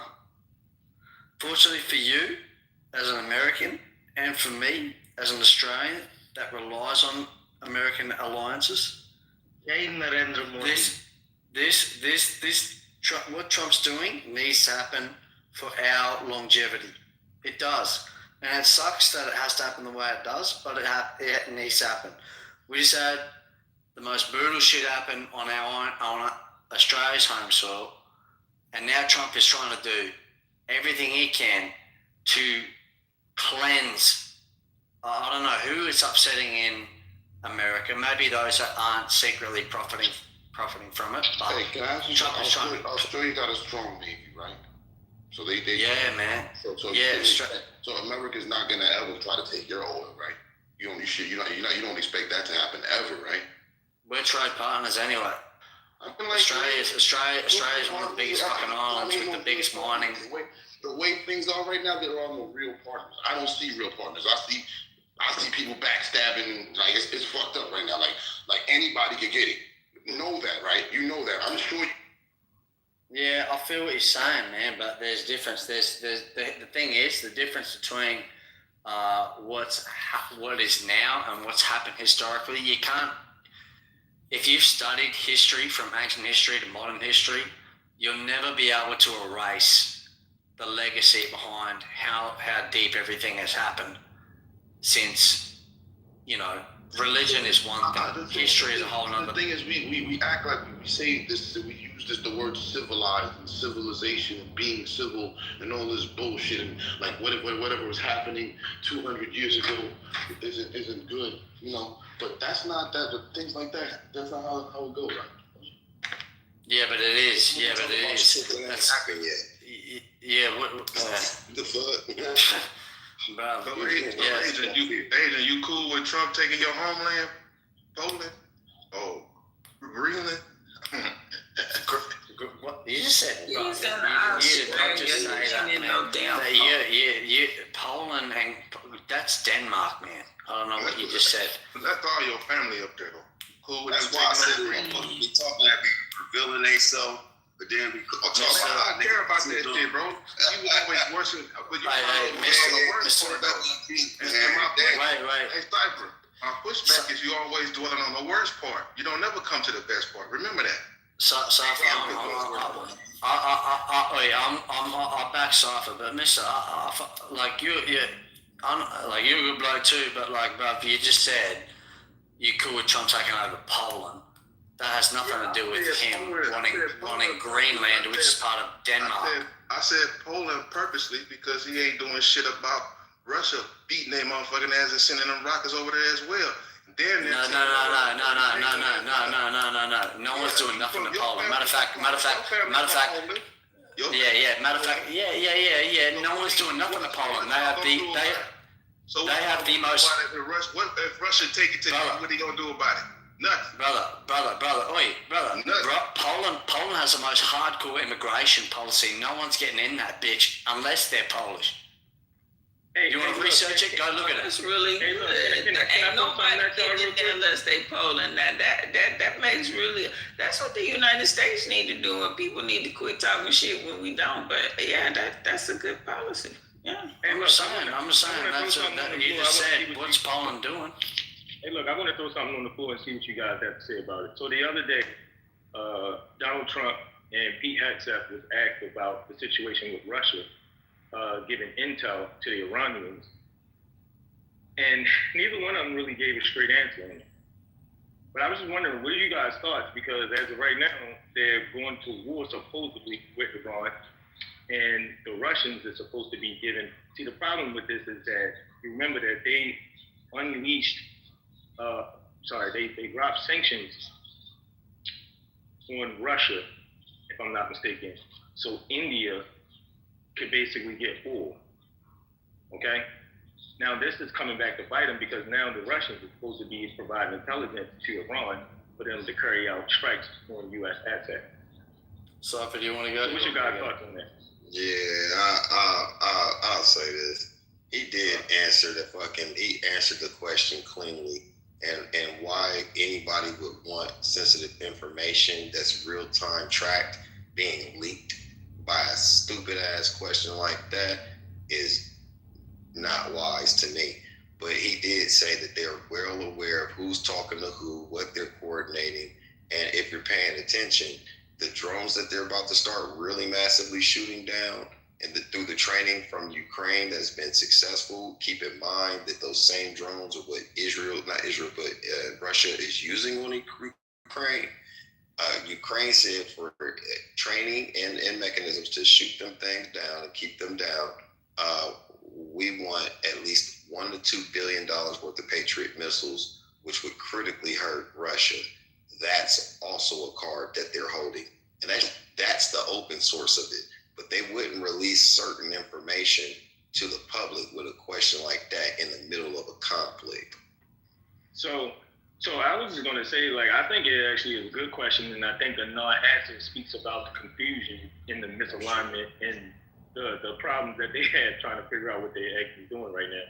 But I thought that it was pretty peculiar, though, also, that with the situation, right, we're not winning the actual war right now. And I think people are missing the point of what's actually going on in the world. We're losing the war, not just on paper, right? But we're losing the war in the public image. You have countries that actually have problems. Like you have a whole global economic catastrophe about to go down if this gets any more worse, right? You've seen the gas price then went up like 30 cents over the last week. I mean, I'm just saying, that in itself, you got so many parts of the economy that's going to have a problem. You got many ships that are stuck still in the Strait of Hormuz. Donald Trump act like he going to be able to bring insurance to them, but they don't even have enough insurance to actually insure those ships. Now, actually, I was watching a report on that yesterday, that they only have about $154 billion into the account that they're supposed to have, but they need about $350 billion to cover. So now they're saying that they need to actually put ships out there, right, to actually escort them, which is also going to put American troops in the iron sight of war. Again, I think this is kind of a bad situation, but I just wanted to hear what you guys thought. You do know that the U.S. Navy does escort everybody all the fucking time. Like, I'm getting a Navy escort. I was in the U.S. Navy, bro. I know. Yeah, I was in the U.S. Navy. You guys get commissioned. Yeah, I know. And you get commissioned to do that all the time. That's not abnormal, especially during conflict, a military conflict. Like, of course that's going to happen. That goofy move, they said Trump pulled up a submarine out of the middle of nowhere, revealing what submarines is at, like a dummy. I mean, but Trump ain't driving the goddamn submarines. Y'all so goddamn crazy. What he do? Call it goddamn, let's say full top. What the fuck? Come on. It's on Trump's watch. It's Trump's watch. These niggas don't like Trump, though, Erica, and don't even know why. Maybe because a left-wing white man told them not to. Maybe because Joe Biden said that unchained Wall Street, and these niggas believed it. This shit is sad. Motherfuckers don't even know when they winning. Hey, man, welcome to the stage. Did you want the mic? When? Band. No, I'm okay, thanks, sis. Okay. I'm CO, did you want the mic? I'm gonna circle back with you in a minute. Thank you, Barry. Okay. AMPSC, you can get on the stage. Did you want the mic? All righty then. I'll set them up. Okay, I'm gonna play this. Not you, Africa. Erica, can I set them up? Oh yeah, go ahead. Yeah. So let's be honest. If everyone here is from the United, as an outsider who relies, Australia relies on the United States, and our Prime Minister is under complete fire. He is on the rocks like no tomorrow. He is getting ousted. But we are, and I've got family in the US, and from an outsider looking in, we are heavily dependent on the US. US is the most dominant military presence in terms of their own home life. I know rent is crazy. I'd love to be able to live there. Who's got their mic on there? Yeah. US is the most dominant military presence by far. There's nothing that Iran can put up against the US military. What? They won't fold over. Help me. Who's drooling in the background, man? Go ahead, finish your thought. Hey, say, Adrian, I got a question for you. All right, but let him finish this thought before you give AJ his question, okay? Go ahead and finish. Good morning to you too, Erica. Did you get some sleep? No, I don't do the mornings, but top of the day to you too, sir. All right, so bad mornings to you. Go ahead, Adrian, and finish your So what? Like as we've been talking about, the US is by far the most dominant force. It's literally proven. And the thing is, Donald Trump has had to be the bad guy. Everyone, because of previous history, the US has had to be the diplomats, and everyone wants to be and look at the US as, look, you're the peacekeepers. But honestly, if the US wants to wreak havoc, they will, and they can. And there's three players that are involved in that. It's US, number one, Russia, and China. The fact that Russia and China have decided not to fucking get involved at all with what the US is doing in the Middle East is a very telling sign. And the fact that, everyone goes, okay, but we got to worry about Iran's drones. The US has obliterated every single fucking facet of the Iranian regime, which would have all of us basically tied to chains and shit. Not literally, but basically tied to chains under their ideology. They've obliterated every sense of that. And that came under a fucking revolution back in nearly 5 decades ago. Trump is trying to clear that. If Persia gets liberated, then finally the Middle East, which the US is already allies with Saudi Arabia, the richest oil people, the United Emirates, richest oil people, Iran, who are the biggest terrorist people who pose threats, and they're threatening to blow up that strait, which is pivotal to oil prices, which in essence, oil in general is pivotal to the economy. Man, I'm saying let Trump do his thing. If he fucks this up, if he does, then he's a fucking goose. If this happens, if this actually works out, which I believe it will, because no one can mess with the US military, honestly. Ukraine is even sending counter drones that the US helped supply Ukraine against Russia. The Ukraine is sending those same counterfeit drones to combat the possibility of Iran's drone ships. So there is nothing that can mess with the US. Nothing. Can I add something to what you said, Brother Adrian? Well, you could, but you can add it. But if you don't mind, can you make sure you give Sweet his chance, because he was before you? Okay, go ahead. I'll speak. I'd like to go last again, real quick, Eric. I got an update, but I'd like to go last. Okay. The mic on Sweet. Yes, indeed. Adrian, good morning. So you were mentioning something. Let me ask you a question. There's nobody, I don't think, in their right mind that would ever argue that Iran or probably any other country wants to go toe-to-toe in a wrestling match, so to speak, with the United States of America, right? We all agree on that. Nobody's thinking Iran is going to whoop, quote-unquote, America's you-know-what. You know what I'm saying? So that's not what we're talking about here. But here's the question, Adrian. What do you think? Do you think America's going to post up? How long do you think America's going to post up in Iran? What do you think? What do you see with your crystal ball as far as America, Iran? What do you see the next 2 weeks, month looking like over there?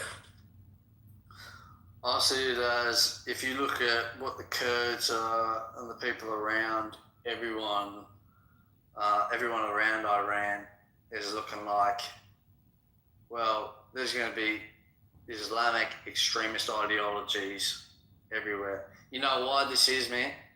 It stems from it stems from a childhood belief, which is why I mentor youngins in my community. It's when they don't have nothing to believe in or nothing to gain for in their own goals, they stem to something outside themselves, and Islam has been the absolute manipulative beneficiary of taking advantage of these type of people that don't know where they want to go in their own life. So that is what they're fighting for and fighting against. So in terms of where this war is going, I think everyone around that who has wanted the peace for freedom and has been told by desperate people have been told this is the way you need to live and you will do as I say, as a dictatorship, every neighbouring country around the block is going to revolutionise. You got the Kurds ready to invade, apparently Iran on their own turf. I don't think it's the best idea for the US troops to get involved, because you know why? Because as soon as they do and American troops start dying, everyone will say, Donald, look what you've done to our fucking people. Like, the bloke can't win. So they're playing this strategically missile-wise, but as my OGs told me, who converted from Muslim to Christianity, he said, dude, these people are just fucked in the head. And this is why I turned to Christianity, because honestly, it's better everyone just loves each other for who they are. Right. I was just trying to see what your thought is about, not so much your belief, but so you think the Kurds, number one, are going to just come through and run through Iran with the backing of the United States of America? Bro, and also think that is crazy work, bro. Everybody around there is going to give up on Islam? Is that what you're saying? My friend, I am Kurdish, and I am in North Iraq, around the border with Iran. Today, I am talking to you from Iraq. what Adrian said is completely true. This is more of a struggle between America power, Western power, and preventing the destabilization throughout the region that impacts all of the Gulf countries and the world economies because of oil trade. The Kurds are going to run through Iran, is what you're saying? Okay, do you understand? So first of all, a majority of the population of the lands in North Iran, Turkey, Iraq, Syria is entire region known as Kurdistan. Right, my family in Hamadan, which is in Iran, is entirely Kurdish. Right, region. We are uniting our fronts with our military combat units to assist with the American and Israelis against this regime. Okay, so the Iranians can take over. So it's going to take over Iran. Hold on, Sweet. Is he saying that the Kurds is going to actually do something in Iran, bro? I'm saying America and Israel is going to back the Kurds, and they're going to. No, my friend, Kurdish people. Listen. I just want to say one thing. Go ahead and go. He's not saying mic nothing. This is on me. Can I have the mic, please? Sorry. Appreciate it. Thank you so much. All right, who was that? Put the mic back on, RJ. Go ahead and finish, RJ. And when you finish, mute your mic, please.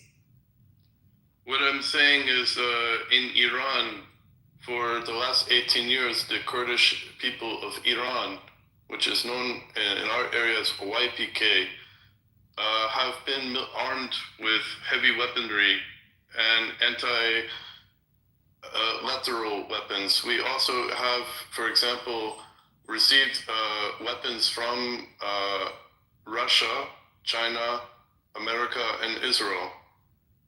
And this is not because we were planning to take or overthrow Iran, but to protect our own autonomous region from any kind of genocide of our people in our region, not to use as offensive type of combat, but for defense.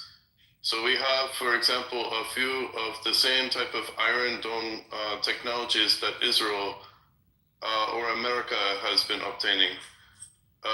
And at the same time, we have cluster weapons, missiles that when you shoot them, they spread the warhead.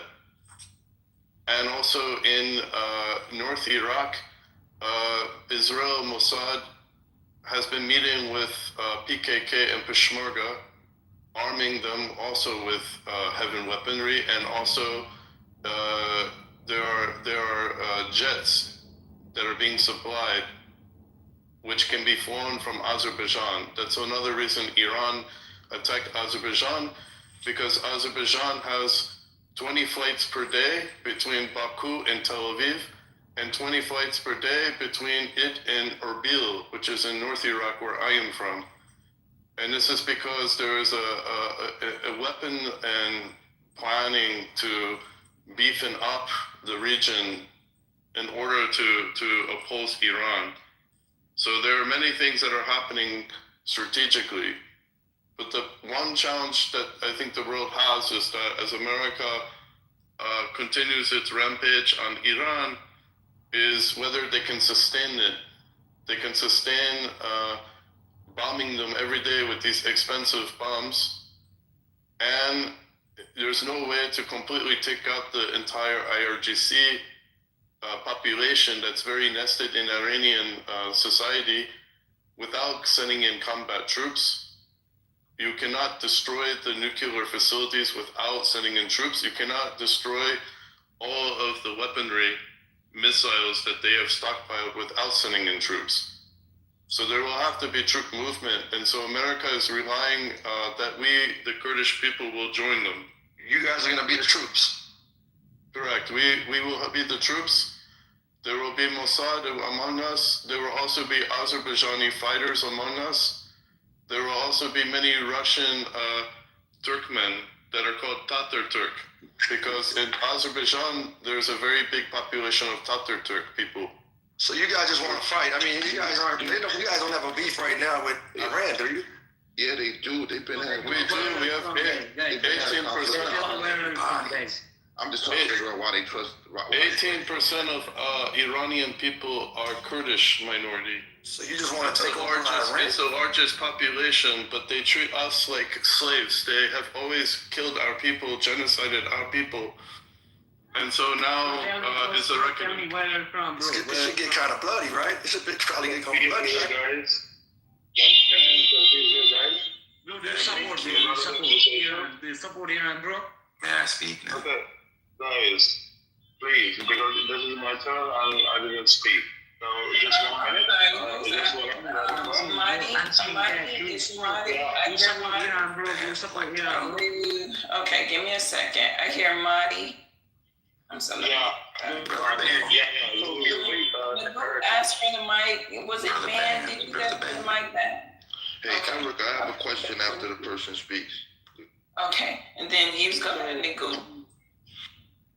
So this is what I was gonna say. I think that, no disrespect, and I hope this doesn't come in any disrespectful way to you people, but I think it's laughable when the United States got up there and said that the Kurds was gonna invade in Iraq. When we have to understand the geopolitics here is that Kurds are only 10% of the population in Iraq. And that's what we're talking about is the actual Kurds that live on the outskirts, as the brother was just talking about, right? So the problem is that there's Sunni and there's Shia, right? We know that the Iranians, they were actually helping the U.S. as it pertains to ISIS, because ISIS was not what they were under in Islam. They had the Sunni and the Shia. So what he's speaking on right now is another engagement between Sunni and Shia. Problem that you have is that the Iranian government has support. And you guys are making it seem like the Iranians are just out there by themselves. They are not. We just got reports over the last couple of days that the Chinese people was helping them with support, right? We got reports that the Russians is giving them intelligence to hit U.S. assets, right? Like, think about this. Now, I believe that Russia is funneling money to Iran because they're partners. That's what they do, right? Iran was giving them drones, they was giving them intel. You see how this kind of works out. That's called a partnership. They're allies. I don't think that this is a good thing if anybody, especially if the United States puts boots on the ground over there. We are going to lose a lot of people. And I mean a whole lot of people. And as of right now, people are looking at this like, oh, they're bombing Iran, they're bombing. Look at all the places Iran been bombed already. They didn't kill hella people in Israel. They done bombed 3 places in Dubai, in Kuwait, right? In the UAE. You can go all the way down the line. They didn't stop the Strait of Hormuz. They are controlling what's going on, unfortunately. I mean, and so to me, apologize enough for bombing people. The Iranian president. Yeah, but he kept bombing. He was capping. The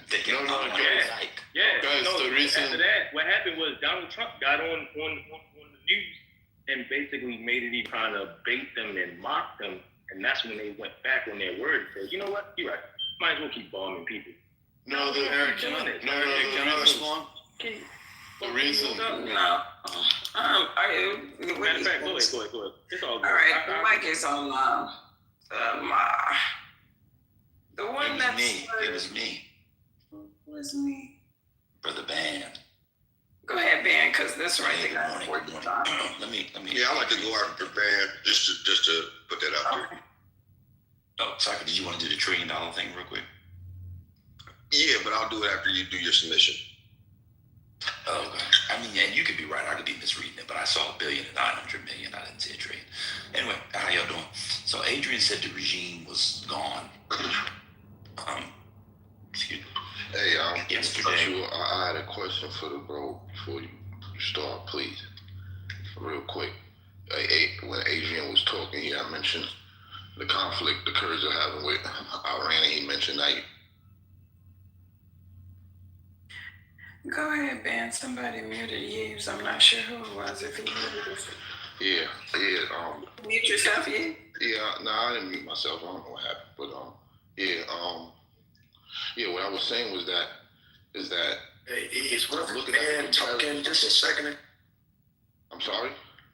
Listen, I got it. Please, God, dog it. Go ahead and finish, man. Go ahead. It's gonna be quick, y'all. I'm just listening for the most part. But yeah, what I wanted to ask Adrian was, does he know that the Black Americans in the United States have had the similar conflict, and I want to ask y'all, how would y'all feel if another nation said they wanted to come help the Black Americans in the United States to war against the United States?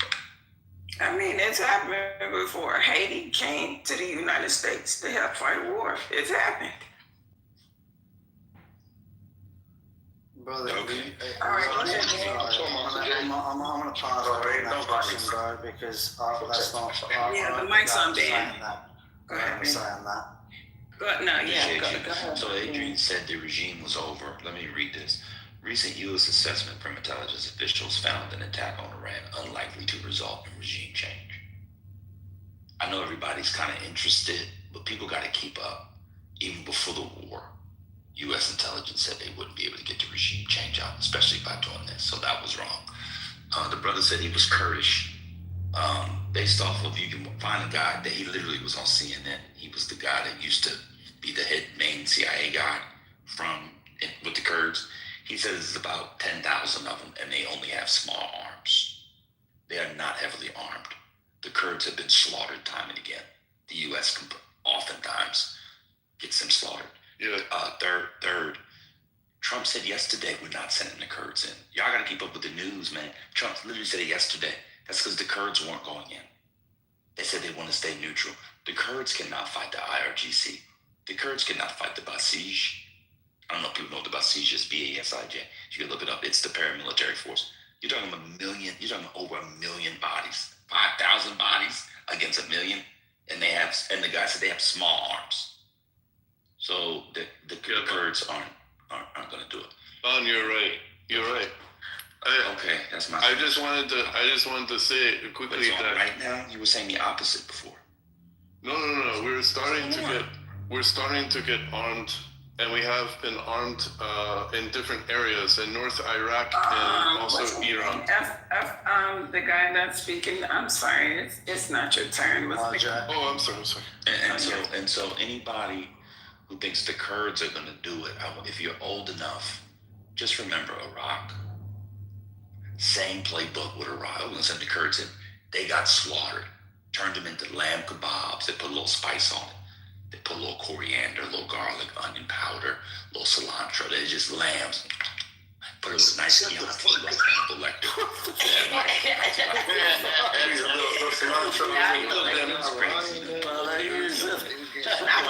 Open fire, brother. Why'd you make it gay, though? Delicious. So anyway, the Kurds aren't doing anything. They put nooses around their necks and they tarred them. Iran, that's the slaughter, brother. Iran has, and by the way, just so people, if you're not keeping up, the ballistic missile count went down and people thought they were running out. Guess what happened today? It's back up again. Right? The Kurds can't handle that. It's a mess. Tell them again for the people in the back. They can't hear you. I'm not gonna lie, it's amazing to see how Americans are rooting to lose. They're wishing for the downfall of America, bro. You guys are insane. Who country with a dictator and they come back and tell us how it is? No, and also national cheerleading. People on the planet. Can we get RJ? Can we get RJ back on the mic? Can we get you on mute? Okay, because let me help the new people. The moderators moderate the stage. Okay, not the other people. Okay, so the mic is actually on Cypher. Finish my submission. You're not finished. Well, go ahead and land your plan. My bad. So the point was, and I just want to respond to the last piece. I'm not rooting for the United States to lose. I just know what happened in Iraq. I know what happened in Afghanistan. I know what happened in Vietnam. The United States, if I recall correctly, did not lose one battle in Vietnam, but we all know we lost the war. It's because you can't do wars of regime change by bombing. It's not about losing or winning. That's like respectfully, that's like for children to discuss, who won't win the game? That's not what this is about. It's about lives. Guess what? Gas went up again. It's now $3.45. 2 weeks ago, it was $2.89. That's the kind of warfare that the Iranians are waging. They know they can't win tank on tank, gun on gun, plane on plane. They're not into that warfare. They're trying to make our lives miserable. If they're going down, guess what? They're saying you're going to go down.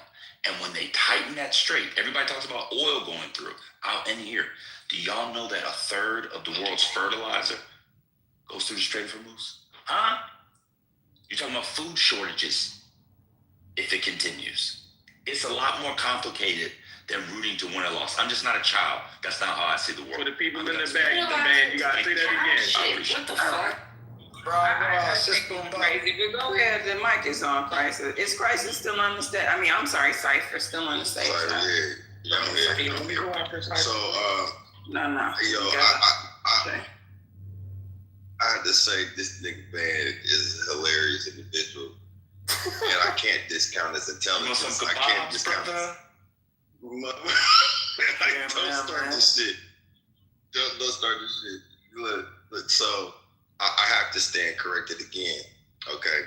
So I was dead set and was talking hella shit about the $1 trillion. Now I'm gonna tell you what it is and how I came to that conclusion. But I do have to submit to the fact that I was wrong again. So it was 2 times on this stage I have to admit that I was wrong about facts that I stated. But I will tell you that I will tell you that I'm not 100% wrong about the overarching situation. So I'll go through it very quickly so we can get past that. I do agree with what Van's other portion of the argument is. I overly agree with Adrian and RJ, and I think that Van just offers the other side of the conversation that is accurate. Can I say something real quick, Cypher? This is Eugene, peace to the room, Grand Rising, Rich Rising. Hey, I just wanted to say something because I heard you admit you were wrong. I wanted to say to you, man, I respect you highly from hearing that, because there's so many people that comes to this stage and they are wrong and they don't have the courage to admit they were wrong on this stage. And hearing that, I was prepared to say to you, family, that I respect you, and that is a very, very good position. Whatever you were wrong about, I don't know what that is. I just heard you say you were wrong on this stage, and again, it propelled me to come off the mic. And that is like, bruh. Who are you talking to, Eugene? Talking to Cypher, man. I love you. Oh, okay. Because yesterday he was spazzing out over being wrong, and I never got my apology. So I mean, relax. Acting like a baby last night. I don't know what you're talking about, but I'm talking to this point, and I don't want to hold you guys up. I just wanted to say to you, fam, I respect that. All right. Because again, so many people come into this stage in the room of the prodigies. They have no idea who they're dealing with, no idea what type of information. And I find it sometimes behooving how people will fight and fight and fight, right? Even in the face of facts pointing to them that they're wrong in their position. I just heard that and was compelled. Good morning, Grand Rising. You got the mic, bam. Peace to the room. Appreciate it, man. Appreciate you too, Eugene. I made a statement earlier about $1 trillion plus being invested into Venezuela, and just taking a step further, I put the shit in the checks. I'll stand on business because I was like, I know I seen what I saw, and man, the nigga, we be spazzing on each other, but he did eloquently put me in check. It's like, oh yeah, I read 900 million, but boom, you know how he does it. And I had to go back and check that. So as of early 2026, amid significant political and economic shifts. I'm going through this fast, so I won't be long. There's been a push for substantial private investment in Venezuela, with goals reaching over $100 billion through firms. Immediate commitments in major Western companies remain limited. Projected proposed investment into early 2026, the U.S. officials and proponents of the new post-Maduro investment framework set goals of securing over $100 billion in private investments from the United States, European oil companies to rebuild Venezuela's energy sector.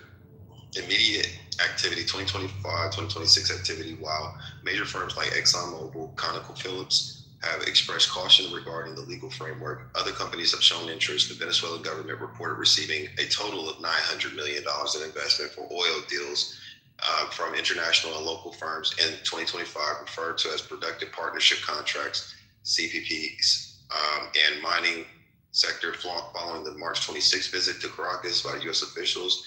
Have over 24 American mining and trading companies expressed interest in billions and billions of dollars in infrastructure investment in Venezuelan minerals, including gold, rare earth metals, oil and gas. Venezuela's legislature passed a law in January 2026 opening the sector to private investments. Reports indicate that companies like Shell have signed new exploration agreements. Infrastructure and industry analysis suggests a short-term, low-hanging fruit investment of $3 to $6 billion could be needed to reactivate oil fields, with an additional $20 to $25 billion required for long-term expansions.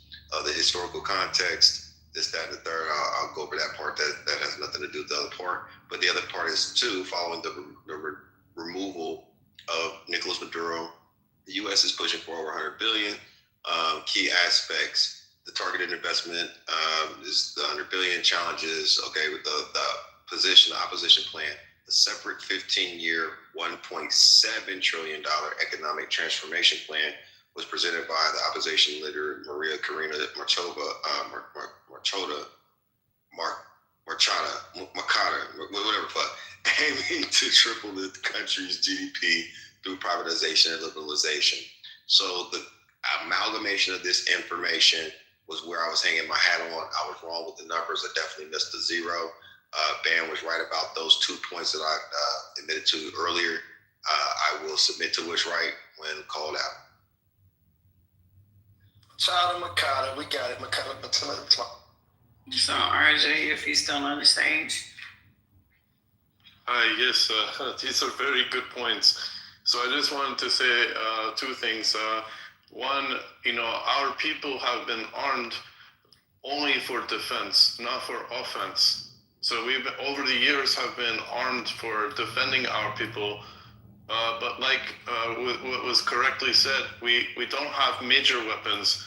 Some major new weapons recently have been staged to help support our people, and now what they want, when I say they, America and Israel, want us to go and fight with troops in fighting and taking the Iranian regime on. In our opinion, U.S. has betrayed our people. Why should we help any American? America betrayed our people in Rojava, Syria, leaving us to genocide. There is also in Syria ISIS prisoners being held. And because America left in a hurry, they were freed and they went back and regrouped to attack in both Syria and Iraq. And so our people are constantly left to clean up mess, and we have nothing to support this because we're only a minority. And now they want us to fight their war, or a war in Iran. Even as a North Iraqi Kurd, I'm being asked to join the family members in Hamadan to fight against the Iranian regime, another country's regime, on behalf of America and Israel.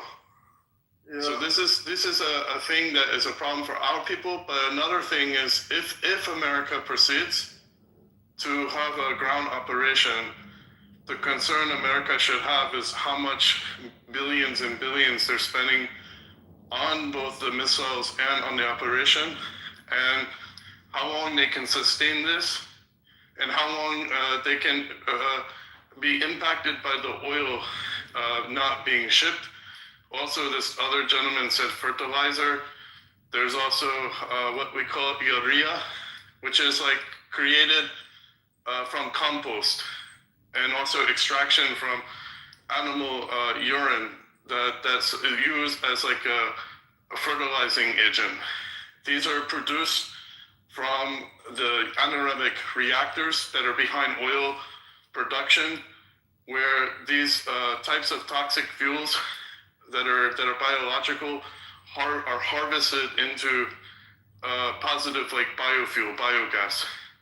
So there's like multiple fertilizer, compost, urea, and oil products that support huge regions of the world. If that's impacted, then I don't know how America economy or the rest of the world economies can sustain. Not only this, but right now, all the flights that are being impacted in the world's busiest airport in Dubai is also already having impact to trade in the region. So I don't think any war is a good war. It's very bad to have a war. Can I back you up for a second, Jack? No, the mic actually is going to be on crisis. I want to play a clip real quick. Yes, okay.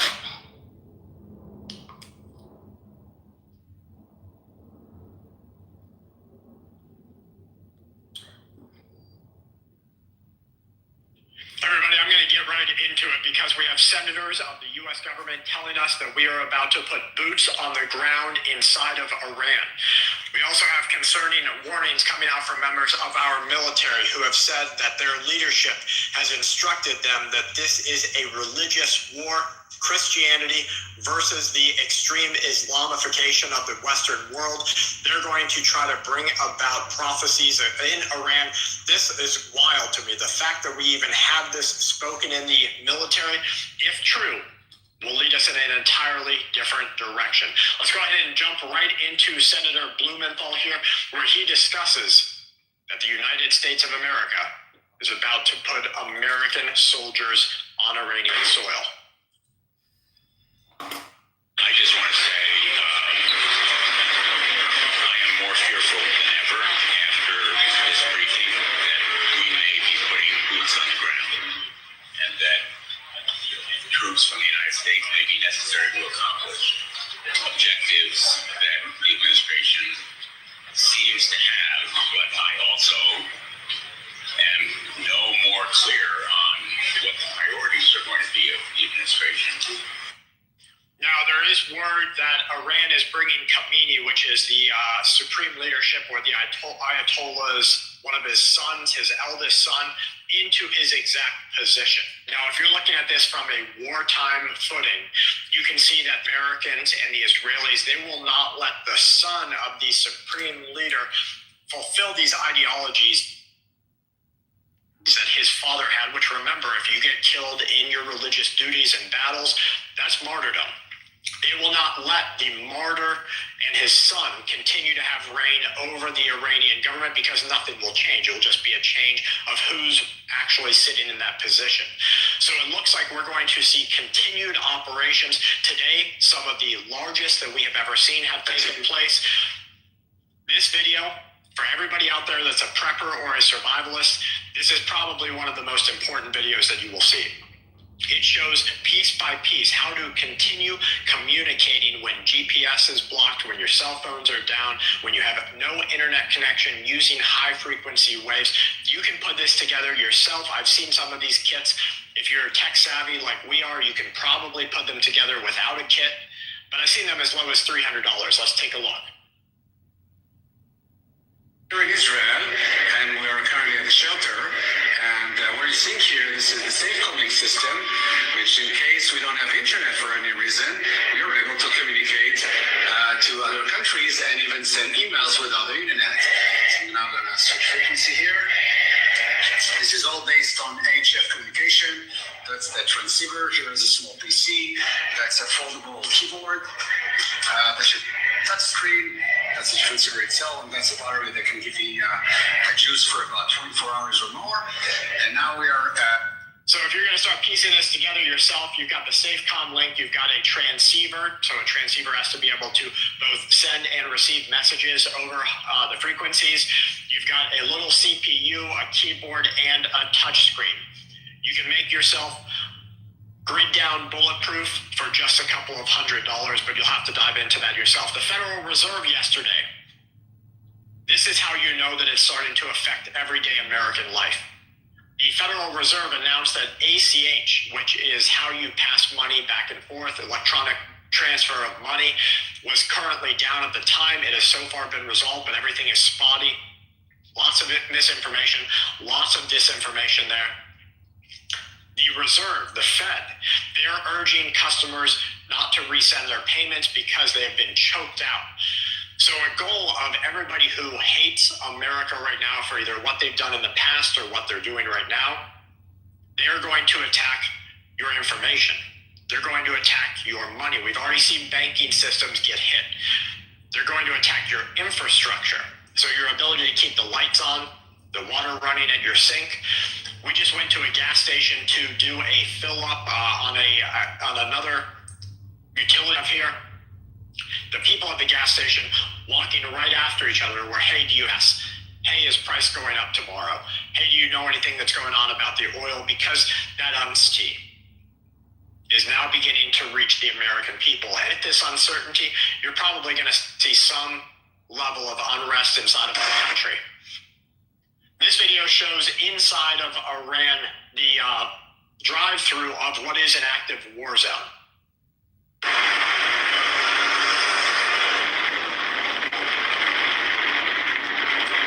You can see in a lot of this video that the streets are pretty much clear except everybody who is either still trying to evacuate or trying to pick up family and get them somewhere else. Lots of debris everywhere. The streets are shut down. Military checkpoints are making sure that people who are moving around are not assets of the Americans or assets of the... Somebody say something? Sorry, am I tripping or can I not see the video? Or are you just playing for us? Oh, I'm playing the video. You can't see it. Israelis. This is about to go hyperbolic in the way that we're going to see an act on American soil. Now, this video shows how their missile defense or missile systems from Israel and America are actually taking out the power grid. I want you to pay particular attention to the blue flashes of light that you see. So you got there, 2, 3, 4, 5, 6.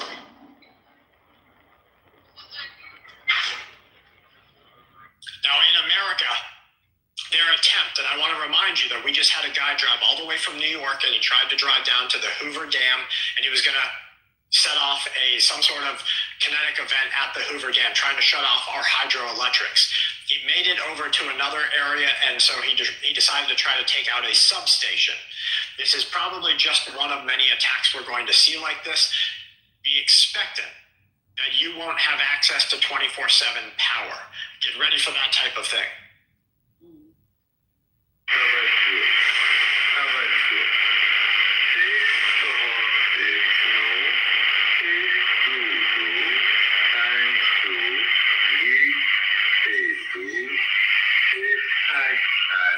What you're listening to there is what has been called a mysterious Farsi or Middle Eastern language number station.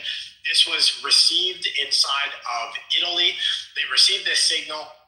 They said it's one of the most interesting signals because you only see this type of frequency and signal being set out when they're calling sleeper cells or groups to action. So they might be telling the entire world, everybody who's listening to what they have to say, that now is the time to act on plan B or C or D. So guys, we have seen a lot of kinetic events across our country. When you go out into Walmart or everywhere, just please keep your wits about you. The Department of Homeland Security, they warn of rising retaliation. Kristi Noem, the secretary, told senators of the U.S. government that the strikes that are happening right now on the Iranian government we can expect to see retaliatory strikes on our homeland soil. She said that federal agencies, including the Coast Guard and the Secret Service, are currently operating heightened security environments. And I'm going to go ahead and push that down a little because we do have local law enforcement. And I just spoke with an officer today. They said that they, from their higher ups. Go ahead.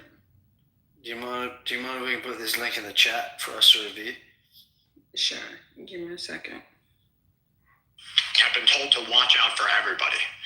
Everybody who looks like they might be from a Middle Eastern country and everybody who looks like they might be from America. Because it's probably not going to be the guy with some extremist viewpoint that acts. Why would you do that? You're not a very good employee of an extremist organization if you look like you're part of an extremist organization. They knew to go gray before anyone else did. So it's the realtors, bankers, people working inside of very low-level government. That's the people who have embedded themselves, integrated themselves into American culture.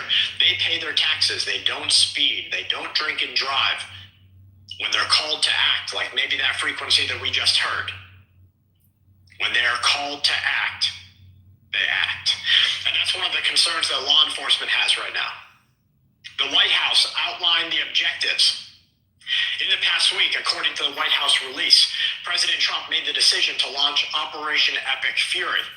The launch was meant to annihilate their Navy, destroy their missile capabilities, and ensure that the entire Iranian administration and their proxy groups cannot destabilize the region or the world, cannot attack American forces, Facts. That's roadside kinetic events. And those have gravely wounded people, and he says he's meant to ensure that Iran can never obtain a nuclear weapon. Now, I just went to an individual. Say it again? Do you mind if we can leave it there? Because that's pretty much the summary. I would like for us to get finished, but you keep interrupting the video. Oh, I'd like to get back to the people who came to talk about. Any other mods on the stage? Oh, my bad. I'll shut up. I'm here. Okay. Now I'm going to go back to playing the video. We only got like a half a second minute left. Jesus. Yeah, keep playing that shit. I mean, we almost done, y'all. I promise. Radiology, radiation business, they said that anything above 20% has absolutely zero civilian use, not even at a professional level. It's only used for making bombs. Iran admitted to having like 600 kilograms, I believe, and don't quote me on that, but it was in the hundreds of kilograms of 60% plus enriched radiological material.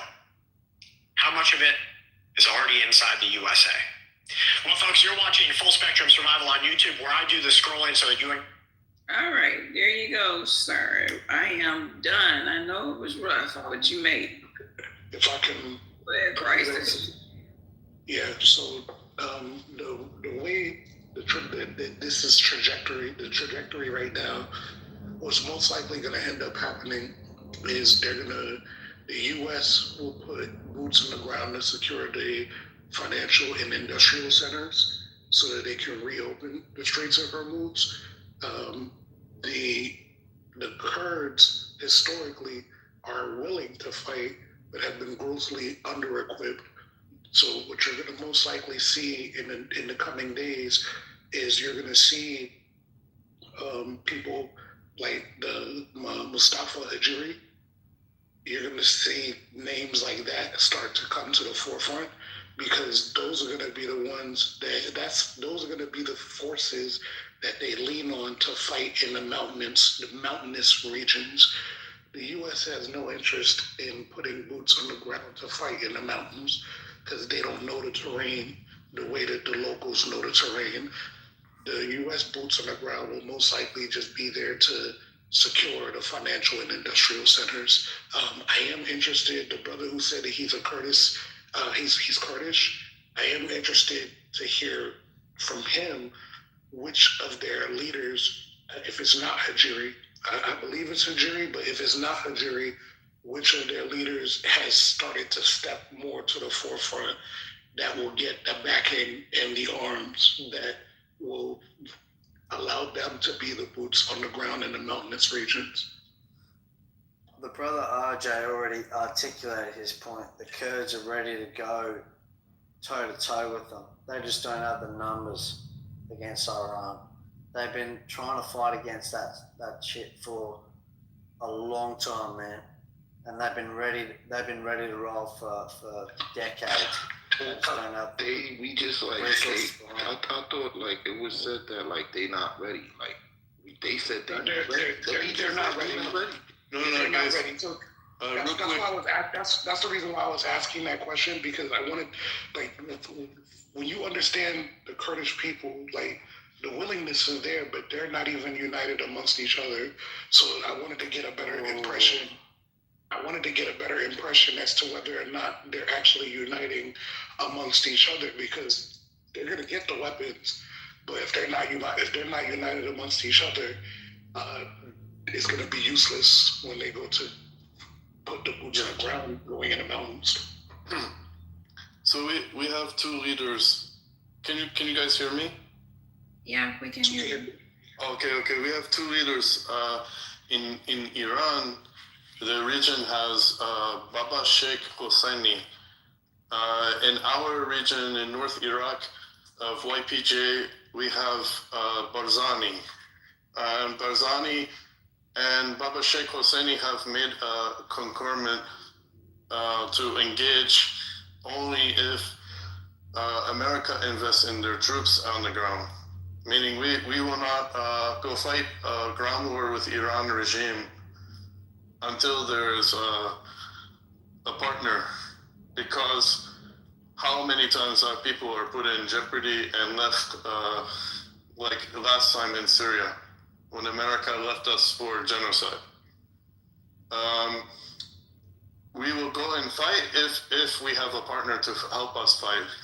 But again, we also need more weapons. Even though there's been a recent like staging of military jets and many things lining up in Azerbaijan, in North Iraq, outside.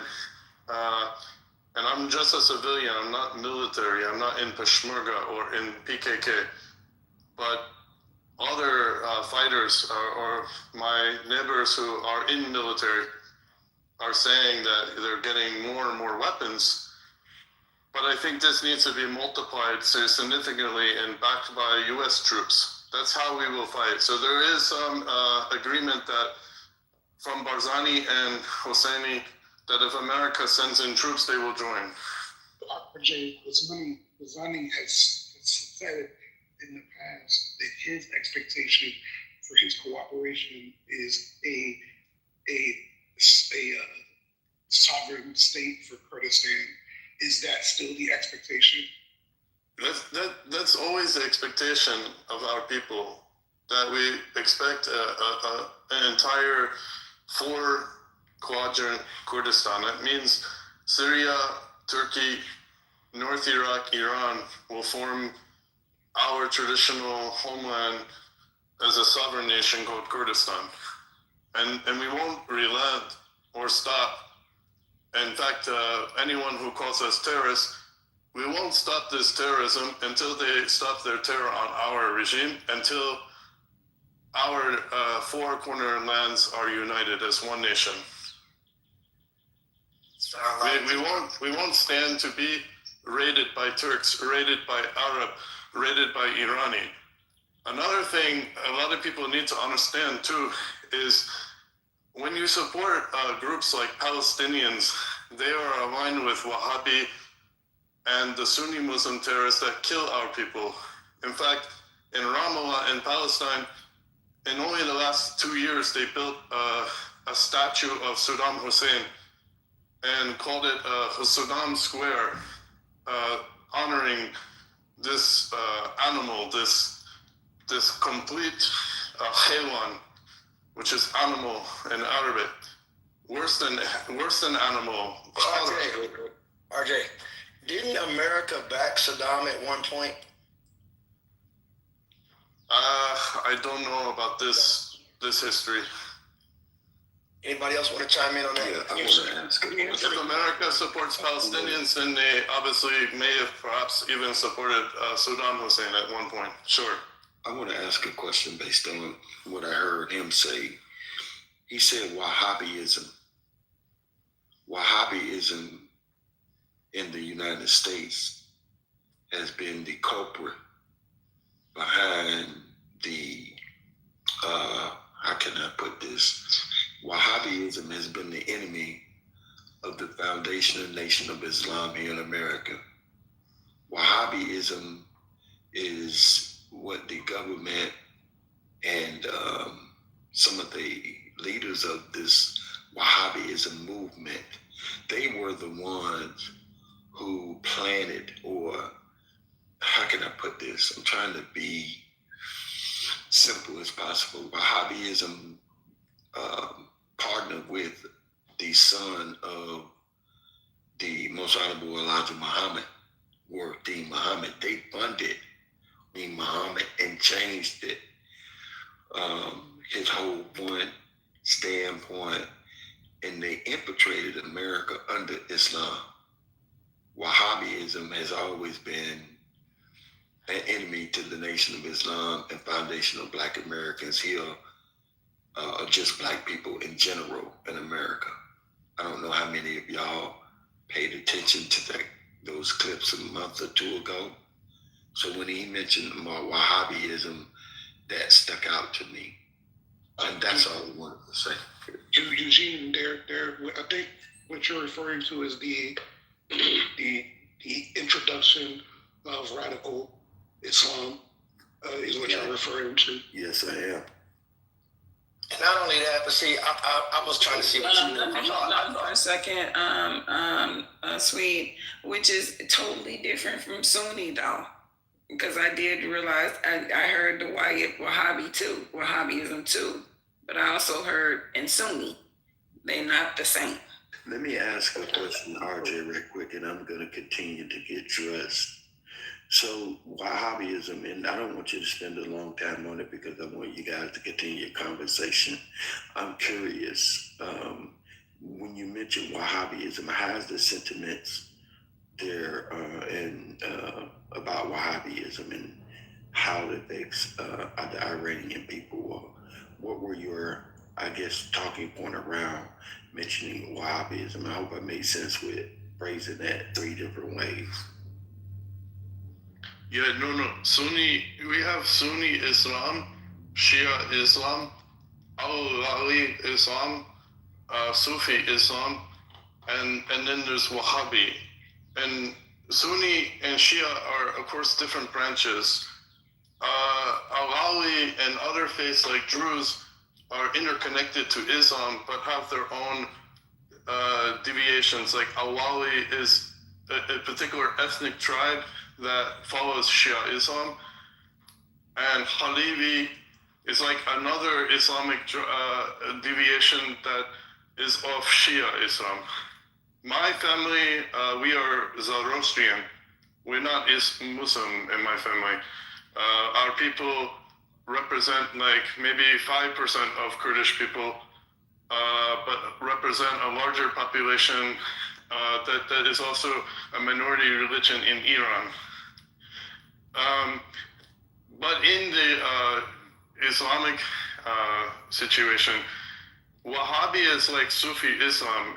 It's like a spiritual movement of Islam that branches away from main Sunni. It's like you would consider if you were comparing maybe to your Christian and Judaism religions, that in Judaism they have 3 things like Reform, Conservative, Orthodox, but then they also have different ultra-Orthodox.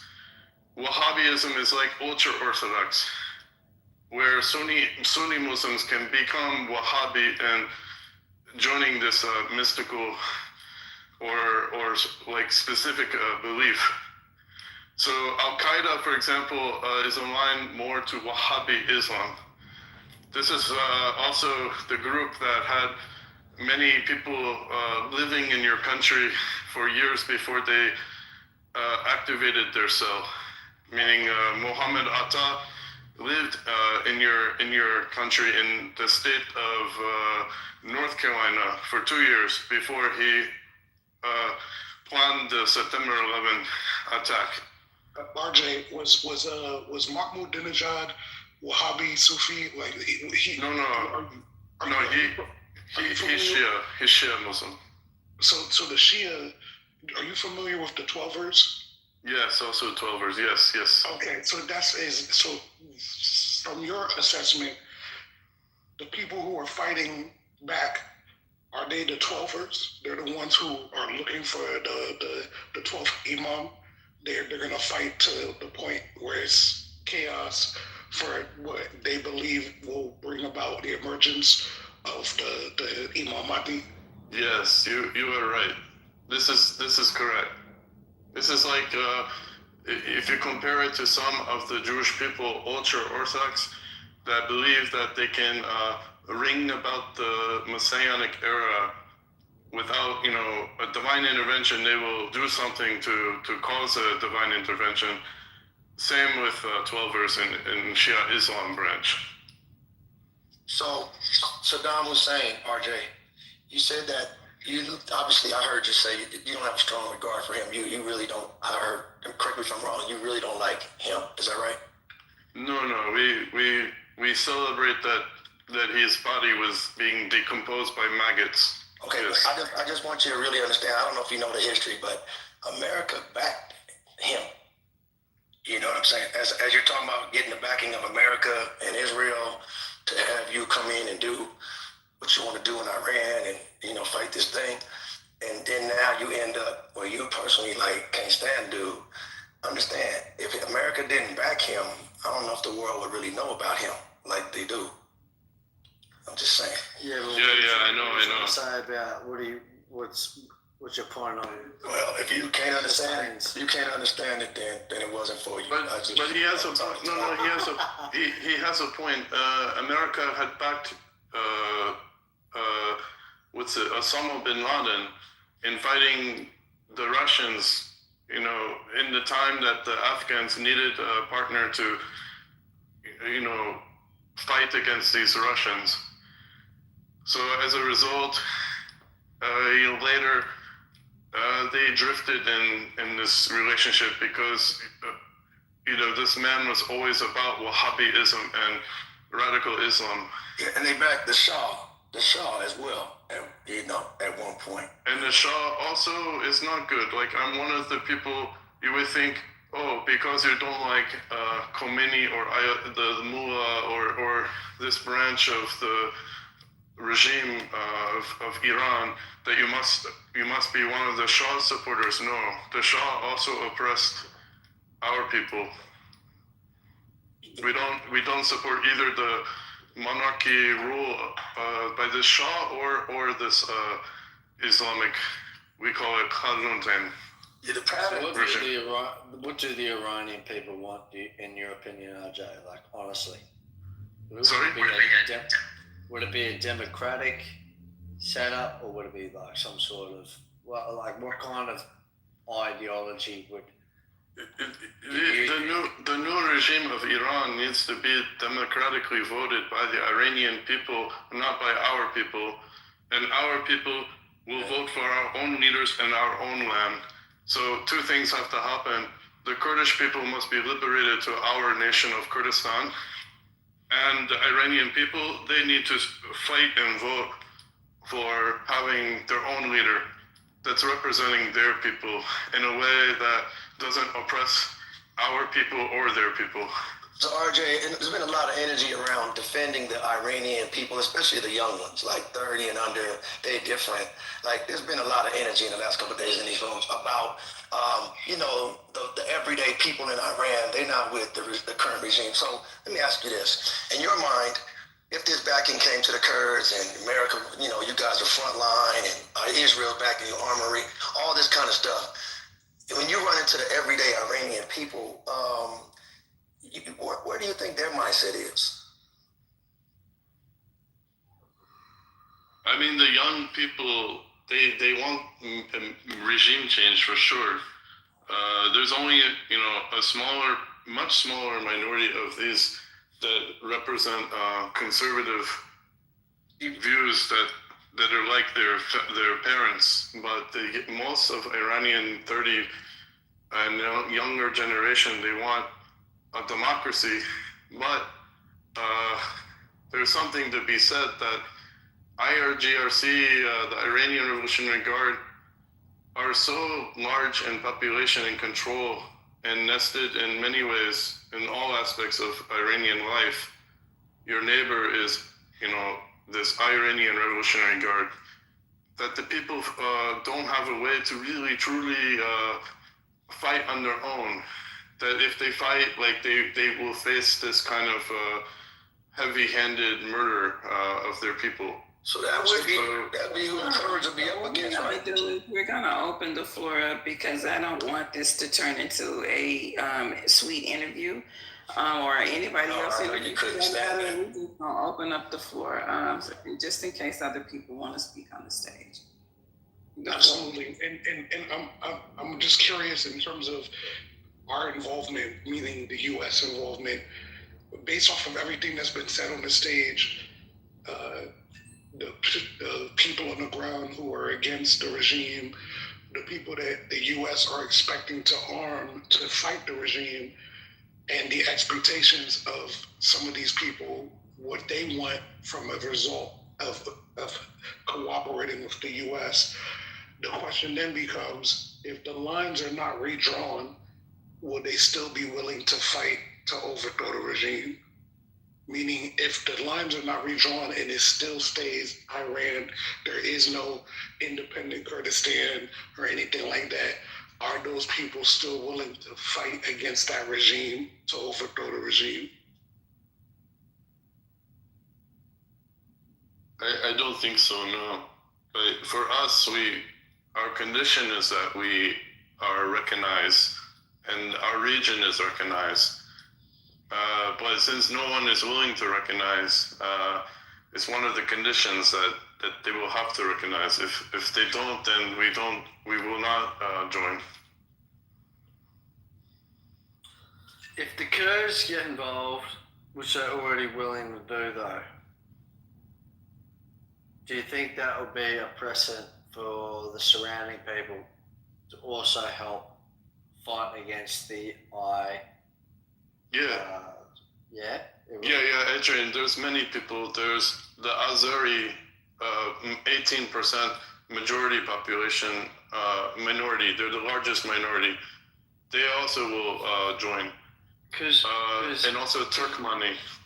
Because US are like, US and Israel are like, we'll bomb them. But they're like, we'll not get our troops involved. But if you guys, which I think is what they're really hoping for, stand up on principle and go, we're going to make the change, then that will be, I think, the dream scenario. The problem is you're going to have to go, obviously you like your people are going to have to go toe to toe to really make this change.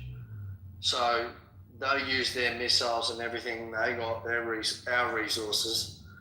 Not our resources, but the US and Israeli resources to take out the thing. And then this is where, if the Kurds show force, lead from the front, and then the rest of everyone else comes in around them, then there might be a chance.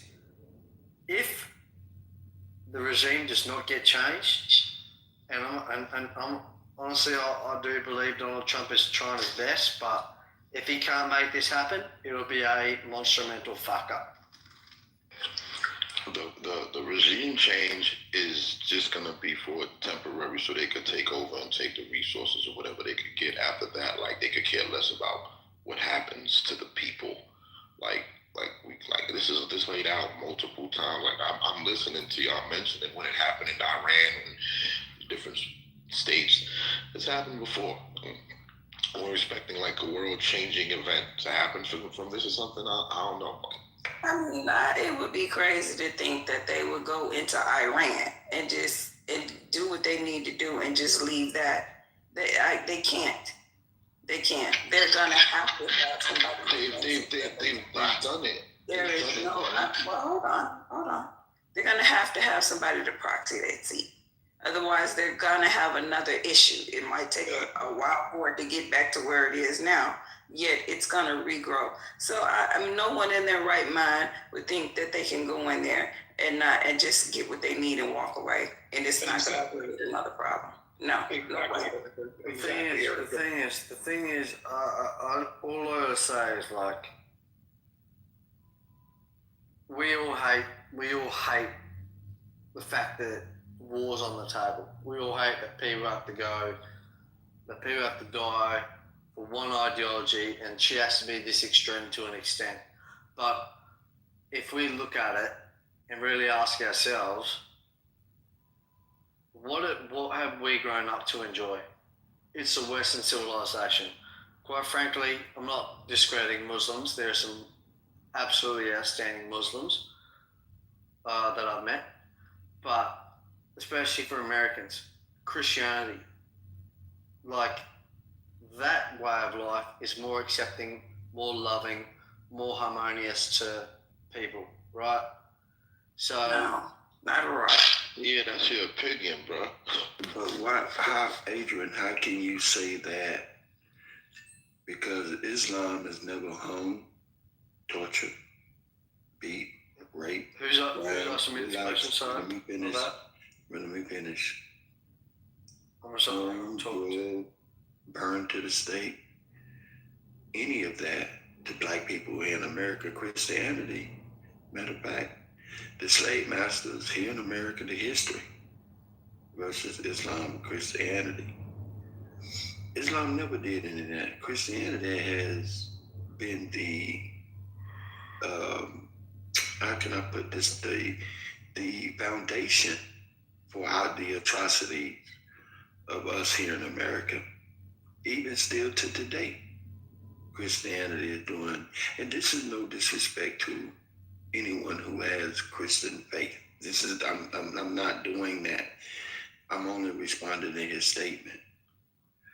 Islam has never done that. If you look at our communities today under Islam here in America, they have done far better in transforming the lives of our people than Christianity. If you look at it, on every corner in our neighborhoods, there's a church, but the condition of the people are still the same. Matter of fact, the condition of the people is a bear witness against the teaching of transforming the lives of our people versus the transforming the lives that Islam has done. That's just my opinion. And so when you make this statement that Christianity is somewhat, I guess I perceive it as being better, I just totally disagree based on facts that I see.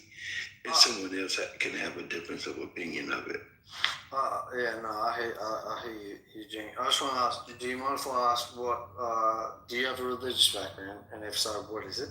Yeah, me personally, I'm with the Nation of Islam. However, I like to add a point to that. I accept all of them. Christianity, Judaism, Buddhism, all of it. I accept all of it. But I fly under the banner of the Nation of Islam under the guidance of Minister Louis Farrakhan. See, and that's where I said, there's Muslims that really tap into the side of the nurturing side, the really peacekeeping side, and I think people like the UAE and the Saudis, they really uphold that virtuous Muslim side. Iran, for a long time, has felt like their backs to a wall and have literally lashed out and turned to religious or indoctrinated a lot of people in, especially the youth, in religious extremist conditions, and they felt like their backs to the wall, and they've been so desperate to develop nuclear weapons. And what for? What for? Like, what good would that do?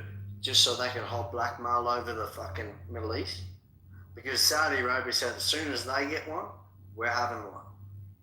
And that's no good. That's why the US, which we love, the Western society, and I don't mean any disrespect for saying to you that Christianity is the way, because there are some people that uphold their religions in a really righteous way, just like Buddhists do, just like some Judahists do. But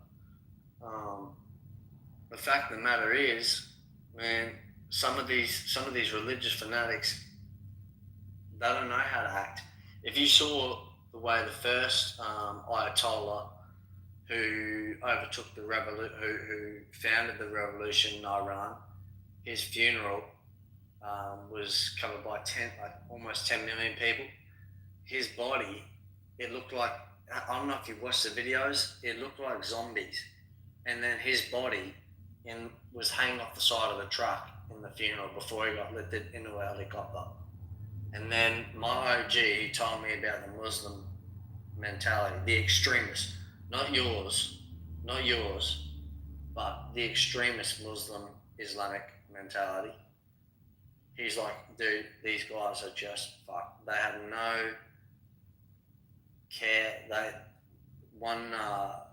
He said one of the sons went out and took drugs, and the father flogged him literally to death, and he came back to the church, admitted it, and everyone in the church stood up to him. That scarred him. And then he said he turned to Christ, and that sort of saved him. And that was one story I heard from one of my OGs. His father is Iranian. I said, look, man, he's like, he gets so mad when people be like, oh, let's just pro-Palestine this, because if they had their way, we would be enslaved. Like, it'd be a next generation slavery. Like, I understand African Americans have come from slavery. My personal family has escaped the concentration camp. Like, everyone's come from some point of serious oppression, and no one wants to deal with that. And despite the fact that I don't, it's never pretty when we have to do the war side of things, the bloodshed side of things. When there's oppression and there's an ideology that's just completely fucked up to the core. I don't mean to cut you off, but I think let's see if we can. We don't want you to dominate the stage. We want to do it. Share. Might let someone else get in if you want to land your point. I was about to just want to be able to share the mic. We don't want this to be turned into your perspective and opinion and just kind of run them up. We like to pass the mic around and then share it. So if you want to go ahead and land it, and maybe we can get some new people to come to chime in, Coldplay, and I can't pronounce what's your name, Oasis, and even. Okay, let's go. I'll finish in 15 seconds. Yeah. So, well, essentially that's what I'm saying. When people like RJ say the Kurds are ready to finally stand up against this, against what they felt has been oppressing them for a long time, it means something different. Like, when you're hearing it from the inside out, when you're hearing that one regime is slaughtering their own people, it's enough of a sign. But I'm gonna leave it at that, and I want to pass the mic on to someone who else wants to have a take on that.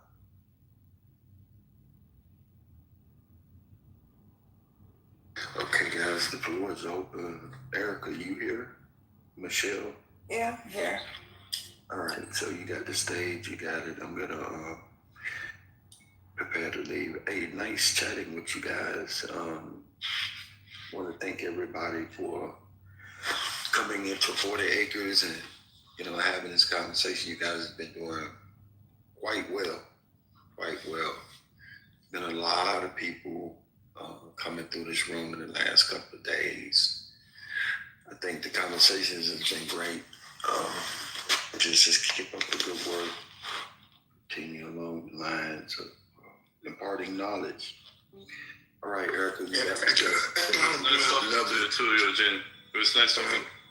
Well, consider now our gratitude for you holding the room and maintaining the room and then going around the clock with the room. This is not a balancing act, but a purposeful room that way the people to go on to bigger and better in different ways and diversify. And I think we have a mindset to work with the people. It takes a great mind to multitask and run you up several businesses and then go out, still have social time and make your FOI and do what you got to do for your Savior's Day and things. I'm very proud of the work. Because I'm telling you straight up, you remind me when I was young, you go back on History Shake Our Bar, man, these are kind of things you have to do and then raise your family and still come in and have a good sense of humor, be pleasant when you come on the air, when you know you done caught hell at the chair sometime and you know what I mean? Hard couldn't get a truck or bus car across town. Your car broke down that day, and you made your way in, and you're talking tired of somebody coming in the room and jump you, man. That took a lot of fortitude to do that, man, and put up with us. And I come in here half-cocked and say something crazy. Drove somebody say something back to me, and we going at it. You can't calm nobody down. I said, man, what did I come in here for? So you do the intelligent thing. You bail laugh out and keep it moving, but man, you're a great stand-up guy, man. I love being associated with you. Hope you continue with your success, man. A happy day on this day. Happy day, man. All right.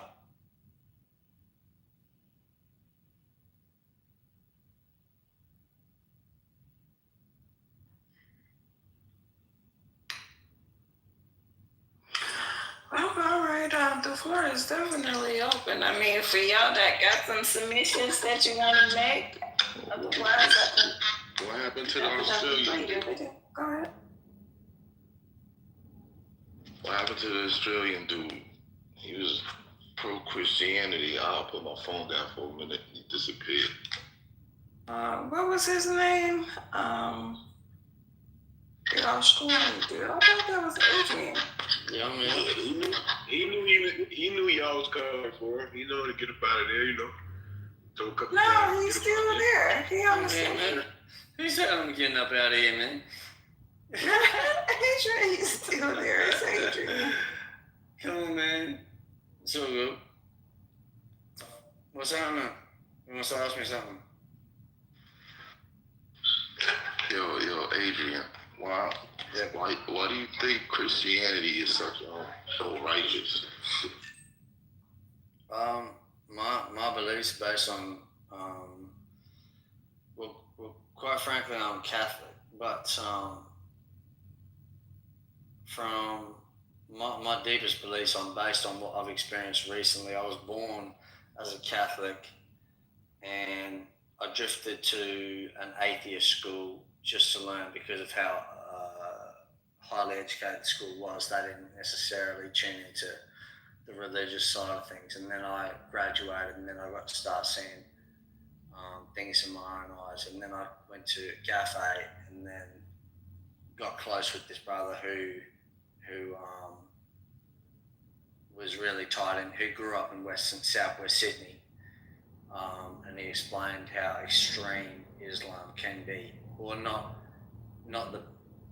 that Islam is, or Muslims are bad, but he experienced the dark side of it.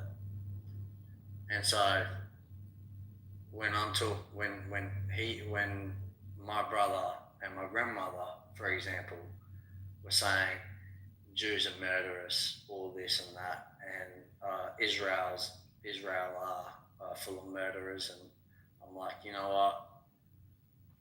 I can't deny you, but I want to get someone who actually knows more than what the fuck I'm gonna try and explain to you. So I got him to come over, and he said something about Hamas, and Hamas is sponsored by pretty much Iran, and they're the same, basically of the same mindset, right? They're the same ideology, same bread and butter. And he said these guys these guys want women serving them. So recently in America, we've obviously been like, Jeffrey Epstein's responsible for, disgusting shit involving young women. Over in Islam, extreme Islam, I don't want to say the word, like marrying women under the age of fucking 13 years old. I'm It's a sorry. legal contract. I'm sorry. I didn't mean to interrupt you, bro. Like, you kind of lost me. Asking you about Christianity and because for instance, right, you have your personal views on how you think Islam is like so wretched and evil, right? And my experience with Christianity, was everything. Like you said, you Catholic. I was born in Catholic religion. I went to Catholic school. You know what I mean?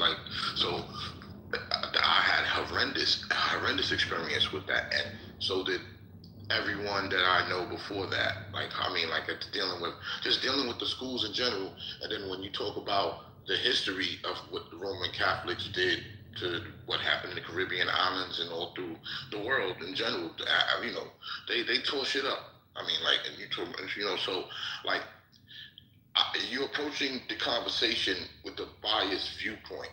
You know what I mean? Instead of kind of letting the information flow to you. And when you come like that, you're going to create opposition.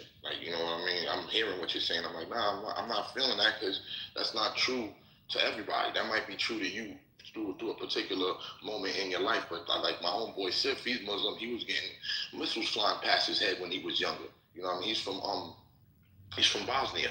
So everyone don't have the same experience. You know what I mean? Yeah, I understand what you're saying, brother.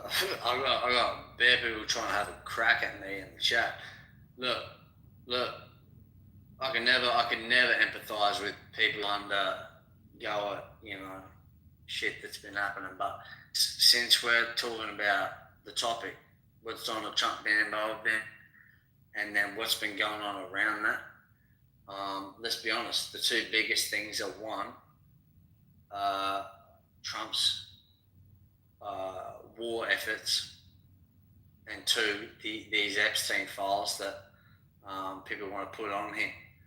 And that it's funny how fucking hard they kind of correlate, because it's such a scandal and it's so disgusting that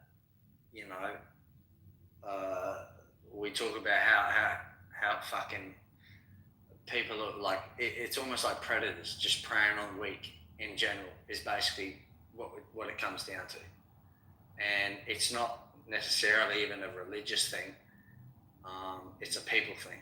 But I gotta say, for the one scandal where it's like a big deal in the US, it's a common contractual legal thing over in fucking Iran and Pakistan and in that Muslim community. Arranged marriages is all across Iraq, Iran, and it's from a young age, and it's quite frankly fucking disgusting.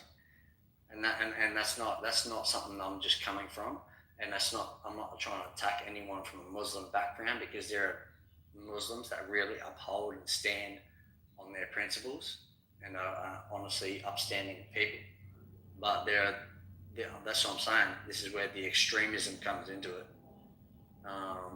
And it can go both, if you want to put it, extreme left wing and extreme right wing. I hate the both sides of them. I think they both need a smack of sense in them. But trying to figure out how we can mediate between them, it's hard.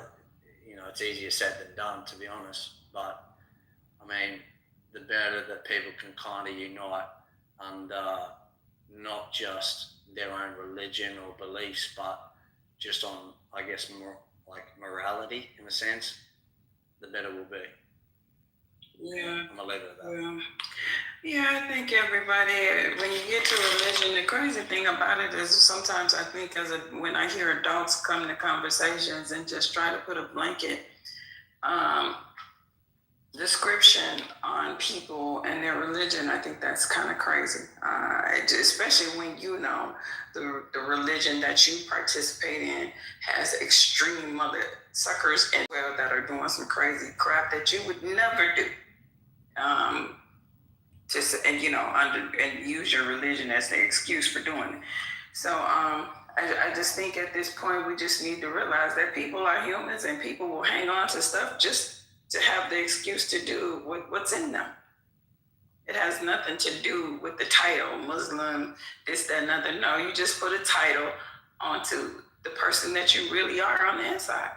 Quite frankly, I never look at it as I prefer to look at people as people. Never as people. Yeah, there you go. People. Look at people as people.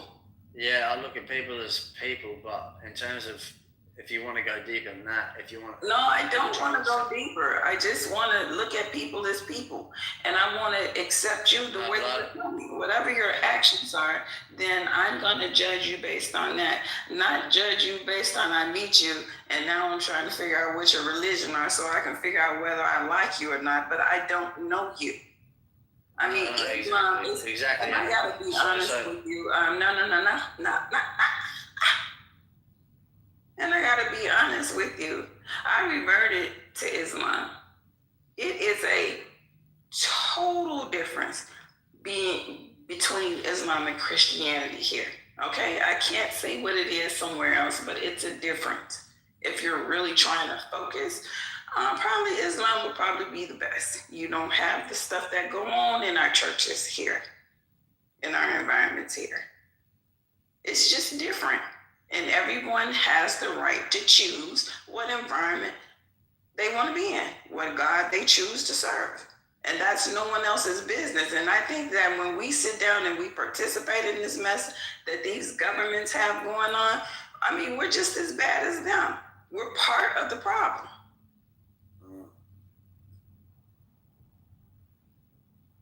No, I agree with you. But that's what I was going to say. It was like people are people.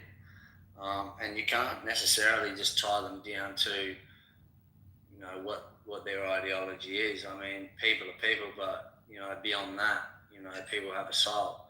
So some people have a bright soul. Some people have a misguided soul. Some people have a lost soul. Some people have an optimistic soul. Like, it's whatever. People have a soul, and that's the thing. That's what it really boils down to. Yep. Some people have a dark soul, an evil one.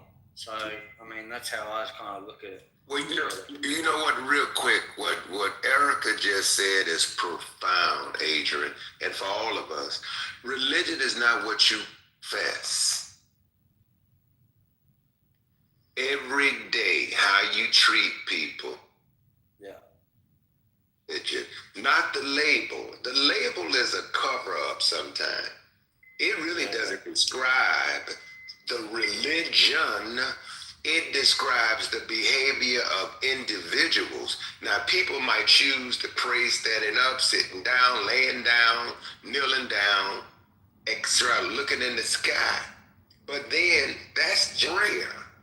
And a bunch of people, some meditate, some people, do whatever. But at the end of the day, I always hear, and all of us could be guilty of this, of judging people, judging even a group of people in that refers to themselves as this or that. And because there have been atrocities across the board, and people know that there were folks who called themselves Christian Knights. Oh, they went to church after they hung a group of black people, not just a group, but raped women, did all kind of stuff, and didn't have no conscience, but they still refer to themselves as Christians. But most people would say, no, you the devil, based on your behavior, your mentality. So that's what you have to look at. You know, most of these things, even with what you see going on right now in the world, most of this ain't based on you believe in God. God ain't got a damn thing to do with somebody killing somebody, taking somebody's stuff, being the police of the world. That's a decision made by those who run this world order based on conquering.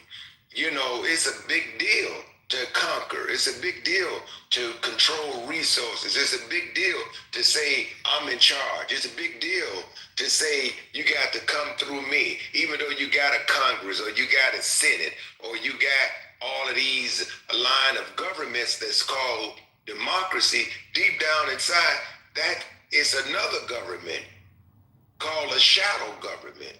And it's some people that control them to control the people that control the resources, that control the media. So you won't get to the bottom of it because Satan has been in control for a minute. But that's all. That's all. Erica said it absolutely 100% right on point. Religion is not what you profess. Whatever label, title you have, it is absolutely what you practice every single day. You religiously lie, you religiously go to gym, you religiously eat. That's your religion. You're lazy. But anyway, that's your religion. Your later live. That's a fact. You're right, man. No, you're right. No, you're right. The only thing that makes you think about it is that when someone goes wrong or does something right, they're quick to label it. Like you said, it's a label, and they're quick to tie it back to that.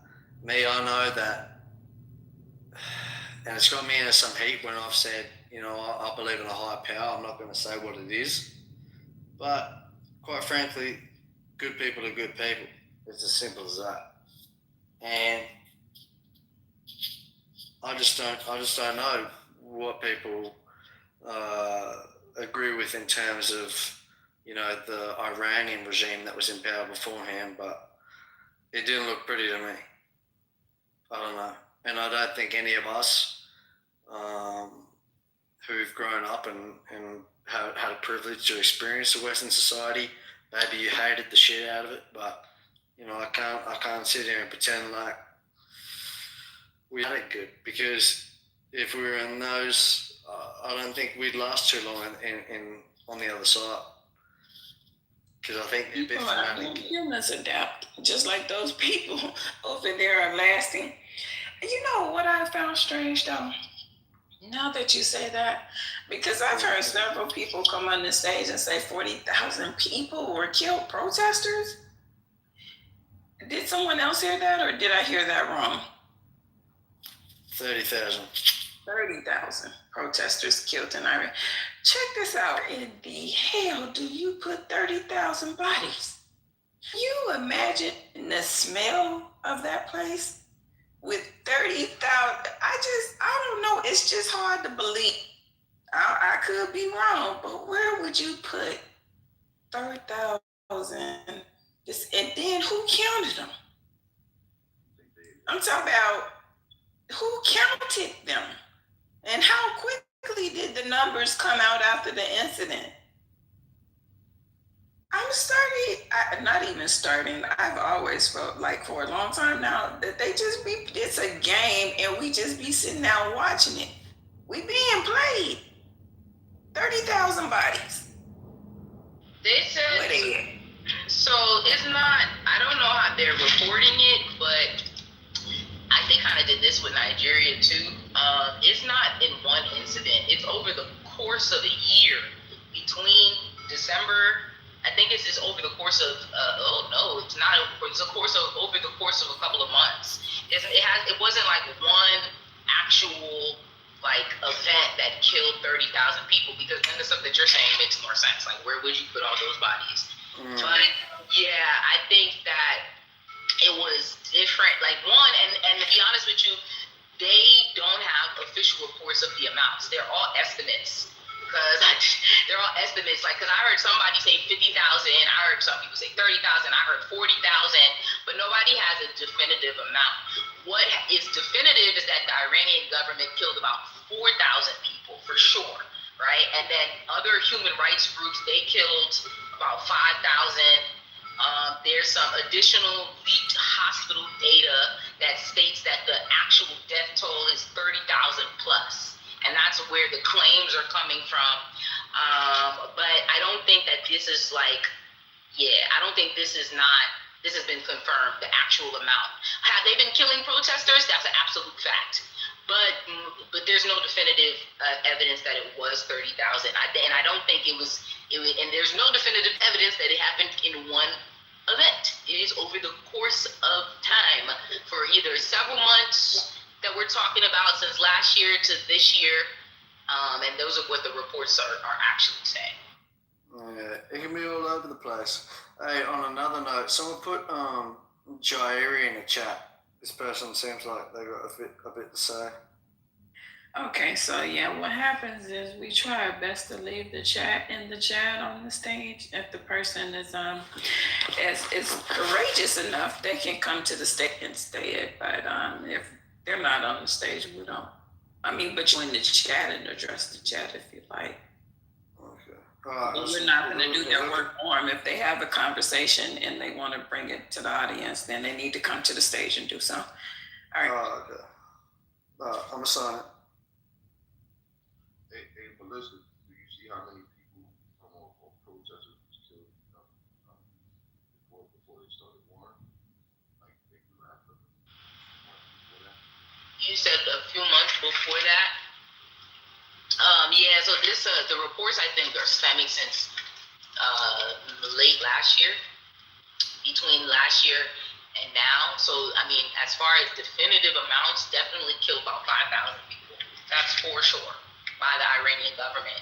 But there's like other groups that are involved that have been reporting different things. So, but this is prior to the war. I don't think they have been, like, this is the majority of these 30,000 or whatever is happening now.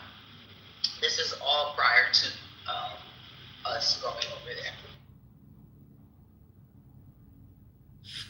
In regards with this thought about that Adrian and Erica were talking about in terms of like this religions, and as Adrian was talking and RJ and other people, and just summing up everything I've experienced in my life, I gotta say, if I didn't come across the exact form of Islam that I did, I'm not convinced that I would have just ran over to it. I don't think I would have went to just any Islam wherever I would have found it. And I think that's crucial because as I listen to some of the stories about people, I can imagine even in Iran, never been there, and RJ was talking about that area. I can imagine if I was in a certain area, I probably would be like, hell no, I'm not joining that religion called Islam as it's playing out in that area. Even in America, Christianity, that's a broad statement, Christianity. And so Catholicism, Baptist, man, Seventh-day Adventist is in that boat. A lot of things in this boat of Christianity. And depending on the neighborhood, the zip code, who the preacher is, who the minister is, it's going to have a direct effect whether I roll with that particular group. And that's exactly the reason why myself, I roll with who I roll with because of him and because of the way he gets down and the way he duplicates the understanding and that, like that. So I say that to say, I'm thankful that I've come across the information and I've embraced that if you're a good Christian, you're going to be on the same page I'm on. If you, in my mind, if you a good person, a Jewish person that's down with Judaism a certain kind of way, we're going to be on the same page. And if you're a good, quote unquote, Muslim a certain kind of way, we're going to be cool. You don't have to even profess a religion. If you're just a certain kind of way, we can roll. So I'm thankful that my mind hasn't locked in, and I pray it never does, on if you don't profess that one of those three words, then if you don't profess the right word, Islam, then we can't roll together. But hey, I understand how others' minds can be locked in like that.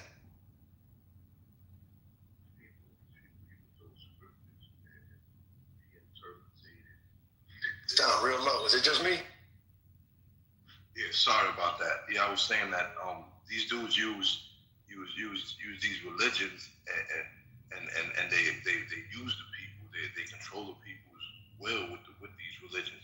Like yeah, I'm adamant about God and I believe and I want to be the best person I can be. But then when I look towards leadership, dude that's leading the pack is utilizing these words to manipulate. You know what I mean? To manipulate me and my people. So how do you? I like that. This is what's happening all over the world. It's like the people that's in charge aren't the ones that's going to be on the field. You know. So I just want to say something real quick. The way out of religion is through it, right? And the way out of religion is actually through it.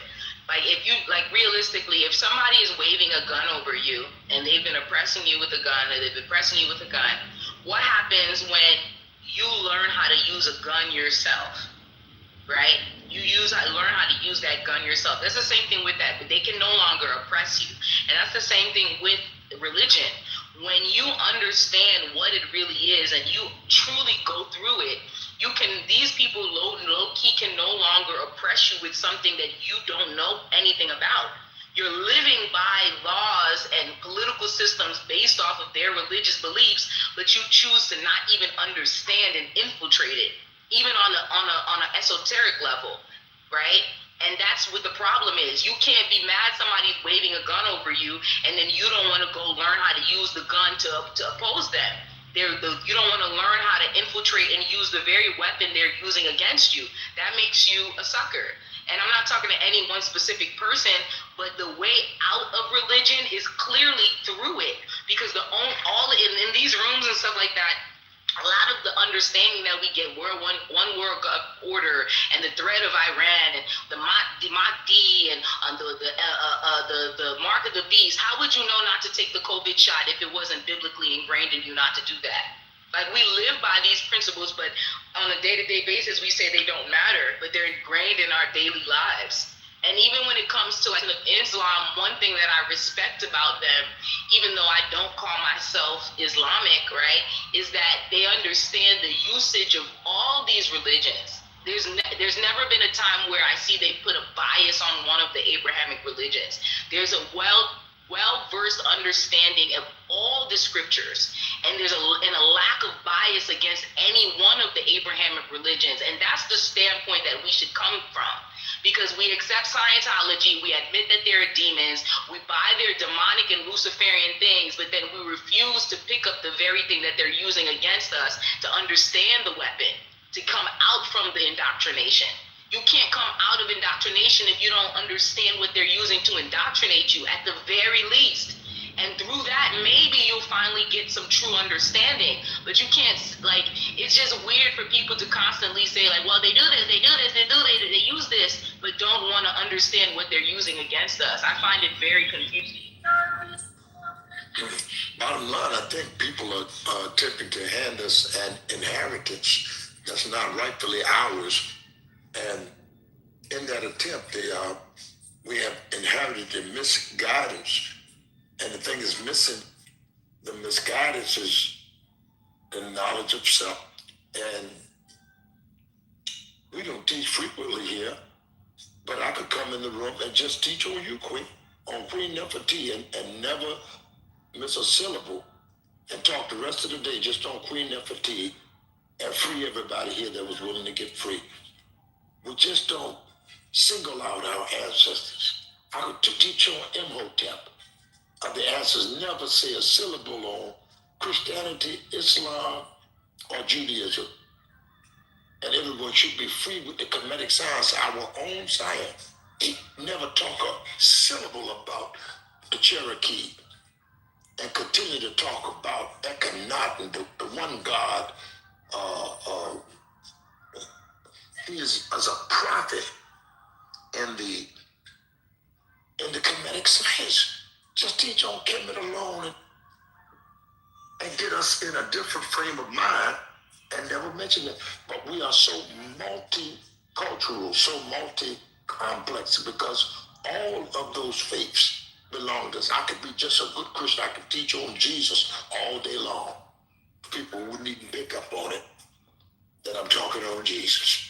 Say because it's so broad, so universal. Just Jesus. Don't even mention Christianity. Don't mention the Islam, the Buddhism, and none of that. Just on Jesus alone. It's just most of us are not trying to get free.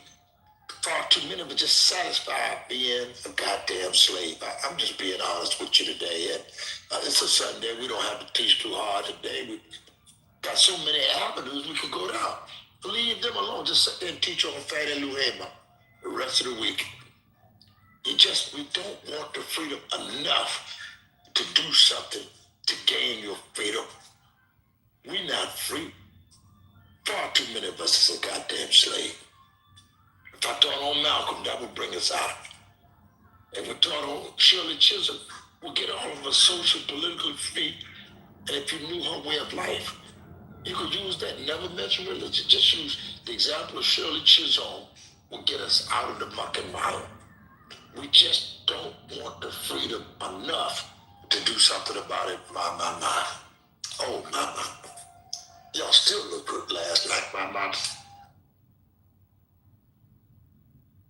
Agree 100% with that, Sheik man and Remus man. But where was the teachers during slavery? When now the teachers are coming out, so say trying to teach. Well, we got ChatGPT. You know what I'm saying? So I won't be a part of those classes when we got I can use discernment to tap into the Akashic records. Some of us, we need the teaching from the source at this point, if that makes sense. It makes perfect sense, my brother, that we free ourselves, that we abandon the opposition and free ourselves from enslavement. Beloved, we could free a lot more if they knew they was a goddamn slave. But he don't know he's a slave. Someone has persuaded him, I'm okay, you're okay, buddy. So he tiptoed through the tulips for a little while and he'll buck dance the rest of the day and be a sideshow, a monkey for the opposition.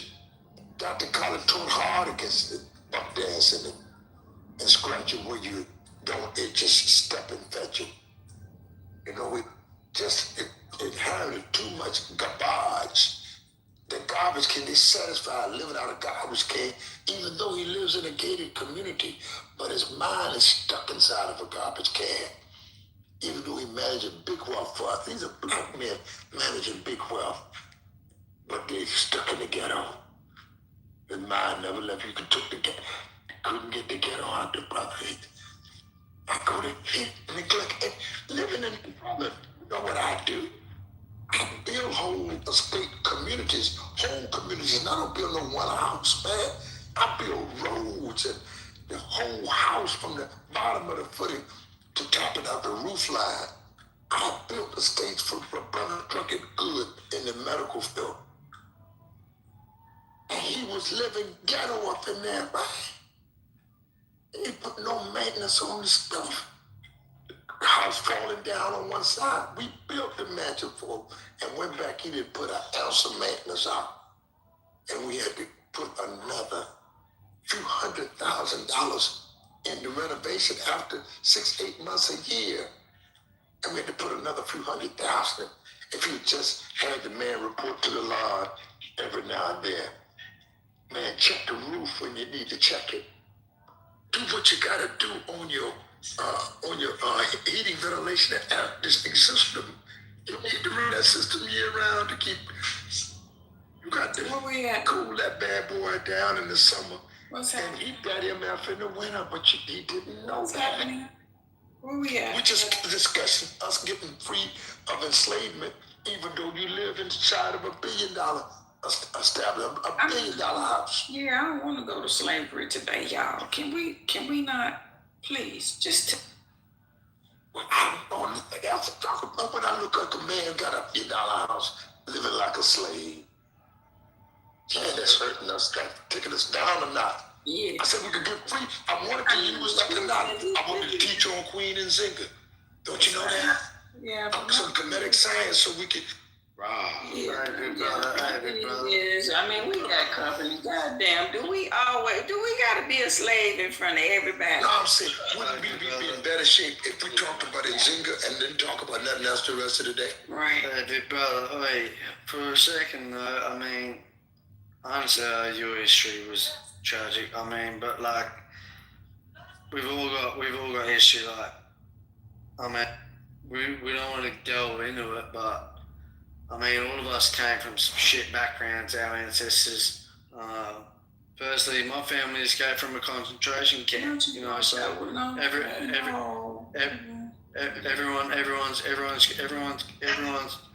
been here to enjoy. Everyone's here to enjoy what we can make to ourselves today.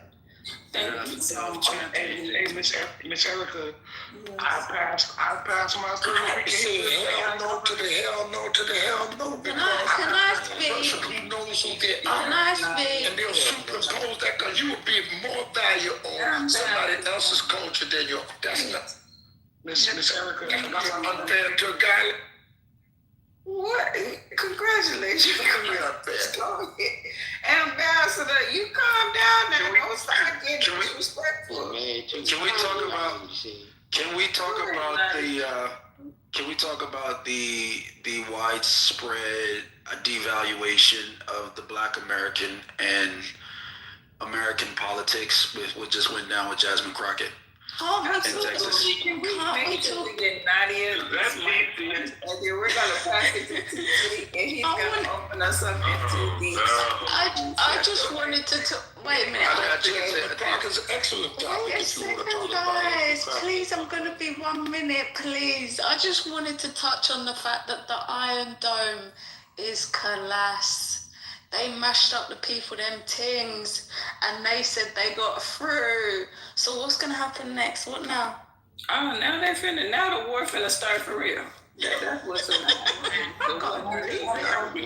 All right, let's talk about what TC wants to do. Well, I just thought it would be interesting to hear perspectives on this because I think from Kamala Harris to Jasmine Crockett, I think there's a shift, a tectonic shift that's happening in American politics that we're not talking about.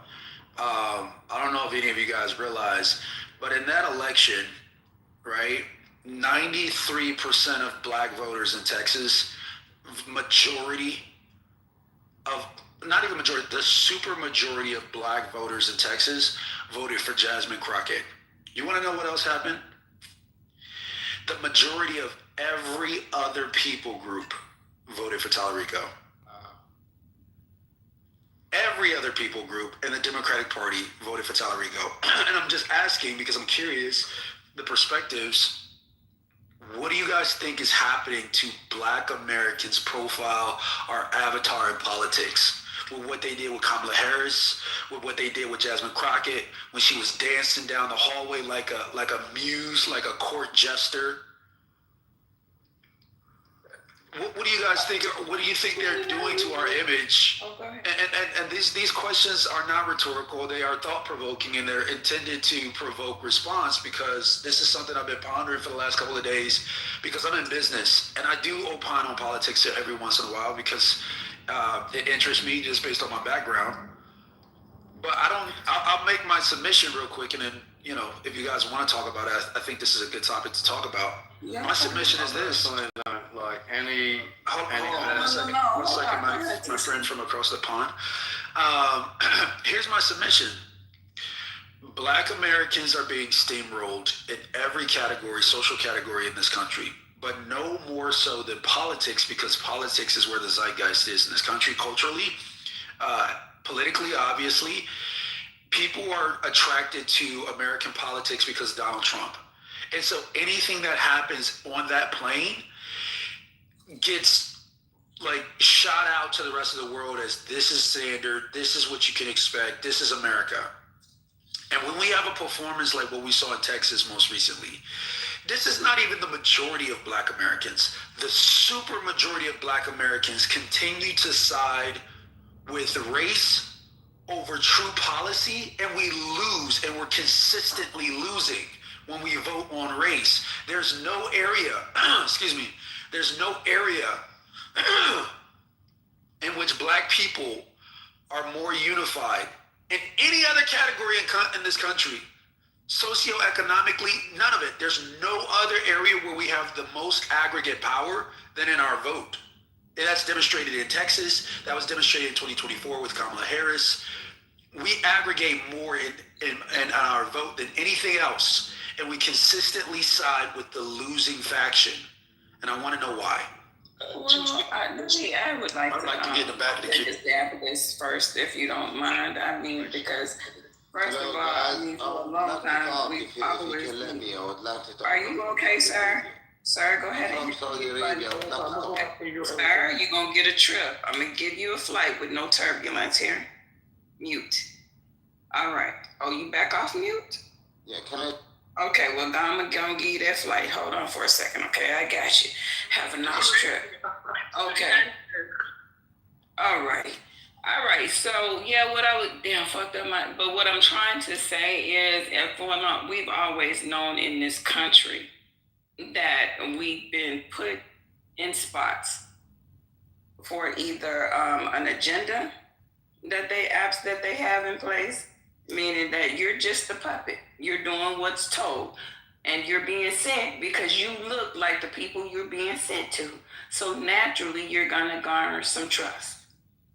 For a long time, that's what's been going on. And then the other part of our value to this country has been work, free labor, or entertainment. And we are directly responsible for that, okay? And I don't think it's anything wrong the way we vote, because we're not the only people that vote that way. We're not the only community that votes that way. Hence, all the blacks went with her and the other people went with her. We're not the only ones that vote this way. And loser, people are bamboozled. Maybe we can find some people to go wake them up and say, this is what's happening. You don't have to go with the other side, but you definitely need to leave this side alone and find you some goddamn other options. Thank you. Erica, I didn't get to ask you, or Eugene, what are your thoughts on...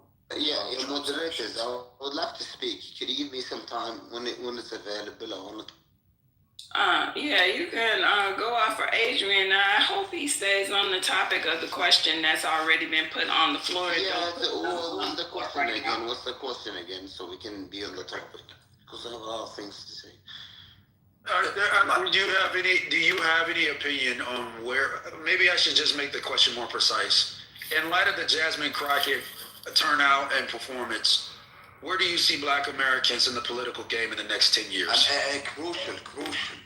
Adrian is not able to answer that question. Ziya is not able to. I can answer. Listen. Is there anyone else in the room that would like to take a stab at that? I'd like question that's on the floor? I'd like to, Erica. Go ahead. The floor is open, sir. Sorry, I don't know supposed to ask. Whoever wants to take a stab at the question that's on the floor. I'll take a stab at it real quick. I think it's a testament to black folks in a good way, opposite of how TC sees it. I see it as that woman, and people try to write it off probably like shit's a black thing, but when I look at Talrico and I look at Jasmine Crockett, not only just as a black woman or as a black person, but for America's benefit, to really stand up to and believe in that Constitution and really stand on checking, say Donald Trump, checking some of the nonsense that we all looking at, and having the audacity, having the hope, having the faith, having the courage to speak to the facts and speak to the energy of what's really needed in addressing real problems and pushing back. Shout out to her for having that. And I think what black people realize is, and maybe to TC's point, based on this conversation, other folks aren't that willing to commit to the truth. regardless of whom or what circumstance, they're not willing to stand up. They looking at it like TC said. Well, which one will probably win? Which one is with like Donald Trump is okay? That Trump leading this way. Let me try to get over there on that page. And hold on for a second. Show yourself. Who's that? Somebody. Thank you. And so I see it as a testament to black folks. In fact, that's how we're still here as black folks, because throughout the whole thing, there's been those that have been holding on to the principle, holding on to what's right, regardless. And by standing like that, thank God that then there's those beacon lights, those individuals that hold it up, even for themselves, their own integrity, and they just keep standing on it. And even if the vote doesn't all the way go in their favor, they're not going to compromise. And so I think that it's a testament to America in this case, or to that state where she voted, that they weren't willing to stand on somebody that to me really is capable of pushing back to balance out what's happening in Texas and what's happening in America. In terms of Jasmine Crawford. Wait a minute. So, TC, to answer to your question, where do I see us in 10 years? It's either one or two things. If we don't wake the fuck up, we're going to be left behind. Because at this moment, our vote don't mean shit, right? Because like you said, they all voted for her, but nobody on the other side wanted to vote for her. That's correct. And it was probably something, I mean, what the fuck? I can't even get my point out. Can I get my point out? Do y'all want to talk or something? Can I get my fucking point out? Nobody wanted to vote for her because she's victimized herself. And I've been watching her. And then wanted to say that it was racist. They cheated. This happened, that happened. But there was no accountability for how she represented herself. Just because you're black doesn't mean somebody is supposed to vote for you. That don't mean you're supposed to vote for that person just because they are black. What has she done throughout her political career that is going to benefit you? Because what are all the things she voted for? Does anybody know? All of the crazy shit she voted yes for, but then we still turned around and backed her. I don't think black people know politics. I don't think they're paying attention.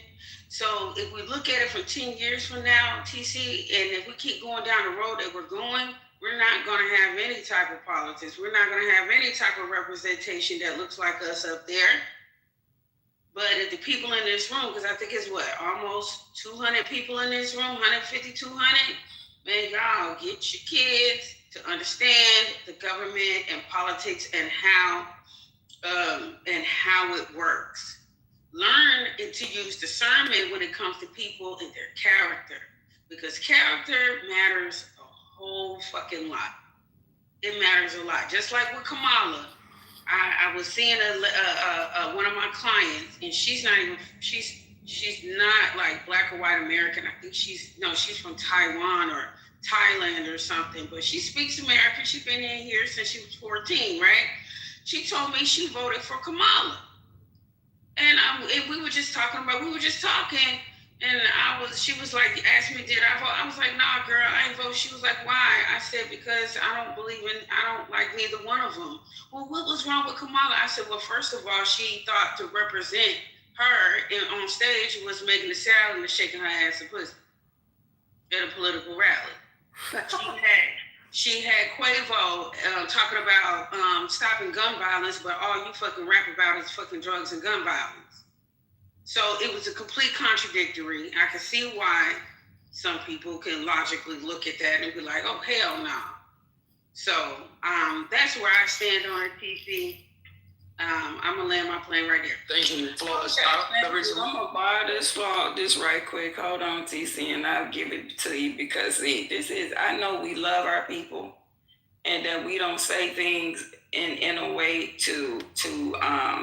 and knowingly when we're saying these things that we're riding right along with the fucking stereotype that's been given on our people, and we need to be very careful when we're speaking and sometimes realize that we're doing this. So I'm just going to point this out. There's not very many voters that go back and check the history of the candidate that they're voting on. I'm sorry. I don't give a shit what color you are. They took civics out of school a long damn time ago, and a lot of our voters are fucking blind voters. They're not voting because they went and checked your history. Otherwise, half our fucking Congress and representatives would not be in their fucking seats.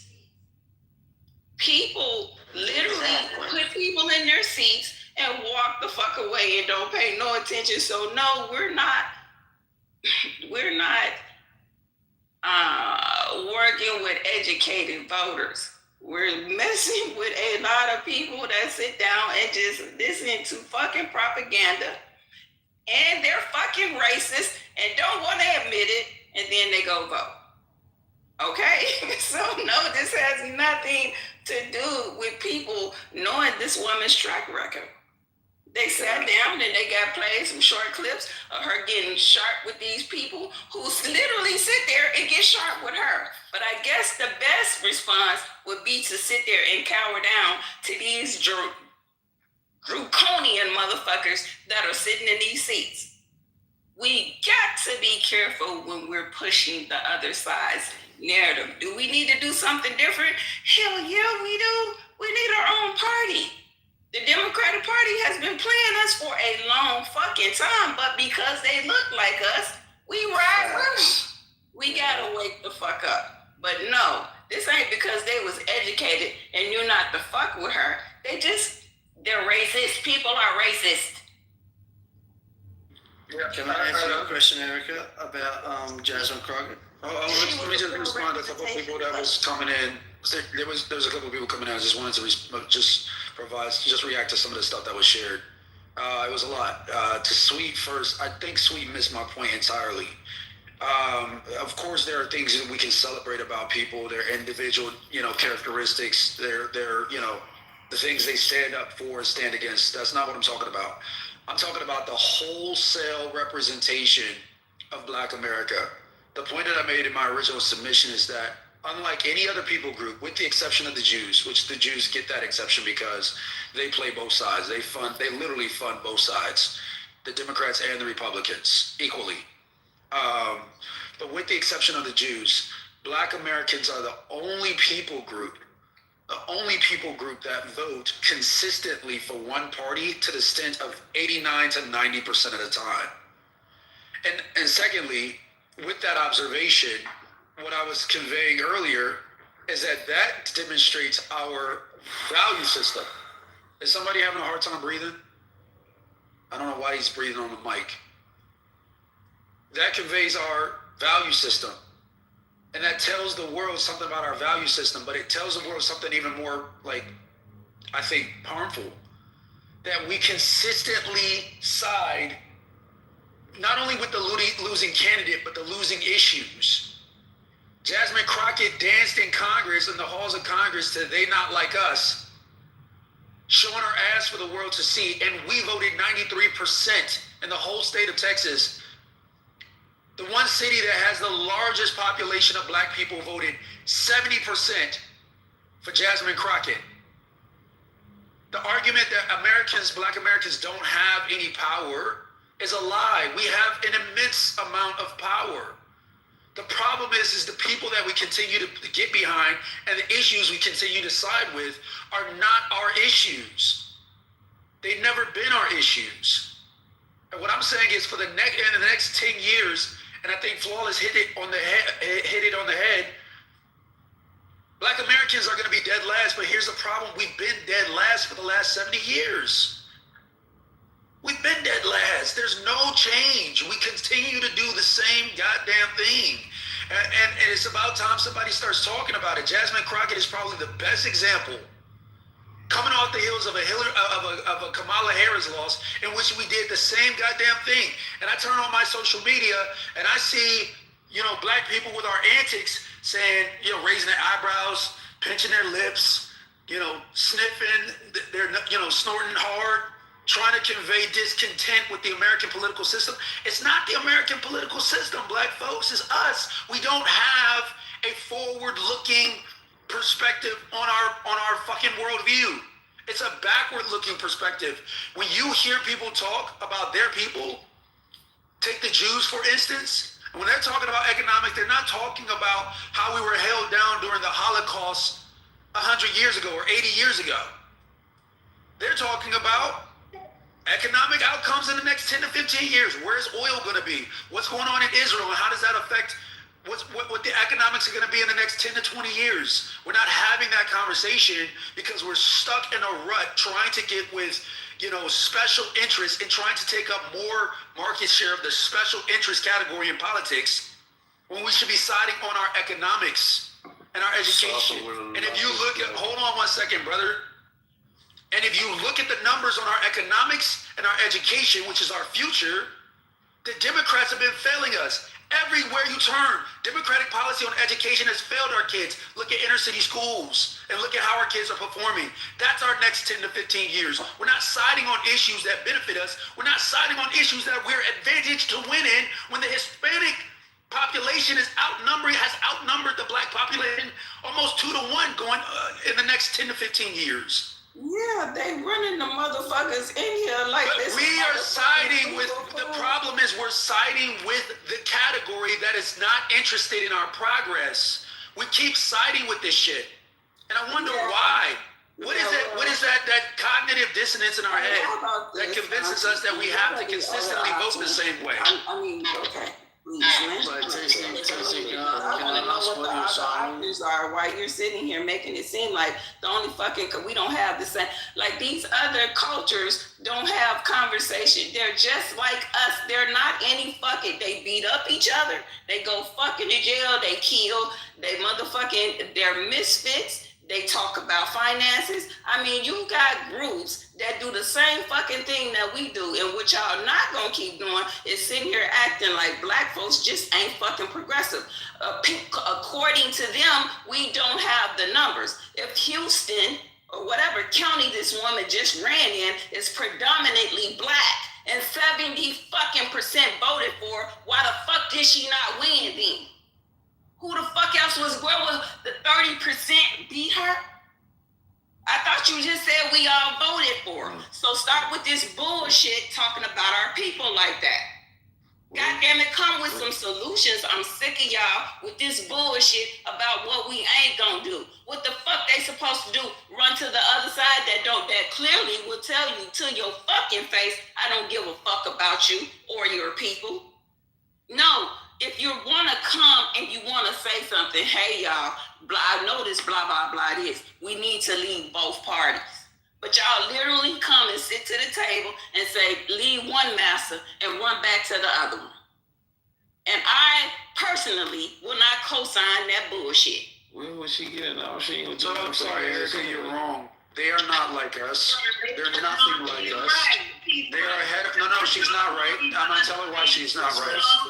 They're ahead of us. If you look at education, they're ahead of us. If you look at median household income, they're ahead of us. If you look at generational wealth, they're ahead of us. Talking, man. Let them all talk. Educated on this shit enough. She's right, because neither side is for us. Point blank, period.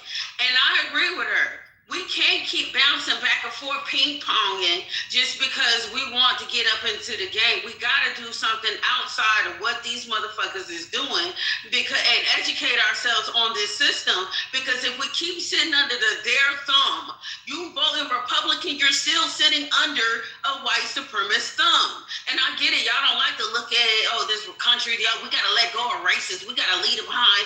No, I'm not saying sit in the past, but I'm saying remember what the fucking past is and don't make the same mistake going forward. Because if you don't, you're going to keep sitting ping-pong and bing, bing, bing. That's all y'all doing, going back and forth. Oh, they got better views, or they said they're going to do this. Oh, no, they're going to do this. No, fuck that. Do what you want to do and create your own shit. We going to do something. Fuck what they going to do. We got to do something. Fuck them. Yeah, I get it. Like, you have to promote this. You have to promote this innovation. Hold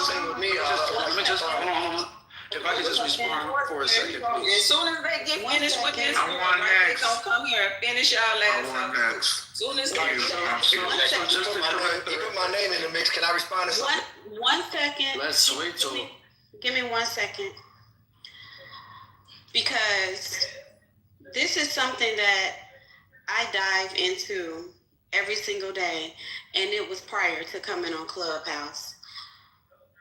What has to happen is, I think Michelle said it earlier, a lot of people need to get political literate. You have to learn the politics. You have to learn the game. I would never tell you what party to go for, because that's a personal decision on you and however you feel you need to vote. But what I will tell you is to educate yourself. And no, don't go for somebody just because they look like you.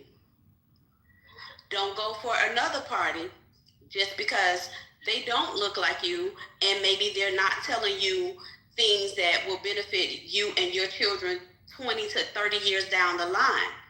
Because the one thing that they have always done was play the long game.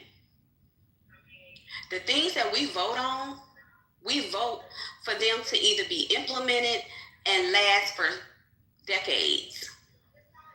So you can't vote based off of somebody looking like you.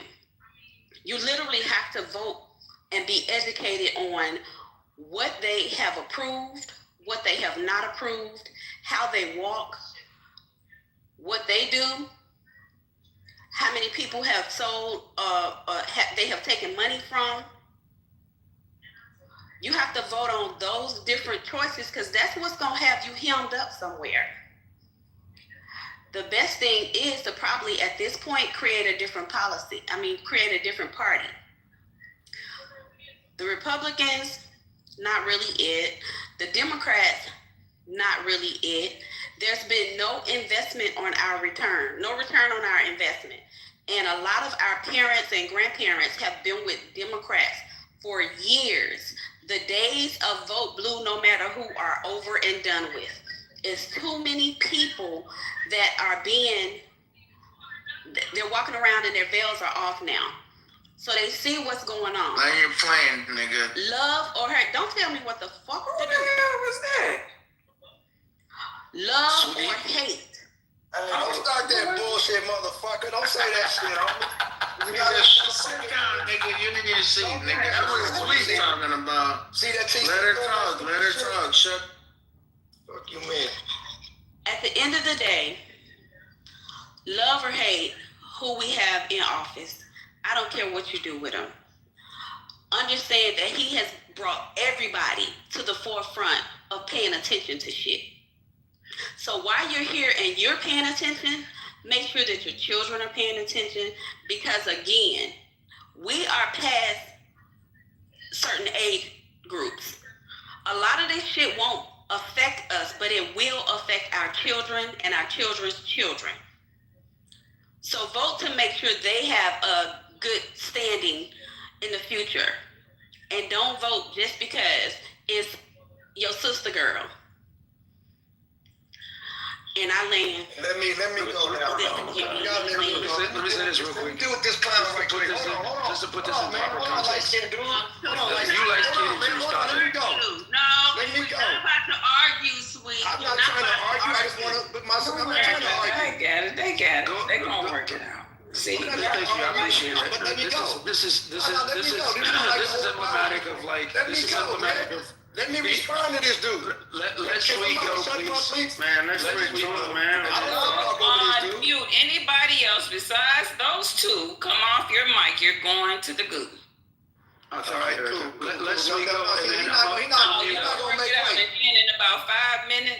I'm sorry. In about 30 seconds. If y'all can't work it out, I'll figure it out for y'all. No. We can work it out. I'll let him go first. Then I'm going.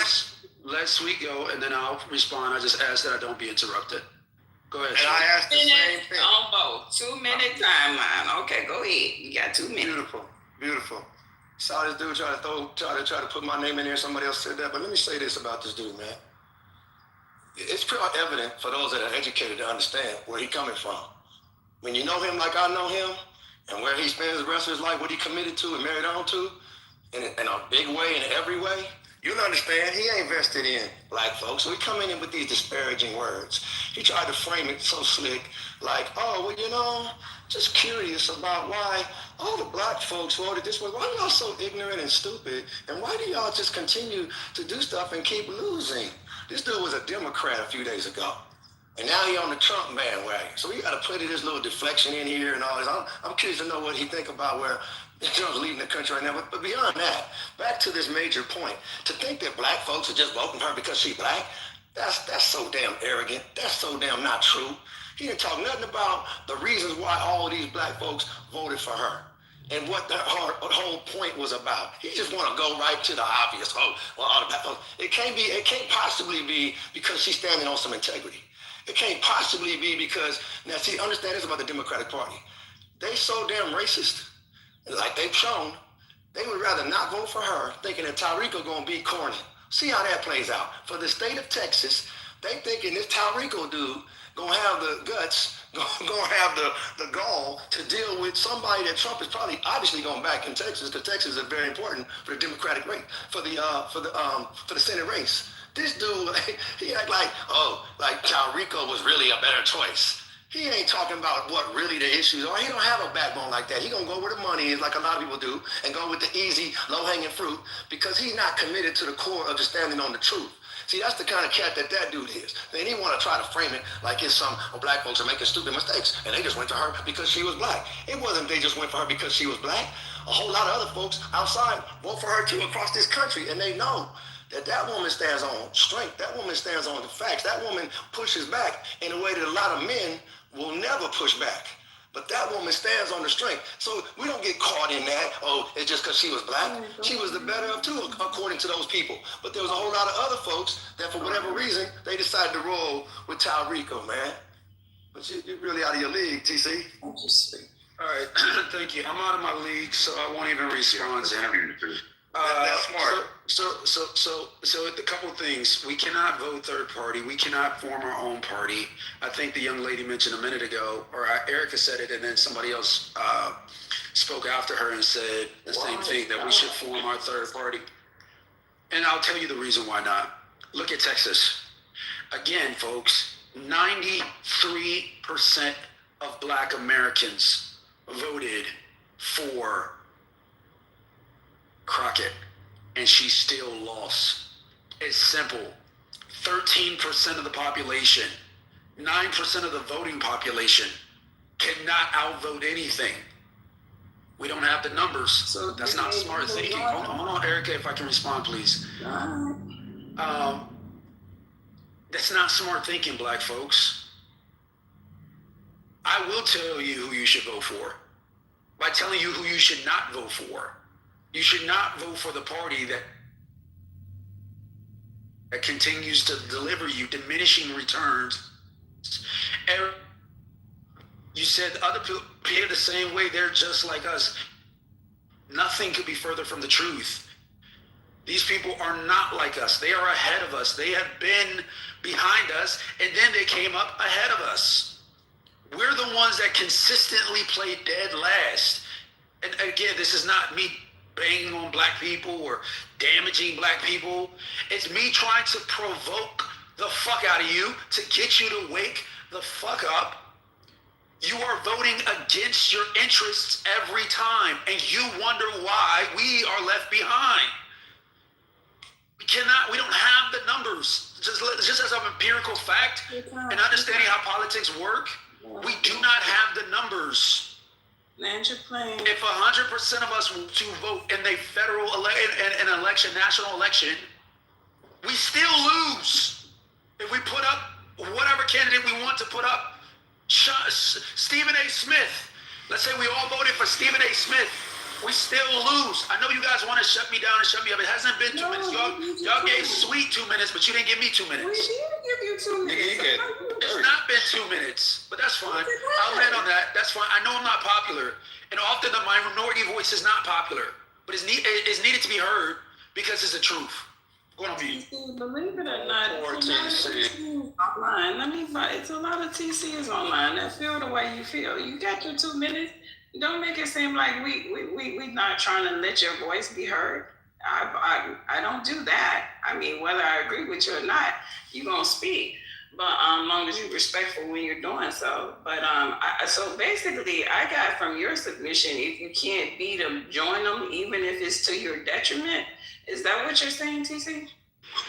No, I'm saying if you look at the policies, on the right, Erica, and you look at the policies on the left, there's a stark contrast in terms of outcomes. That's what I'm saying.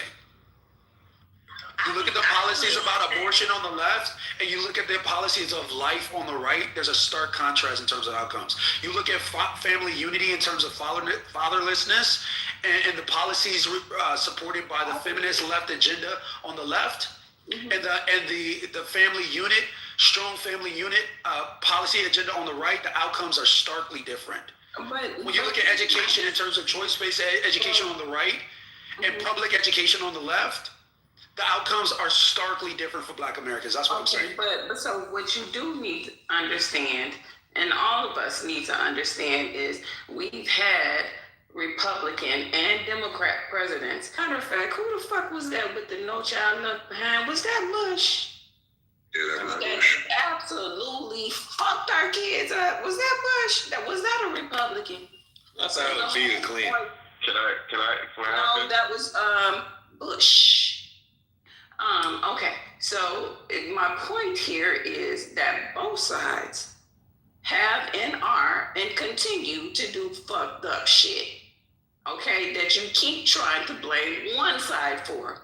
Just like, let's go to Iran. That's what we're supposed to be, right? Let's go to Iran.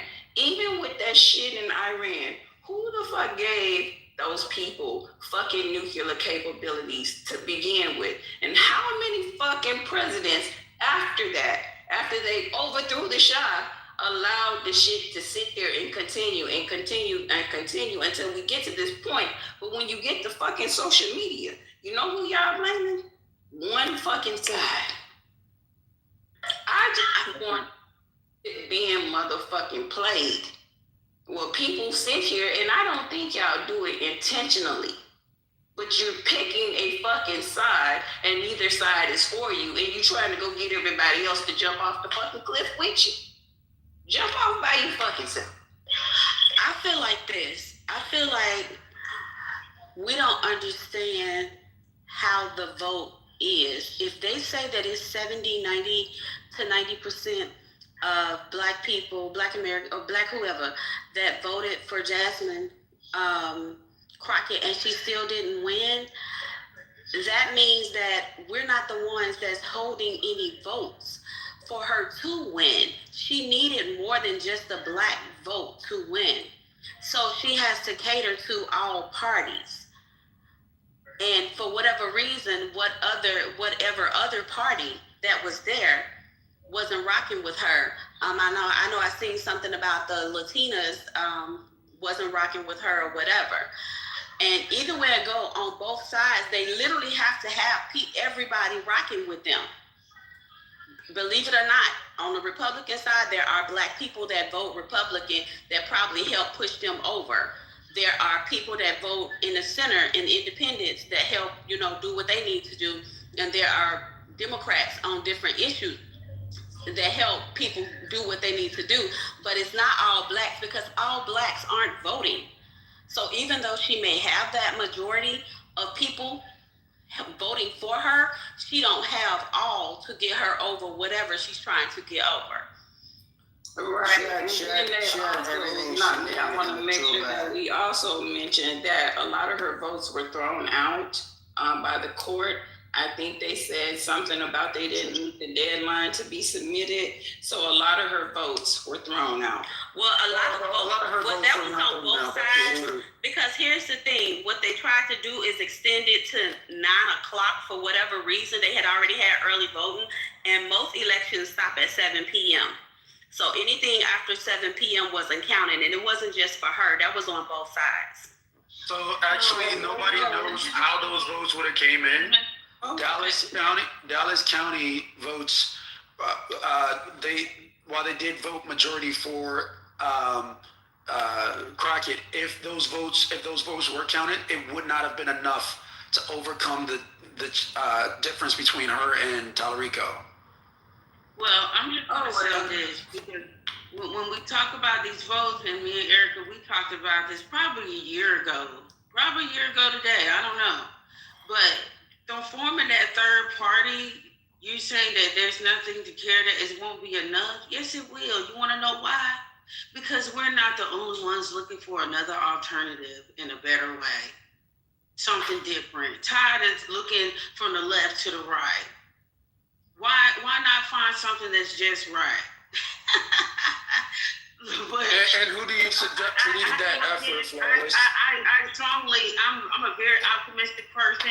I strongly think that with the third, maybe fourth part, whatever, you fucking divide that vote down so goddamn much. Yeah, adding the third one, a fourth one, a fifth, all types of options, motherfuckers wouldn't even know where to go. But I strongly believe if we did form our own party, people will follow from all races, from all sides of the world. That's where I'm going to go with that, because you know, I know we're going to come with something different, something better, something revolutionary. I'm the ambassador. Oh my God. Am I giving it to y'all too fucking hard? Y'all can't fucking take this shit? Y'all don't like what I'm saying? No, I'm here. Come on with you Sunday morning. She ain't got it. All that ain't necessary. I'll tell you what. Jasmine Crockett controversially lost that election. Adrian, why are you talking? He went out straight. You be quiet. All I'm saying is, I know, Erica, talked about this. We talked about this last year. I'm trying to back you up, Erica. You remember what it said? It said that it would take our vote, poor whites, Latinos, and other races. And it was always going to be somebody that's going to be looking for something new, something bigger, and something better, something more to believe in. So I'm not gonna sit here and let you and take in that. If it's possible, you gotta pick this one side. No, I'm not fucking picking one side. I much rather go for a side that's gonna be for the people. Flawless, you're not pragmatic or practical. Who leads that effort? Is what I ask. Can y'all let her respond, please? You gonna tell me I'm not practical when you lack logic and reason because you only think on one side. Oh, you're just kind of, should I go right or left? Oh, I'm just gonna stick with right here because if I can't beat him, I'ma join him. I'm gonna fucking sit on fucking Papa Trump's lap and let him spank me because he's spanking that ass right now. Yeah, that's very sensational, but that's not an answer to my question. Hold on one second. That's very sensational, but that's not an answer to my question. It's not realistic. I feel like I'm happy to pass this mic. The answer to the question is no, it demonstrates that it's not a good alternative. I wish we could have more realistic alternatives. Okay. TC, bro, you just fucking, you need to go fucking for a walk, man. What the fuck is you doing, Adrian? Do you want the mic or not? That was sorry. That was the reason I had to say that. But, all right, go ahead. Yeah, so I was just, I've been listening to the conversation. No. The mic is on Adrian. Thank you. Alright, so to answer your question, Erica, because I know you've been talking about Jasmine. I think she was well qualified for that position, but it clearly says that there was controversy around that election. And, apparently who she was running against was, where I think she might have defaulted, even though she was more than capable of filling that role, is where she. Thank you, sir. This is where you tap into someone. This is where you tap into someone's weaknesses, and I guess she was running. I can't suffer this. No, sir. Okay, no. Because she thank you so much, Adrian, for your Did she call Greg Abbott going to Hot Wheels?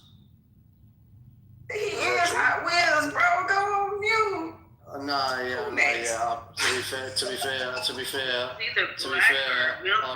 I'll be like. Yeah, concentrate on Australia, bro. No, you so off. But am I off? It's on Sam. Go ahead, Sam. Hello, you put me in the queue, Erica. Who's that? It's Mike. What's your name? This is Simon. Asking for the queue. Black Jagger. Black Jagger, you have the mic. I was you to come off the mic. You just said it was on another gentleman. That's it. Go. It doesn't matter whichever one you go, please. Okay. Hello, everyone. It's my first time here. I just took some time to listen to you guys. I'm not American, as you can hear, but there's something I like about the Black American spirit. You know, you guys are great in so many ways, but I think because you guys live in the belly of the beast, you forget who you are. You forget what you've done in the past. And a lot of things you guys have done in the past has worked, but you look at the negative outcome because you were attacked. You were attacked. If you look at when we're talking about like politics, for example, because at 13 years old, I've read like a lot of American history books, like a lot. You know, I love America in a lot of ways for a lot of reasons. So I'll tell you something. If you look at politics in America for Black people, when you talk about like Martin Luther King and all the greats, there's one thing they all have in common. They all were able to organize the community. So when you talk about Republican or Democrats, that's not the solution.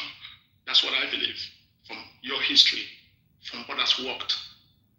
What is the solution is organizing the community once again. Organizing the community once again, and truly this time, because if you look at what has happened in the past, where you have just one leader, and whenever that leader is taken out, the whole organizing crumbles. So this time around, adopt a system where you have so many leaders, hierarchies. So when one is taken out, because it's a hierarchy type of leadership, it's naturally filled because you already have chain of hierarchy, like a military. You know, that way you can withstand whatever comes across. Organizing, that's the solution. Because when you organize, no matter how small your group is, look at all the other group, Loud Boys, look at all the other group. Like, look at all the other group from all race, from all groups, religious groups and all. When they come into politics, they come as a group.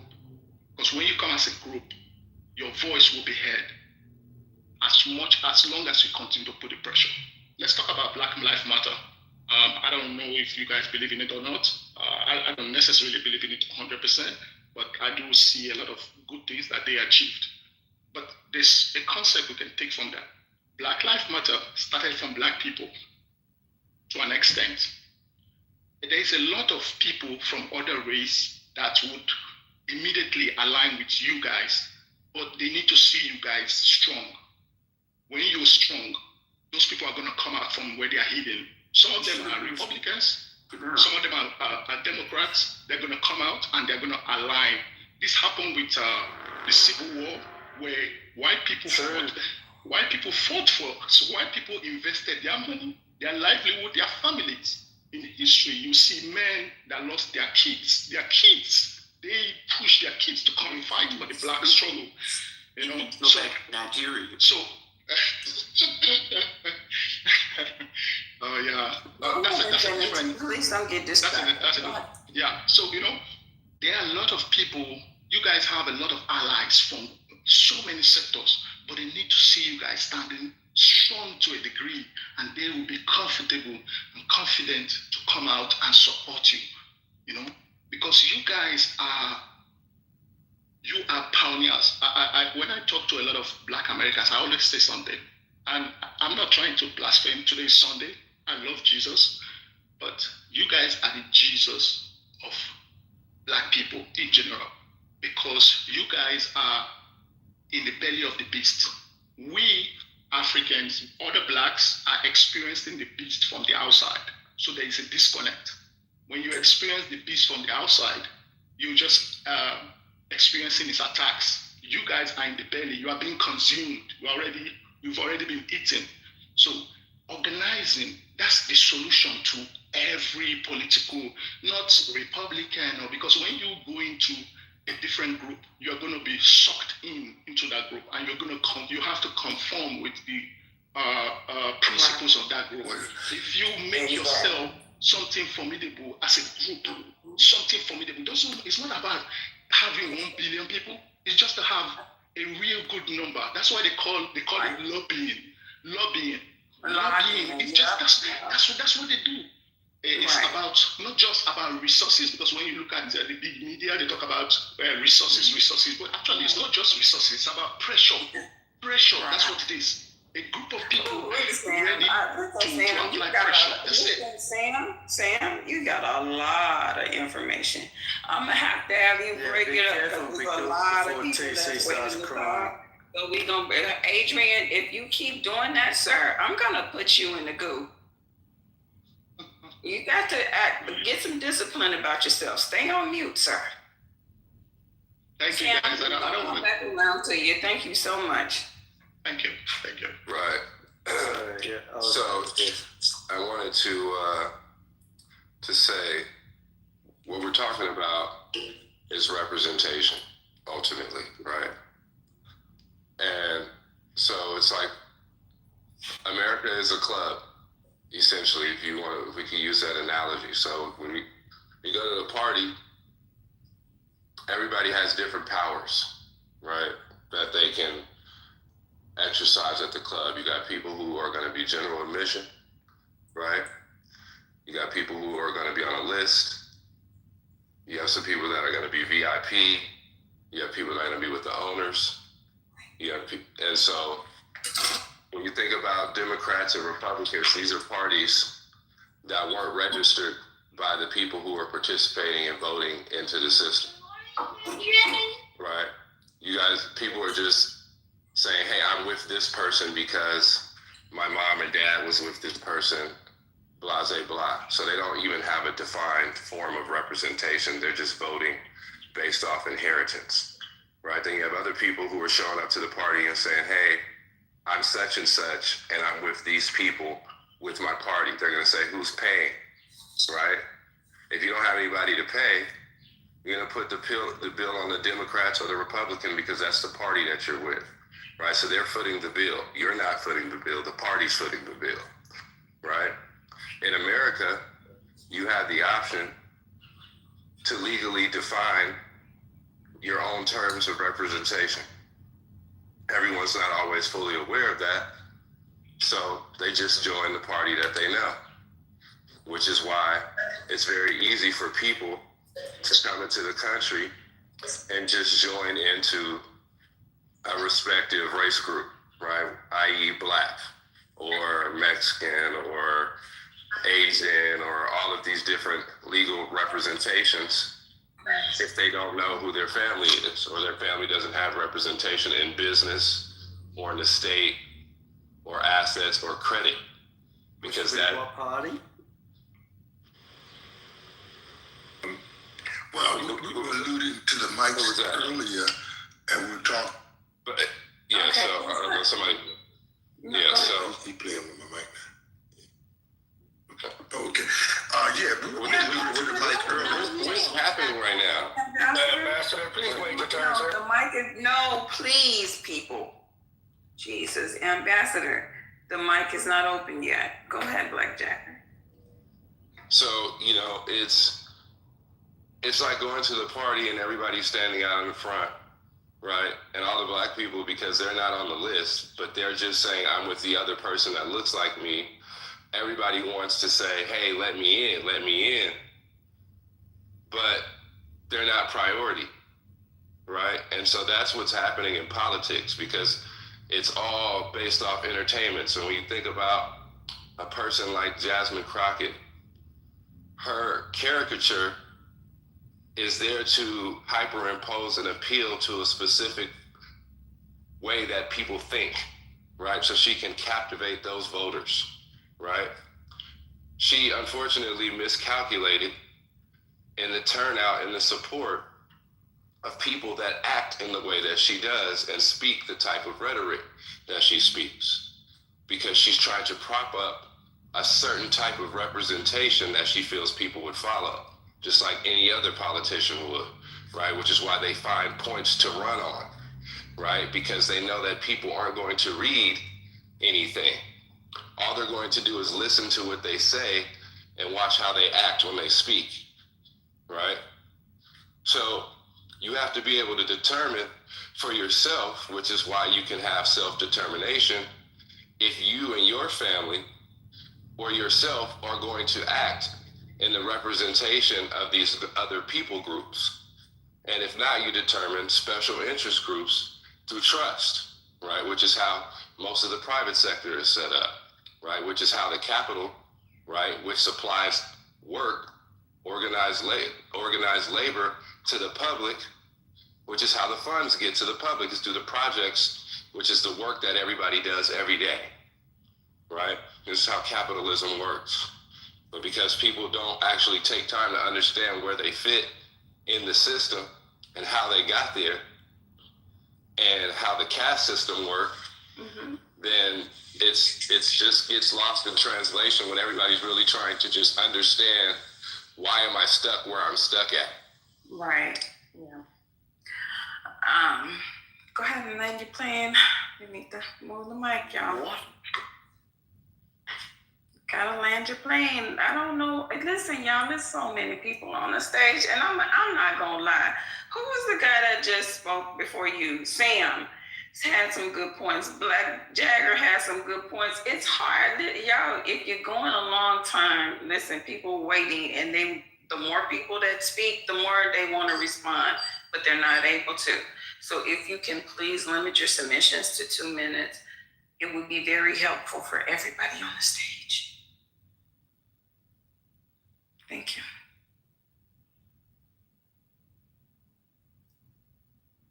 Is that inhale and exhale, right? We'll go right ahead, sir. Thank you. Erica? No, I wanted to make sure Black Jagger landed his plane. I've been done. Okay. Go ahead, Ambassador. Well, thank you, Miss Erica, and thank you to the room for a great Sunday conversation.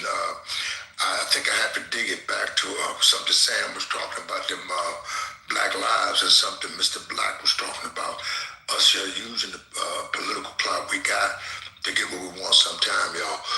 But on the Black lives, I think they hijacked the concept of the Black Panther and used it skillfully against us, even though they were on the front page of the news. But the work you got to look at the work that's being put in, that was going to really help us get free from these social political circumstances. And we look at it closely because when you see Black lives moving something and it's on the front line, but the undercurrent, they're going to sell you LGBT at the end of the day. They're going to dupe you over into a particular brand of socialism and politics, and you won't even have your identity when you leave the room. And you are at fault, we the people.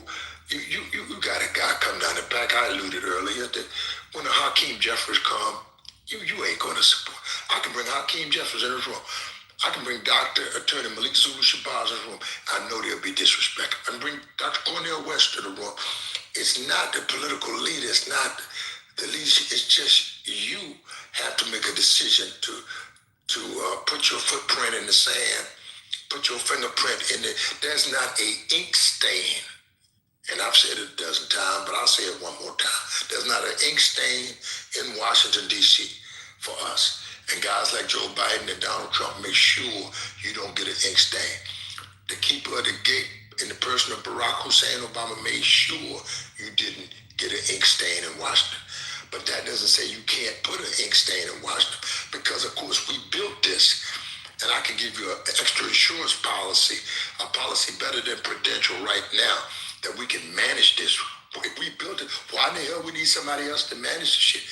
And both Michelle Obama and Donald John Trump say, we built this. But we don't see the value system when you got a guy like Benny Thompson, and they'll come to the mic, articulate our circumstances properly, and then we don't even support the guy. He's standing by himself at the end of the day, and it looked like he a damn fool, and he's one of the most brilliant attorneys in America at this moment. You don't know him, because you don't try to get to know him. Vernon Jordan was the most brilliant attorney we ever had, lived and died, raised the Urban League. Everybody got raised to another level. You never even know who Vernon Jordan was.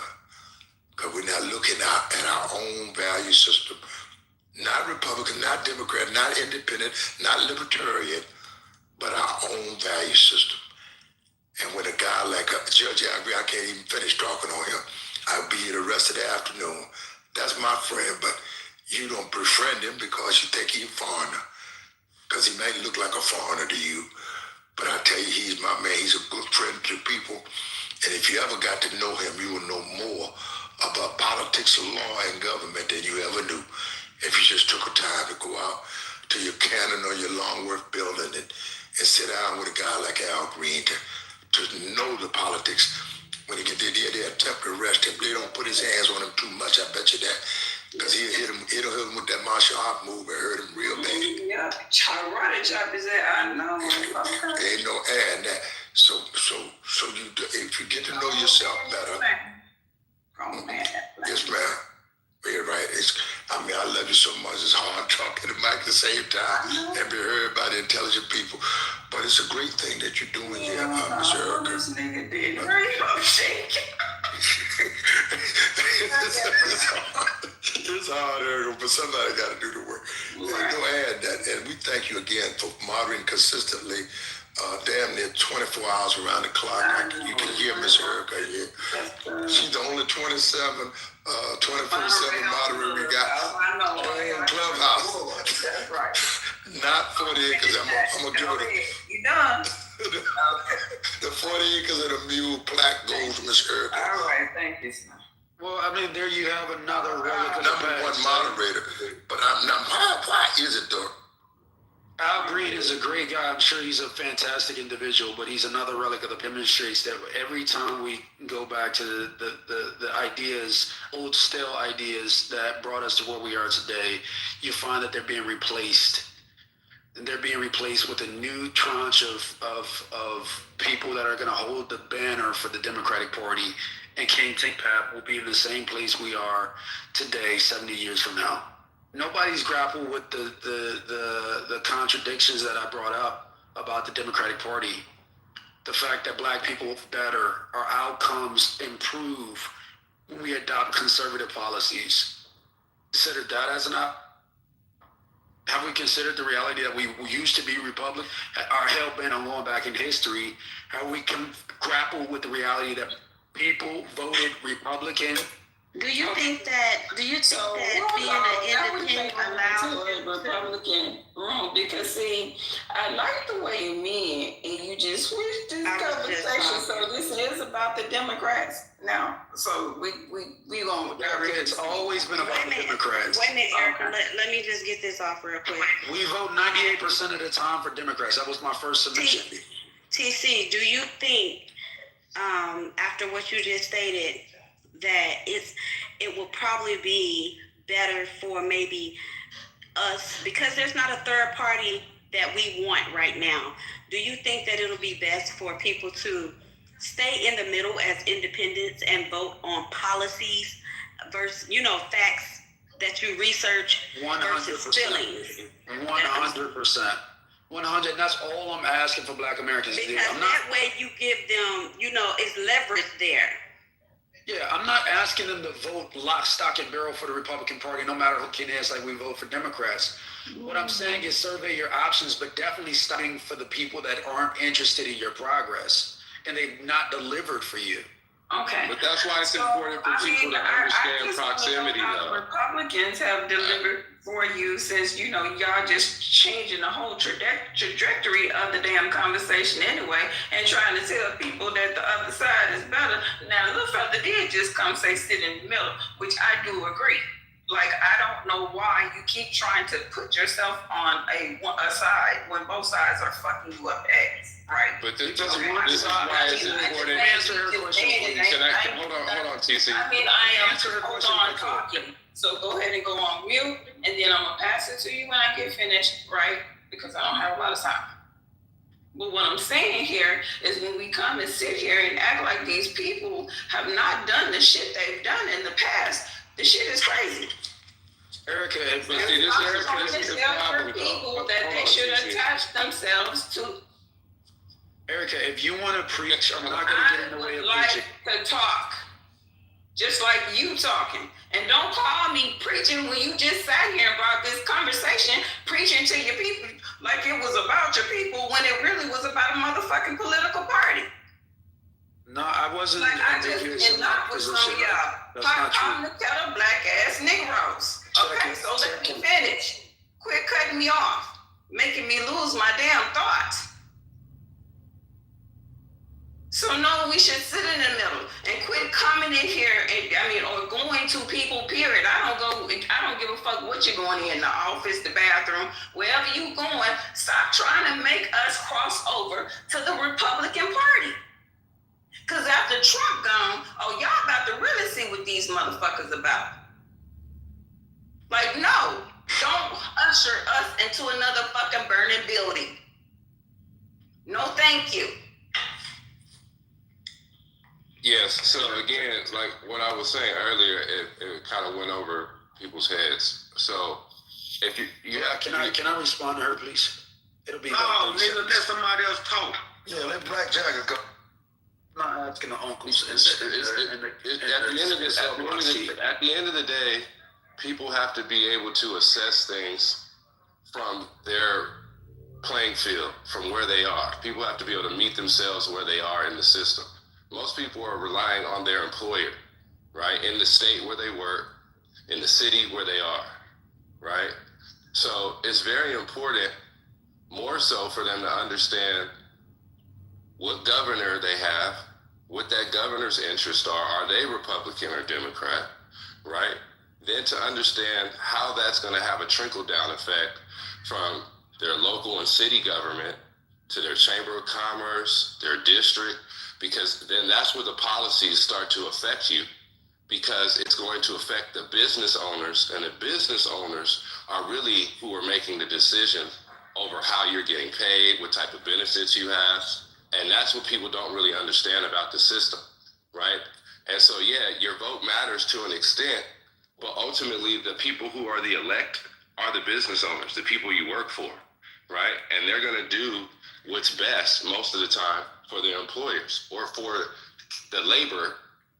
For a long time, the Democratic Party represented the labor force, right? So that's why a lot of people continue to vote Democrats, right? Because they felt like they were getting a benefit as a part of the American workforce, right? And then it shifted to traditionally, most of the business owners were Republican for a great deal. Now, because there's so much corruption, because all of the party is corrupt on both sides of the aisle, right? Because the entire government is compromised, because people don't pay attention to where people are from, and all these people that have dual citizenship from all this foreign interest for so many decades, but that's not the conversation. But it's important you understand civically how you fit within your local and city government and the interests within where you work and who you depend on for your benefits. Some people don't have a job, so who do they depend on? The state, right? Some people work for the government, so who do they depend on? The federal government. So it's just understanding who you are and where you exist. So when the young lady asked me would I prefer black people just vote their interests, and I said,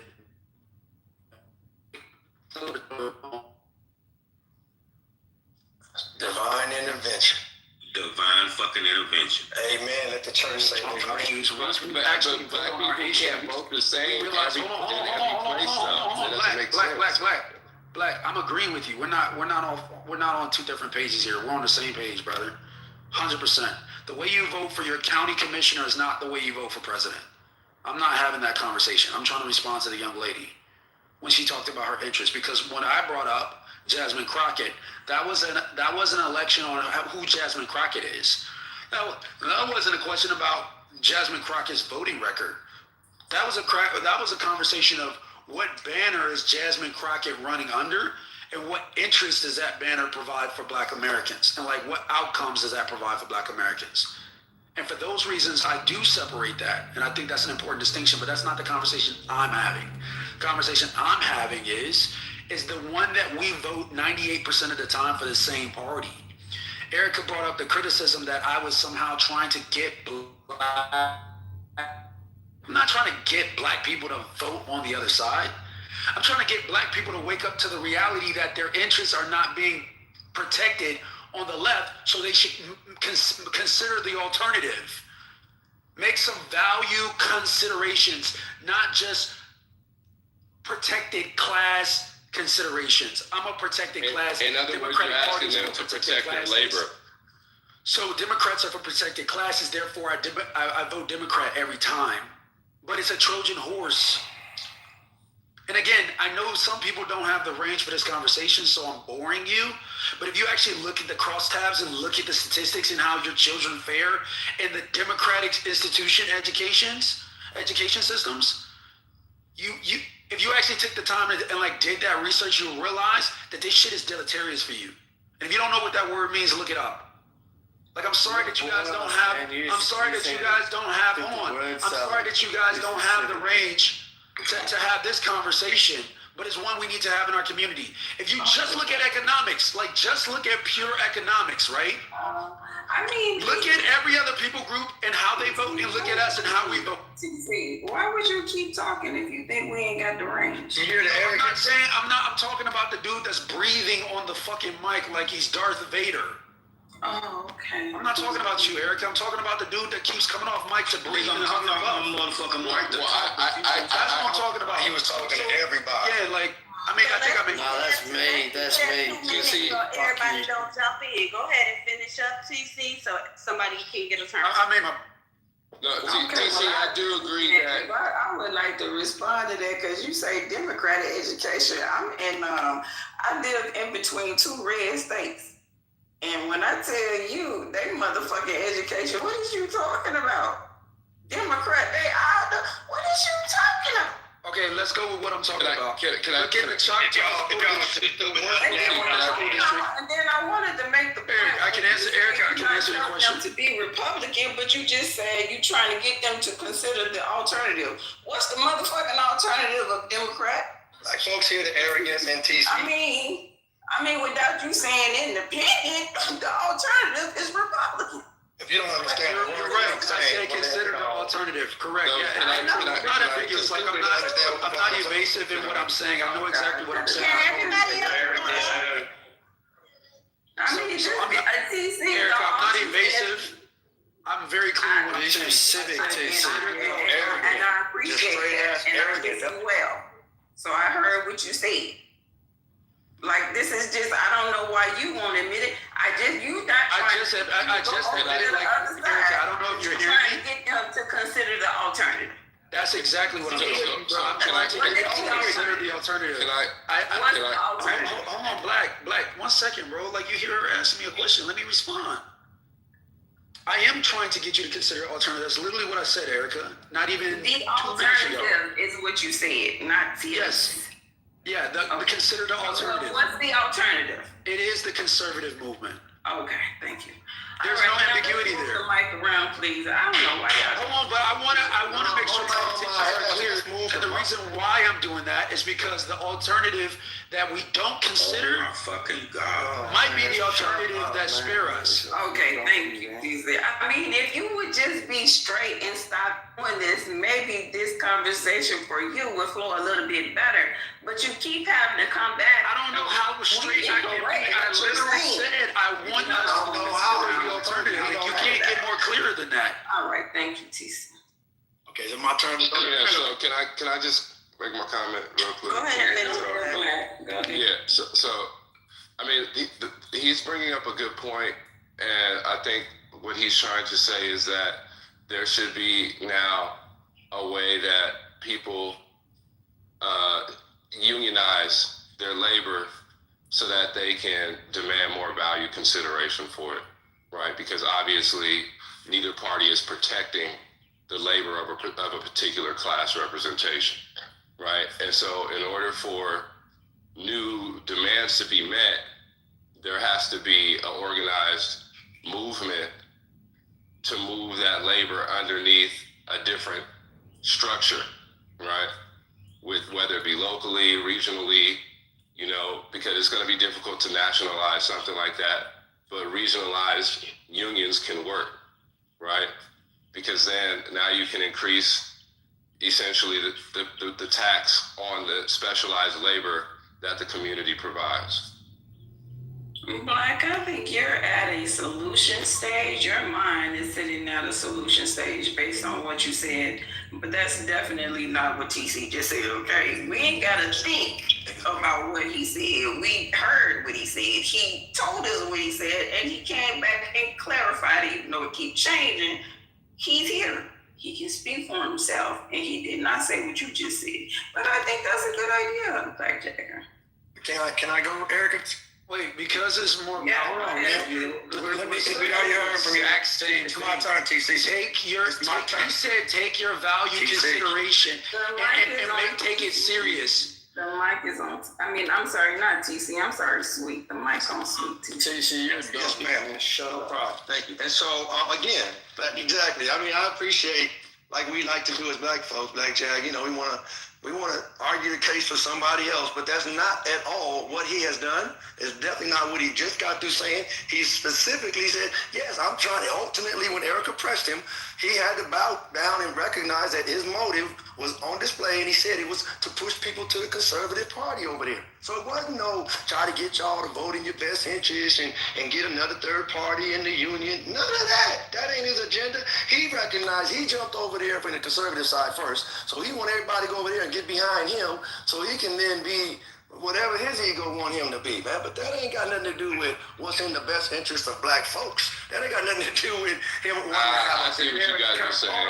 Hold on, you see what I'm saying? So he got a different motive. You've been around him long enough, you understand. But forget about being around him long. But in this room, Erica can recognize and hear, hold up, man. You came in on this generic, let me just have a conversation about the recent Jasmine Crockett and you know, let me just talk about the vote in Talrico and you know, just this everybody, 90% voted for her and, you know, but up underneath it, eventually it came out. Whatever his real thing was, we know it had to do with this idea that, look, y'all get off of that Democratic thing and put all your hope over here like I've done in Donald Trump and the MAGA movement and the ultra-conservative right and everything that's going to be better for y'all. Come on, man. All right, can I respond? So there was no ambiguity in what I said when I came off mic. It was to consider the alternatives. If you do just a pure face-to-face comparison, you'll find out that you fare better. But you can't have this conversation with people that are intent and they have a chip on their shoulder because I said something maybe 2 years ago that made you feel bad, Sweet. I can't deal with your personal, emotional fragility, bro. Like, this is not about TC. Nobody's talking about TC. We're talking about ideas, bro. You need to get off that shit. All right? Erica spotted your game, bro. She didn't know from 2 years ago. Take it for what it is. Take it for what it is. I put the facts on the line. I mentioned education. You haven't responded. Your response is just TC, TC, TC. I talked about economics. Your response is just TC, TC, TC.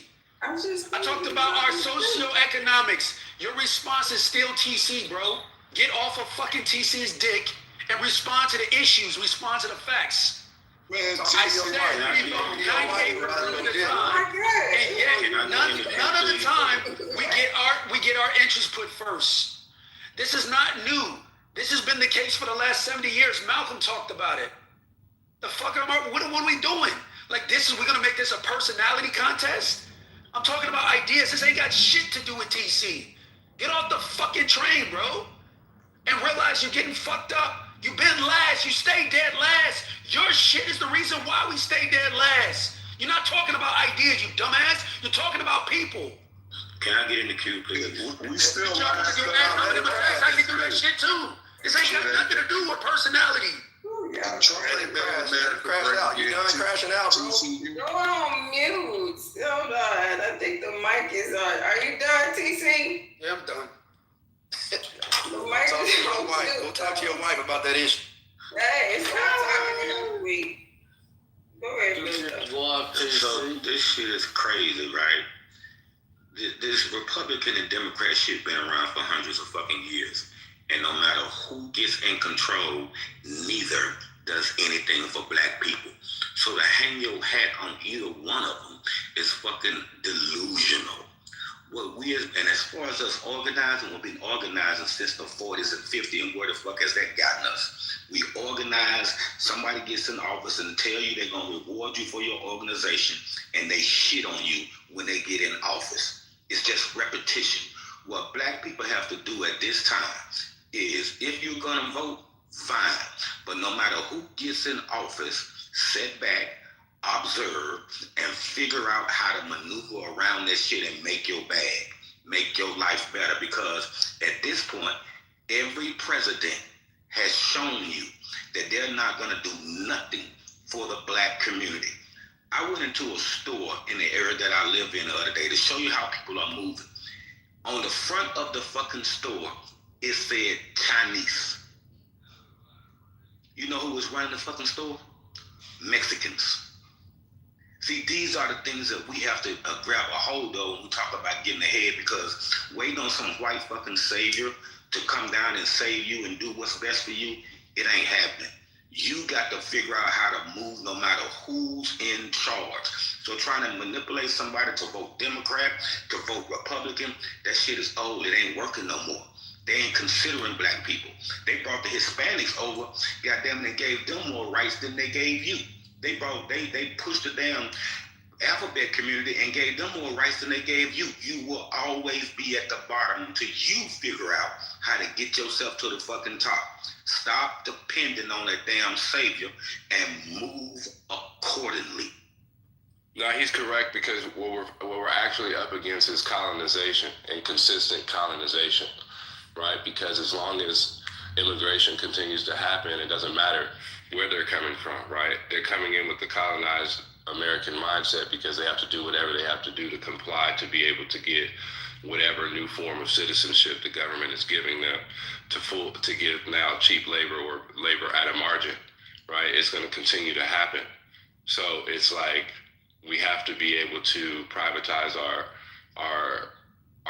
wealth and our capital, our human capital, our intellectual capital, right? The financial capital that we do have, right? Because it's like essentially like you're up against drones, right? Imagine just they have unlimited agents to keep deploying into the country to basically just, like he just said, it's always going to be a new movement, right? Any new movement is the new form of the state agenda.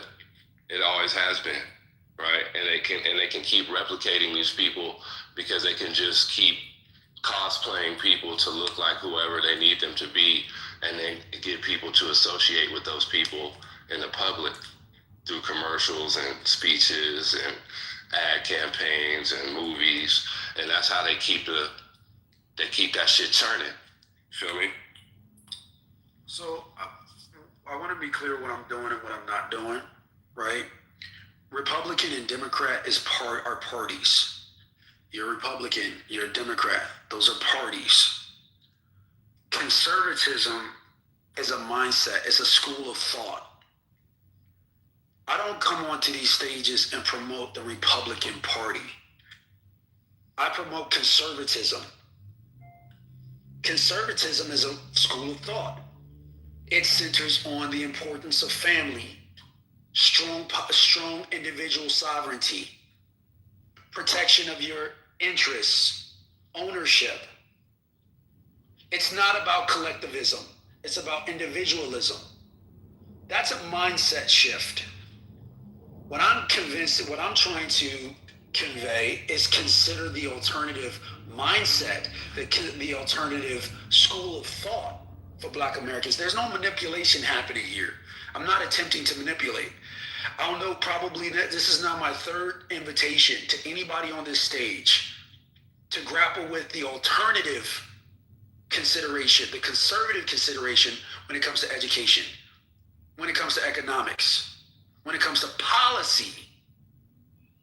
But for the third time, you guys are going to kick me in the back and say, oh, this guy's trying to get us to vote Republican. That's real surface level, limited, shallow thinking. And I don't know why we continue to do the same thing. But we continue to do it, and we get the same outcomes, and we wonder why.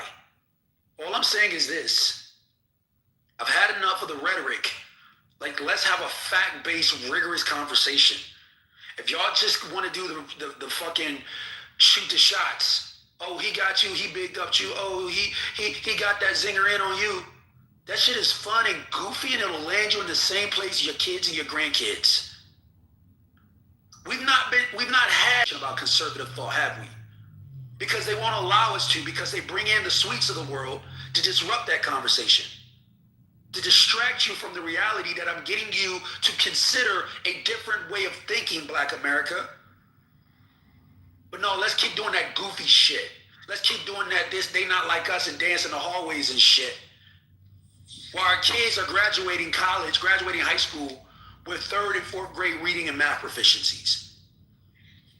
I'm done. Hold on, Milk Dog. He mentioned me. Hey, so I don't know how much they paying. The Conservative Party is paying this dude, but 2 years ago, he didn't have it nowhere in his heart at all to go for Black folks need to be concerned. You know why? Because he wasn't. Here we go again. This personality. I didn't interrupt you, man. Bro, deal with the ideas, bro. All that passion that they paying you. Hold on, bro. Respect me. Deal with the ideas, bro. You brought me up, man. You brought me up. So you can be quiet. So you can stop doing that shield shit. Somebody shut him up, please.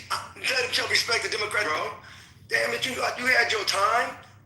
And so the real is this. He want to put it on sweet because I guess apparently in his world I'm the only one in this clubhouse streets. No, I take that back. Politically correct, know about him too. And Patty know him know. But the reality is this, man, wherever this dude go, I don't know why he want to grandstand and act like he the Black representative, and he's authorized by the almighty conservative, whoever God, to come in and tell Black folks that they need to be more conservative. Like, Black folks don't have no collective understanding, bro. And all of a sudden, hold on for a second, man. All of a sudden now, and again, he ain't telling everybody, hey, vote your conscience, vote what you know is best. He pushing it all the way to the nth degree. And you know who's representing the Conservative Party? You know the whole mindset. And he want to act like he came in here acting like it was just some neutral spot. Everybody, oh, this is a new person in the 40 acres and a mule. And everybody, Erica, and a lot of other people that haven't come off the mic in the audience recognize this character. He think he is an individual. He's a character representation. He's a mindset that's well represented out here of individuals that get close to massive and tell everybody this is where we all need to be over here. And y'all come over this way, y'all. And then the insults and the arrogance. If you don't understand what I'm saying, well, that's just too. He can't even see himself because he's been himself his whole life. He's been too close to himself to understand. We done seen many of UTC. It's not too personal. You think it's personal because you think it's all. You have a mindset that is reflective of an arrogance that won't lead us to any salvation, any freedom, and any of that, man. So to come in and start belittling people and start talking crazy, and at the core of it, the Black woman, you should really, really analyze and understand this mindset of this individual that has a real problem because from that Black woman, that represent in this room today was represented by Erica and Flawless. That Black woman, he ain't married on to that. Conservatism literally means holding on to traditional values while opposing change and innovation. Right? Like the traditional values of Black folks ain't shit and Black folks are beneath white folks. That's conservatism, and that's the shit y'all want to stick to. That shit's crazy. Knowing damn well, like Flawless said, we need a whole, we represent, like even that other brother said, y'all are unique. Remember that brother from, I don't know what country he was from, when he started off early on, he was in here a little while ago, he said, y'all Black folks, man, y'all set the trend. We know that. Black folks know that. The world know that. Took the trend on every level you can think of. And so, yeah, Jasmine obviously didn't have enough rallying support around her. And, you know, a person can only be whatever they can be. She was obviously more than qualified for the House of Representatives and did her thing. But to try to clown her like I've heard him and other people do in other rooms, and she too ghetto and all that, look here, man. If you don't like her, that's fine. Stay with Tallarico, man. Go ahead and think that's gonna save America or save black folks somehow. Getting everybody roll with Tallarico, I guess. You saying everybody should have voted for him so that they could say, oh yeah, we won. And now he representing black folks? What are you saying, man? So what, like Michelle said, we need a whole nother thing, man. So if you're not finna say that, then giving everybody all their hopes and we'll jump off the Democratic Party with Kamala and Biden and Barack and jump over here with Newt Gingrich and Donald Trump and the neo-conservative and the Tea Party and everything's gonna work out hunky-dory. Crazy as hell, man. Guys, can I just chip in something? I'm the guy you're talking about. I'm from Nigeria, though. I've lived in 3 different continents. I'm living in my 3rd, America. There's something I notice about we as black people. As much as we might think we're different, we face the same struggle in a lot of ways. Like I'm talking about in depth, deeply. If you look at it, if you're someone that look deeply. One of our biggest problems is individuality and the right to feel correct. Those 2 things have been our demise for years. You know what? I don't know if you know this saying. If you guys, I'm sure you guys know this saying where they say, "Strong men create good times create weak men, and weak men create bad times create strong men." Funny enough, when you look at it, our parents in the 60s, in the 50s, in the 40s, they created a good time because of their hard time. They became strong and they created a good time. So a lot of people would disagree with that, but there's something about those people. They were all informed. Every day they read the newspapers. They read. Some of them were killed just because of reading. And today, you see people saying, oh, the educational system is not good. We have children that don't know how to read. And it's funny to me when I hear that. Every time when I hear that rhetoric, I laugh. Like, reading people have literally lost their life because of their own personal inclination to learn how to read. And now we have everything it's free out there, and someone is still coming out and telling us. A lot of problem is, a lot of times we take so much as we want to say we are black, we still want to, there's so much need to be accepted by people that are not us. So we go after their stats. A lot of us know deeply that those stats were made by people that are biased, people that don't really see us for us.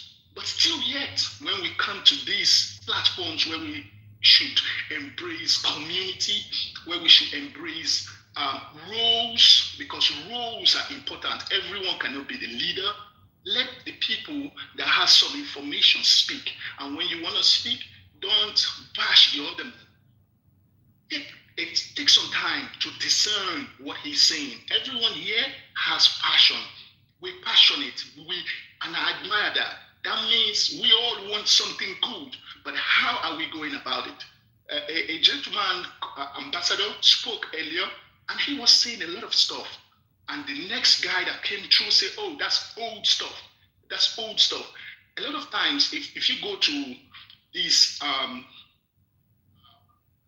powerful families in the world, you go to their houses, you see pictures of their great grandfathers.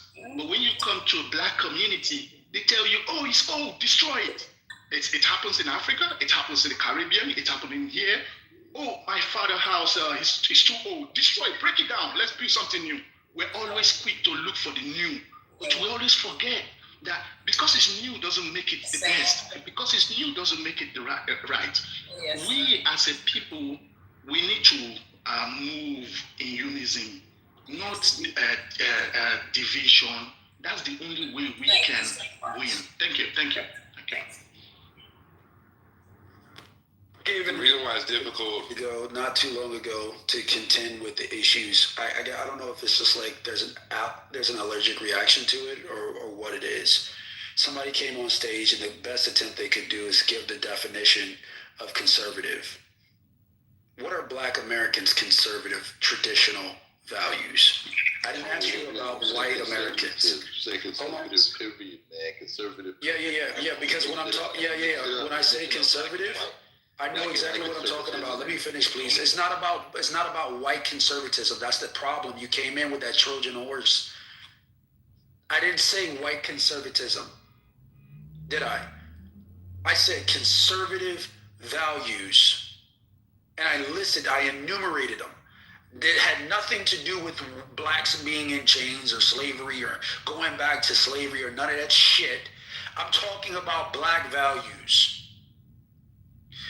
Now, you compare that with the alternative, which is the one that we've been voting for the last 70 years, lock, stock, and barrel.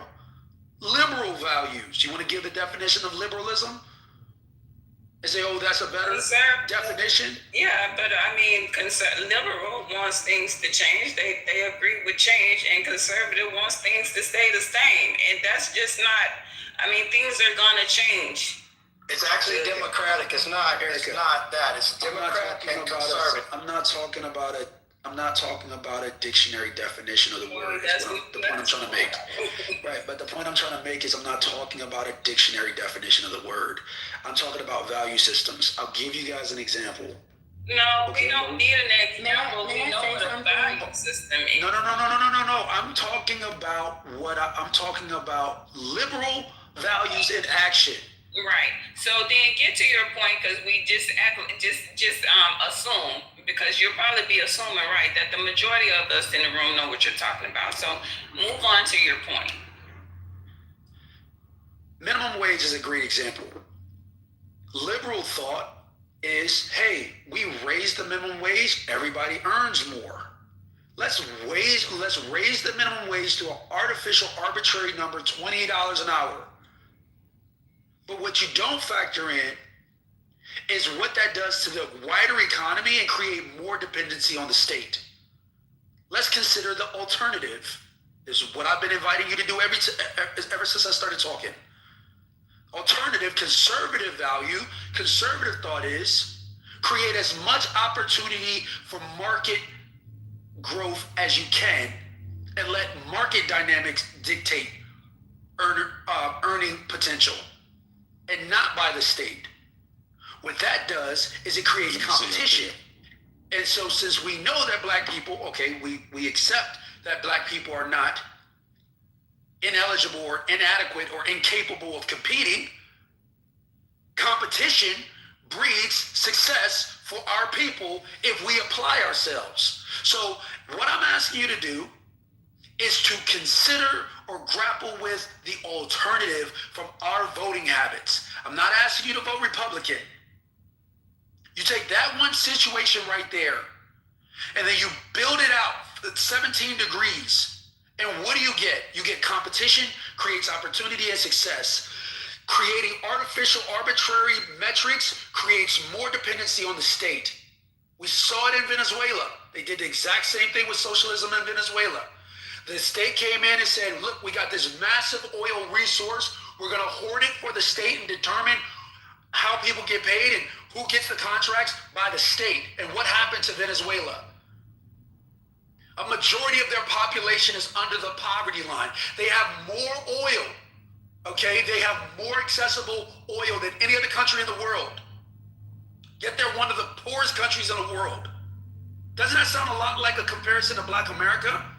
The fact that we have so much ingenuity, so much buying power in this country, but we squander it because we get dependent on the state. Far too many of us are dependent on state education. Far too many of us is depending on state health care. Far too many of us are depending on state welfare. Those are my thoughts. Yeah, boy, it is difficult when people want to look at these issues in the macro instead of the micro. Boy, it's a lot of shit that's going wrong with that. I mean, it would take a long time to break all the shit down that you just mentioned. So I'm going to just go, and it ain't just damn vote for the conservative that's going to fix the shit that's going on. But because I do remember a time where this country was ran by conservatives, and your ass was over there drinking out of separate water fountains and all that bullshit. They was beating your ass with water hoses, spraying you down, killing your ass, hanging your ass. I don't know what the fuck is happening these days, but I don't know if the youth just think we gonna start here. Fuck the past, fuck history, cause it don't matter. Well, hey, ignore it. You're bound to repeat it. Like it makes no sense. Go ahead, Mr. Rich. Go ahead, Mr. Rich. Okay, I'm gonna make this short and sweet. You know, the choice between two evils still result in evil. Now, if we look to the past, okay, the black went to the Democratic Party because of the President Roosevelt offered the New Deal for America. If we look at the time, it very difficult times in the United States. The United States almost altered, and it was on the verge of total collapse. So yes, Roosevelt offered a deal to the American people, and the black people, in my opinion, fell for the okie doke. Okay, we went to war and we helped this nation out. Okay, but when we got back here, we didn't get any of the benefits that was promised. Then we went to North Korea, and the same thing resulted there. So we have been falling for the okie doke for the longest. Now, we talked about creating the third party. That would be in our best interest, because then we wouldn't be catered to neither side, because they pander for our vote, and then once they get in office, they do nothing for us. They offer maybe a dog and a bone to quiet us up and things like that. Remember the conversation that Johnson stated that we will have those niggas voting Democrat for the next 100 years. Well, the thing that we have to understand is that we're just labor to them. We're just someone to act as a housemaid and things of that nature. So in order for us to be recognized, we have to stop, give me liberty or give me death. Now, if that means that we all just have to stand around and twiddle our thumbs in order to get recognized, then that's the course that we have to take. Because just, choosing between the two evils is not going to get us any place now. Ain't that the truth, Mr. Richard? Go ahead, BB. Yeah, the two evils was what is the no, the mic is on BB. BB. Yeah, I'd like to talk. Thank you. Like my evil will follow him. Erica. Okay, I appreciate that. And like I said, I just jumped in the room. I'm sorry if I'm repeating myself, but I just have to say, when I think that I understand I don't know who was speaking before me, Mr. Richard, the brother, was saying about the difference in values versus our idea of the party just in general, like Republican and Democratic, because I think we do get hung up and we're deeply socialized. It's a lot of different social movements that are attached to these political movements, and then we forget the actual core values of these parties. Yes, the Republican Party is the original anti-slavery party.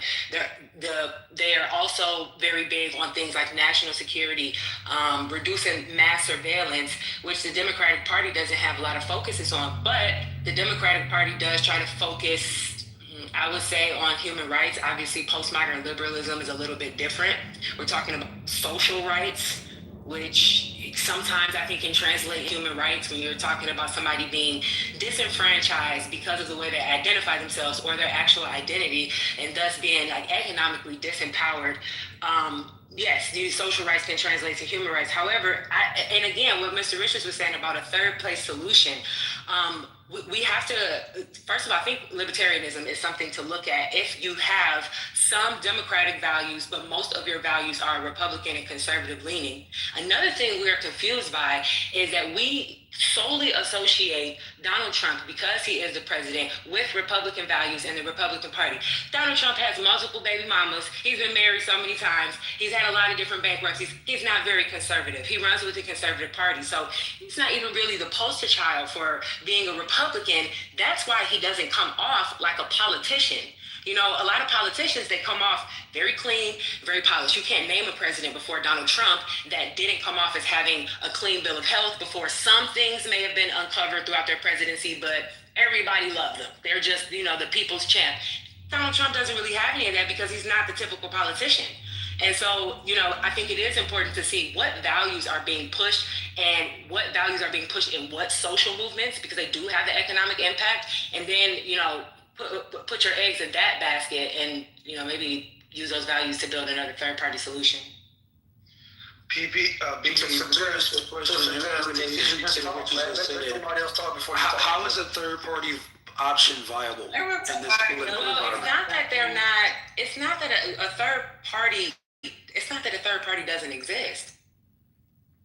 You know, there are other parties that exist when you go and vote on the ballot, and we don't pay any attention to them because we're not socially warped by them. You know, it's not really common for you to be hearing news about what's going on in the Libertarian Party. But a lot of people that, like I said, that have Republican values as far as how they think on a state and national level, but Democratic values on the social level, they tend to vote Libertarian. But those, they don't even give enough votes for it to matter, for anybody to get pushed, you know, to primaries. So it's not that a third party solution doesn't even exist in the first place. And now it's like, oh, well, we need a fifth and a sixth party solution. Maybe politics is the issue in the first place. Why aren't some of the geniuses that are mathematicians, economists, that are teaching some of the minds that build the software for them to maintain the financial infrastructure in the United States Department of Treasury, why are they not the commander in chief? Why isn't it the most intelligent person? You know, Here's the thing, BB. But the Republican Party under Donald Trump, as it is right now, there's nothing conservative. There's nothing that about that party that represents black folks. That's not that to say that even that party represents where black folks' conservatism exists, and to say that Donald Trump, who again so many days ago was Democrat himself, but he recognized that in order to be president, to work the magic that he's working right now, he could not do it on the Democratic side. So he jumped over there and then just got all them to believe in him, and we watched it all play out, and he knew it was a two-choice thing, and he knew he could go against Barack in the climate that America still is in, and he was going to win a lot of people that understood, hey, just vote for me, you know what I'm saying? You know, I represent y'all, don't trip. You know what I stand on. Yeah. And he could nod and wink. Just to land real quickly. And so the idea that then now to have somebody coming along, and as he just said, like, no, we can't. What makes you think that you could have a third party that could be better than that? And so therefore you just have to jump in over there under Donald Trump, under the umbrella now of saying this conversation around, oh, that's where the conservatives, I'm looking out for y'all black folks. But go ahead, BB. So, I'm sorry, I was going to ask, do you have an idea of what, you know, because you said that conservative party, they don't represent black conservatism. Do you think that the Obamas represented that? I'm just curious. Of course not. Of course not. They don't represent black folks as conservatism or democratic justice values and everybody get a vote either. They don't stand on that either. And that should we be looking for a leader? Are you saying that it would be in the best interest of all of America to have a leader that represented what black conservatism looks like? No, I'm not saying that. I'm saying back to your original point of value. No, that's not what I'm saying. Let me explain to you what I am saying. Since you asked me if that's what I'm saying, is no, it's not that. Let me explain to you what it is. What I am saying is, as black folks, we don't need to run around here trying to beat everything to all peoples. If we, as 50 million of us, even if 30 million of us was on the same page about a collective block, that would be more than enough to sway, like the other brother was saying in here, to sway America to understand we ain't just looking out for black folks only. When you talk about black values, you're talking about the love and do the right thing for everybody. That's why that's so important.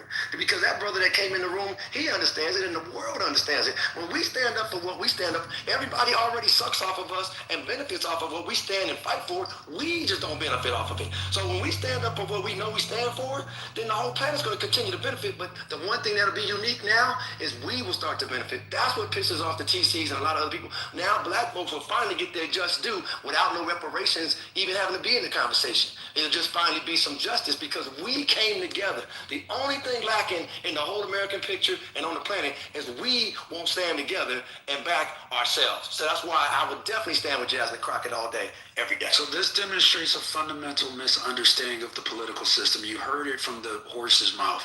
He said, we don't need a majority, we just need 30%. That's not what I even said. You said nothing about 30%, bro. You just said 30%. I said 30 million out instead of 50 million. Go on mute. You can't just let him misquote me.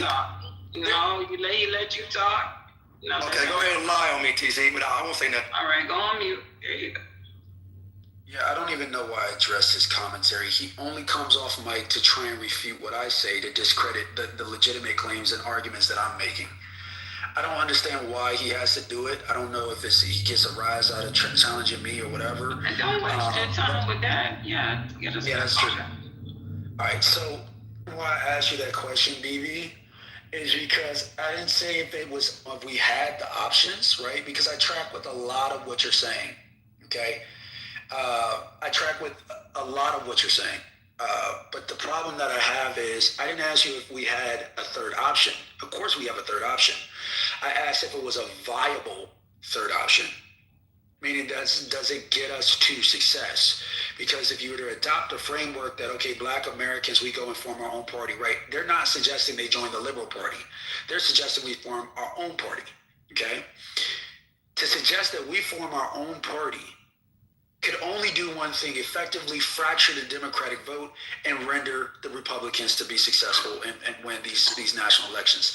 But let's just say they join with the Liberal Party, okay? And we don't have a clear plurality in the vote. I'm talking about on national elections, president specifically. What does that do? That creates a contested election, which throws the buck back to Congress, where the states vote by delegation, which is made up of what? Majority Democrat and Republican. We're back in the same place that we were. I'm not saying that Black Americans vote for the Republican Party. What my opinion has been is that we consider or reconsider what our real values are, and not just what's been foisted upon us that it's been given to us by the Democratic Party, and that's why we vote 93% of the time. And I will say this, and I'm gonna land here. I don't know if you were in the room, but where I started my argument was that Jasmine Crockett ran in Texas and got 93% of the Black vote. Every other people group did not vote with her majority. They voted with Tallarico majority in the Democratic Party in Texas.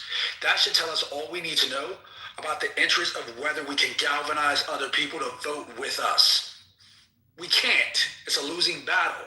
So instead of kind of beating the same drum and voting the same party, why don't we consider our values? And if we consider, we have an honest conversation about our values, then we'll find that we align more with the conservative school of thought than we do with the liberal school of thought. And that the liberal value system is deleterious to the Black American progress story in America. And that's proven by statistics and politics, education, policy, healthcare, any socioeconomic category you can point to is proven out statistically, empirically. Can you show me these stats? Wait a minute. Who is that sound? It's me. Who is that? It's Michelle. It's Michelle. Yeah. The reason why, and I agree with you, those other groups of people didn't vote for her because they didn't agree with her values. But I wouldn't agree with her values. But it could be another Black candidate that I could agree with their values. So don't act like that we all as Black Americans don't have values, because we do have values. And I don't have to value what a Republican Party values. You know what I mean? Just because we align on one thing and this other thing, I don't really like it. I'm not fucking going with that shit. It's either all or nothing. And at the end of the day, you can't have a third party because there's so many other people that do align with values that are not strictly Republican, conservative, or conservative liberal, or liberal, whatever the fuck, Democratic liberal. There's people that range from a variety of point of views that don't align with those two parties. And if you're going to sit here and say that people aren't going to want to find another alternative, that is a defeated mindset. You're defeated already, and there's nothing anybody on this stage can even tell this man, because he's already defeated and he's already joined the other side because he's comfortable with being docile, because if he can't beat him, because he's conquered already, he can't beat him, he gonna join that shit. And I land. I'm trying to make my statement right there is that, you see, his whole argument is based upon if you can't beat him, then join him, okay? To me, that's a wimp. That's a cop. I never said if you can't beat him, join him. I said literally evaluate the conservative party. I think, TC, Can I borrow this? I think I'll pass it to you when I get done real quick. But the best way to approach this is, how about you just look at the pros and cons of each party? I really suggest you look at the cons of each party. Erica, you didn't suggest that. I suggested that. Either one. Oh, you did? When Yeah, I've been saying that this whole time. You didn't suggest nothing like that. Just the pros and cons. I have a question for I said go conservative. God That's it. damn, do you have a question why I'm talking? Like y'all so goddamn rude. All right, so let's just look at the cons first, okay, of each party. And then you can make a decision from there. I mean, I think that's more productive than going back, because, I mean, y'all keep trying to put people shit. It's bigger than just the people. Both of them have a system that they're offering you, and to be honest with you, it's the same motherfucking one, and they just don't make you think you got an option. Bingo. But let's look at the pros and cons. That works. Let's start with the cons, please. Anybody? Erica, I'm so glad that you've come around to my position. This is what I've been saying for the last 30 minutes. Let's look and evaluate the alternative. I've presented one alternative, which is, excuse me, no, stop it. You heard me say it like 7 times. Your comprehension gap is getting in the way. That's the problem. You're a liar.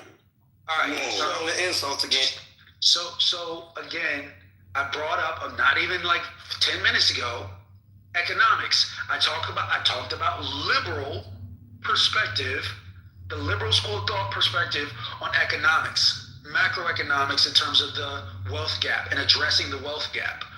What I mentioned was the liberal approach to it, which is embedded in socialist thought and socialist policy, is to raise the minimum wage to address the wealth gap. The conservative position is to increase opportunities to address the wealth gap. Nobody's grappled with that yet. It stands on the table. So Where are your... we're doing cons. I don't know if that was a pro or if you... That's a con, Erica. That's a bunch of talking points. Well, can I read them? That's a con on both sides. You gave a con for who? The Democrats? That's right. a con for the liberal school of thought. Yes. Okay. So the Republicans, like this is my thought, right? You go with a Republican system, right? They're conservative. They're not gonna give you the rainbow babies and all this other shit they're gonna give you. But what they will do is control your body, right? They'll uphold oppressive systems. Like, that's not gonna change. As a matter of fact, they doubling down on the shit. Matter of fact, they say you done undid that shit too much, so I need to put it back where it was. And they are absolutely in the motherfucking process of doing that. Did they do that law that where they were silencing you if you talk about Israel? Did that shit go through? Because I forgot to go back on that one.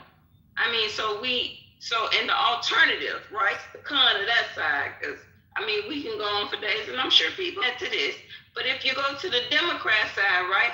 Okay, they're going to give you the fruity babies, which is more than likely going to encourage your babies. Like, you know what I'm saying? So you got the identity issue that's going on the other side. What else we got over there? They lying, making it seem like they doing something good for you when they doing more for another group than they are for you, but they making you think it's for you. But they really oppressing your ass too systematically. You just don't realize it. And so on and so forth. So like that, can we do it like that? Is that possible? I don't think that's as rigorous as I figure we should stay. Oh, we can get rigorous now. You can come and give us the good, but I just want to deal with. I wanted to focus on the economics, like. I know you want to, but I don't want to, because see what happens when you go to buy a car. You know how they get you to buy the car? They get you to get in that motherfucker and drive it. And you be like, this motherfucker's so smooth. Man, fuck how much this one is. I would just want this car. It's nice. Fuck the price tag. I want to look at the price tag first. Because if I saw that price tag, I might have never got in the motherfucker. So let's deal with the price tag. Yeah, and drink the Kool-Aid. Well, when you look at so we're going to look at these pros and cons, right? I don't know which one you want to look at, but like as far as these cons, when it comes to the Republican Party, somebody's out there, Mike. Can you please oh, it's Melissa. Oh, my bad. Let me see. She in the kitchen somewhere, cooking it up. Cons on the Republican side, right? Common cited cons. Those are reduced social programs, healthcare access issues, environmental policy, and tax cuts and deficit concerns. So the cons on the Democratic Party is higher taxes, bigger government, regulation on businesses, and immigration policy concerns. All right. So then when you look at the pros of the Republican Party, they say lower taxes, small government, business-friendly policies, strong national defense, and traditional values. But when you look at the pros of Democratic Party, social programs and safety nets, healthcare access, civil rights, and diversity, and that's just suiting it up. These are suiting up what they equality, because they mentioned that underneath there, LGBTQ, inequalities, anti-discrimination laws and stuff, environmental protection and education funding. So, so that I'm just wanted to put that out there so everybody have a good idea when you look at these two parties, what they represent. When Erica says, look at the pros and cons. I just want to go on record by stating I am a registered independent. I went independent over 15 years ago. I don't get involved in the politics of Republicans or Democrats because I recognized long ago that it's just two wings on the same bird. When have you seen an ass with only one cheek? They both talk this good talk, but they are not for the people, okay? And that's the bottom line. So you might form any type of opinion you want about me, but I have done the research on this beast that we live in. It's a divide and conquer to keep people always at each other's throat so that they can operate in a state of secrecy. Man, one cheek on the ass. What'd you say, Mr. So the list that you gave off of the pros and cons, who was that list given to you by? All right, my syntax is bad. My bad. When was that list given? My bad. I'm in the garden, but I didn't read out the full details under each list. But I ChatGPT'd it. I'll look it up. I knew you did, Mm-hmm. and it's not a slight to you, but it's a point I want to make. ChatGPT has been documented to have slanted views towards liberalism, so I don't think it's a fair arbiter at telling Black folks what the pros and cons of those value systems or schools of thought are. I think it's slanted and it's biased. So ChatGPT is a liberal. It's ChatGPT, Gemini's it's a Democrat.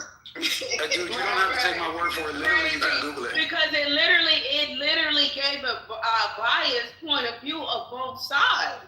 It literally just gave you a biased point of view. So what is the problem? What was the problem with what it said? That's what I was getting to. But if you'd allow me to finish, I would like to address those. The framing of the problems with conservative policy, the top framing that stood out to me was the suggestion that conservatism is against essentially programming that benefits the populace, labor unions. That's not actually true, is it? Right? We know that in an environment where there's free-flowing cash, there's more sustainability, there's more sovereignty for these business owners to be able to act without the weight of heavy regulation on them, that actually wages increase. They don't decrease. That business owners actually operate in the interests of their workers because the opportunities are so vast and they're not being stymied by ineffective regulation and overburdensome regulation that restricts growth and opportunity.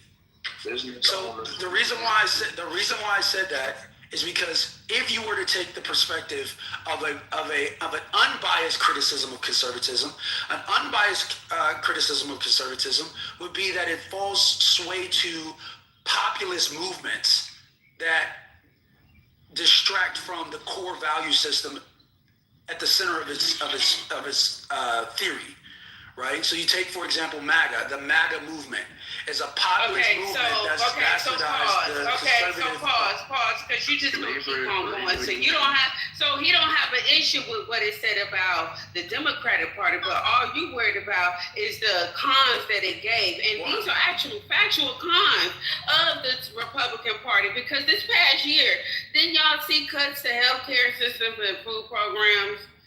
And welfare. Vulnerable populations may struggle. You know, it's a little bit of struggling going on here. They have their government. Oh Lord, have mercy. Let's put you down there, sweetheart. You're so sweet. But let's support on climate regulations. Tax cuts, lower tax cuts on and can reduce government revenue. Critics argue that this can increase national debt. God damn, how much debt did we increase off of last year? How much more did we put on the national debt? So everything that it's saying is not biased. You actually seen that shit play out last year, right in front of your fucking face, and it's like you don't care because I don't know. Actually, I don't know. I'm not gonna push back against the criticisms on the left. Obviously, I'm going to argue the criticism on the left. I'm defending criticisms on the right. Flawless. This wasn't a personal attack. This was me attacking. I know. I'm not left or right, sir. I'm not left or right. And I'm not saying you are. My criticism was. But what I'm saying is, you're gonna say that was biased. But no, that shit labeled, it labeled exactly what the fuck y'all saw last year, and you so fucking blind to see it that people don't like that shit. But they dealing with it. Like. You're okay. It's not about what people like. It's what the facts are. And that's the problem. And that's what the problem is. Hasn't GDP grown? Hasn't GDP government don't give a fuck about the people. Y'all heard that. He knows that the federal government don't give a fuck about y'all ass, and Republicans don't either, because they're the main ones up in that bitch right now. I'm going back to my garden. Y'all have a good day. The whole point had to do with black folks. When he came in the room, we done moved it to where he wanted it to go, to have a conservative and liberal conversation and debate. So we're supposed to forget about the black folks he was talking about, Jasmine, why black folks vote the way they do, and like you said, Michelle, what we all know we was looking at. So we can't see what we see in front of us. We can't believe our lying eyes. He want to just have a generic theoretical debate about conservatism. Y'all need to think about embracing conservatism when we know exactly how that's played out in the last, 13, 14 months now. We know exactly, not no generic conservative, whether we should go that way or not that way. If we sitting on Mars somewhere, we going to come down to Earth one day and then just start playing this game. No, we living through this live. So he want us to just pretend like we don't know nothing about the actual conservative Republican vote party that he's saying, come on over here, y'all. I'm trying to sell y'all on this conservative thing. Not trying to sell you on generically like he tried to lie his way out of. Just, be independent and just think. No, be independent and think, and then come your ass over here to the conservative once you start to analyze how jacked up Kamala Harris is. See, y'all don't know the history of dude. He jumped off that bandwagon when it was Kamala immediately. And if you don't know the verbiage that was said against her while he was over here defending Trump before the election ever happened. See, I have that background. And that's why I know it's totally, and the continual doubling down on Trump in all things Republican. And every one of his arguments going to just go around that. But again, had it not been for Biden jacking up in that debate, he was hook, line, and sinker. The hell with conservative, Republican, everything. It was Democrat, Biden, he was going hard in the paint prior to that debate that Biden had with Trump, and it looked like dementia kicked in. And then Kamala stepped up with some backbone. Immediately, he went anti that. So now all the rest of this, it's just smoke and mirrors to try to get everybody over there where he went and tell everybody, you stupid if you don't. But now I'm gonna frame it as black folks, you need to be more like you're conservative. Come on, man. This guy has a serious problem. He needs to get that shit. I ain't got no problem, bro. You got a problem in me. I don't have no problem. Trust me. I'm just talking the fact. This guy has had the whole time to himself, and he only talked about TC. Bro, you isolated talking about me, so we having a conversation. What's going on? This is crazy, bro. Like, get that shit checked out, bro. Yeah, it is crazy, bro. No, you do you, man. Keep on maintaining your life with you and your wife, man. Don't worry about me. We talking about the conservative party and black folks. I'm gonna allow. Am I gonna be allowed to speak? Jasmine Crockett and Taliko, bro. Am I gonna be allowed to speak, please? No, this is not y'all. This is not y'all. Hold on. Let's make sure. Let's make clear. Like, this is not y'all. Hey, y'all can do the fighting in the back channel. Erica, this is not y'all. Yeah. I didn't make one comment on. No, it's both. No, it's not.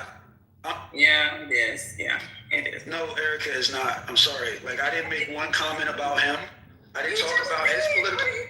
No, Erica. You did, bro. You did. I didn't make one comment about him politically.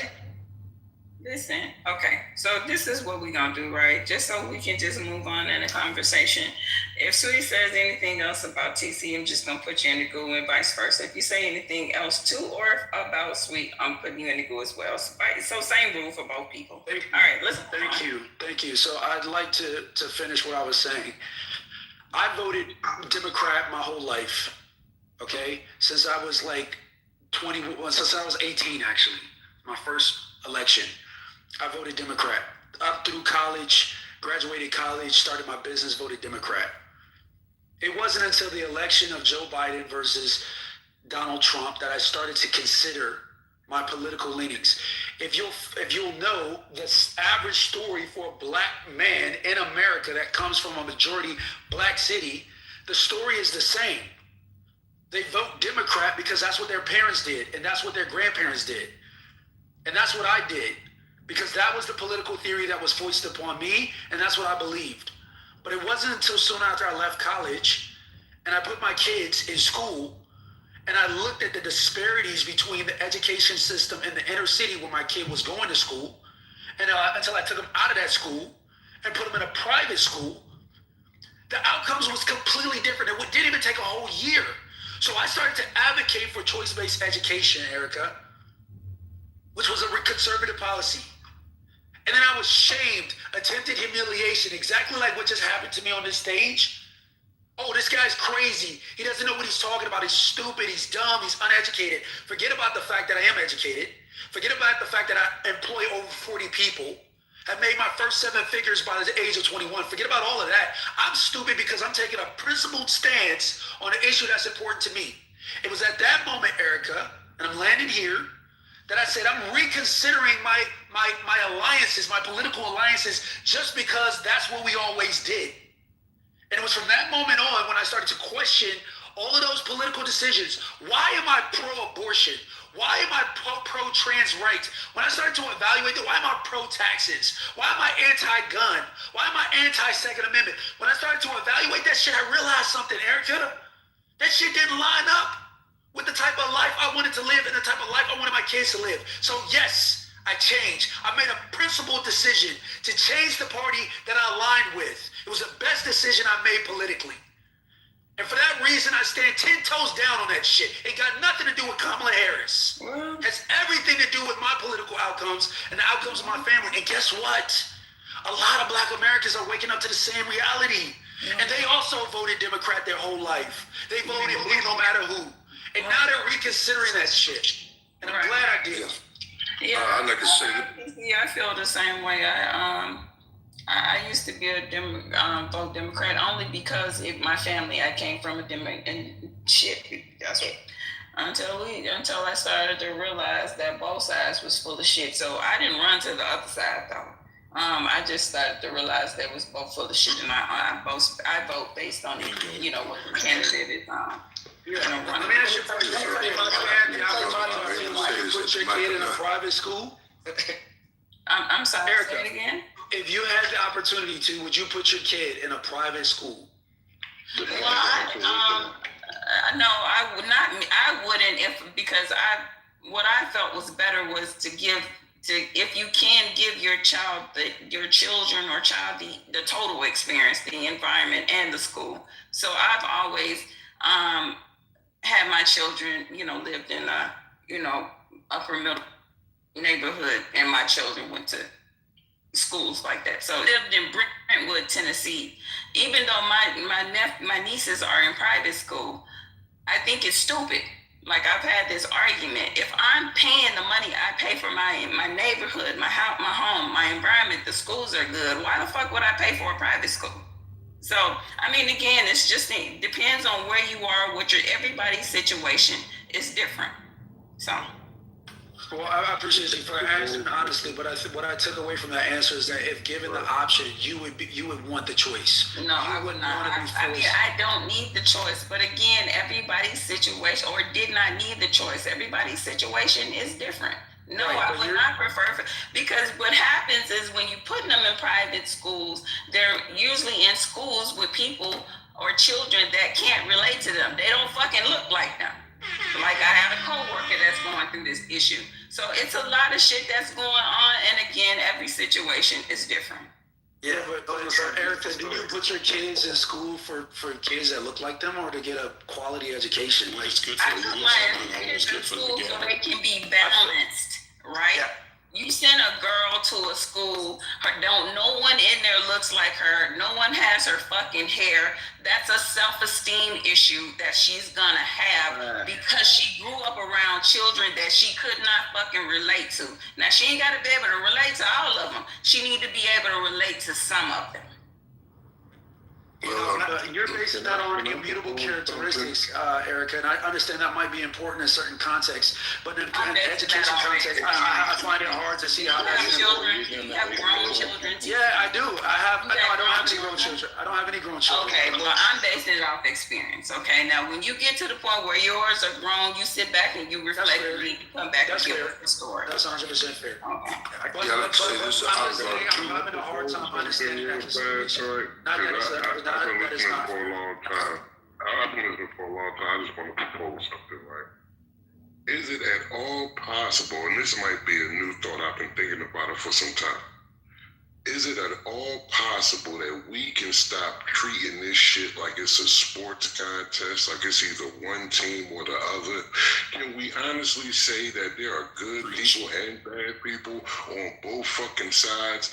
And maybe, just maybe, if we stop looking for somebody to do something specifically for black people and start looking at people that do things for America, because if America does well, then we can do well, no matter what party they're affiliated with, and vote that way, then maybe we can have some type of progress going forward.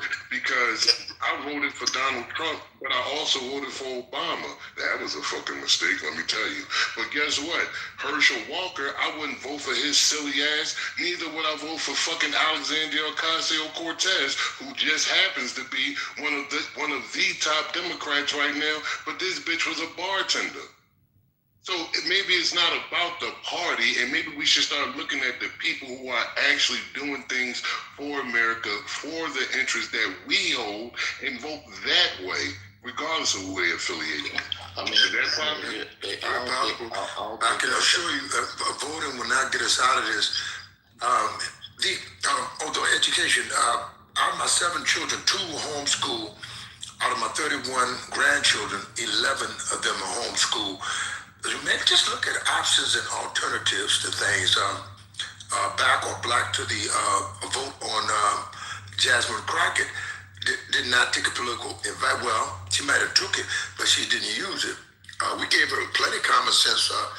As I always say, the only campaign you got is the vote you get is the vote that you asked for in person or through a group situation.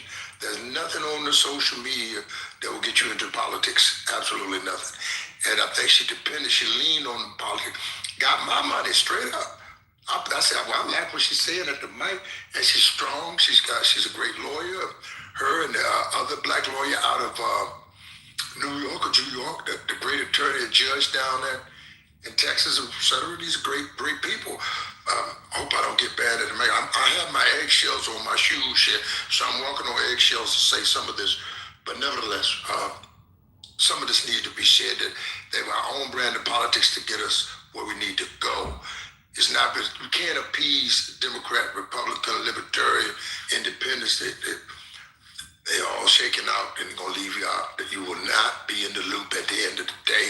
At the end of the vote, they will count it and will tell you, see you later. Not do me, see you later. I'll plant you now like a good tater. I'll plant you now and I'll see you later. And it's always been that. They coaches as long as the elections are going on. The half black one will run for the office, and then the half white one's gonna run the goddamn office. We got to get used to running our own politics and running the system of things that we say we built on this land. We start investing in our self-run, self-government, self-management. That's where you feel in the scale, that you don't manage properly and that you're not aware enough of the competition of what you're up against. Once you bone yourself up and get prepared, there's nobody can knock you out of the ring standing on your own family value system. I actually land my plane on that, but know that the only vote that they're ever going to get is the one you ask for on the door-to-door. And give them your handbill, give them your flyer, and that may get you some votes. But you won't get one office, not one single vote off of social media. And I land my plane on the facts. That's a beautiful story, Sheikh. You know, I was born a poor black child, you know, from parents in LA. Father was from Watts, and you know, but they was poor and monetary, but they had enough to get by. But my parents were so strong on both sides and the good ethics and Catholic upbringing, and I bought into that, and I saw the diversity of life and the disparity of what black folks' life was like. And the lighter you were, it seemed to be a certain kind of lifestyle, and the darker you were, it seemed to be a whole different kind of lifestyle. And something in me said, go to college, and I did that. I picked myself up by my bootstraps, and I said, let me go. And I went off and did that. Got a student loan and did that whole thing, graduated, went off to Japan. But you're not trying to hear my story too deep. But then, you know, I realized, I said, you know what? As a people, I see this party over here, some people are leading us into a burning house that just, it ain't gonna work. And over here on this side, and I said, you know, we such a brilliant, amazing people, and the world loves us, and we just such amazing salt of the earth. I said, you know, I ran across a man, I just said, never settle became a thing in my mind. Like, if we just don't settle and keep standing on what we about and the good principles, I know that the world eventually will see that, you know what, we probably could build a whole new reality if we just stood on what we stand on. And that kind of formulated a lot of my thinking, and I appreciate y'all for understanding and hearing my story. My name is Remus Muhammad. I appreciate it. The last footnote the footnote goes on that says, don't go out and appeal to the voter. You have to go out and appeal to the voters that actually get up and go to the polls. There's a big percentage of voters, but they don't vote. So you got to find out which ones are voting. There's a technique to getting door to door to ask for votes. The people that actually go to the polls, and that are willing to cast a vote for you. That you got to find your constituency and be activists, social political activists amongst the voters that go to the polls. That's where we fail. We don't explain it with enough detail to get political action. And that motivates your action. I'm going to go out here and find these voters that go to the polls, leave their home, and are willing to leave their home and go to the polls on voting day to vote off. They vote absentee ballot, but when they cast that vote, it will be for me. That's a science, and I'll give you some more Muhammad Ali later, mama. I mean, just to address a little bit more Jasmine Crockett, does anybody know, like, we keep talking about how good of a person she is and all, like, what policies was she pushing? And then, is this the same Jasmine Crockett? And this is what I mean about just voting for the party and treating that shit like sport. Ain't that the same Jasmine Crockett that when the idea was floated of giving Americans $5,000 from the tariffs, she was like, what is that going to do? No, that's stupid, right? But the same Jasmine Crockett that is advocating for these corporations to get a refund from them tariffs, is that beneficial to the people or is that beneficial to the corporations? And is the only reason why she's doing that is because the other party is advocating for the other side. That's not beneficial to the people. That's not keeping the people in mind. Fuck if you like the other side. $5,000 to the people, regardless of what you think, that would be better than that money going back to the corporations. Do I have anybody that disagrees with that? Yes, sir. I disagree with the fact I disagree with it, but it would be nice to know the report card on the other side as well. Exactly. Now, you got your JC Watts. I'm just saying because people were talking more specifically about Jasmine Crockett, so I just addressed Jasmine Crockett as something that she was doing. Yes, sir. I will go up to the mic and tell you this. I can name you 10 constituents. Start with JC Watts, Armstrong Williams, Nigel Ennis, and name that list that you got, and you can't find one of them today, including Michael Steele is out of there. Sure enough, Colin Powell is out of there. And where's my black conservatives? You can't find a bunch of them. That one that got stuck on the housing and urban development and Trump cabinet, I can't even count him. That's a total Negro position. So, and he said he flipped Dr. Ben Carson saying we flipped him as a, what decency is that? How you respecting me to put my doctor of the Surgeon General as the health secretary, as the housing and urban development secretary, and say you did Negroes a favor.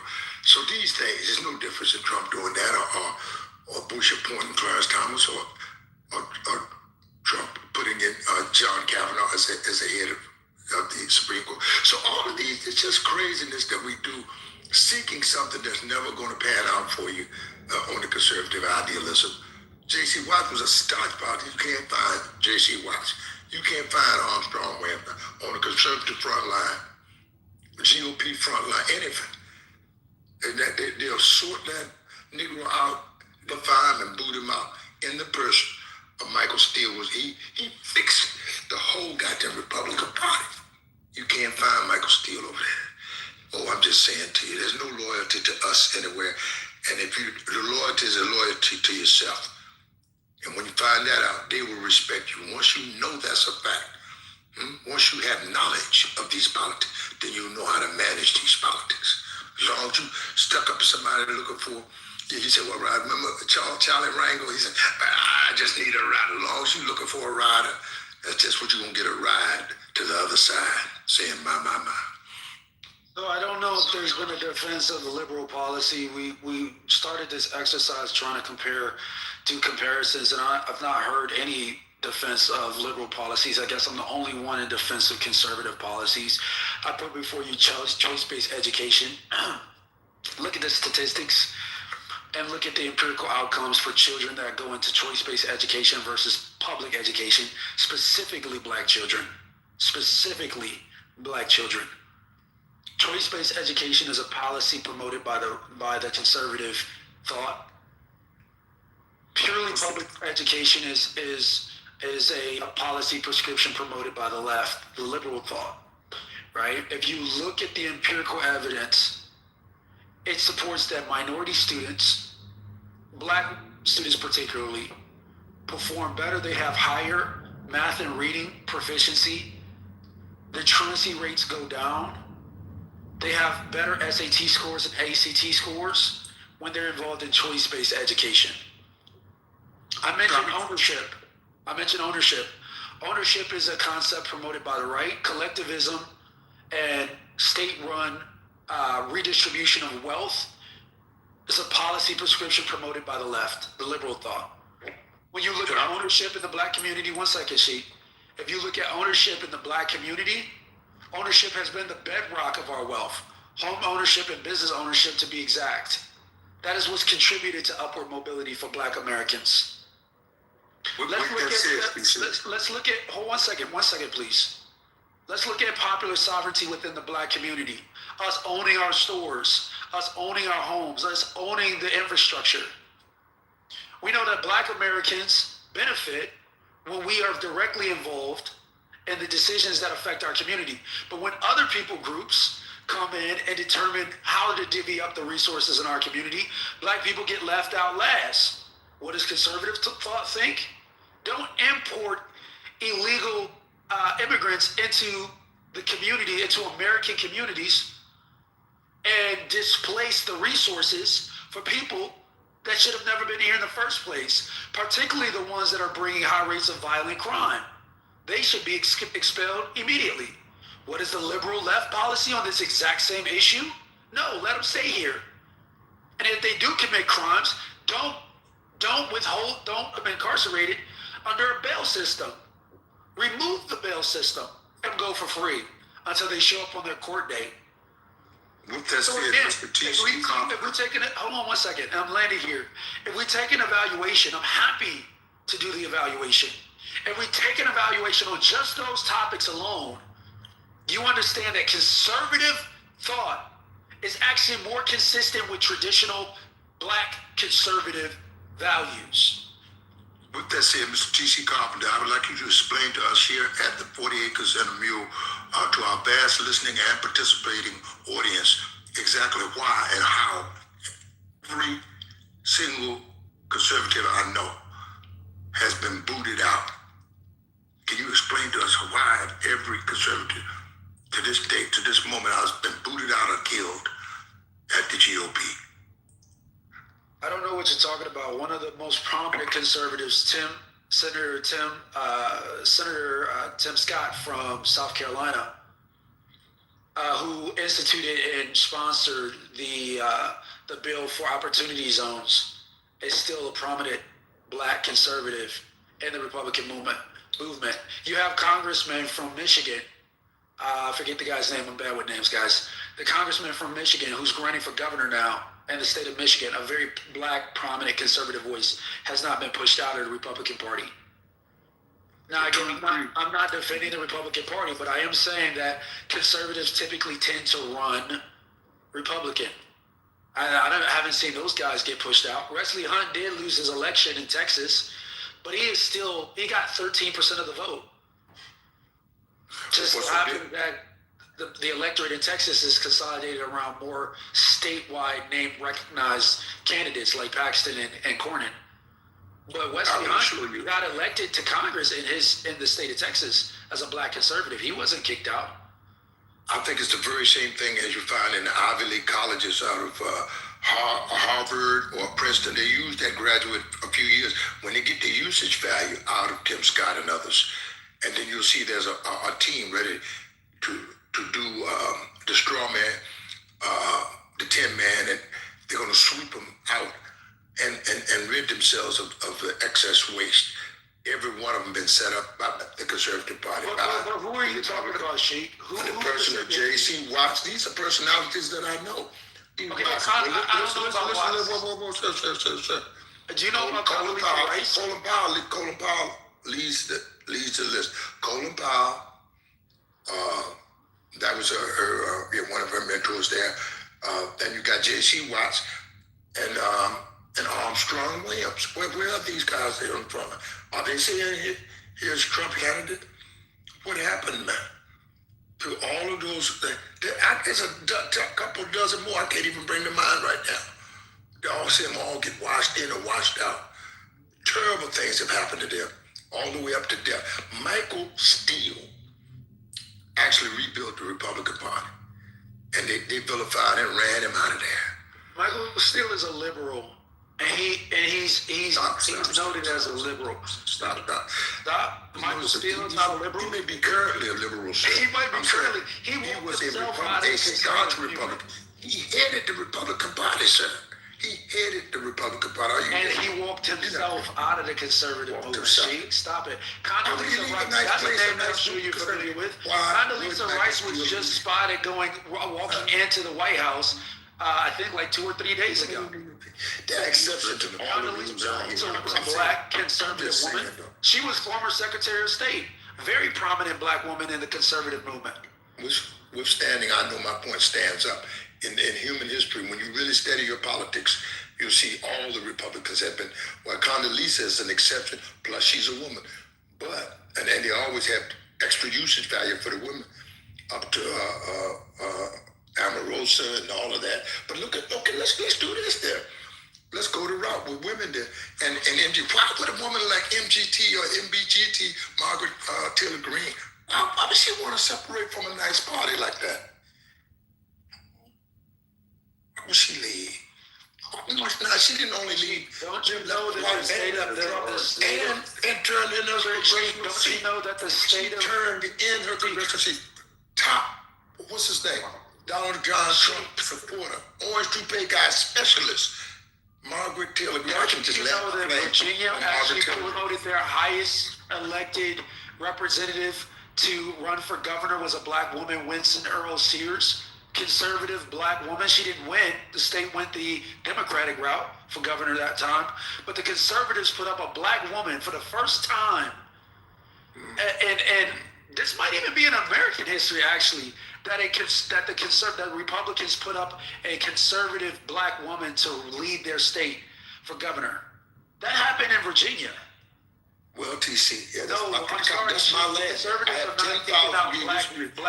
on the Commonwealth, sir. 10,000 years. 10,000 years of history on the Commonwealth. Myself, straight up. My bloodline runs there for 10,000 years. I can give you receipts, sir. But that's not necessary. I'm just saying that the GOP, it's just a matter of time. They're going to wash your butt out of it. It's a Rush Limbaugh mentality. It's a Sean Hannity mentality. It's a Hal Turner mentality. It's a Donald John Trump mentality. It's a Rudy Giuliani mentality. Show me the usage of that. Rudy Giuliani got all kinds of people from blacks up and down New York. Amarosa mentality. All of that. Straight up. I mean, I think you might have got hold of some Kool-Aid. But them people are dead temporarily. Hold on. Candace Owens. They propped her up there too. Candace Owens. Question real fast. Does anybody know who Winsome Earl Shears is before y'all saying this stuff? Like I said, nobody gonna play no mind game. Who is he? First of all, it's a woman. Well, who is she? She was the person that was running conservatively, like TC was just saying. But y'all are comparing her to Amarosa and to Candace Owens without even knowing what this woman stands for. And that's what I'm saying. Just because, again, she's in the Republican Party, y'all are automatically canceling her out. Oh, they just putting her up there. Oh, she's just a token. Like, y'all don't even know what she stands for. Same shit, different shingles, sir. That's my state there. I can work with that. I can work with the Commonwealth. And I can work it all the way from the Nat Turner land all the way abroad. So I ain't gonna play with you on that. The Commonwealth of Virginia is the biggest plantation and the original plantation of America. And that's where they got all the pattern how to treat these Negroes with the Commonwealth of Virginia. That's right. That's how. And they show you today how you supposed to have these Negroes. Go ahead. Yeah. Yeah, that's crazy. Well, we got some, y'all. I mean, what's going on over there? Tim Scott, what's that looking like that? Anyway, Tim Scott, I mean, they got them a good way. All of them that sitting there, they sitting in there and running their agenda, most of them. What happened to Ketanji? What's the latest news on her? Ketanji Johnson, the black judge, is she still good? Or we done found a way to discourage her as well? So that's what I'm saying. So what did Ketanji Brown Jackson represent policy-wise that would make us get beyond? Or is it just because she a black woman? Because if it's just because she a black woman, then why aren't we getting behind a conservative black woman? That's what I'm asking.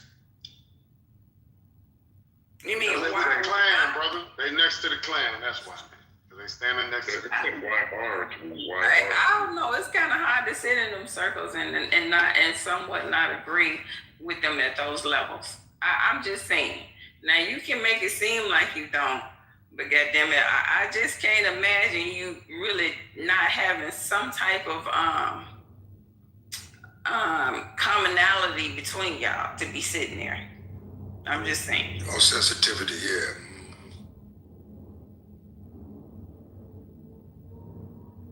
I mean, hell, even on a local level, state and a local level, I mean, it's corruption. At the federal level, you think it's any better or you think it's worse? Well, that's what I was saying. On a local level and on the state level, right, we should be looking for the people who are working in our benefit, and that should be regardless, because the reality of it is the Republicans and the Democratic parties are the one that has the most money. For people to get out there and get their message out there is going to take money. That's why these people are running Democrat, Republican, but not everybody that has that tag represents the entirety of that thinking. And that's my point. We can find good people that are in the interest of the people. You know, I seem to recall there was a shift in politics. I'm I'm guessing around 1980 or 85 or something like that. What you just said, I am, is true. We used to look for the best person to fulfill the job, but the whole system changed to voting party lines. And I strictly recall is that they used to have primary elections where that you actually tried to find the best person to represent the party, but all of that went away, and we're stuck with what we have to. Not too much on real politics. Not too much. I cannot be impressed by today's modern day politics, and especially the policies of this administration has destroyed the hope of many that had hope in politics. They have lost hope in politics by watching the actions and the lack of actions by this administration, Mama. I think what happens is some of these people run on what they think their constituents want, right? They tell us what they think we want to hear, right? And they have an individual thought process of what they want to do. But once they win, they're engulfed in the party's identity and lose focus on why they ran.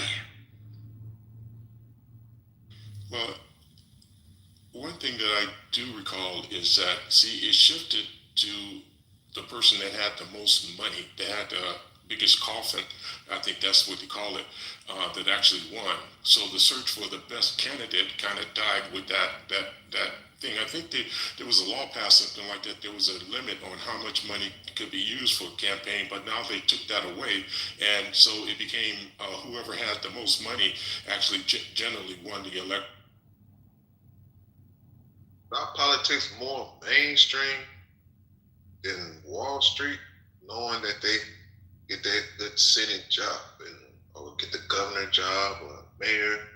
Once big pharma or big corporations ask for you to go to the senator or go to that higher up, that governor level, you're pretty much bought out. Then you in Wall Street versus mainstream, where you started out with the mom and pop shops. Your local community voted you in. You helped them get a park. You helped them get a nursing home rehabilitation system set up for the elderly. Those things people love you for. But when we get in the big form and big groups, they give you an offer you can't refuse. For the most part, in my opinion, that's what I've seen over the years, and that's even adjusted. Now it's just corporations.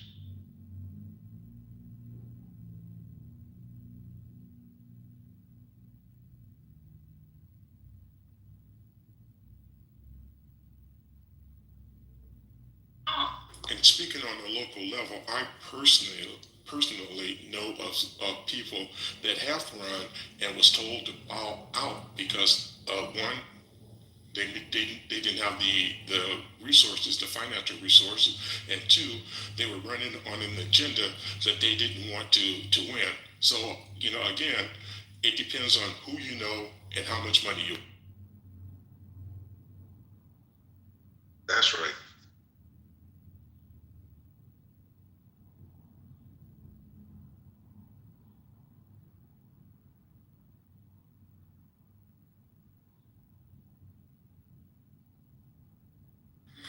See, it's a fact that we still have the mental drama and trauma of loving self. We still need validation, unfortunately, as a people, from outside of ourselves. We still have to assimilate before we just love ourselves. We still have to fight off the thought that says, black folks, if you love self, that means you hating everybody else.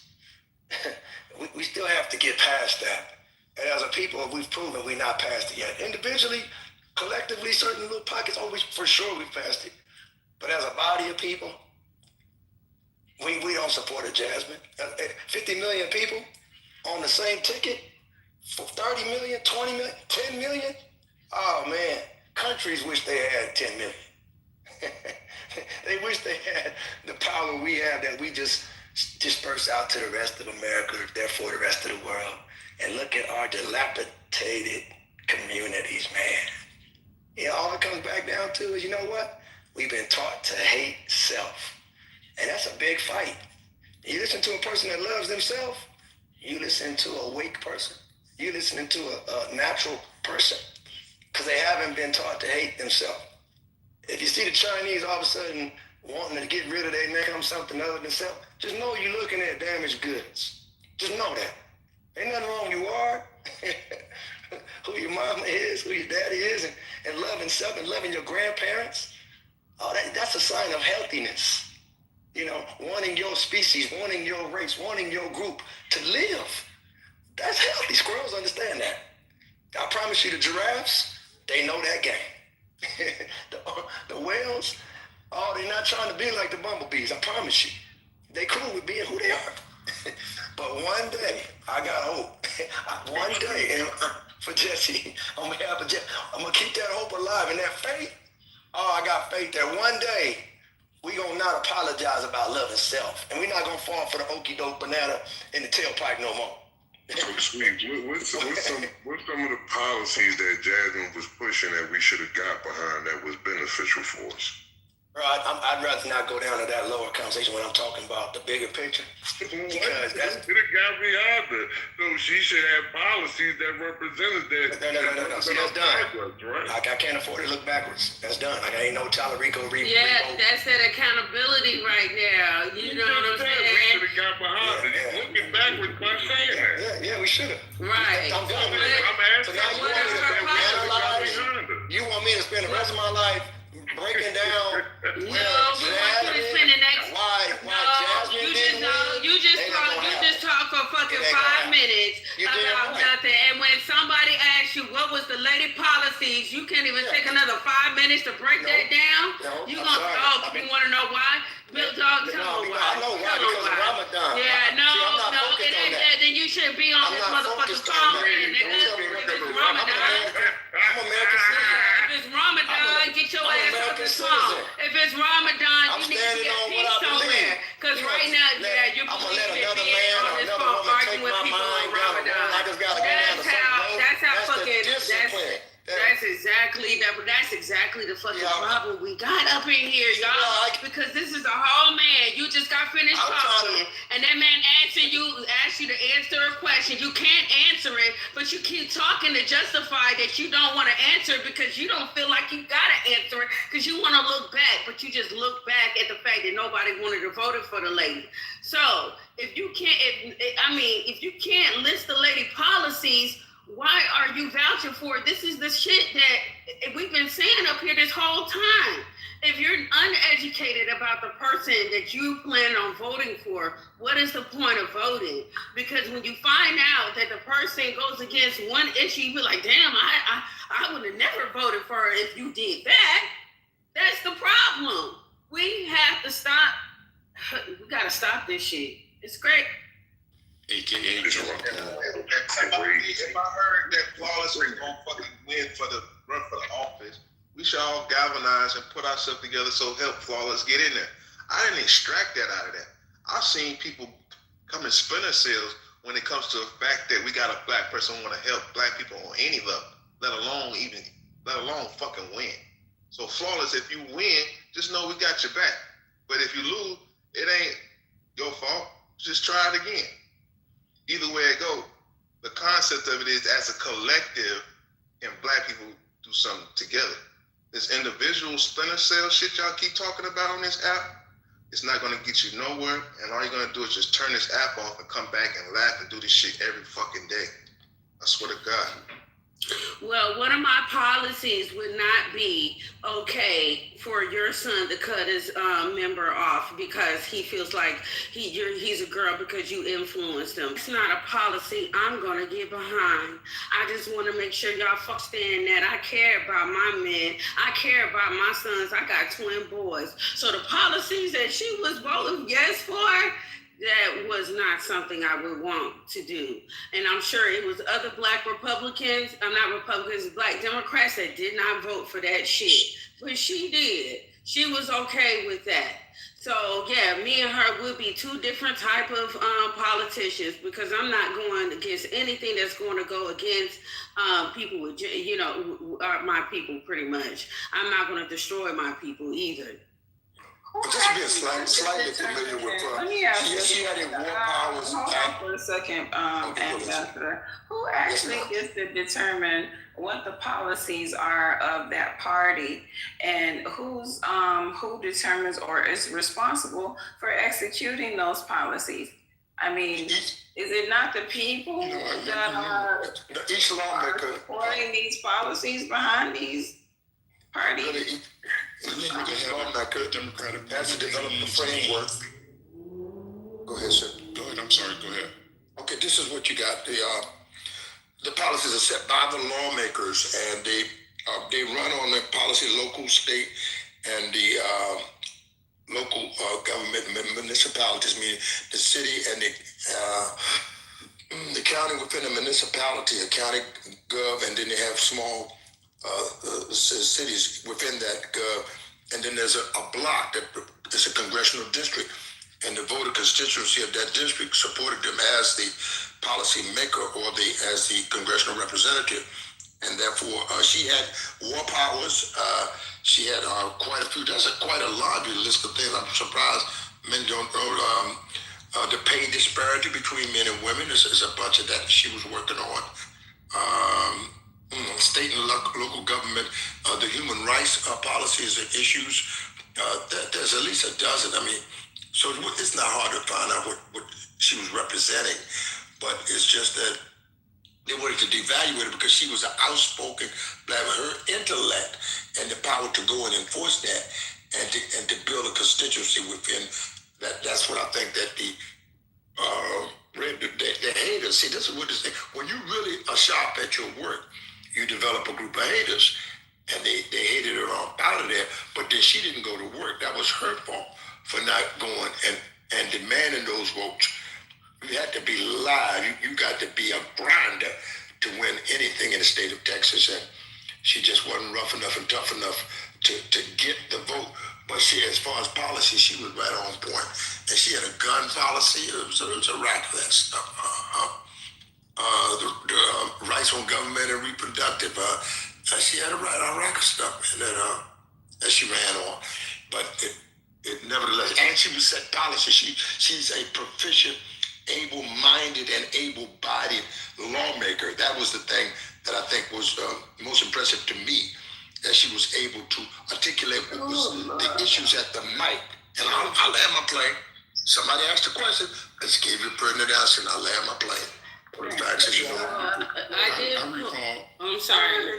Let me just say this. I really think now, y'all, listen, fucking, I think that we got some type of Stockholm syndrome or something on.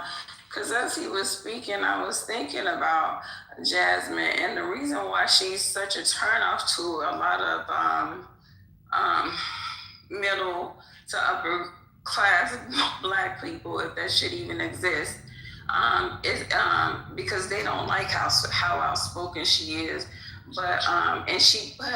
And she really does get punished for that. But she's literally in an environment where the other side is the same way. Have y'all seen? I think she the press secretary, that white chick that be on there giving the goddamn news for Trump, the update. What's her name? Carolyn Lovett. Man, her personality, she's a nasty heifer. Very much so. Ain't nobody talking about that woman. She has the same disposition that y'all giving to Jasmine. Nigger, and I eat the butt. My boy, damn.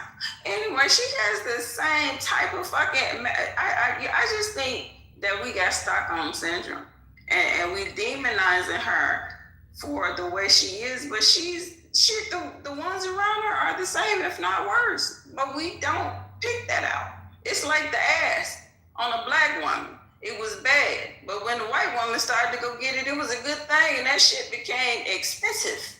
It was never bad. And we was okay with it. It was never bad. It was always amazing. Shout out to her. I know that's a nice black woman. That shit, that's right. Anyway, y'all get it. Yeah, to that question that was asked, I can recall Howard Dean. He was caught mentioning I don't remember all of the details, but they set the agenda for each one of the members that they put on the ballot. And remember, I just stated that I knew personally of a person here that ran, and they were told him that his agenda was not right for the party. That happened here on the local level. So there are people within the party that sets these criteria. Now, if you think that we get around here on Clubhouse and this is just fun, they have think tanks in these parties that define what the policy is, and so they select the right person to push those particular particular agenda. So they craft these agendas for the person that they're going to put on the ballot. And that's the problem, right? The government shouldn't set the agenda. The American people should set the fucking agenda. See, the government has, I always say this, the government has convinced the American people that the American people work for the government and not that the government works for the American people. The biggest problem we have is the structure of the government, right? They run off of what they think we want to hear, and then we leave them in office for 4 years. That should not be the case. On any regular fucking job, if you're not producing, your ass is fired immediately. And that's the way the government should be set up. If you got a 4-year term, your ass should be graded every year on the policies that you're bringing forth. If they're not in accordance with what the people voted you in for, your ass should be allowed to be kicked out before your 4-year term is up and not take any of the pleasantries with you as far as being taken care of with insurance for the rest of your life and being paid for the rest of your life. That's the way it should be, and that'll stop a lot of that bullshit. If you're not carrying out the policies that we voted you in for, we should be allowed to vote you out before your term is up. Well, that'd be fucking stupid. Well, I just looked up. Well, wait a minute. I just looked up, and I was looking up some of the votes that whatever she voted for, yes or no, for certain bills.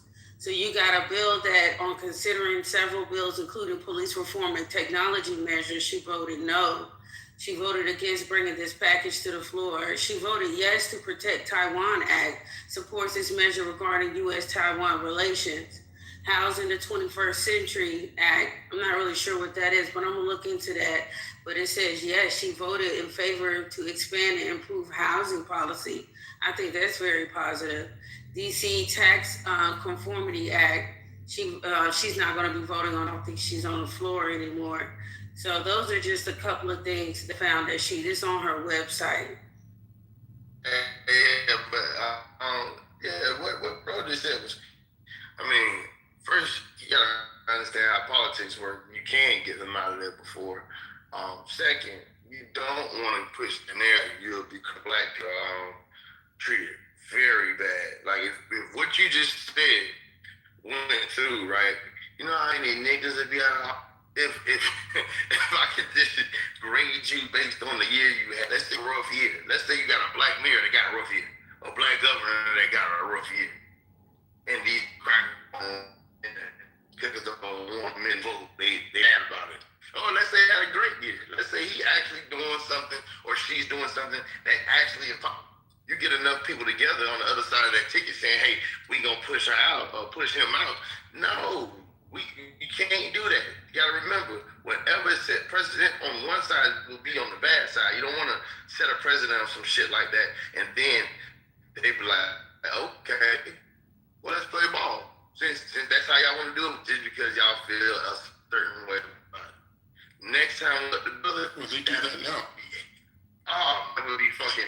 That would be another way for them to just get this out. Everything that y'all said, right? It sounds great, but think about if they used that all black politicians. That would just be another legal way that now they set a precedent. Black people wanted this. They voted for it. They said yes. Let's go with Milk Dog's plan of action. Then that would be the fucking. That would be the fucking. Mob. You know, I often use the analogy of if they come up with a vote. What's crazy is this is what we do anyway, right? This is how you get out of office when your term is up. So to say that's insane when it's actually what we do any fucking way is insane. I'm just saying to gather more control for the American people, we should be able to do it on a smaller level, right? If your constituents if you're running for state senator and you ran on certain ideas and the whole of that state voted for you and you don't deliver your first year and you got 4 years in office, that same people that voted for you should be able to get your ass out of there the first year because you shitting on them. But you want to be shitted on for another 3 years? So to say that's insane, that idea is insane when that's literally what we do any fucking way. If you got a 4-year term, you got to win another 4-year terms. That's idiotic to say that what I said was idiotic when that's what we do any fucking way. But you're winning the presidency. You're winning that space and time. Wait a minute, be there for 4 years to have have ups and downs. Pedro, God, he was off the mic. I got off the mic first. This is my second time. No, Pedro, man, I was kind of courteous to you, and now I'm going to take my mic, okay? Brother, this is the second time I spoke. Stop crying. No, brother, let's be patient, okay? You came in the room hot. You didn't even know what the conversation was about, and you're offering your 2 cents, which you have a right to do. But brother, please wait, okay? Listen. I've often used the analogy if they can come up with a voting system for the American Idiot or the American Idol program that can tally all of the votes by the next day and then publish that vote by the next day, how come they can't do it for the electoral system?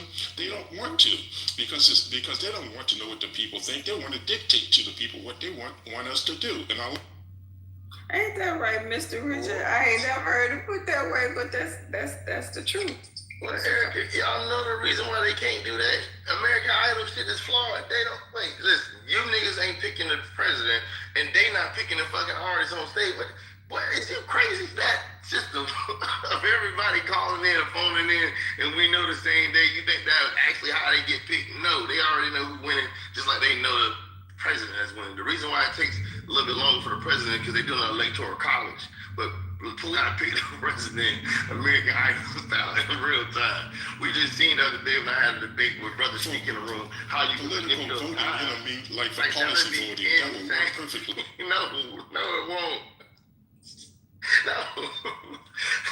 Instantly, so we gonna instantly come up with laws and just pass them. Man, that's crazy. You gonna believe the number they put up on TV too? This is crazy. See, we live in a republic, okay? That's the reason why we elect the representatives and send them to Congress. They're supposed to be representing us and voting the way that we want them to, but they don't, okay? That's where the issue is. But how could you, all right, so they gonna represent us. You know how many people that work in the Navy, the military, all the military branches, right? They get a vote too, right? So how are they gonna get their vote in? They got to mail it in. That's the reason why you need an electronic system to tally everything. We have the technology, we just don't. If you use that technology, so then you telling me you gonna really bank on that?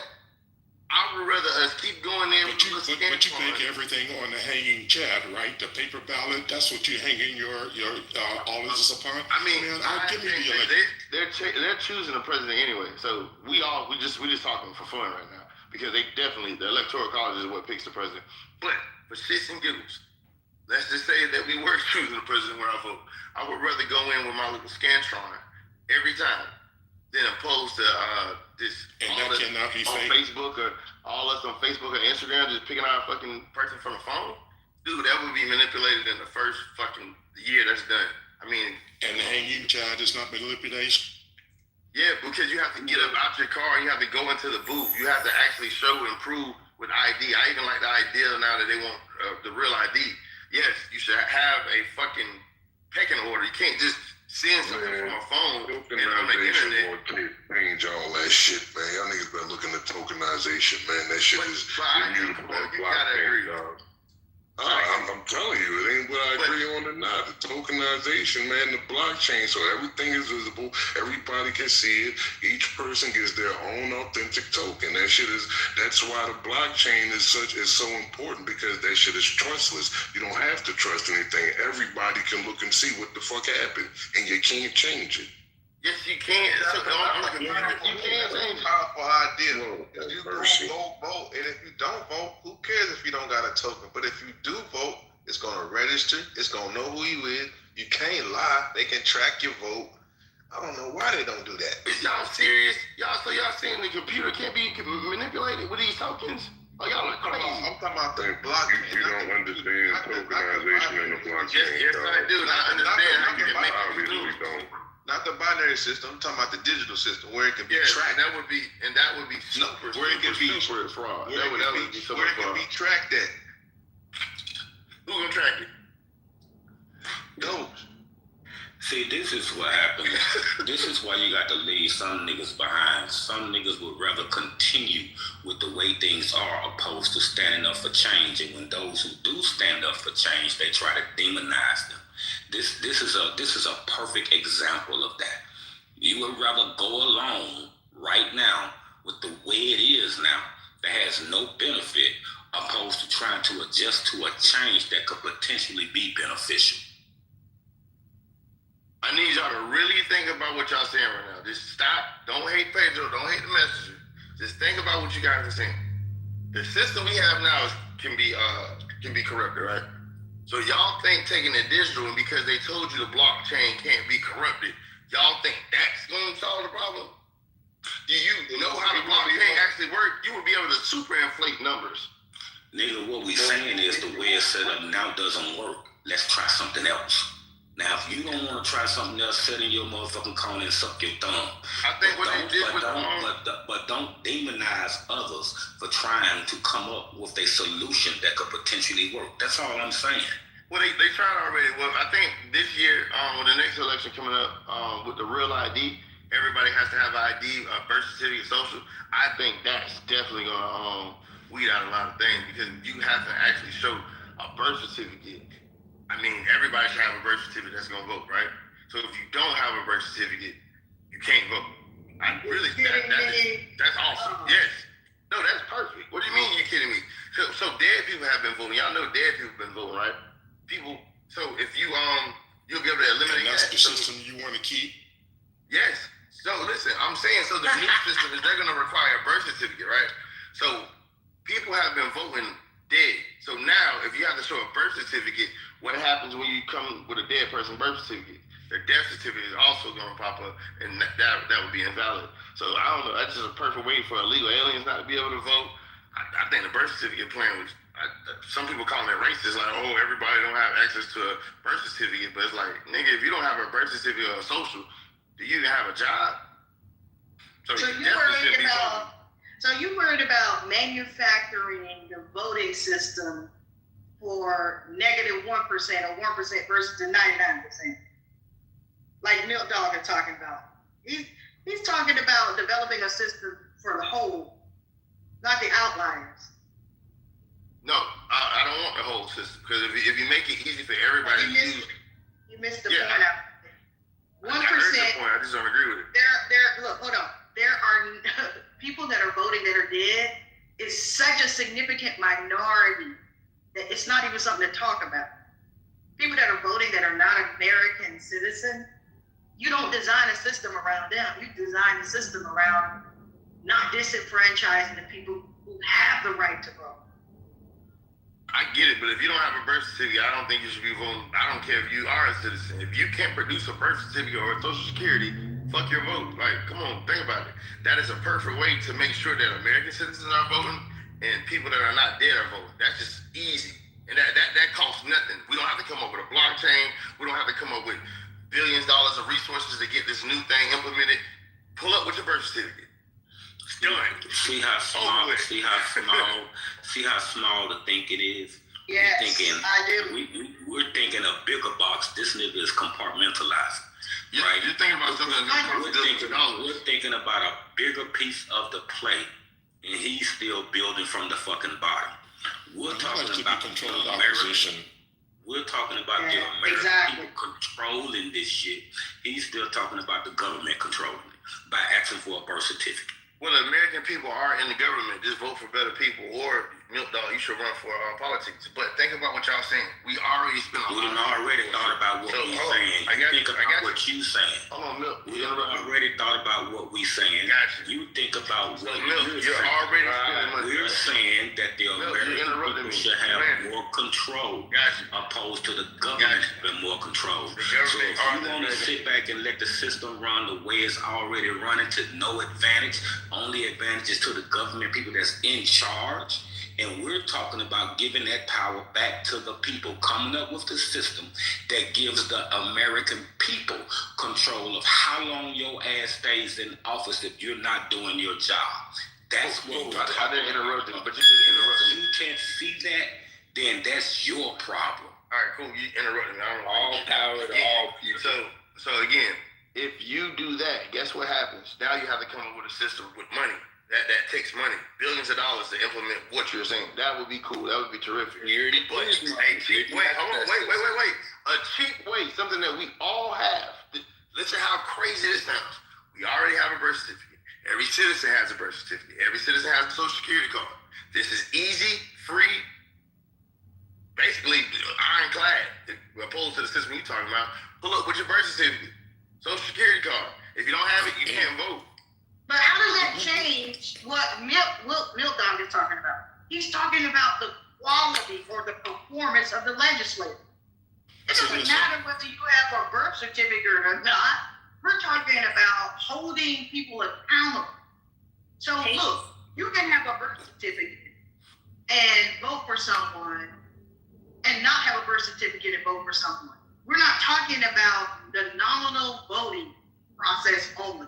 We're talking about what happens when that individual takes office and how do they perform in comparison to what they said they were going to perform. You're still talking about stuff that that nobody else is trying to focus. We're trying to focus on how do we hold these people accountable. Well, you can't hold them accountable. Also, let me say this, please, and I'll be out of the way. If you don't go to your city council meeting, if you don't go and petition anything, you can't. If you don't have a super PAC, or if you don't start one locally or for your government, if you don't push, you're not going to get heard. So, I mean, you guys aren't doing it, but many people are doing it. I get it. They already have those things in place, Pedro. Get your real ID. You have to have your birth certificate and your social security. It's already on file. It may not be in every state, so you don't have to carry it with you.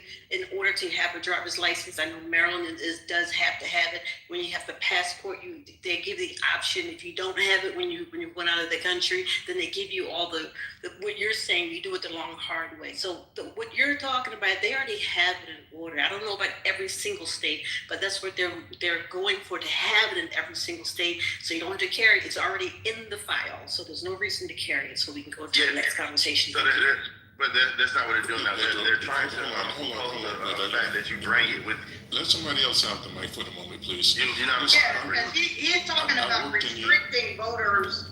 He's talking about restricting voters and defining who is a voter. But people are also talking about the fact that when these people are in power, are they doing the job of the people? And that's what Pedro, you're focused on the wrong side of the equation, because you're focused on the conservative side of it, is that they want to minimize and limit the amount of people who have the right to vote. And you know why they want to do that. They want to do that because they want to put people in place to do their bidding.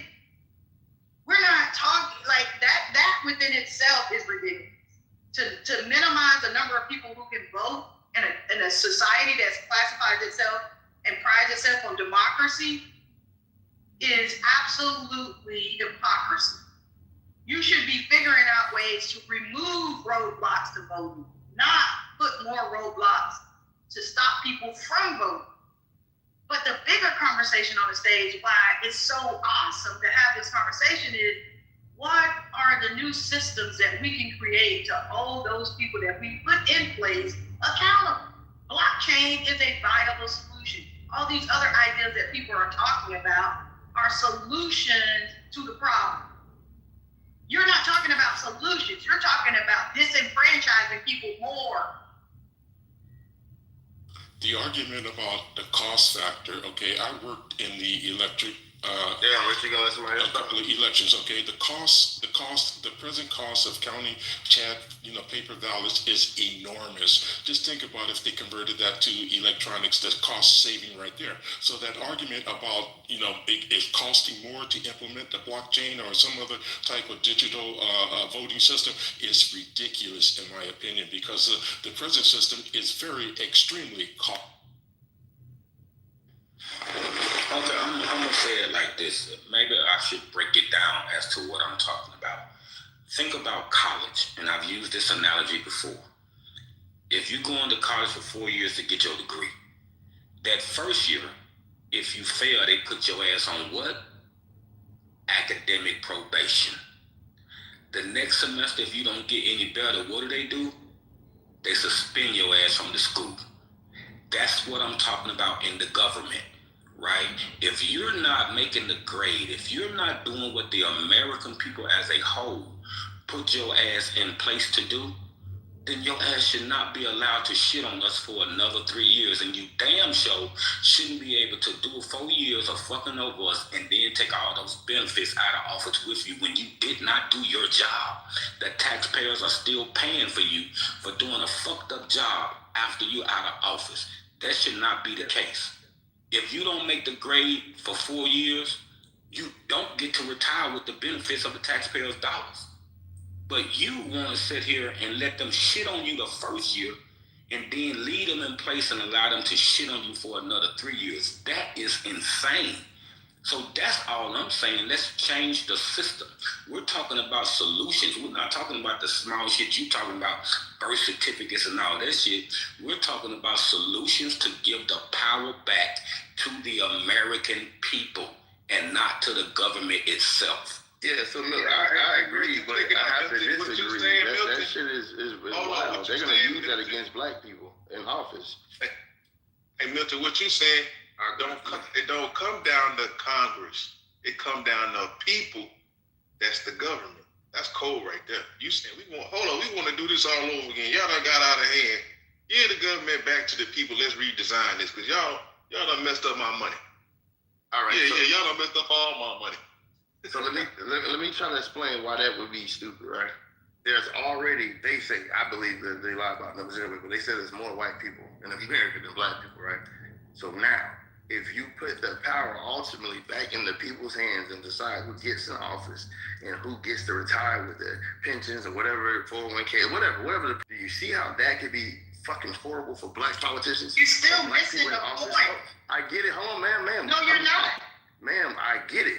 I understand it. I'm just on the other side saying, hey, do you see how that would be used to destroy black people that have served? Think about you in office in a predominantly white city, but you got elected for somehow, right?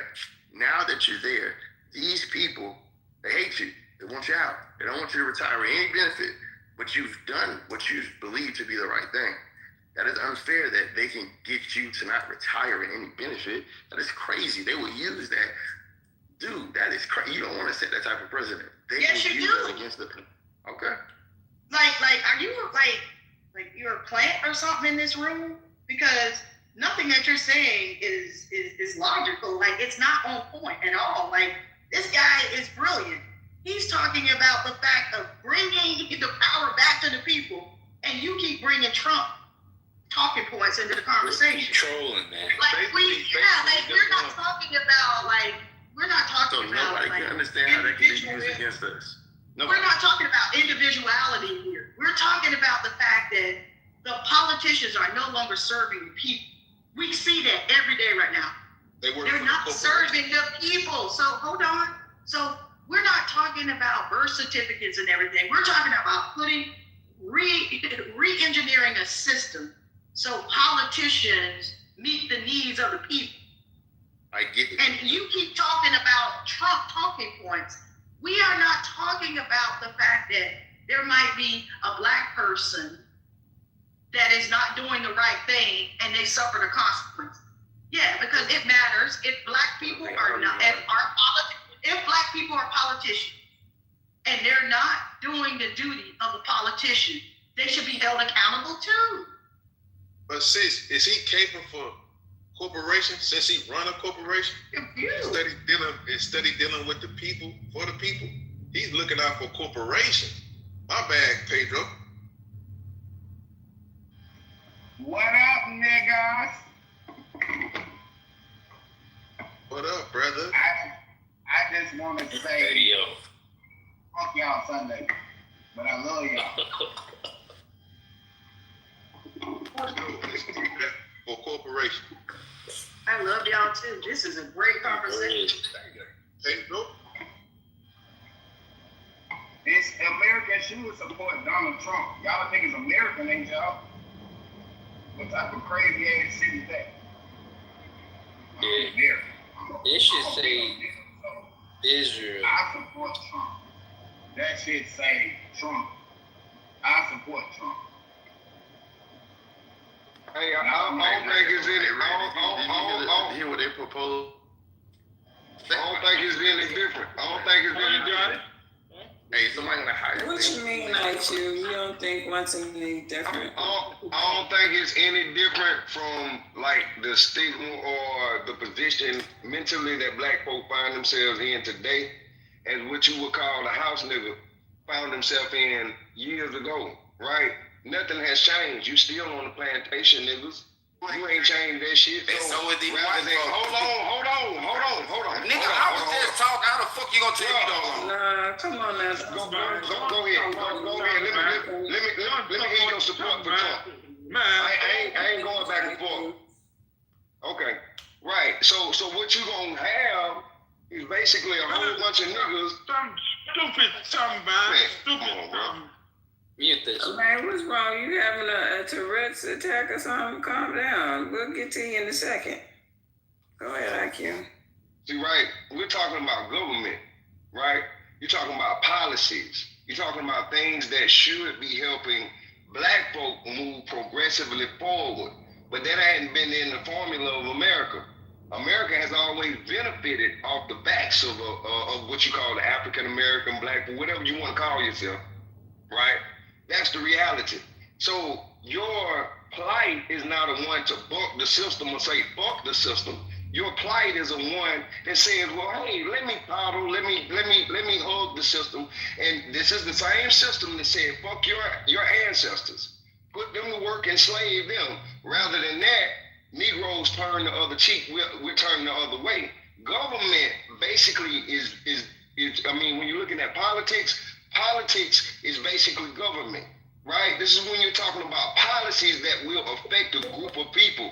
It's the, hold on. It's the fact that now Negroes have become this blended person, the house nigga, the modern day house nigga. So therefore, you basically are turning the other cheek and you're still working with this system to see how it can benefit you as this quote unquote American, right?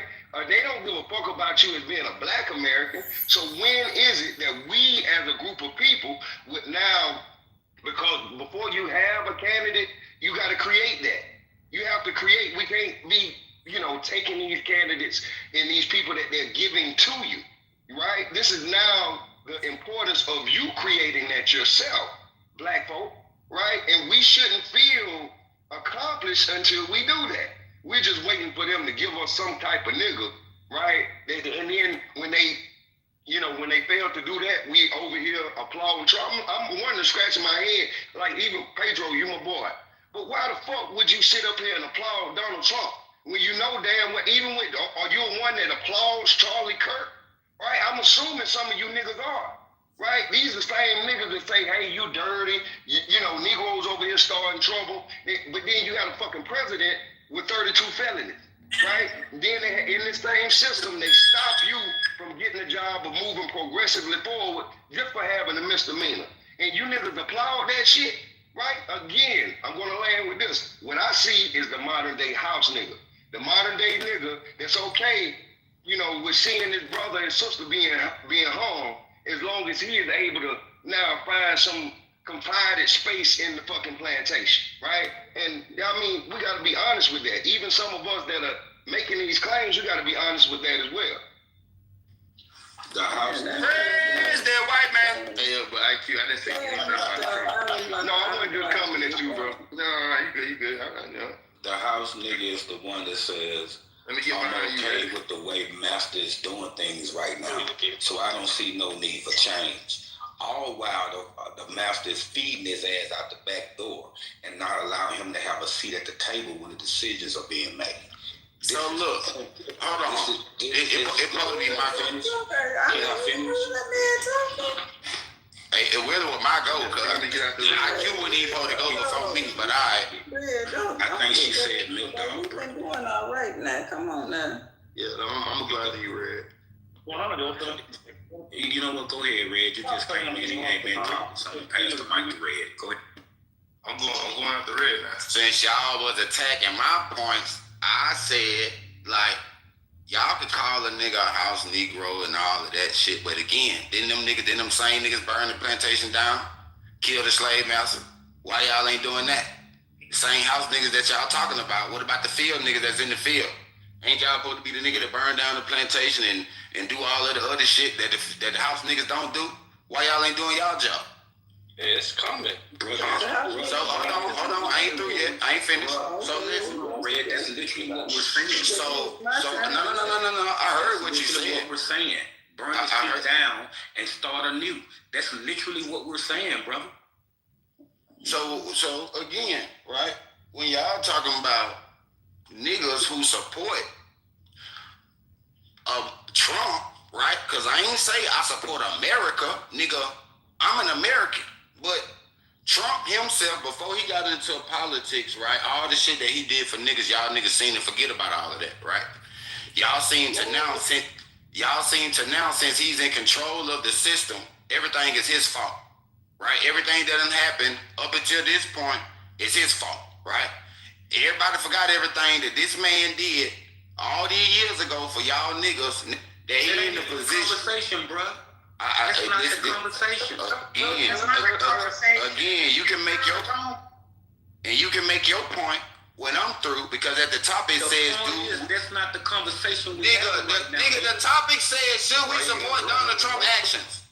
The fuck are you talking about? So that's not the topic. What he's talking about is we were on a topic and not the one at the top of the room. You know how the conversation usually just evolves onto something. But I'm going.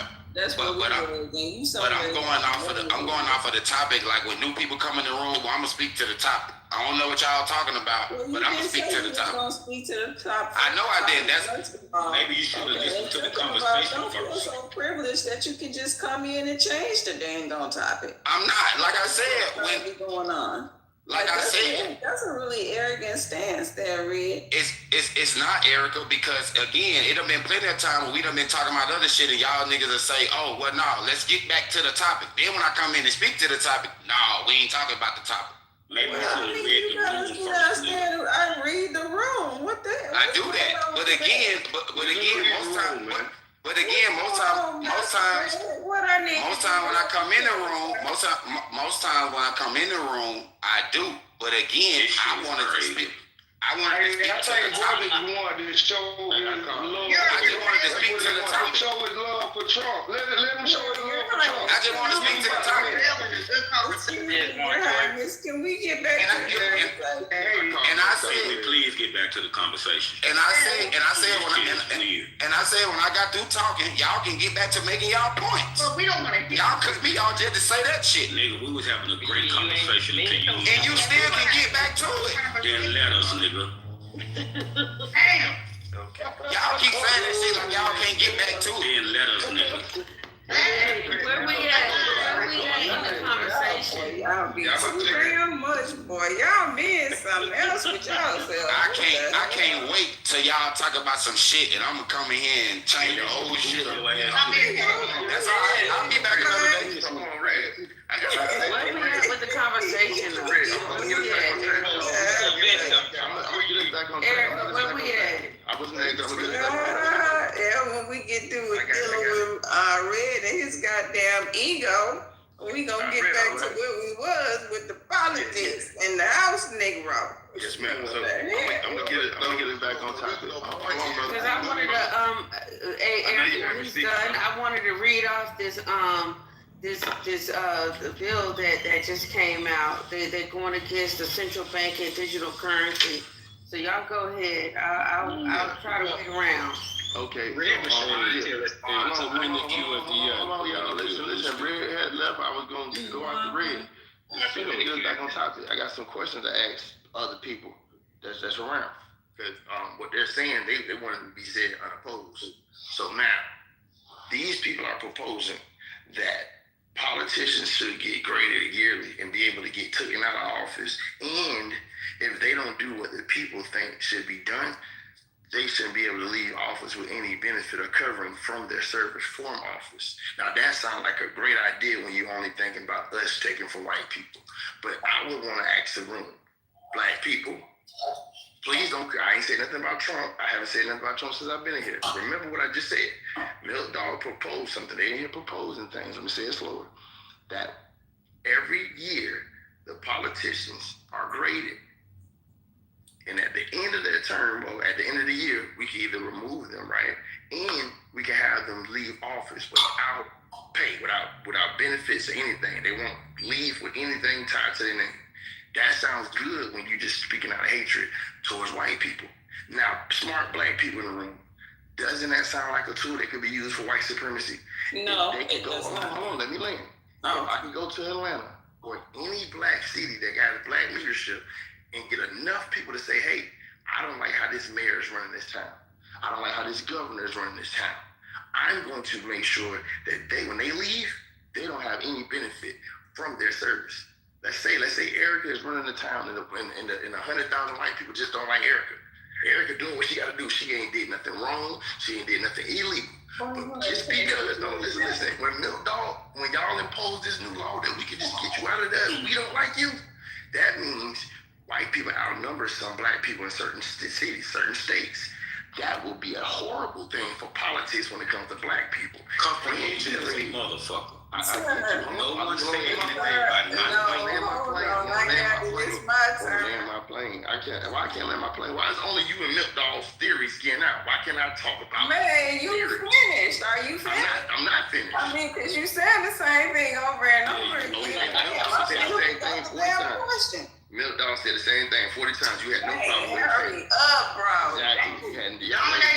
They have no problem with the people they agree with. Right? Why is this competition? Oh my God. Now, Pedro, listen. Are you finished, sir? I'm not finished. That's why. Okay, well, finish. If my mic is open and I'm talking, how could I be finished? Okay, well, this is what I'm going to do. I'm going to ask you to restate your question one more time. And if you do anything else, you finna take a flight with no turkey. Gotcha. So Milton wants people to be able to get no politicians every year. Okay, there you go. Where's your ass at on this stage? Where you at? What you mean? I'm asking the question, bro. The question. Does anybody see anything wrong with what Milk Dog said, how it could be used against black people? I think this would be the truth for white supremacy that he's setting up. Damn. No, I don't think it can, brother. It ain't got nothing to do with no white supremacy. If you come in and you're grading a politician. I said, could it be used for?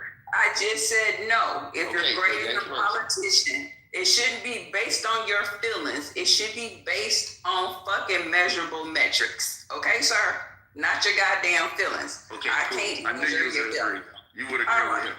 Anybody want to answer the question? All right. Can Nathan answer? Can I answer? Get your ass ain't moderate the stage. Get your ass on mute. Looking for you next there. Can I answer the topic? Man, mute. Should Americans support Donald Trump and his actions? Fuck no, right? I mean, right now we see that Americans are coming back home in body bags, right? And for Israel's war, so no. Let Israel fight their own wars. They want to start these wars. Let them fight it. There shouldn't be any American blood doing that. I think there's like 15. Wait, that's not what we talking about. What the fuck are you talking about? The title. Listen, y'all. Why y'all won't read the room? Y'all. That's fine. We can reset to the title. Nigga, if I can't talk about the title, nobody can. Hell no. Not if Rick can't talk about the title. All right, so forget the title. So, Erica, what's the conversation? Read the room, bro. I be respecting Eugene's and flawless Erica. Give it a minute. Just hang in there. You'll get it in a second. It might go in your Wait a minute a second. Just give it a second. Yeah, just hold on. Well, can I respond? Because I've been in the queue for a while. Go ahead. Yeah.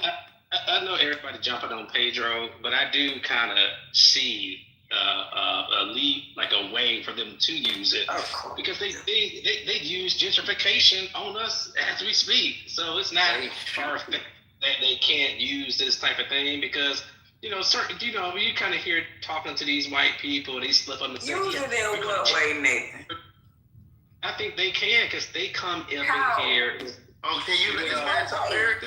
Give us an example. Shut up, Pedro. Well, how they gentrify neighborhoods, and what I know. No, I'm talking about what you just said. How they could use that as white supremacy can use that against us by grading the politician every year, requiring the politician to meet requirements every year, like you do on a regular motherfucking job. Reviews. Performance reviews. You know what I'm talking about? Measurable metrics. Well, when that's so how can they use that against us? Get evaluation. So when I have a personal evaluation of an employee, that's just me and him, or he and me and her having that conversation. But when you generalize it and other elements comes into it, white people have more money than us, which they can use that money for influence into the community. And like this, pay people at super PAC, all kinds. It can be. I cannot with y'all. I can see. I'm not saying it's very manipulative, but they are very manipulative. But I get what Erica is saying though. I'm saying it's a way for them. Crazy. Listen, some of y'all stop doing that. Look, brothers, y'all gotta check your other brothers that are doing this. Like this is a bad look. You're not being a good leader right now. That'll be goddamn right. You're wrong. And I agree with Sister Erica. I definitely agree with Sister, like us as men, black men here in America. This is now hold on, listen. Yes, it is. It's nothing but black men, right? Right. It's nothing but black men. Pedro, calm down, brother. We're black men. So before you have a government, we at least should be able to congregate, have a collective conversation. Niggas all over the motherfucking place. You got niggas that want to work in the plantation.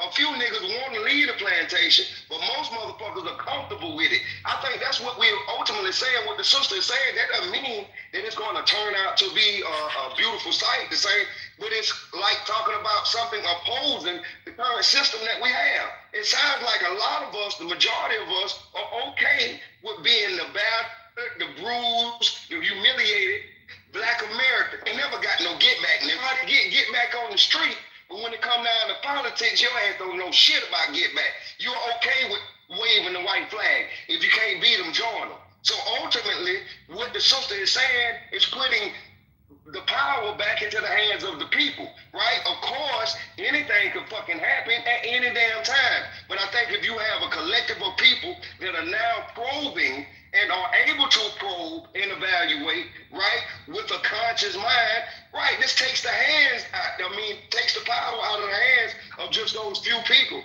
i.e. them Jews, a lot of them motherfuckers that run the power here in America, right? So now it puts it, but a lot of us as Negroes, we're afraid of that. You're afraid of bucking the system, right? Even if I agree with this or not, it's a buck to the system. A lot of niggas just, I'm going to argue why we need to be in the same system, rather than talking about blowing it up, not saying blowing it up, with, collapsing the system, going away from it, putting the power back into the hands of the people. What's crazy is what I just suggested is literally what we already do. I'm just saying tightening it up, because you already vote again when their term is up. You either vote them out based on the fact that they did a good job, that they didn't do a good job, or you vote them back in based on the fact that they did a good job. We already doing this, so I don't understand the pushback on putting stricter limits on it, putting stricter regulations on it. So I don't understand the pushback when it's what we're already fucking doing. The pushback is from people being lazy. God damn it, people just want to do some shit one time. and gone on about their fucking business until the next 4 years. Now, if you say every year, then goddamn, I gotta pay attention to what they actually doing. You know what I'm saying? I got to put a little bit more work in. Instead of every 4 years, it's every year. That's too much work. That's too much right when you trying to hold somebody accountable. We can't be doing all that. I think it actually fucks it up though, because now you're. I know. We just gotta let them get in there and do what they want to do. Hold on, I got you, but I think it fucks it up because now you're hyper fixated. And like Nathan was saying, if I have more money, I can make the perception look crazy on your end if you're a candidate that I don't like. I can make it seem like you're not doing your job, and if it's for a year, it takes time to get in office and get moving and grooving. If black politicians had to deal with this, man, you don't see the turnover rate real high with us because they already like, look, see, that girl, she ain't doing it right. She only been up for 6 months and she still ain't changed nothing yet. Damn, can she get her term? Let her do her term. So now if y'all want to shorten the terms and say it's gonna be year by year, okay, cool. But don't do the 4-year term and then every year you trying to goddamn bring me back up and see, no, because they're gonna use that against us. Even with the benefit thing, this was the most egregious shit I heard. So even if, let's say I do a bad job, after I'm out of office, you saying if the people don't vote to give me my benefit package, I can't get my benefits? Bro, if you a black person and you serve the fucking white neighborhood or a white community or a white state, nigga, what? You think they gonna let you think these niggas gonna get their package on Milk Dog? No, they gonna say, you know what? You didn't meet the requirements. You gonna start seeing a whole bunch of black candidates not meet requirements. Why? Because I can push it. If I got the money, I can screw it. So you making this about color? That don't get no package because they usually do fraud. I'm not talking about the fraud. I'm not talking about the fraud, bro. I'm talking about somebody that's in the office doing their job. If you're the senator or the mayor of our town, we're gonna pay you, bro, because you did good. We're not gonna pay you because you robbed us. Mister, I don't think you understand his Milk Dog stuff. Milk Dog was saying that people, you should put the power back in the people. I understand this. This is great on small level. But when I'm talking about the major, hold on, let me just paint it. Hold on, Richard. I don't care. So let's say you and that's the problem. You don't. Mayor, You're just making a point. Hold on, let's say you're the mayor of Georgiaville, right? So Georgiaville has to now say, hey, did you just want to sound smart, brother? Did Mr. No, he just want to be the center of it too. I'm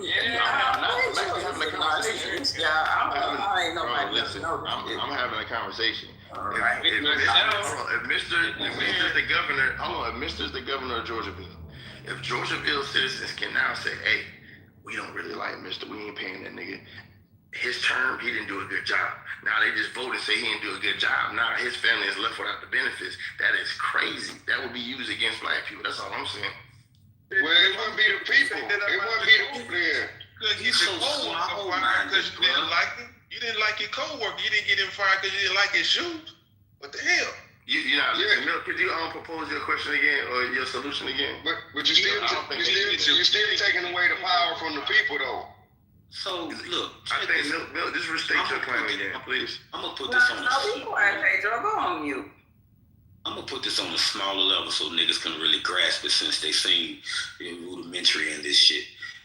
If you have a representative who's representing a district and the people voted him in because he said he wasn't going to let any plants come in that would put toxins in the water, and he said he wasn't going to let any projects come in that polluted the air, and that's why we decided to vote him in.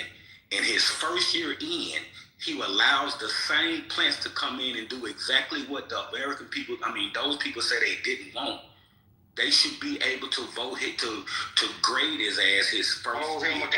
Holding him accountable. Right?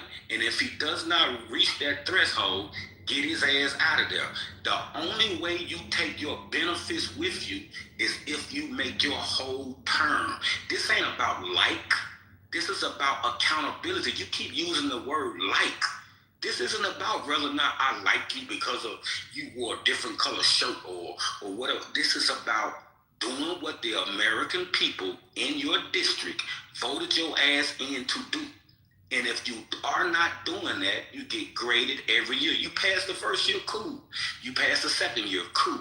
You pass the third year, cool. Fourth year, cool. Now, if you get voted out, you take your benefits with you.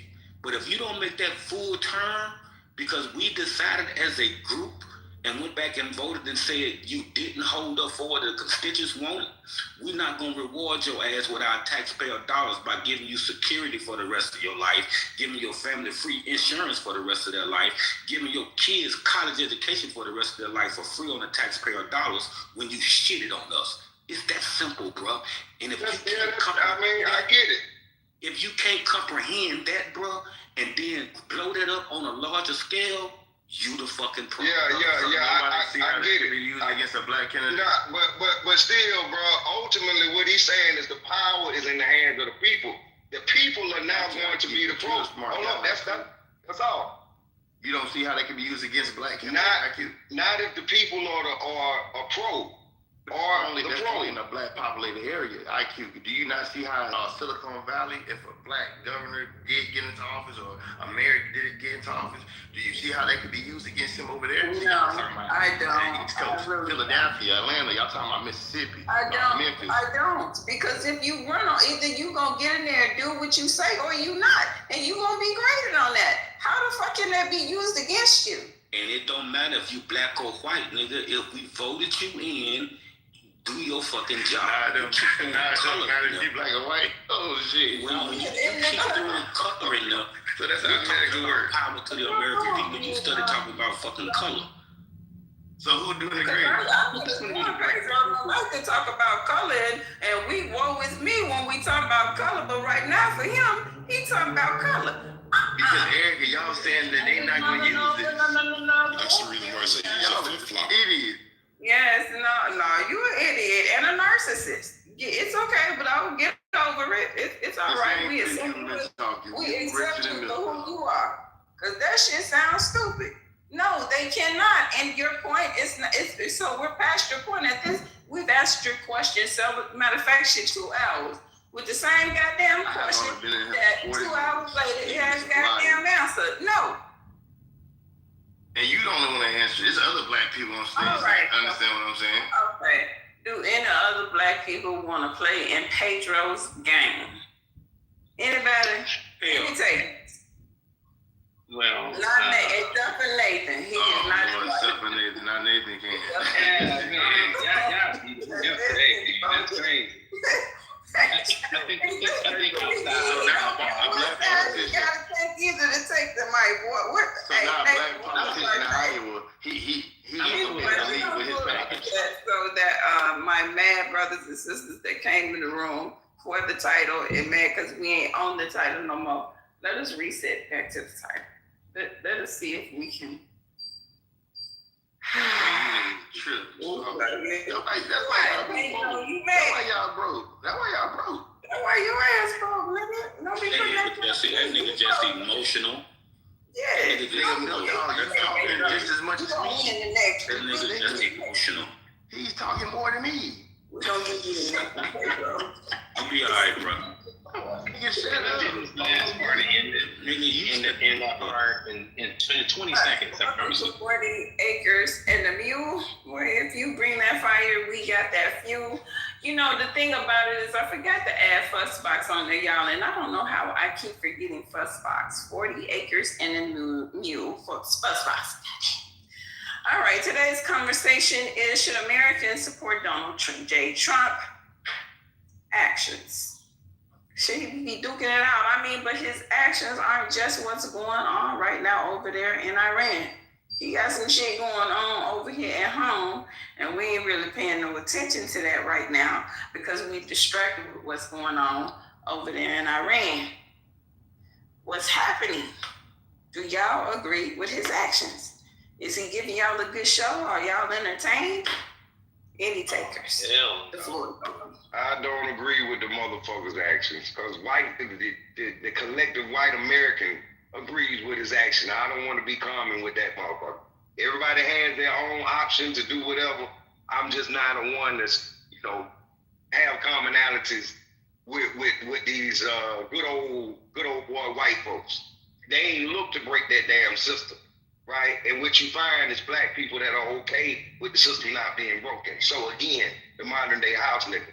is what we become. We talk just like them. We sound just like them. We want to forget who we are. Niggas already don't have no history. So you're not even engaged in any type of government politics that's now going to force yourself or force the school system to bring about substantial education and history about you. So therefore, we don't want to be who we are naturally, right? We'd rather be a cracker. I done heard niggas say, well, man, I ain't got no black ancestors. I got white ancestors. Man, get the fuck. I think that's what we are. You know, and I think that's just the reality. We not talking about fighting. We are okay with the motherfucker to beat your grandma, beat your mama, beat your daddy up. You gonna go over there and take him money. You're gonna now try to protect him with your words, with your just right. That's what we are. But that's just the reality. Did y'all hear this man say he not gonna agree just cause? It's crazy. This man. That is my perspective. Okay, and that's my perspective. Listen, cause they gonna think we arguing. They gonna think I'm talking over you. Nah, you good. Okay, cool.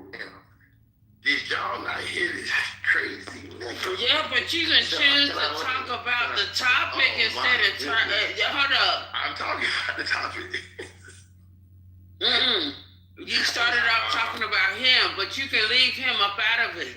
Right. Instead of attacking him, just talk about the topic. Go to your own point. That's right. Go to your own there. My point is, black people cannot afford not agree with things like just because. I'm gonna kick you out this thing.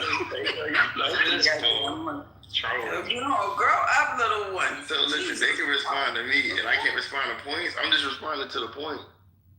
Damn. Anyway, can I respond to the point that was made just now? No, why don't you make your own point?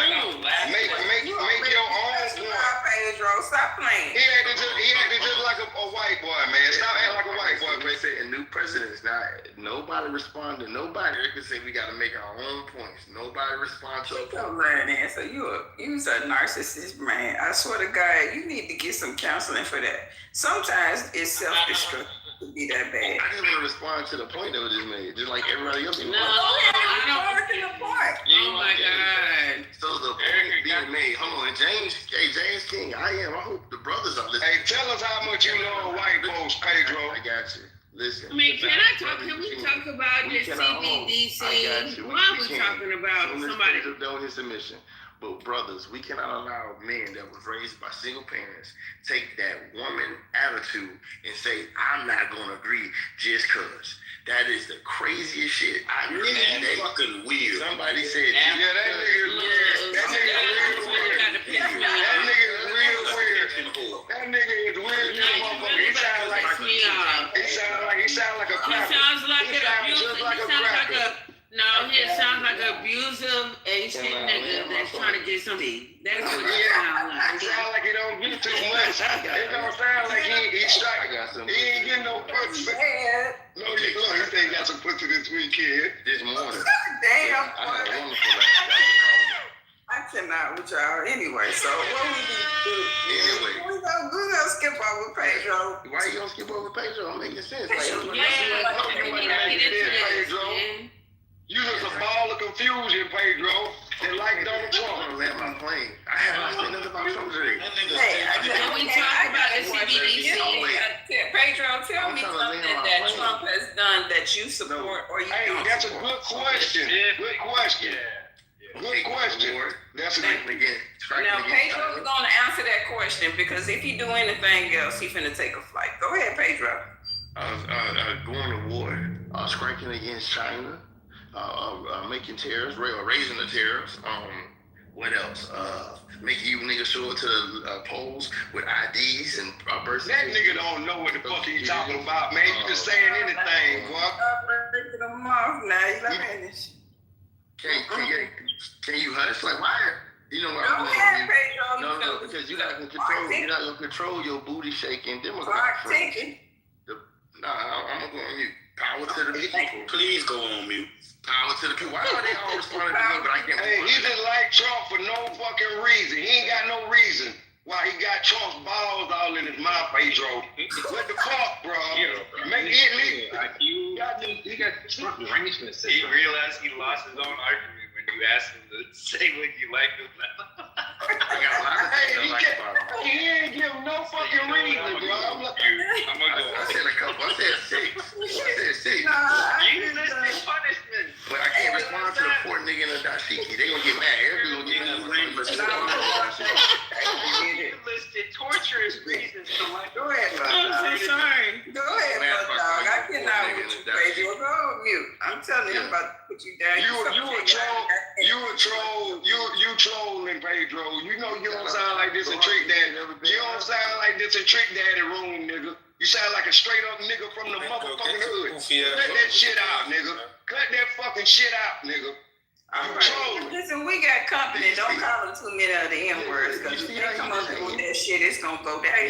No, I'm just saying, you do all that two-tone shit, bro. Keep it real, man. Don't come over here trying to sound like no damn. No dog. Man, chastise that nigga in the background. Y'all get no dog. Yes, he gonna let you talk for the 10th time. Nigga, is your name Milk Dog? Nigga, calm the fuck down with emotional ass, nigga. Here's what I'm gonna do at this time. Instead of me taking up the stage, I'm gonna allow somebody new coming into the room to take my time. Respect. Blue. Nan. Famo been here. Yeah. Ocean. Would you like the mic? That's why the niggas can't leave. Yeah, hey, I just want to ask y'all, hey, is it true that they're deploying 100,000 soldiers within like 3 weeks? This is true? I don't know. Why y'all asking? Ground troops? I don't know. I'm asking. Oh, it's true, Pedro. So it's true. No. I'm just trying to antagonize. Oh, okay. Pedro, go. I'm a fucking troll. A damn troll. I'm asking a real question. Like, I'm seeing this online. That's why I was like, I haven't seen anything about that, but the latest thing that I heard about Trump said the next leader of Iran must be approved by White House, and nothing about boots on the ground yet. Okay, right. I'm looking at it right now, and I'm looking at the government website, and there's no confirmation of there's no confirmation of that.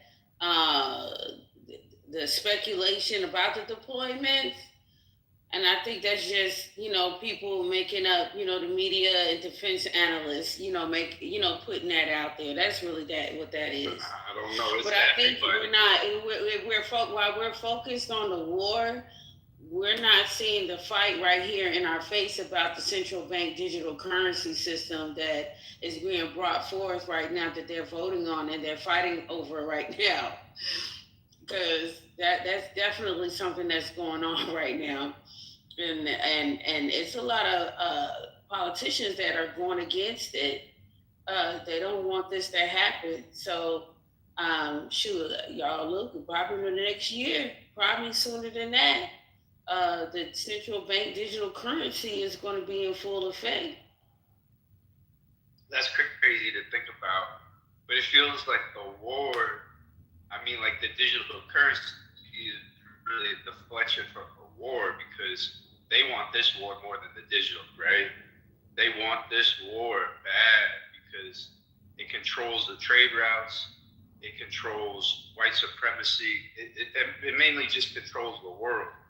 So they've been dancing around boots on the ground, but we know what the fuck they need in order to actually execute this, and that's boots on the ground. So I think it is important to get ahead of it, keep talking about it. Shout out to y'all for hosting this.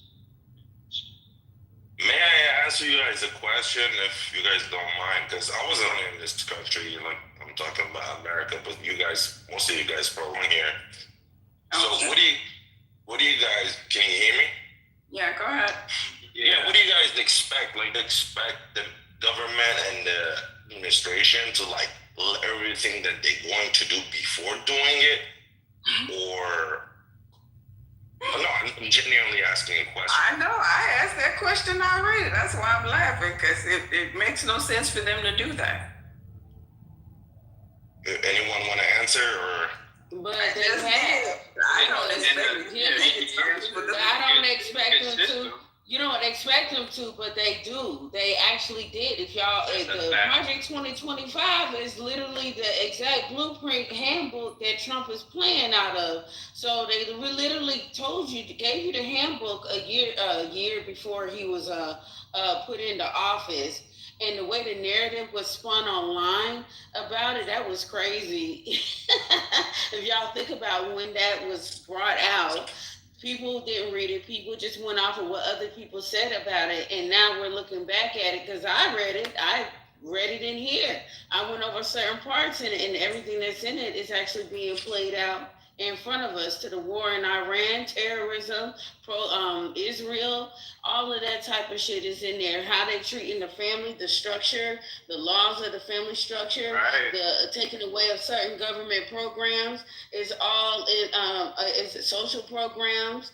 All of that stuff it was in that document. So they did give you the blueprint. It's all about what you're doing. Are we paying attention? Yeah, are we looking into it? And I think the war over there and that digital currency thing is all together. I don't think anything is separate. I think it all goes together. You know, Yes, ma'am. I'm just going right there. That's how I look at it. It is, because I guess I have to rephrase it. I mean the detail of the operation. That's what I mean. I just answered that. No, I mean, does anyone think that they should get on the news and tell us their next move when they get rid of Iran, Ukraine? I thought he was talking about policies. I didn't know he was talking about the war. I thought he was talking about policy. Yeah, because Erica, I've been hearing it a lot from Americans. They expect that, literally expect that. And it just blows my mind. Like, I'm like, how do you expect to get the detail of the operation before they do anything? Yeah, I mean, you got some people that might, but I mean, you'd be stupid to think that they should give you their every move. Anyway, thank you for the time. Right, Erica, no, it was weird because we're actually America. We're fighting for America. But because we're not transparent, we're fighting for Israel. We're constantly playing this catch-up game. Our great-grandparents had to fucking play. Right? Ain't that what? Hey, I want to bring you up on the game, okay? The American people have been conditioned to any type of news that's been labeled conspiracy theory. We automatically discard it because we don't want to become a conspiracy nut or whatever other negative label that they lay onto us. So this is how they can put this plan like Project 25 out in the public domain and nobody pays attention to it. I'll give you another example, the Protocol of Zionists. You know, they call that a hoax, but if you look at it and if you really read every detail in there, it is exactly what is being in place right now. And when it comes to the Federal Reserve, they came out with Fed Now, but the people rejected it. So this is their second or third attempt to get that in. So it's the same thing with with their first attempt, which is the 1917 or when they brought the Federal Reserve into place. People rejected it, but what happens? You know, people was preoccupied, and they were able to pass the bill while Congress was in recession. So they always slip this stuff under the radar, under our attention. So yes, we're looking at a digital currency probably within the next few weeks. I would estimate. Yeah, that's deep right there. Yeah, once this war kicks off, once they put ground troops on there, and once, I think Iran is going to destroy Israel. Once that happens, and it's all part of the prophecy that they want. And it makes sense, because people will be begging for the wars to stop and all of this. And then boom, digital currency. We already is, yeah. Yeah, we already is, so yeah. We're begging for them to stop. They're going to turn it up. They're going to turn it up. But you're right. Yeah. They got to turn that frequency up and make sure that. All right, so digital currency can start in 3 to 4 weeks. Is it true they're going to wipe your record to your ages of 28 of every citizen in the Lies. I know you got all that information. You ain't gonna have no Social Security. If your grandma getting a Social Security check, if you don't download that information to make sure you got all her history and all her records, she's 28 years old with a record of probably like a decade worth of wealth or working. Is that how they're gonna make everybody in America 28 years old? Or is it gonna be accurate with the information in the transition? Mister, you're hitting a fucking good ass point, because they not even telling us the goddamn number of dead bodies of soldiers that been taking hits right now. So if they're willing to lie about that, they're willing to, you know what I'm saying? Like, say people don't exist, so they don't even need to worry about casualties, reporting casualties. Just man, I ain't think about that. Yeah, I didn't think about that till you just brought that up. Because it's like, we gotta slow down, right? Stay in the present moment and put two categories. What is the truth and what is the lie? And right now, the biggest fucking lie is how many goddamn veterans are dying have died over there right now. I think it's more than 6. It's only been 3. It's only been 3. Bro, they're lying, bro. That shit is like 500, bro. They lying. Right. Bro, go online and look how many videos of Israel, right, that you're seeing online being bombed the fuck up. And then look at the new law that came out. If you get caught recording in Israel, you get 5 years. 5 years, nigga. The motive behind that. Because they don't want niggas knowing how fucked up they getting fucked up. And they don't want our people to they trying to, like, it's like pull out. It's like just containing the situation in a sense. Like, they don't want the people to panic. So it's like, just control the situation. Like, yo, we're good. There's only 6 people. These niggas sending 200 missiles. 6. You telling me, nah. Where do you get your information? It don't make no sense. They sending 200-300. Hitting all kind of shit. Embassies, niggas that's in there. Embassies. Like, what we talking about? 6 people died, and America's like, yeah. Location. Huh? Yeah, what the fuck? These the same crackers that lie to niggas daily. Ron, like, what? Ron is like been taking. Man, listen, bro. All these years, man. So where you guys get your information regarding to the bro, I don't trust the government. So ain't no information. Okay, I know. You don't trust. I don't know how you always say that. You niggas get on my nerves sometimes, bro. Okay, all you niggas get on my nerves. What's your point? Y'all come with this. Hold on. Let's be indoctrination. Can we be a little bit rational? They always come with stupid shit. They be like, where you get that from? Oh, you're crazy. That's a conspiracy. Can we just be a little bit? Put your gun down. Put your gun down. We're not right though. Bro, leave me alone. Especially Pedro ass, man. That nigga. Brother, we're not fighting, right? We're talking. So when I ask where do you get this information, because I'm from the country that you're talking about shooting 200 missiles a day or twice a day, bro. I talk to my people every day from every city. When you shoot ballistic missile, you see that goddamn ballistic missile go up in the air.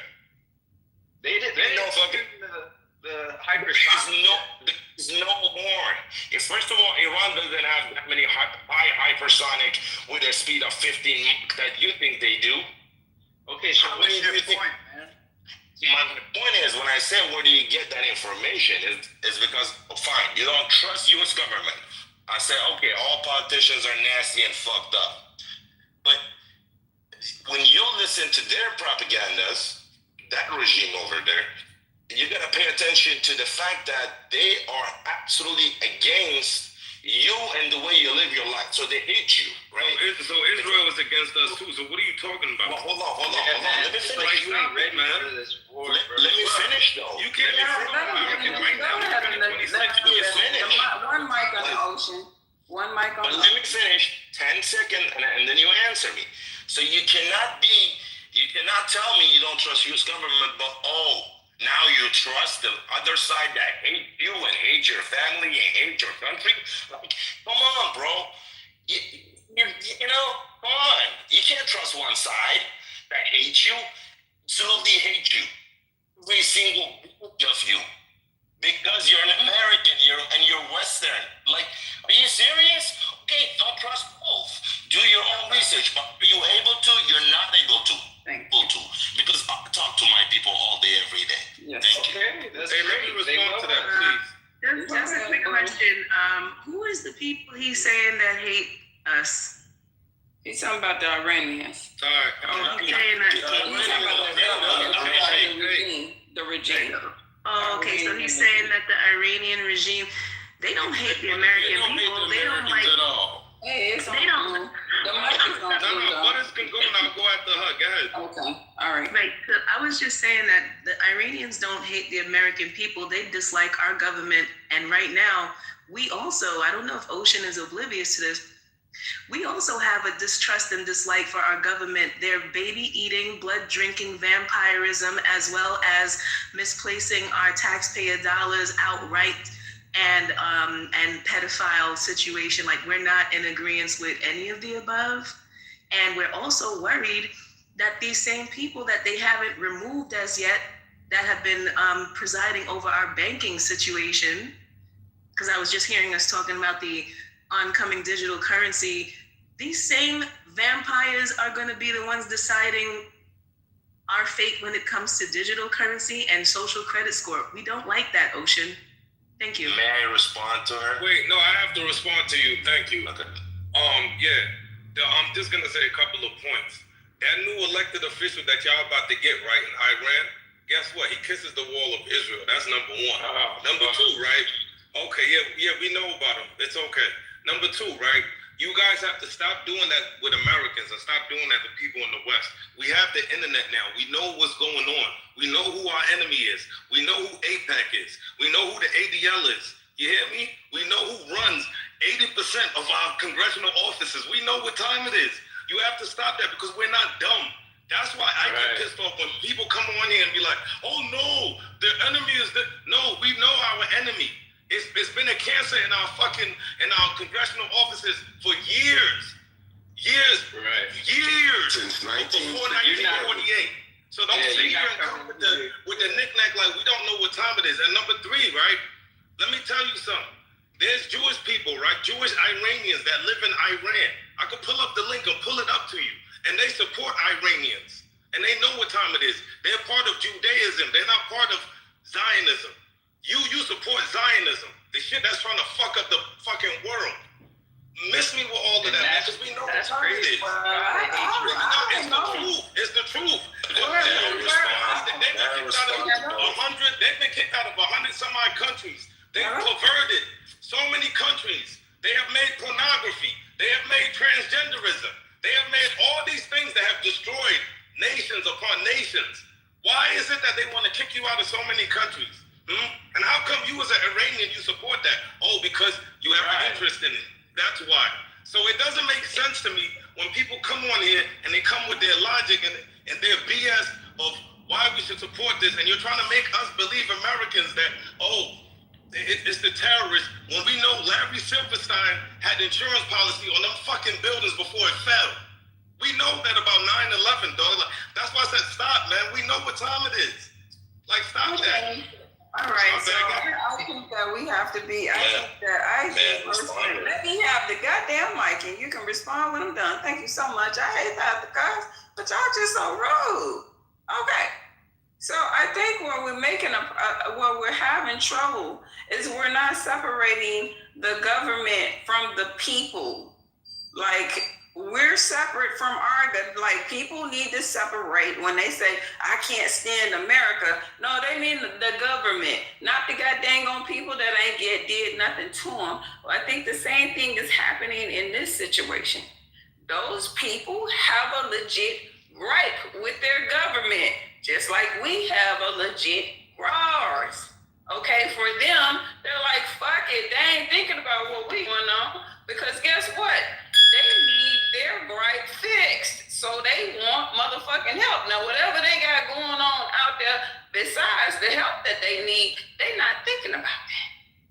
They just want to be from under the oppression of their government right now, who clearly appears to be killing them for speaking out. So it's two things, and I think it's wrong to just go at this individual like he is the one who's committing the crimes. It's his government, just like it's our government. We're not eating the children, our government is eating the fucking children. Right. Okay. But are we defending the government like he is? No, man, respond real quick. Let me respond. When I say they hate you, I'm talking about the Islamic Republic of Iran, IRGC. It's an ideology, my people. It's an ideology. It is not about sanctions. It is not about money. It is that they are radical Islamists. Radical Islamists go back to their roots. Their roots is what? If you're a non-believer, you're going to die. Non-believer to what? To Islam. Did you guys know what did they do 2 months ago to their own people back in Iran? Oh, but the numbers, okay, whatever. Let's not trust any number, right? But everything is out there. Plus 30,000 people. Did you guys know what did they do to them because they were protesting for better life? They shoot them with 50 motherfucking BMGs. You know what that is, right? 50 cal. Israel just blew up some kids. Exactly. All y'all fucked up. You're not fucked up. There are problems. If they all fucked up, then we should stay the fuck up. Let me finish. Go Let ahead. me finish, buddy. I'm not saying there is no problem in America. I'm not saying there is no problem. Scaring us with small hack threats. We already heard. It's okay. You can't even agree with the brutality that they see. The fact that you cannot even wait till I finish shows really don't want to hear that rhetoric. The next person that interrupt them is gonna go to the fucking goo. Cause I've asked nicely to mute up so he can finish. So if you don't want to hear it right now, it's okay. I understand the shit makes you upset. Hit leave quietly, come back later. We'll probably be somewhere else. But you're gonna let him talk. Thank you. So when Blue says all this, I didn't say there's no problem in America, my guy. Of course there is. Perfect. No system is perfect. But I said, I told you that you don't trust these people, you cannot trust them. Because their ideology is to get rid of you however they can. So they don't make anything, they don't do anything good for you. They will not ever in a million freaking years do anything good for you. Then you come at me and blah, blah, this and that. It doesn't matter. There is problem everywhere. And then I forgot, you guys interrupted me so much, I forgot what I wanted to say to the little talk about whatever she talked about. But look, bottom line, Mr. Blue, with all respect, when you say when you talk about Middle East, when you talk about Iran or whatever, believe me, you don't know anything. All right, just make your. Believe me when I tell you. Oh, can I just say one thing? Who funded Hamas? And Al Qaeda. Ocean. No. I want. You're asking me? Yeah. Who funded Hamas? I know you're gonna go ahead and say Israel did. Go ahead. No, it was actually specifically Benjamin Netanyahu. He actually sent them so many bills, I think. Yeah, to where he had to send. He couldn't even send it in escrow or anything because he would have got caught up. So he actually sent it in cash. There's a documentary on that on people coming out. People that used to work for our government in America coming out. The BB files. Right. Yeah, all of that. Like you have to understand. That's why I said we know what time it is. Well, we're not privy. It ain't 92 when we got information through the radio, Telegram, some shit like that, or email. Mail. Now we know what time it is, and that's why they're rushing and escalating this whole thing so fast because they know people are aware of it, and it's unfortunate because. You're supporting that, right? You don't know about the Samson option, do you, with Israel, huh? Where if they feel like they're cornered and being attacked, they will press that button that will destroy people around the world. So what are you saying? You want someone to have that option or even that thought? Yeah. Can I respond? Yeah, I think he landed. So here's the thing, right? What you're saying, I don't make no goddamn sense to me. Because guess what? If I want to kill somebody or wipe this group out, right? I'm like, I want these people dead. Okay, that's number one. I want them dead. Just because you give me the weapons doesn't change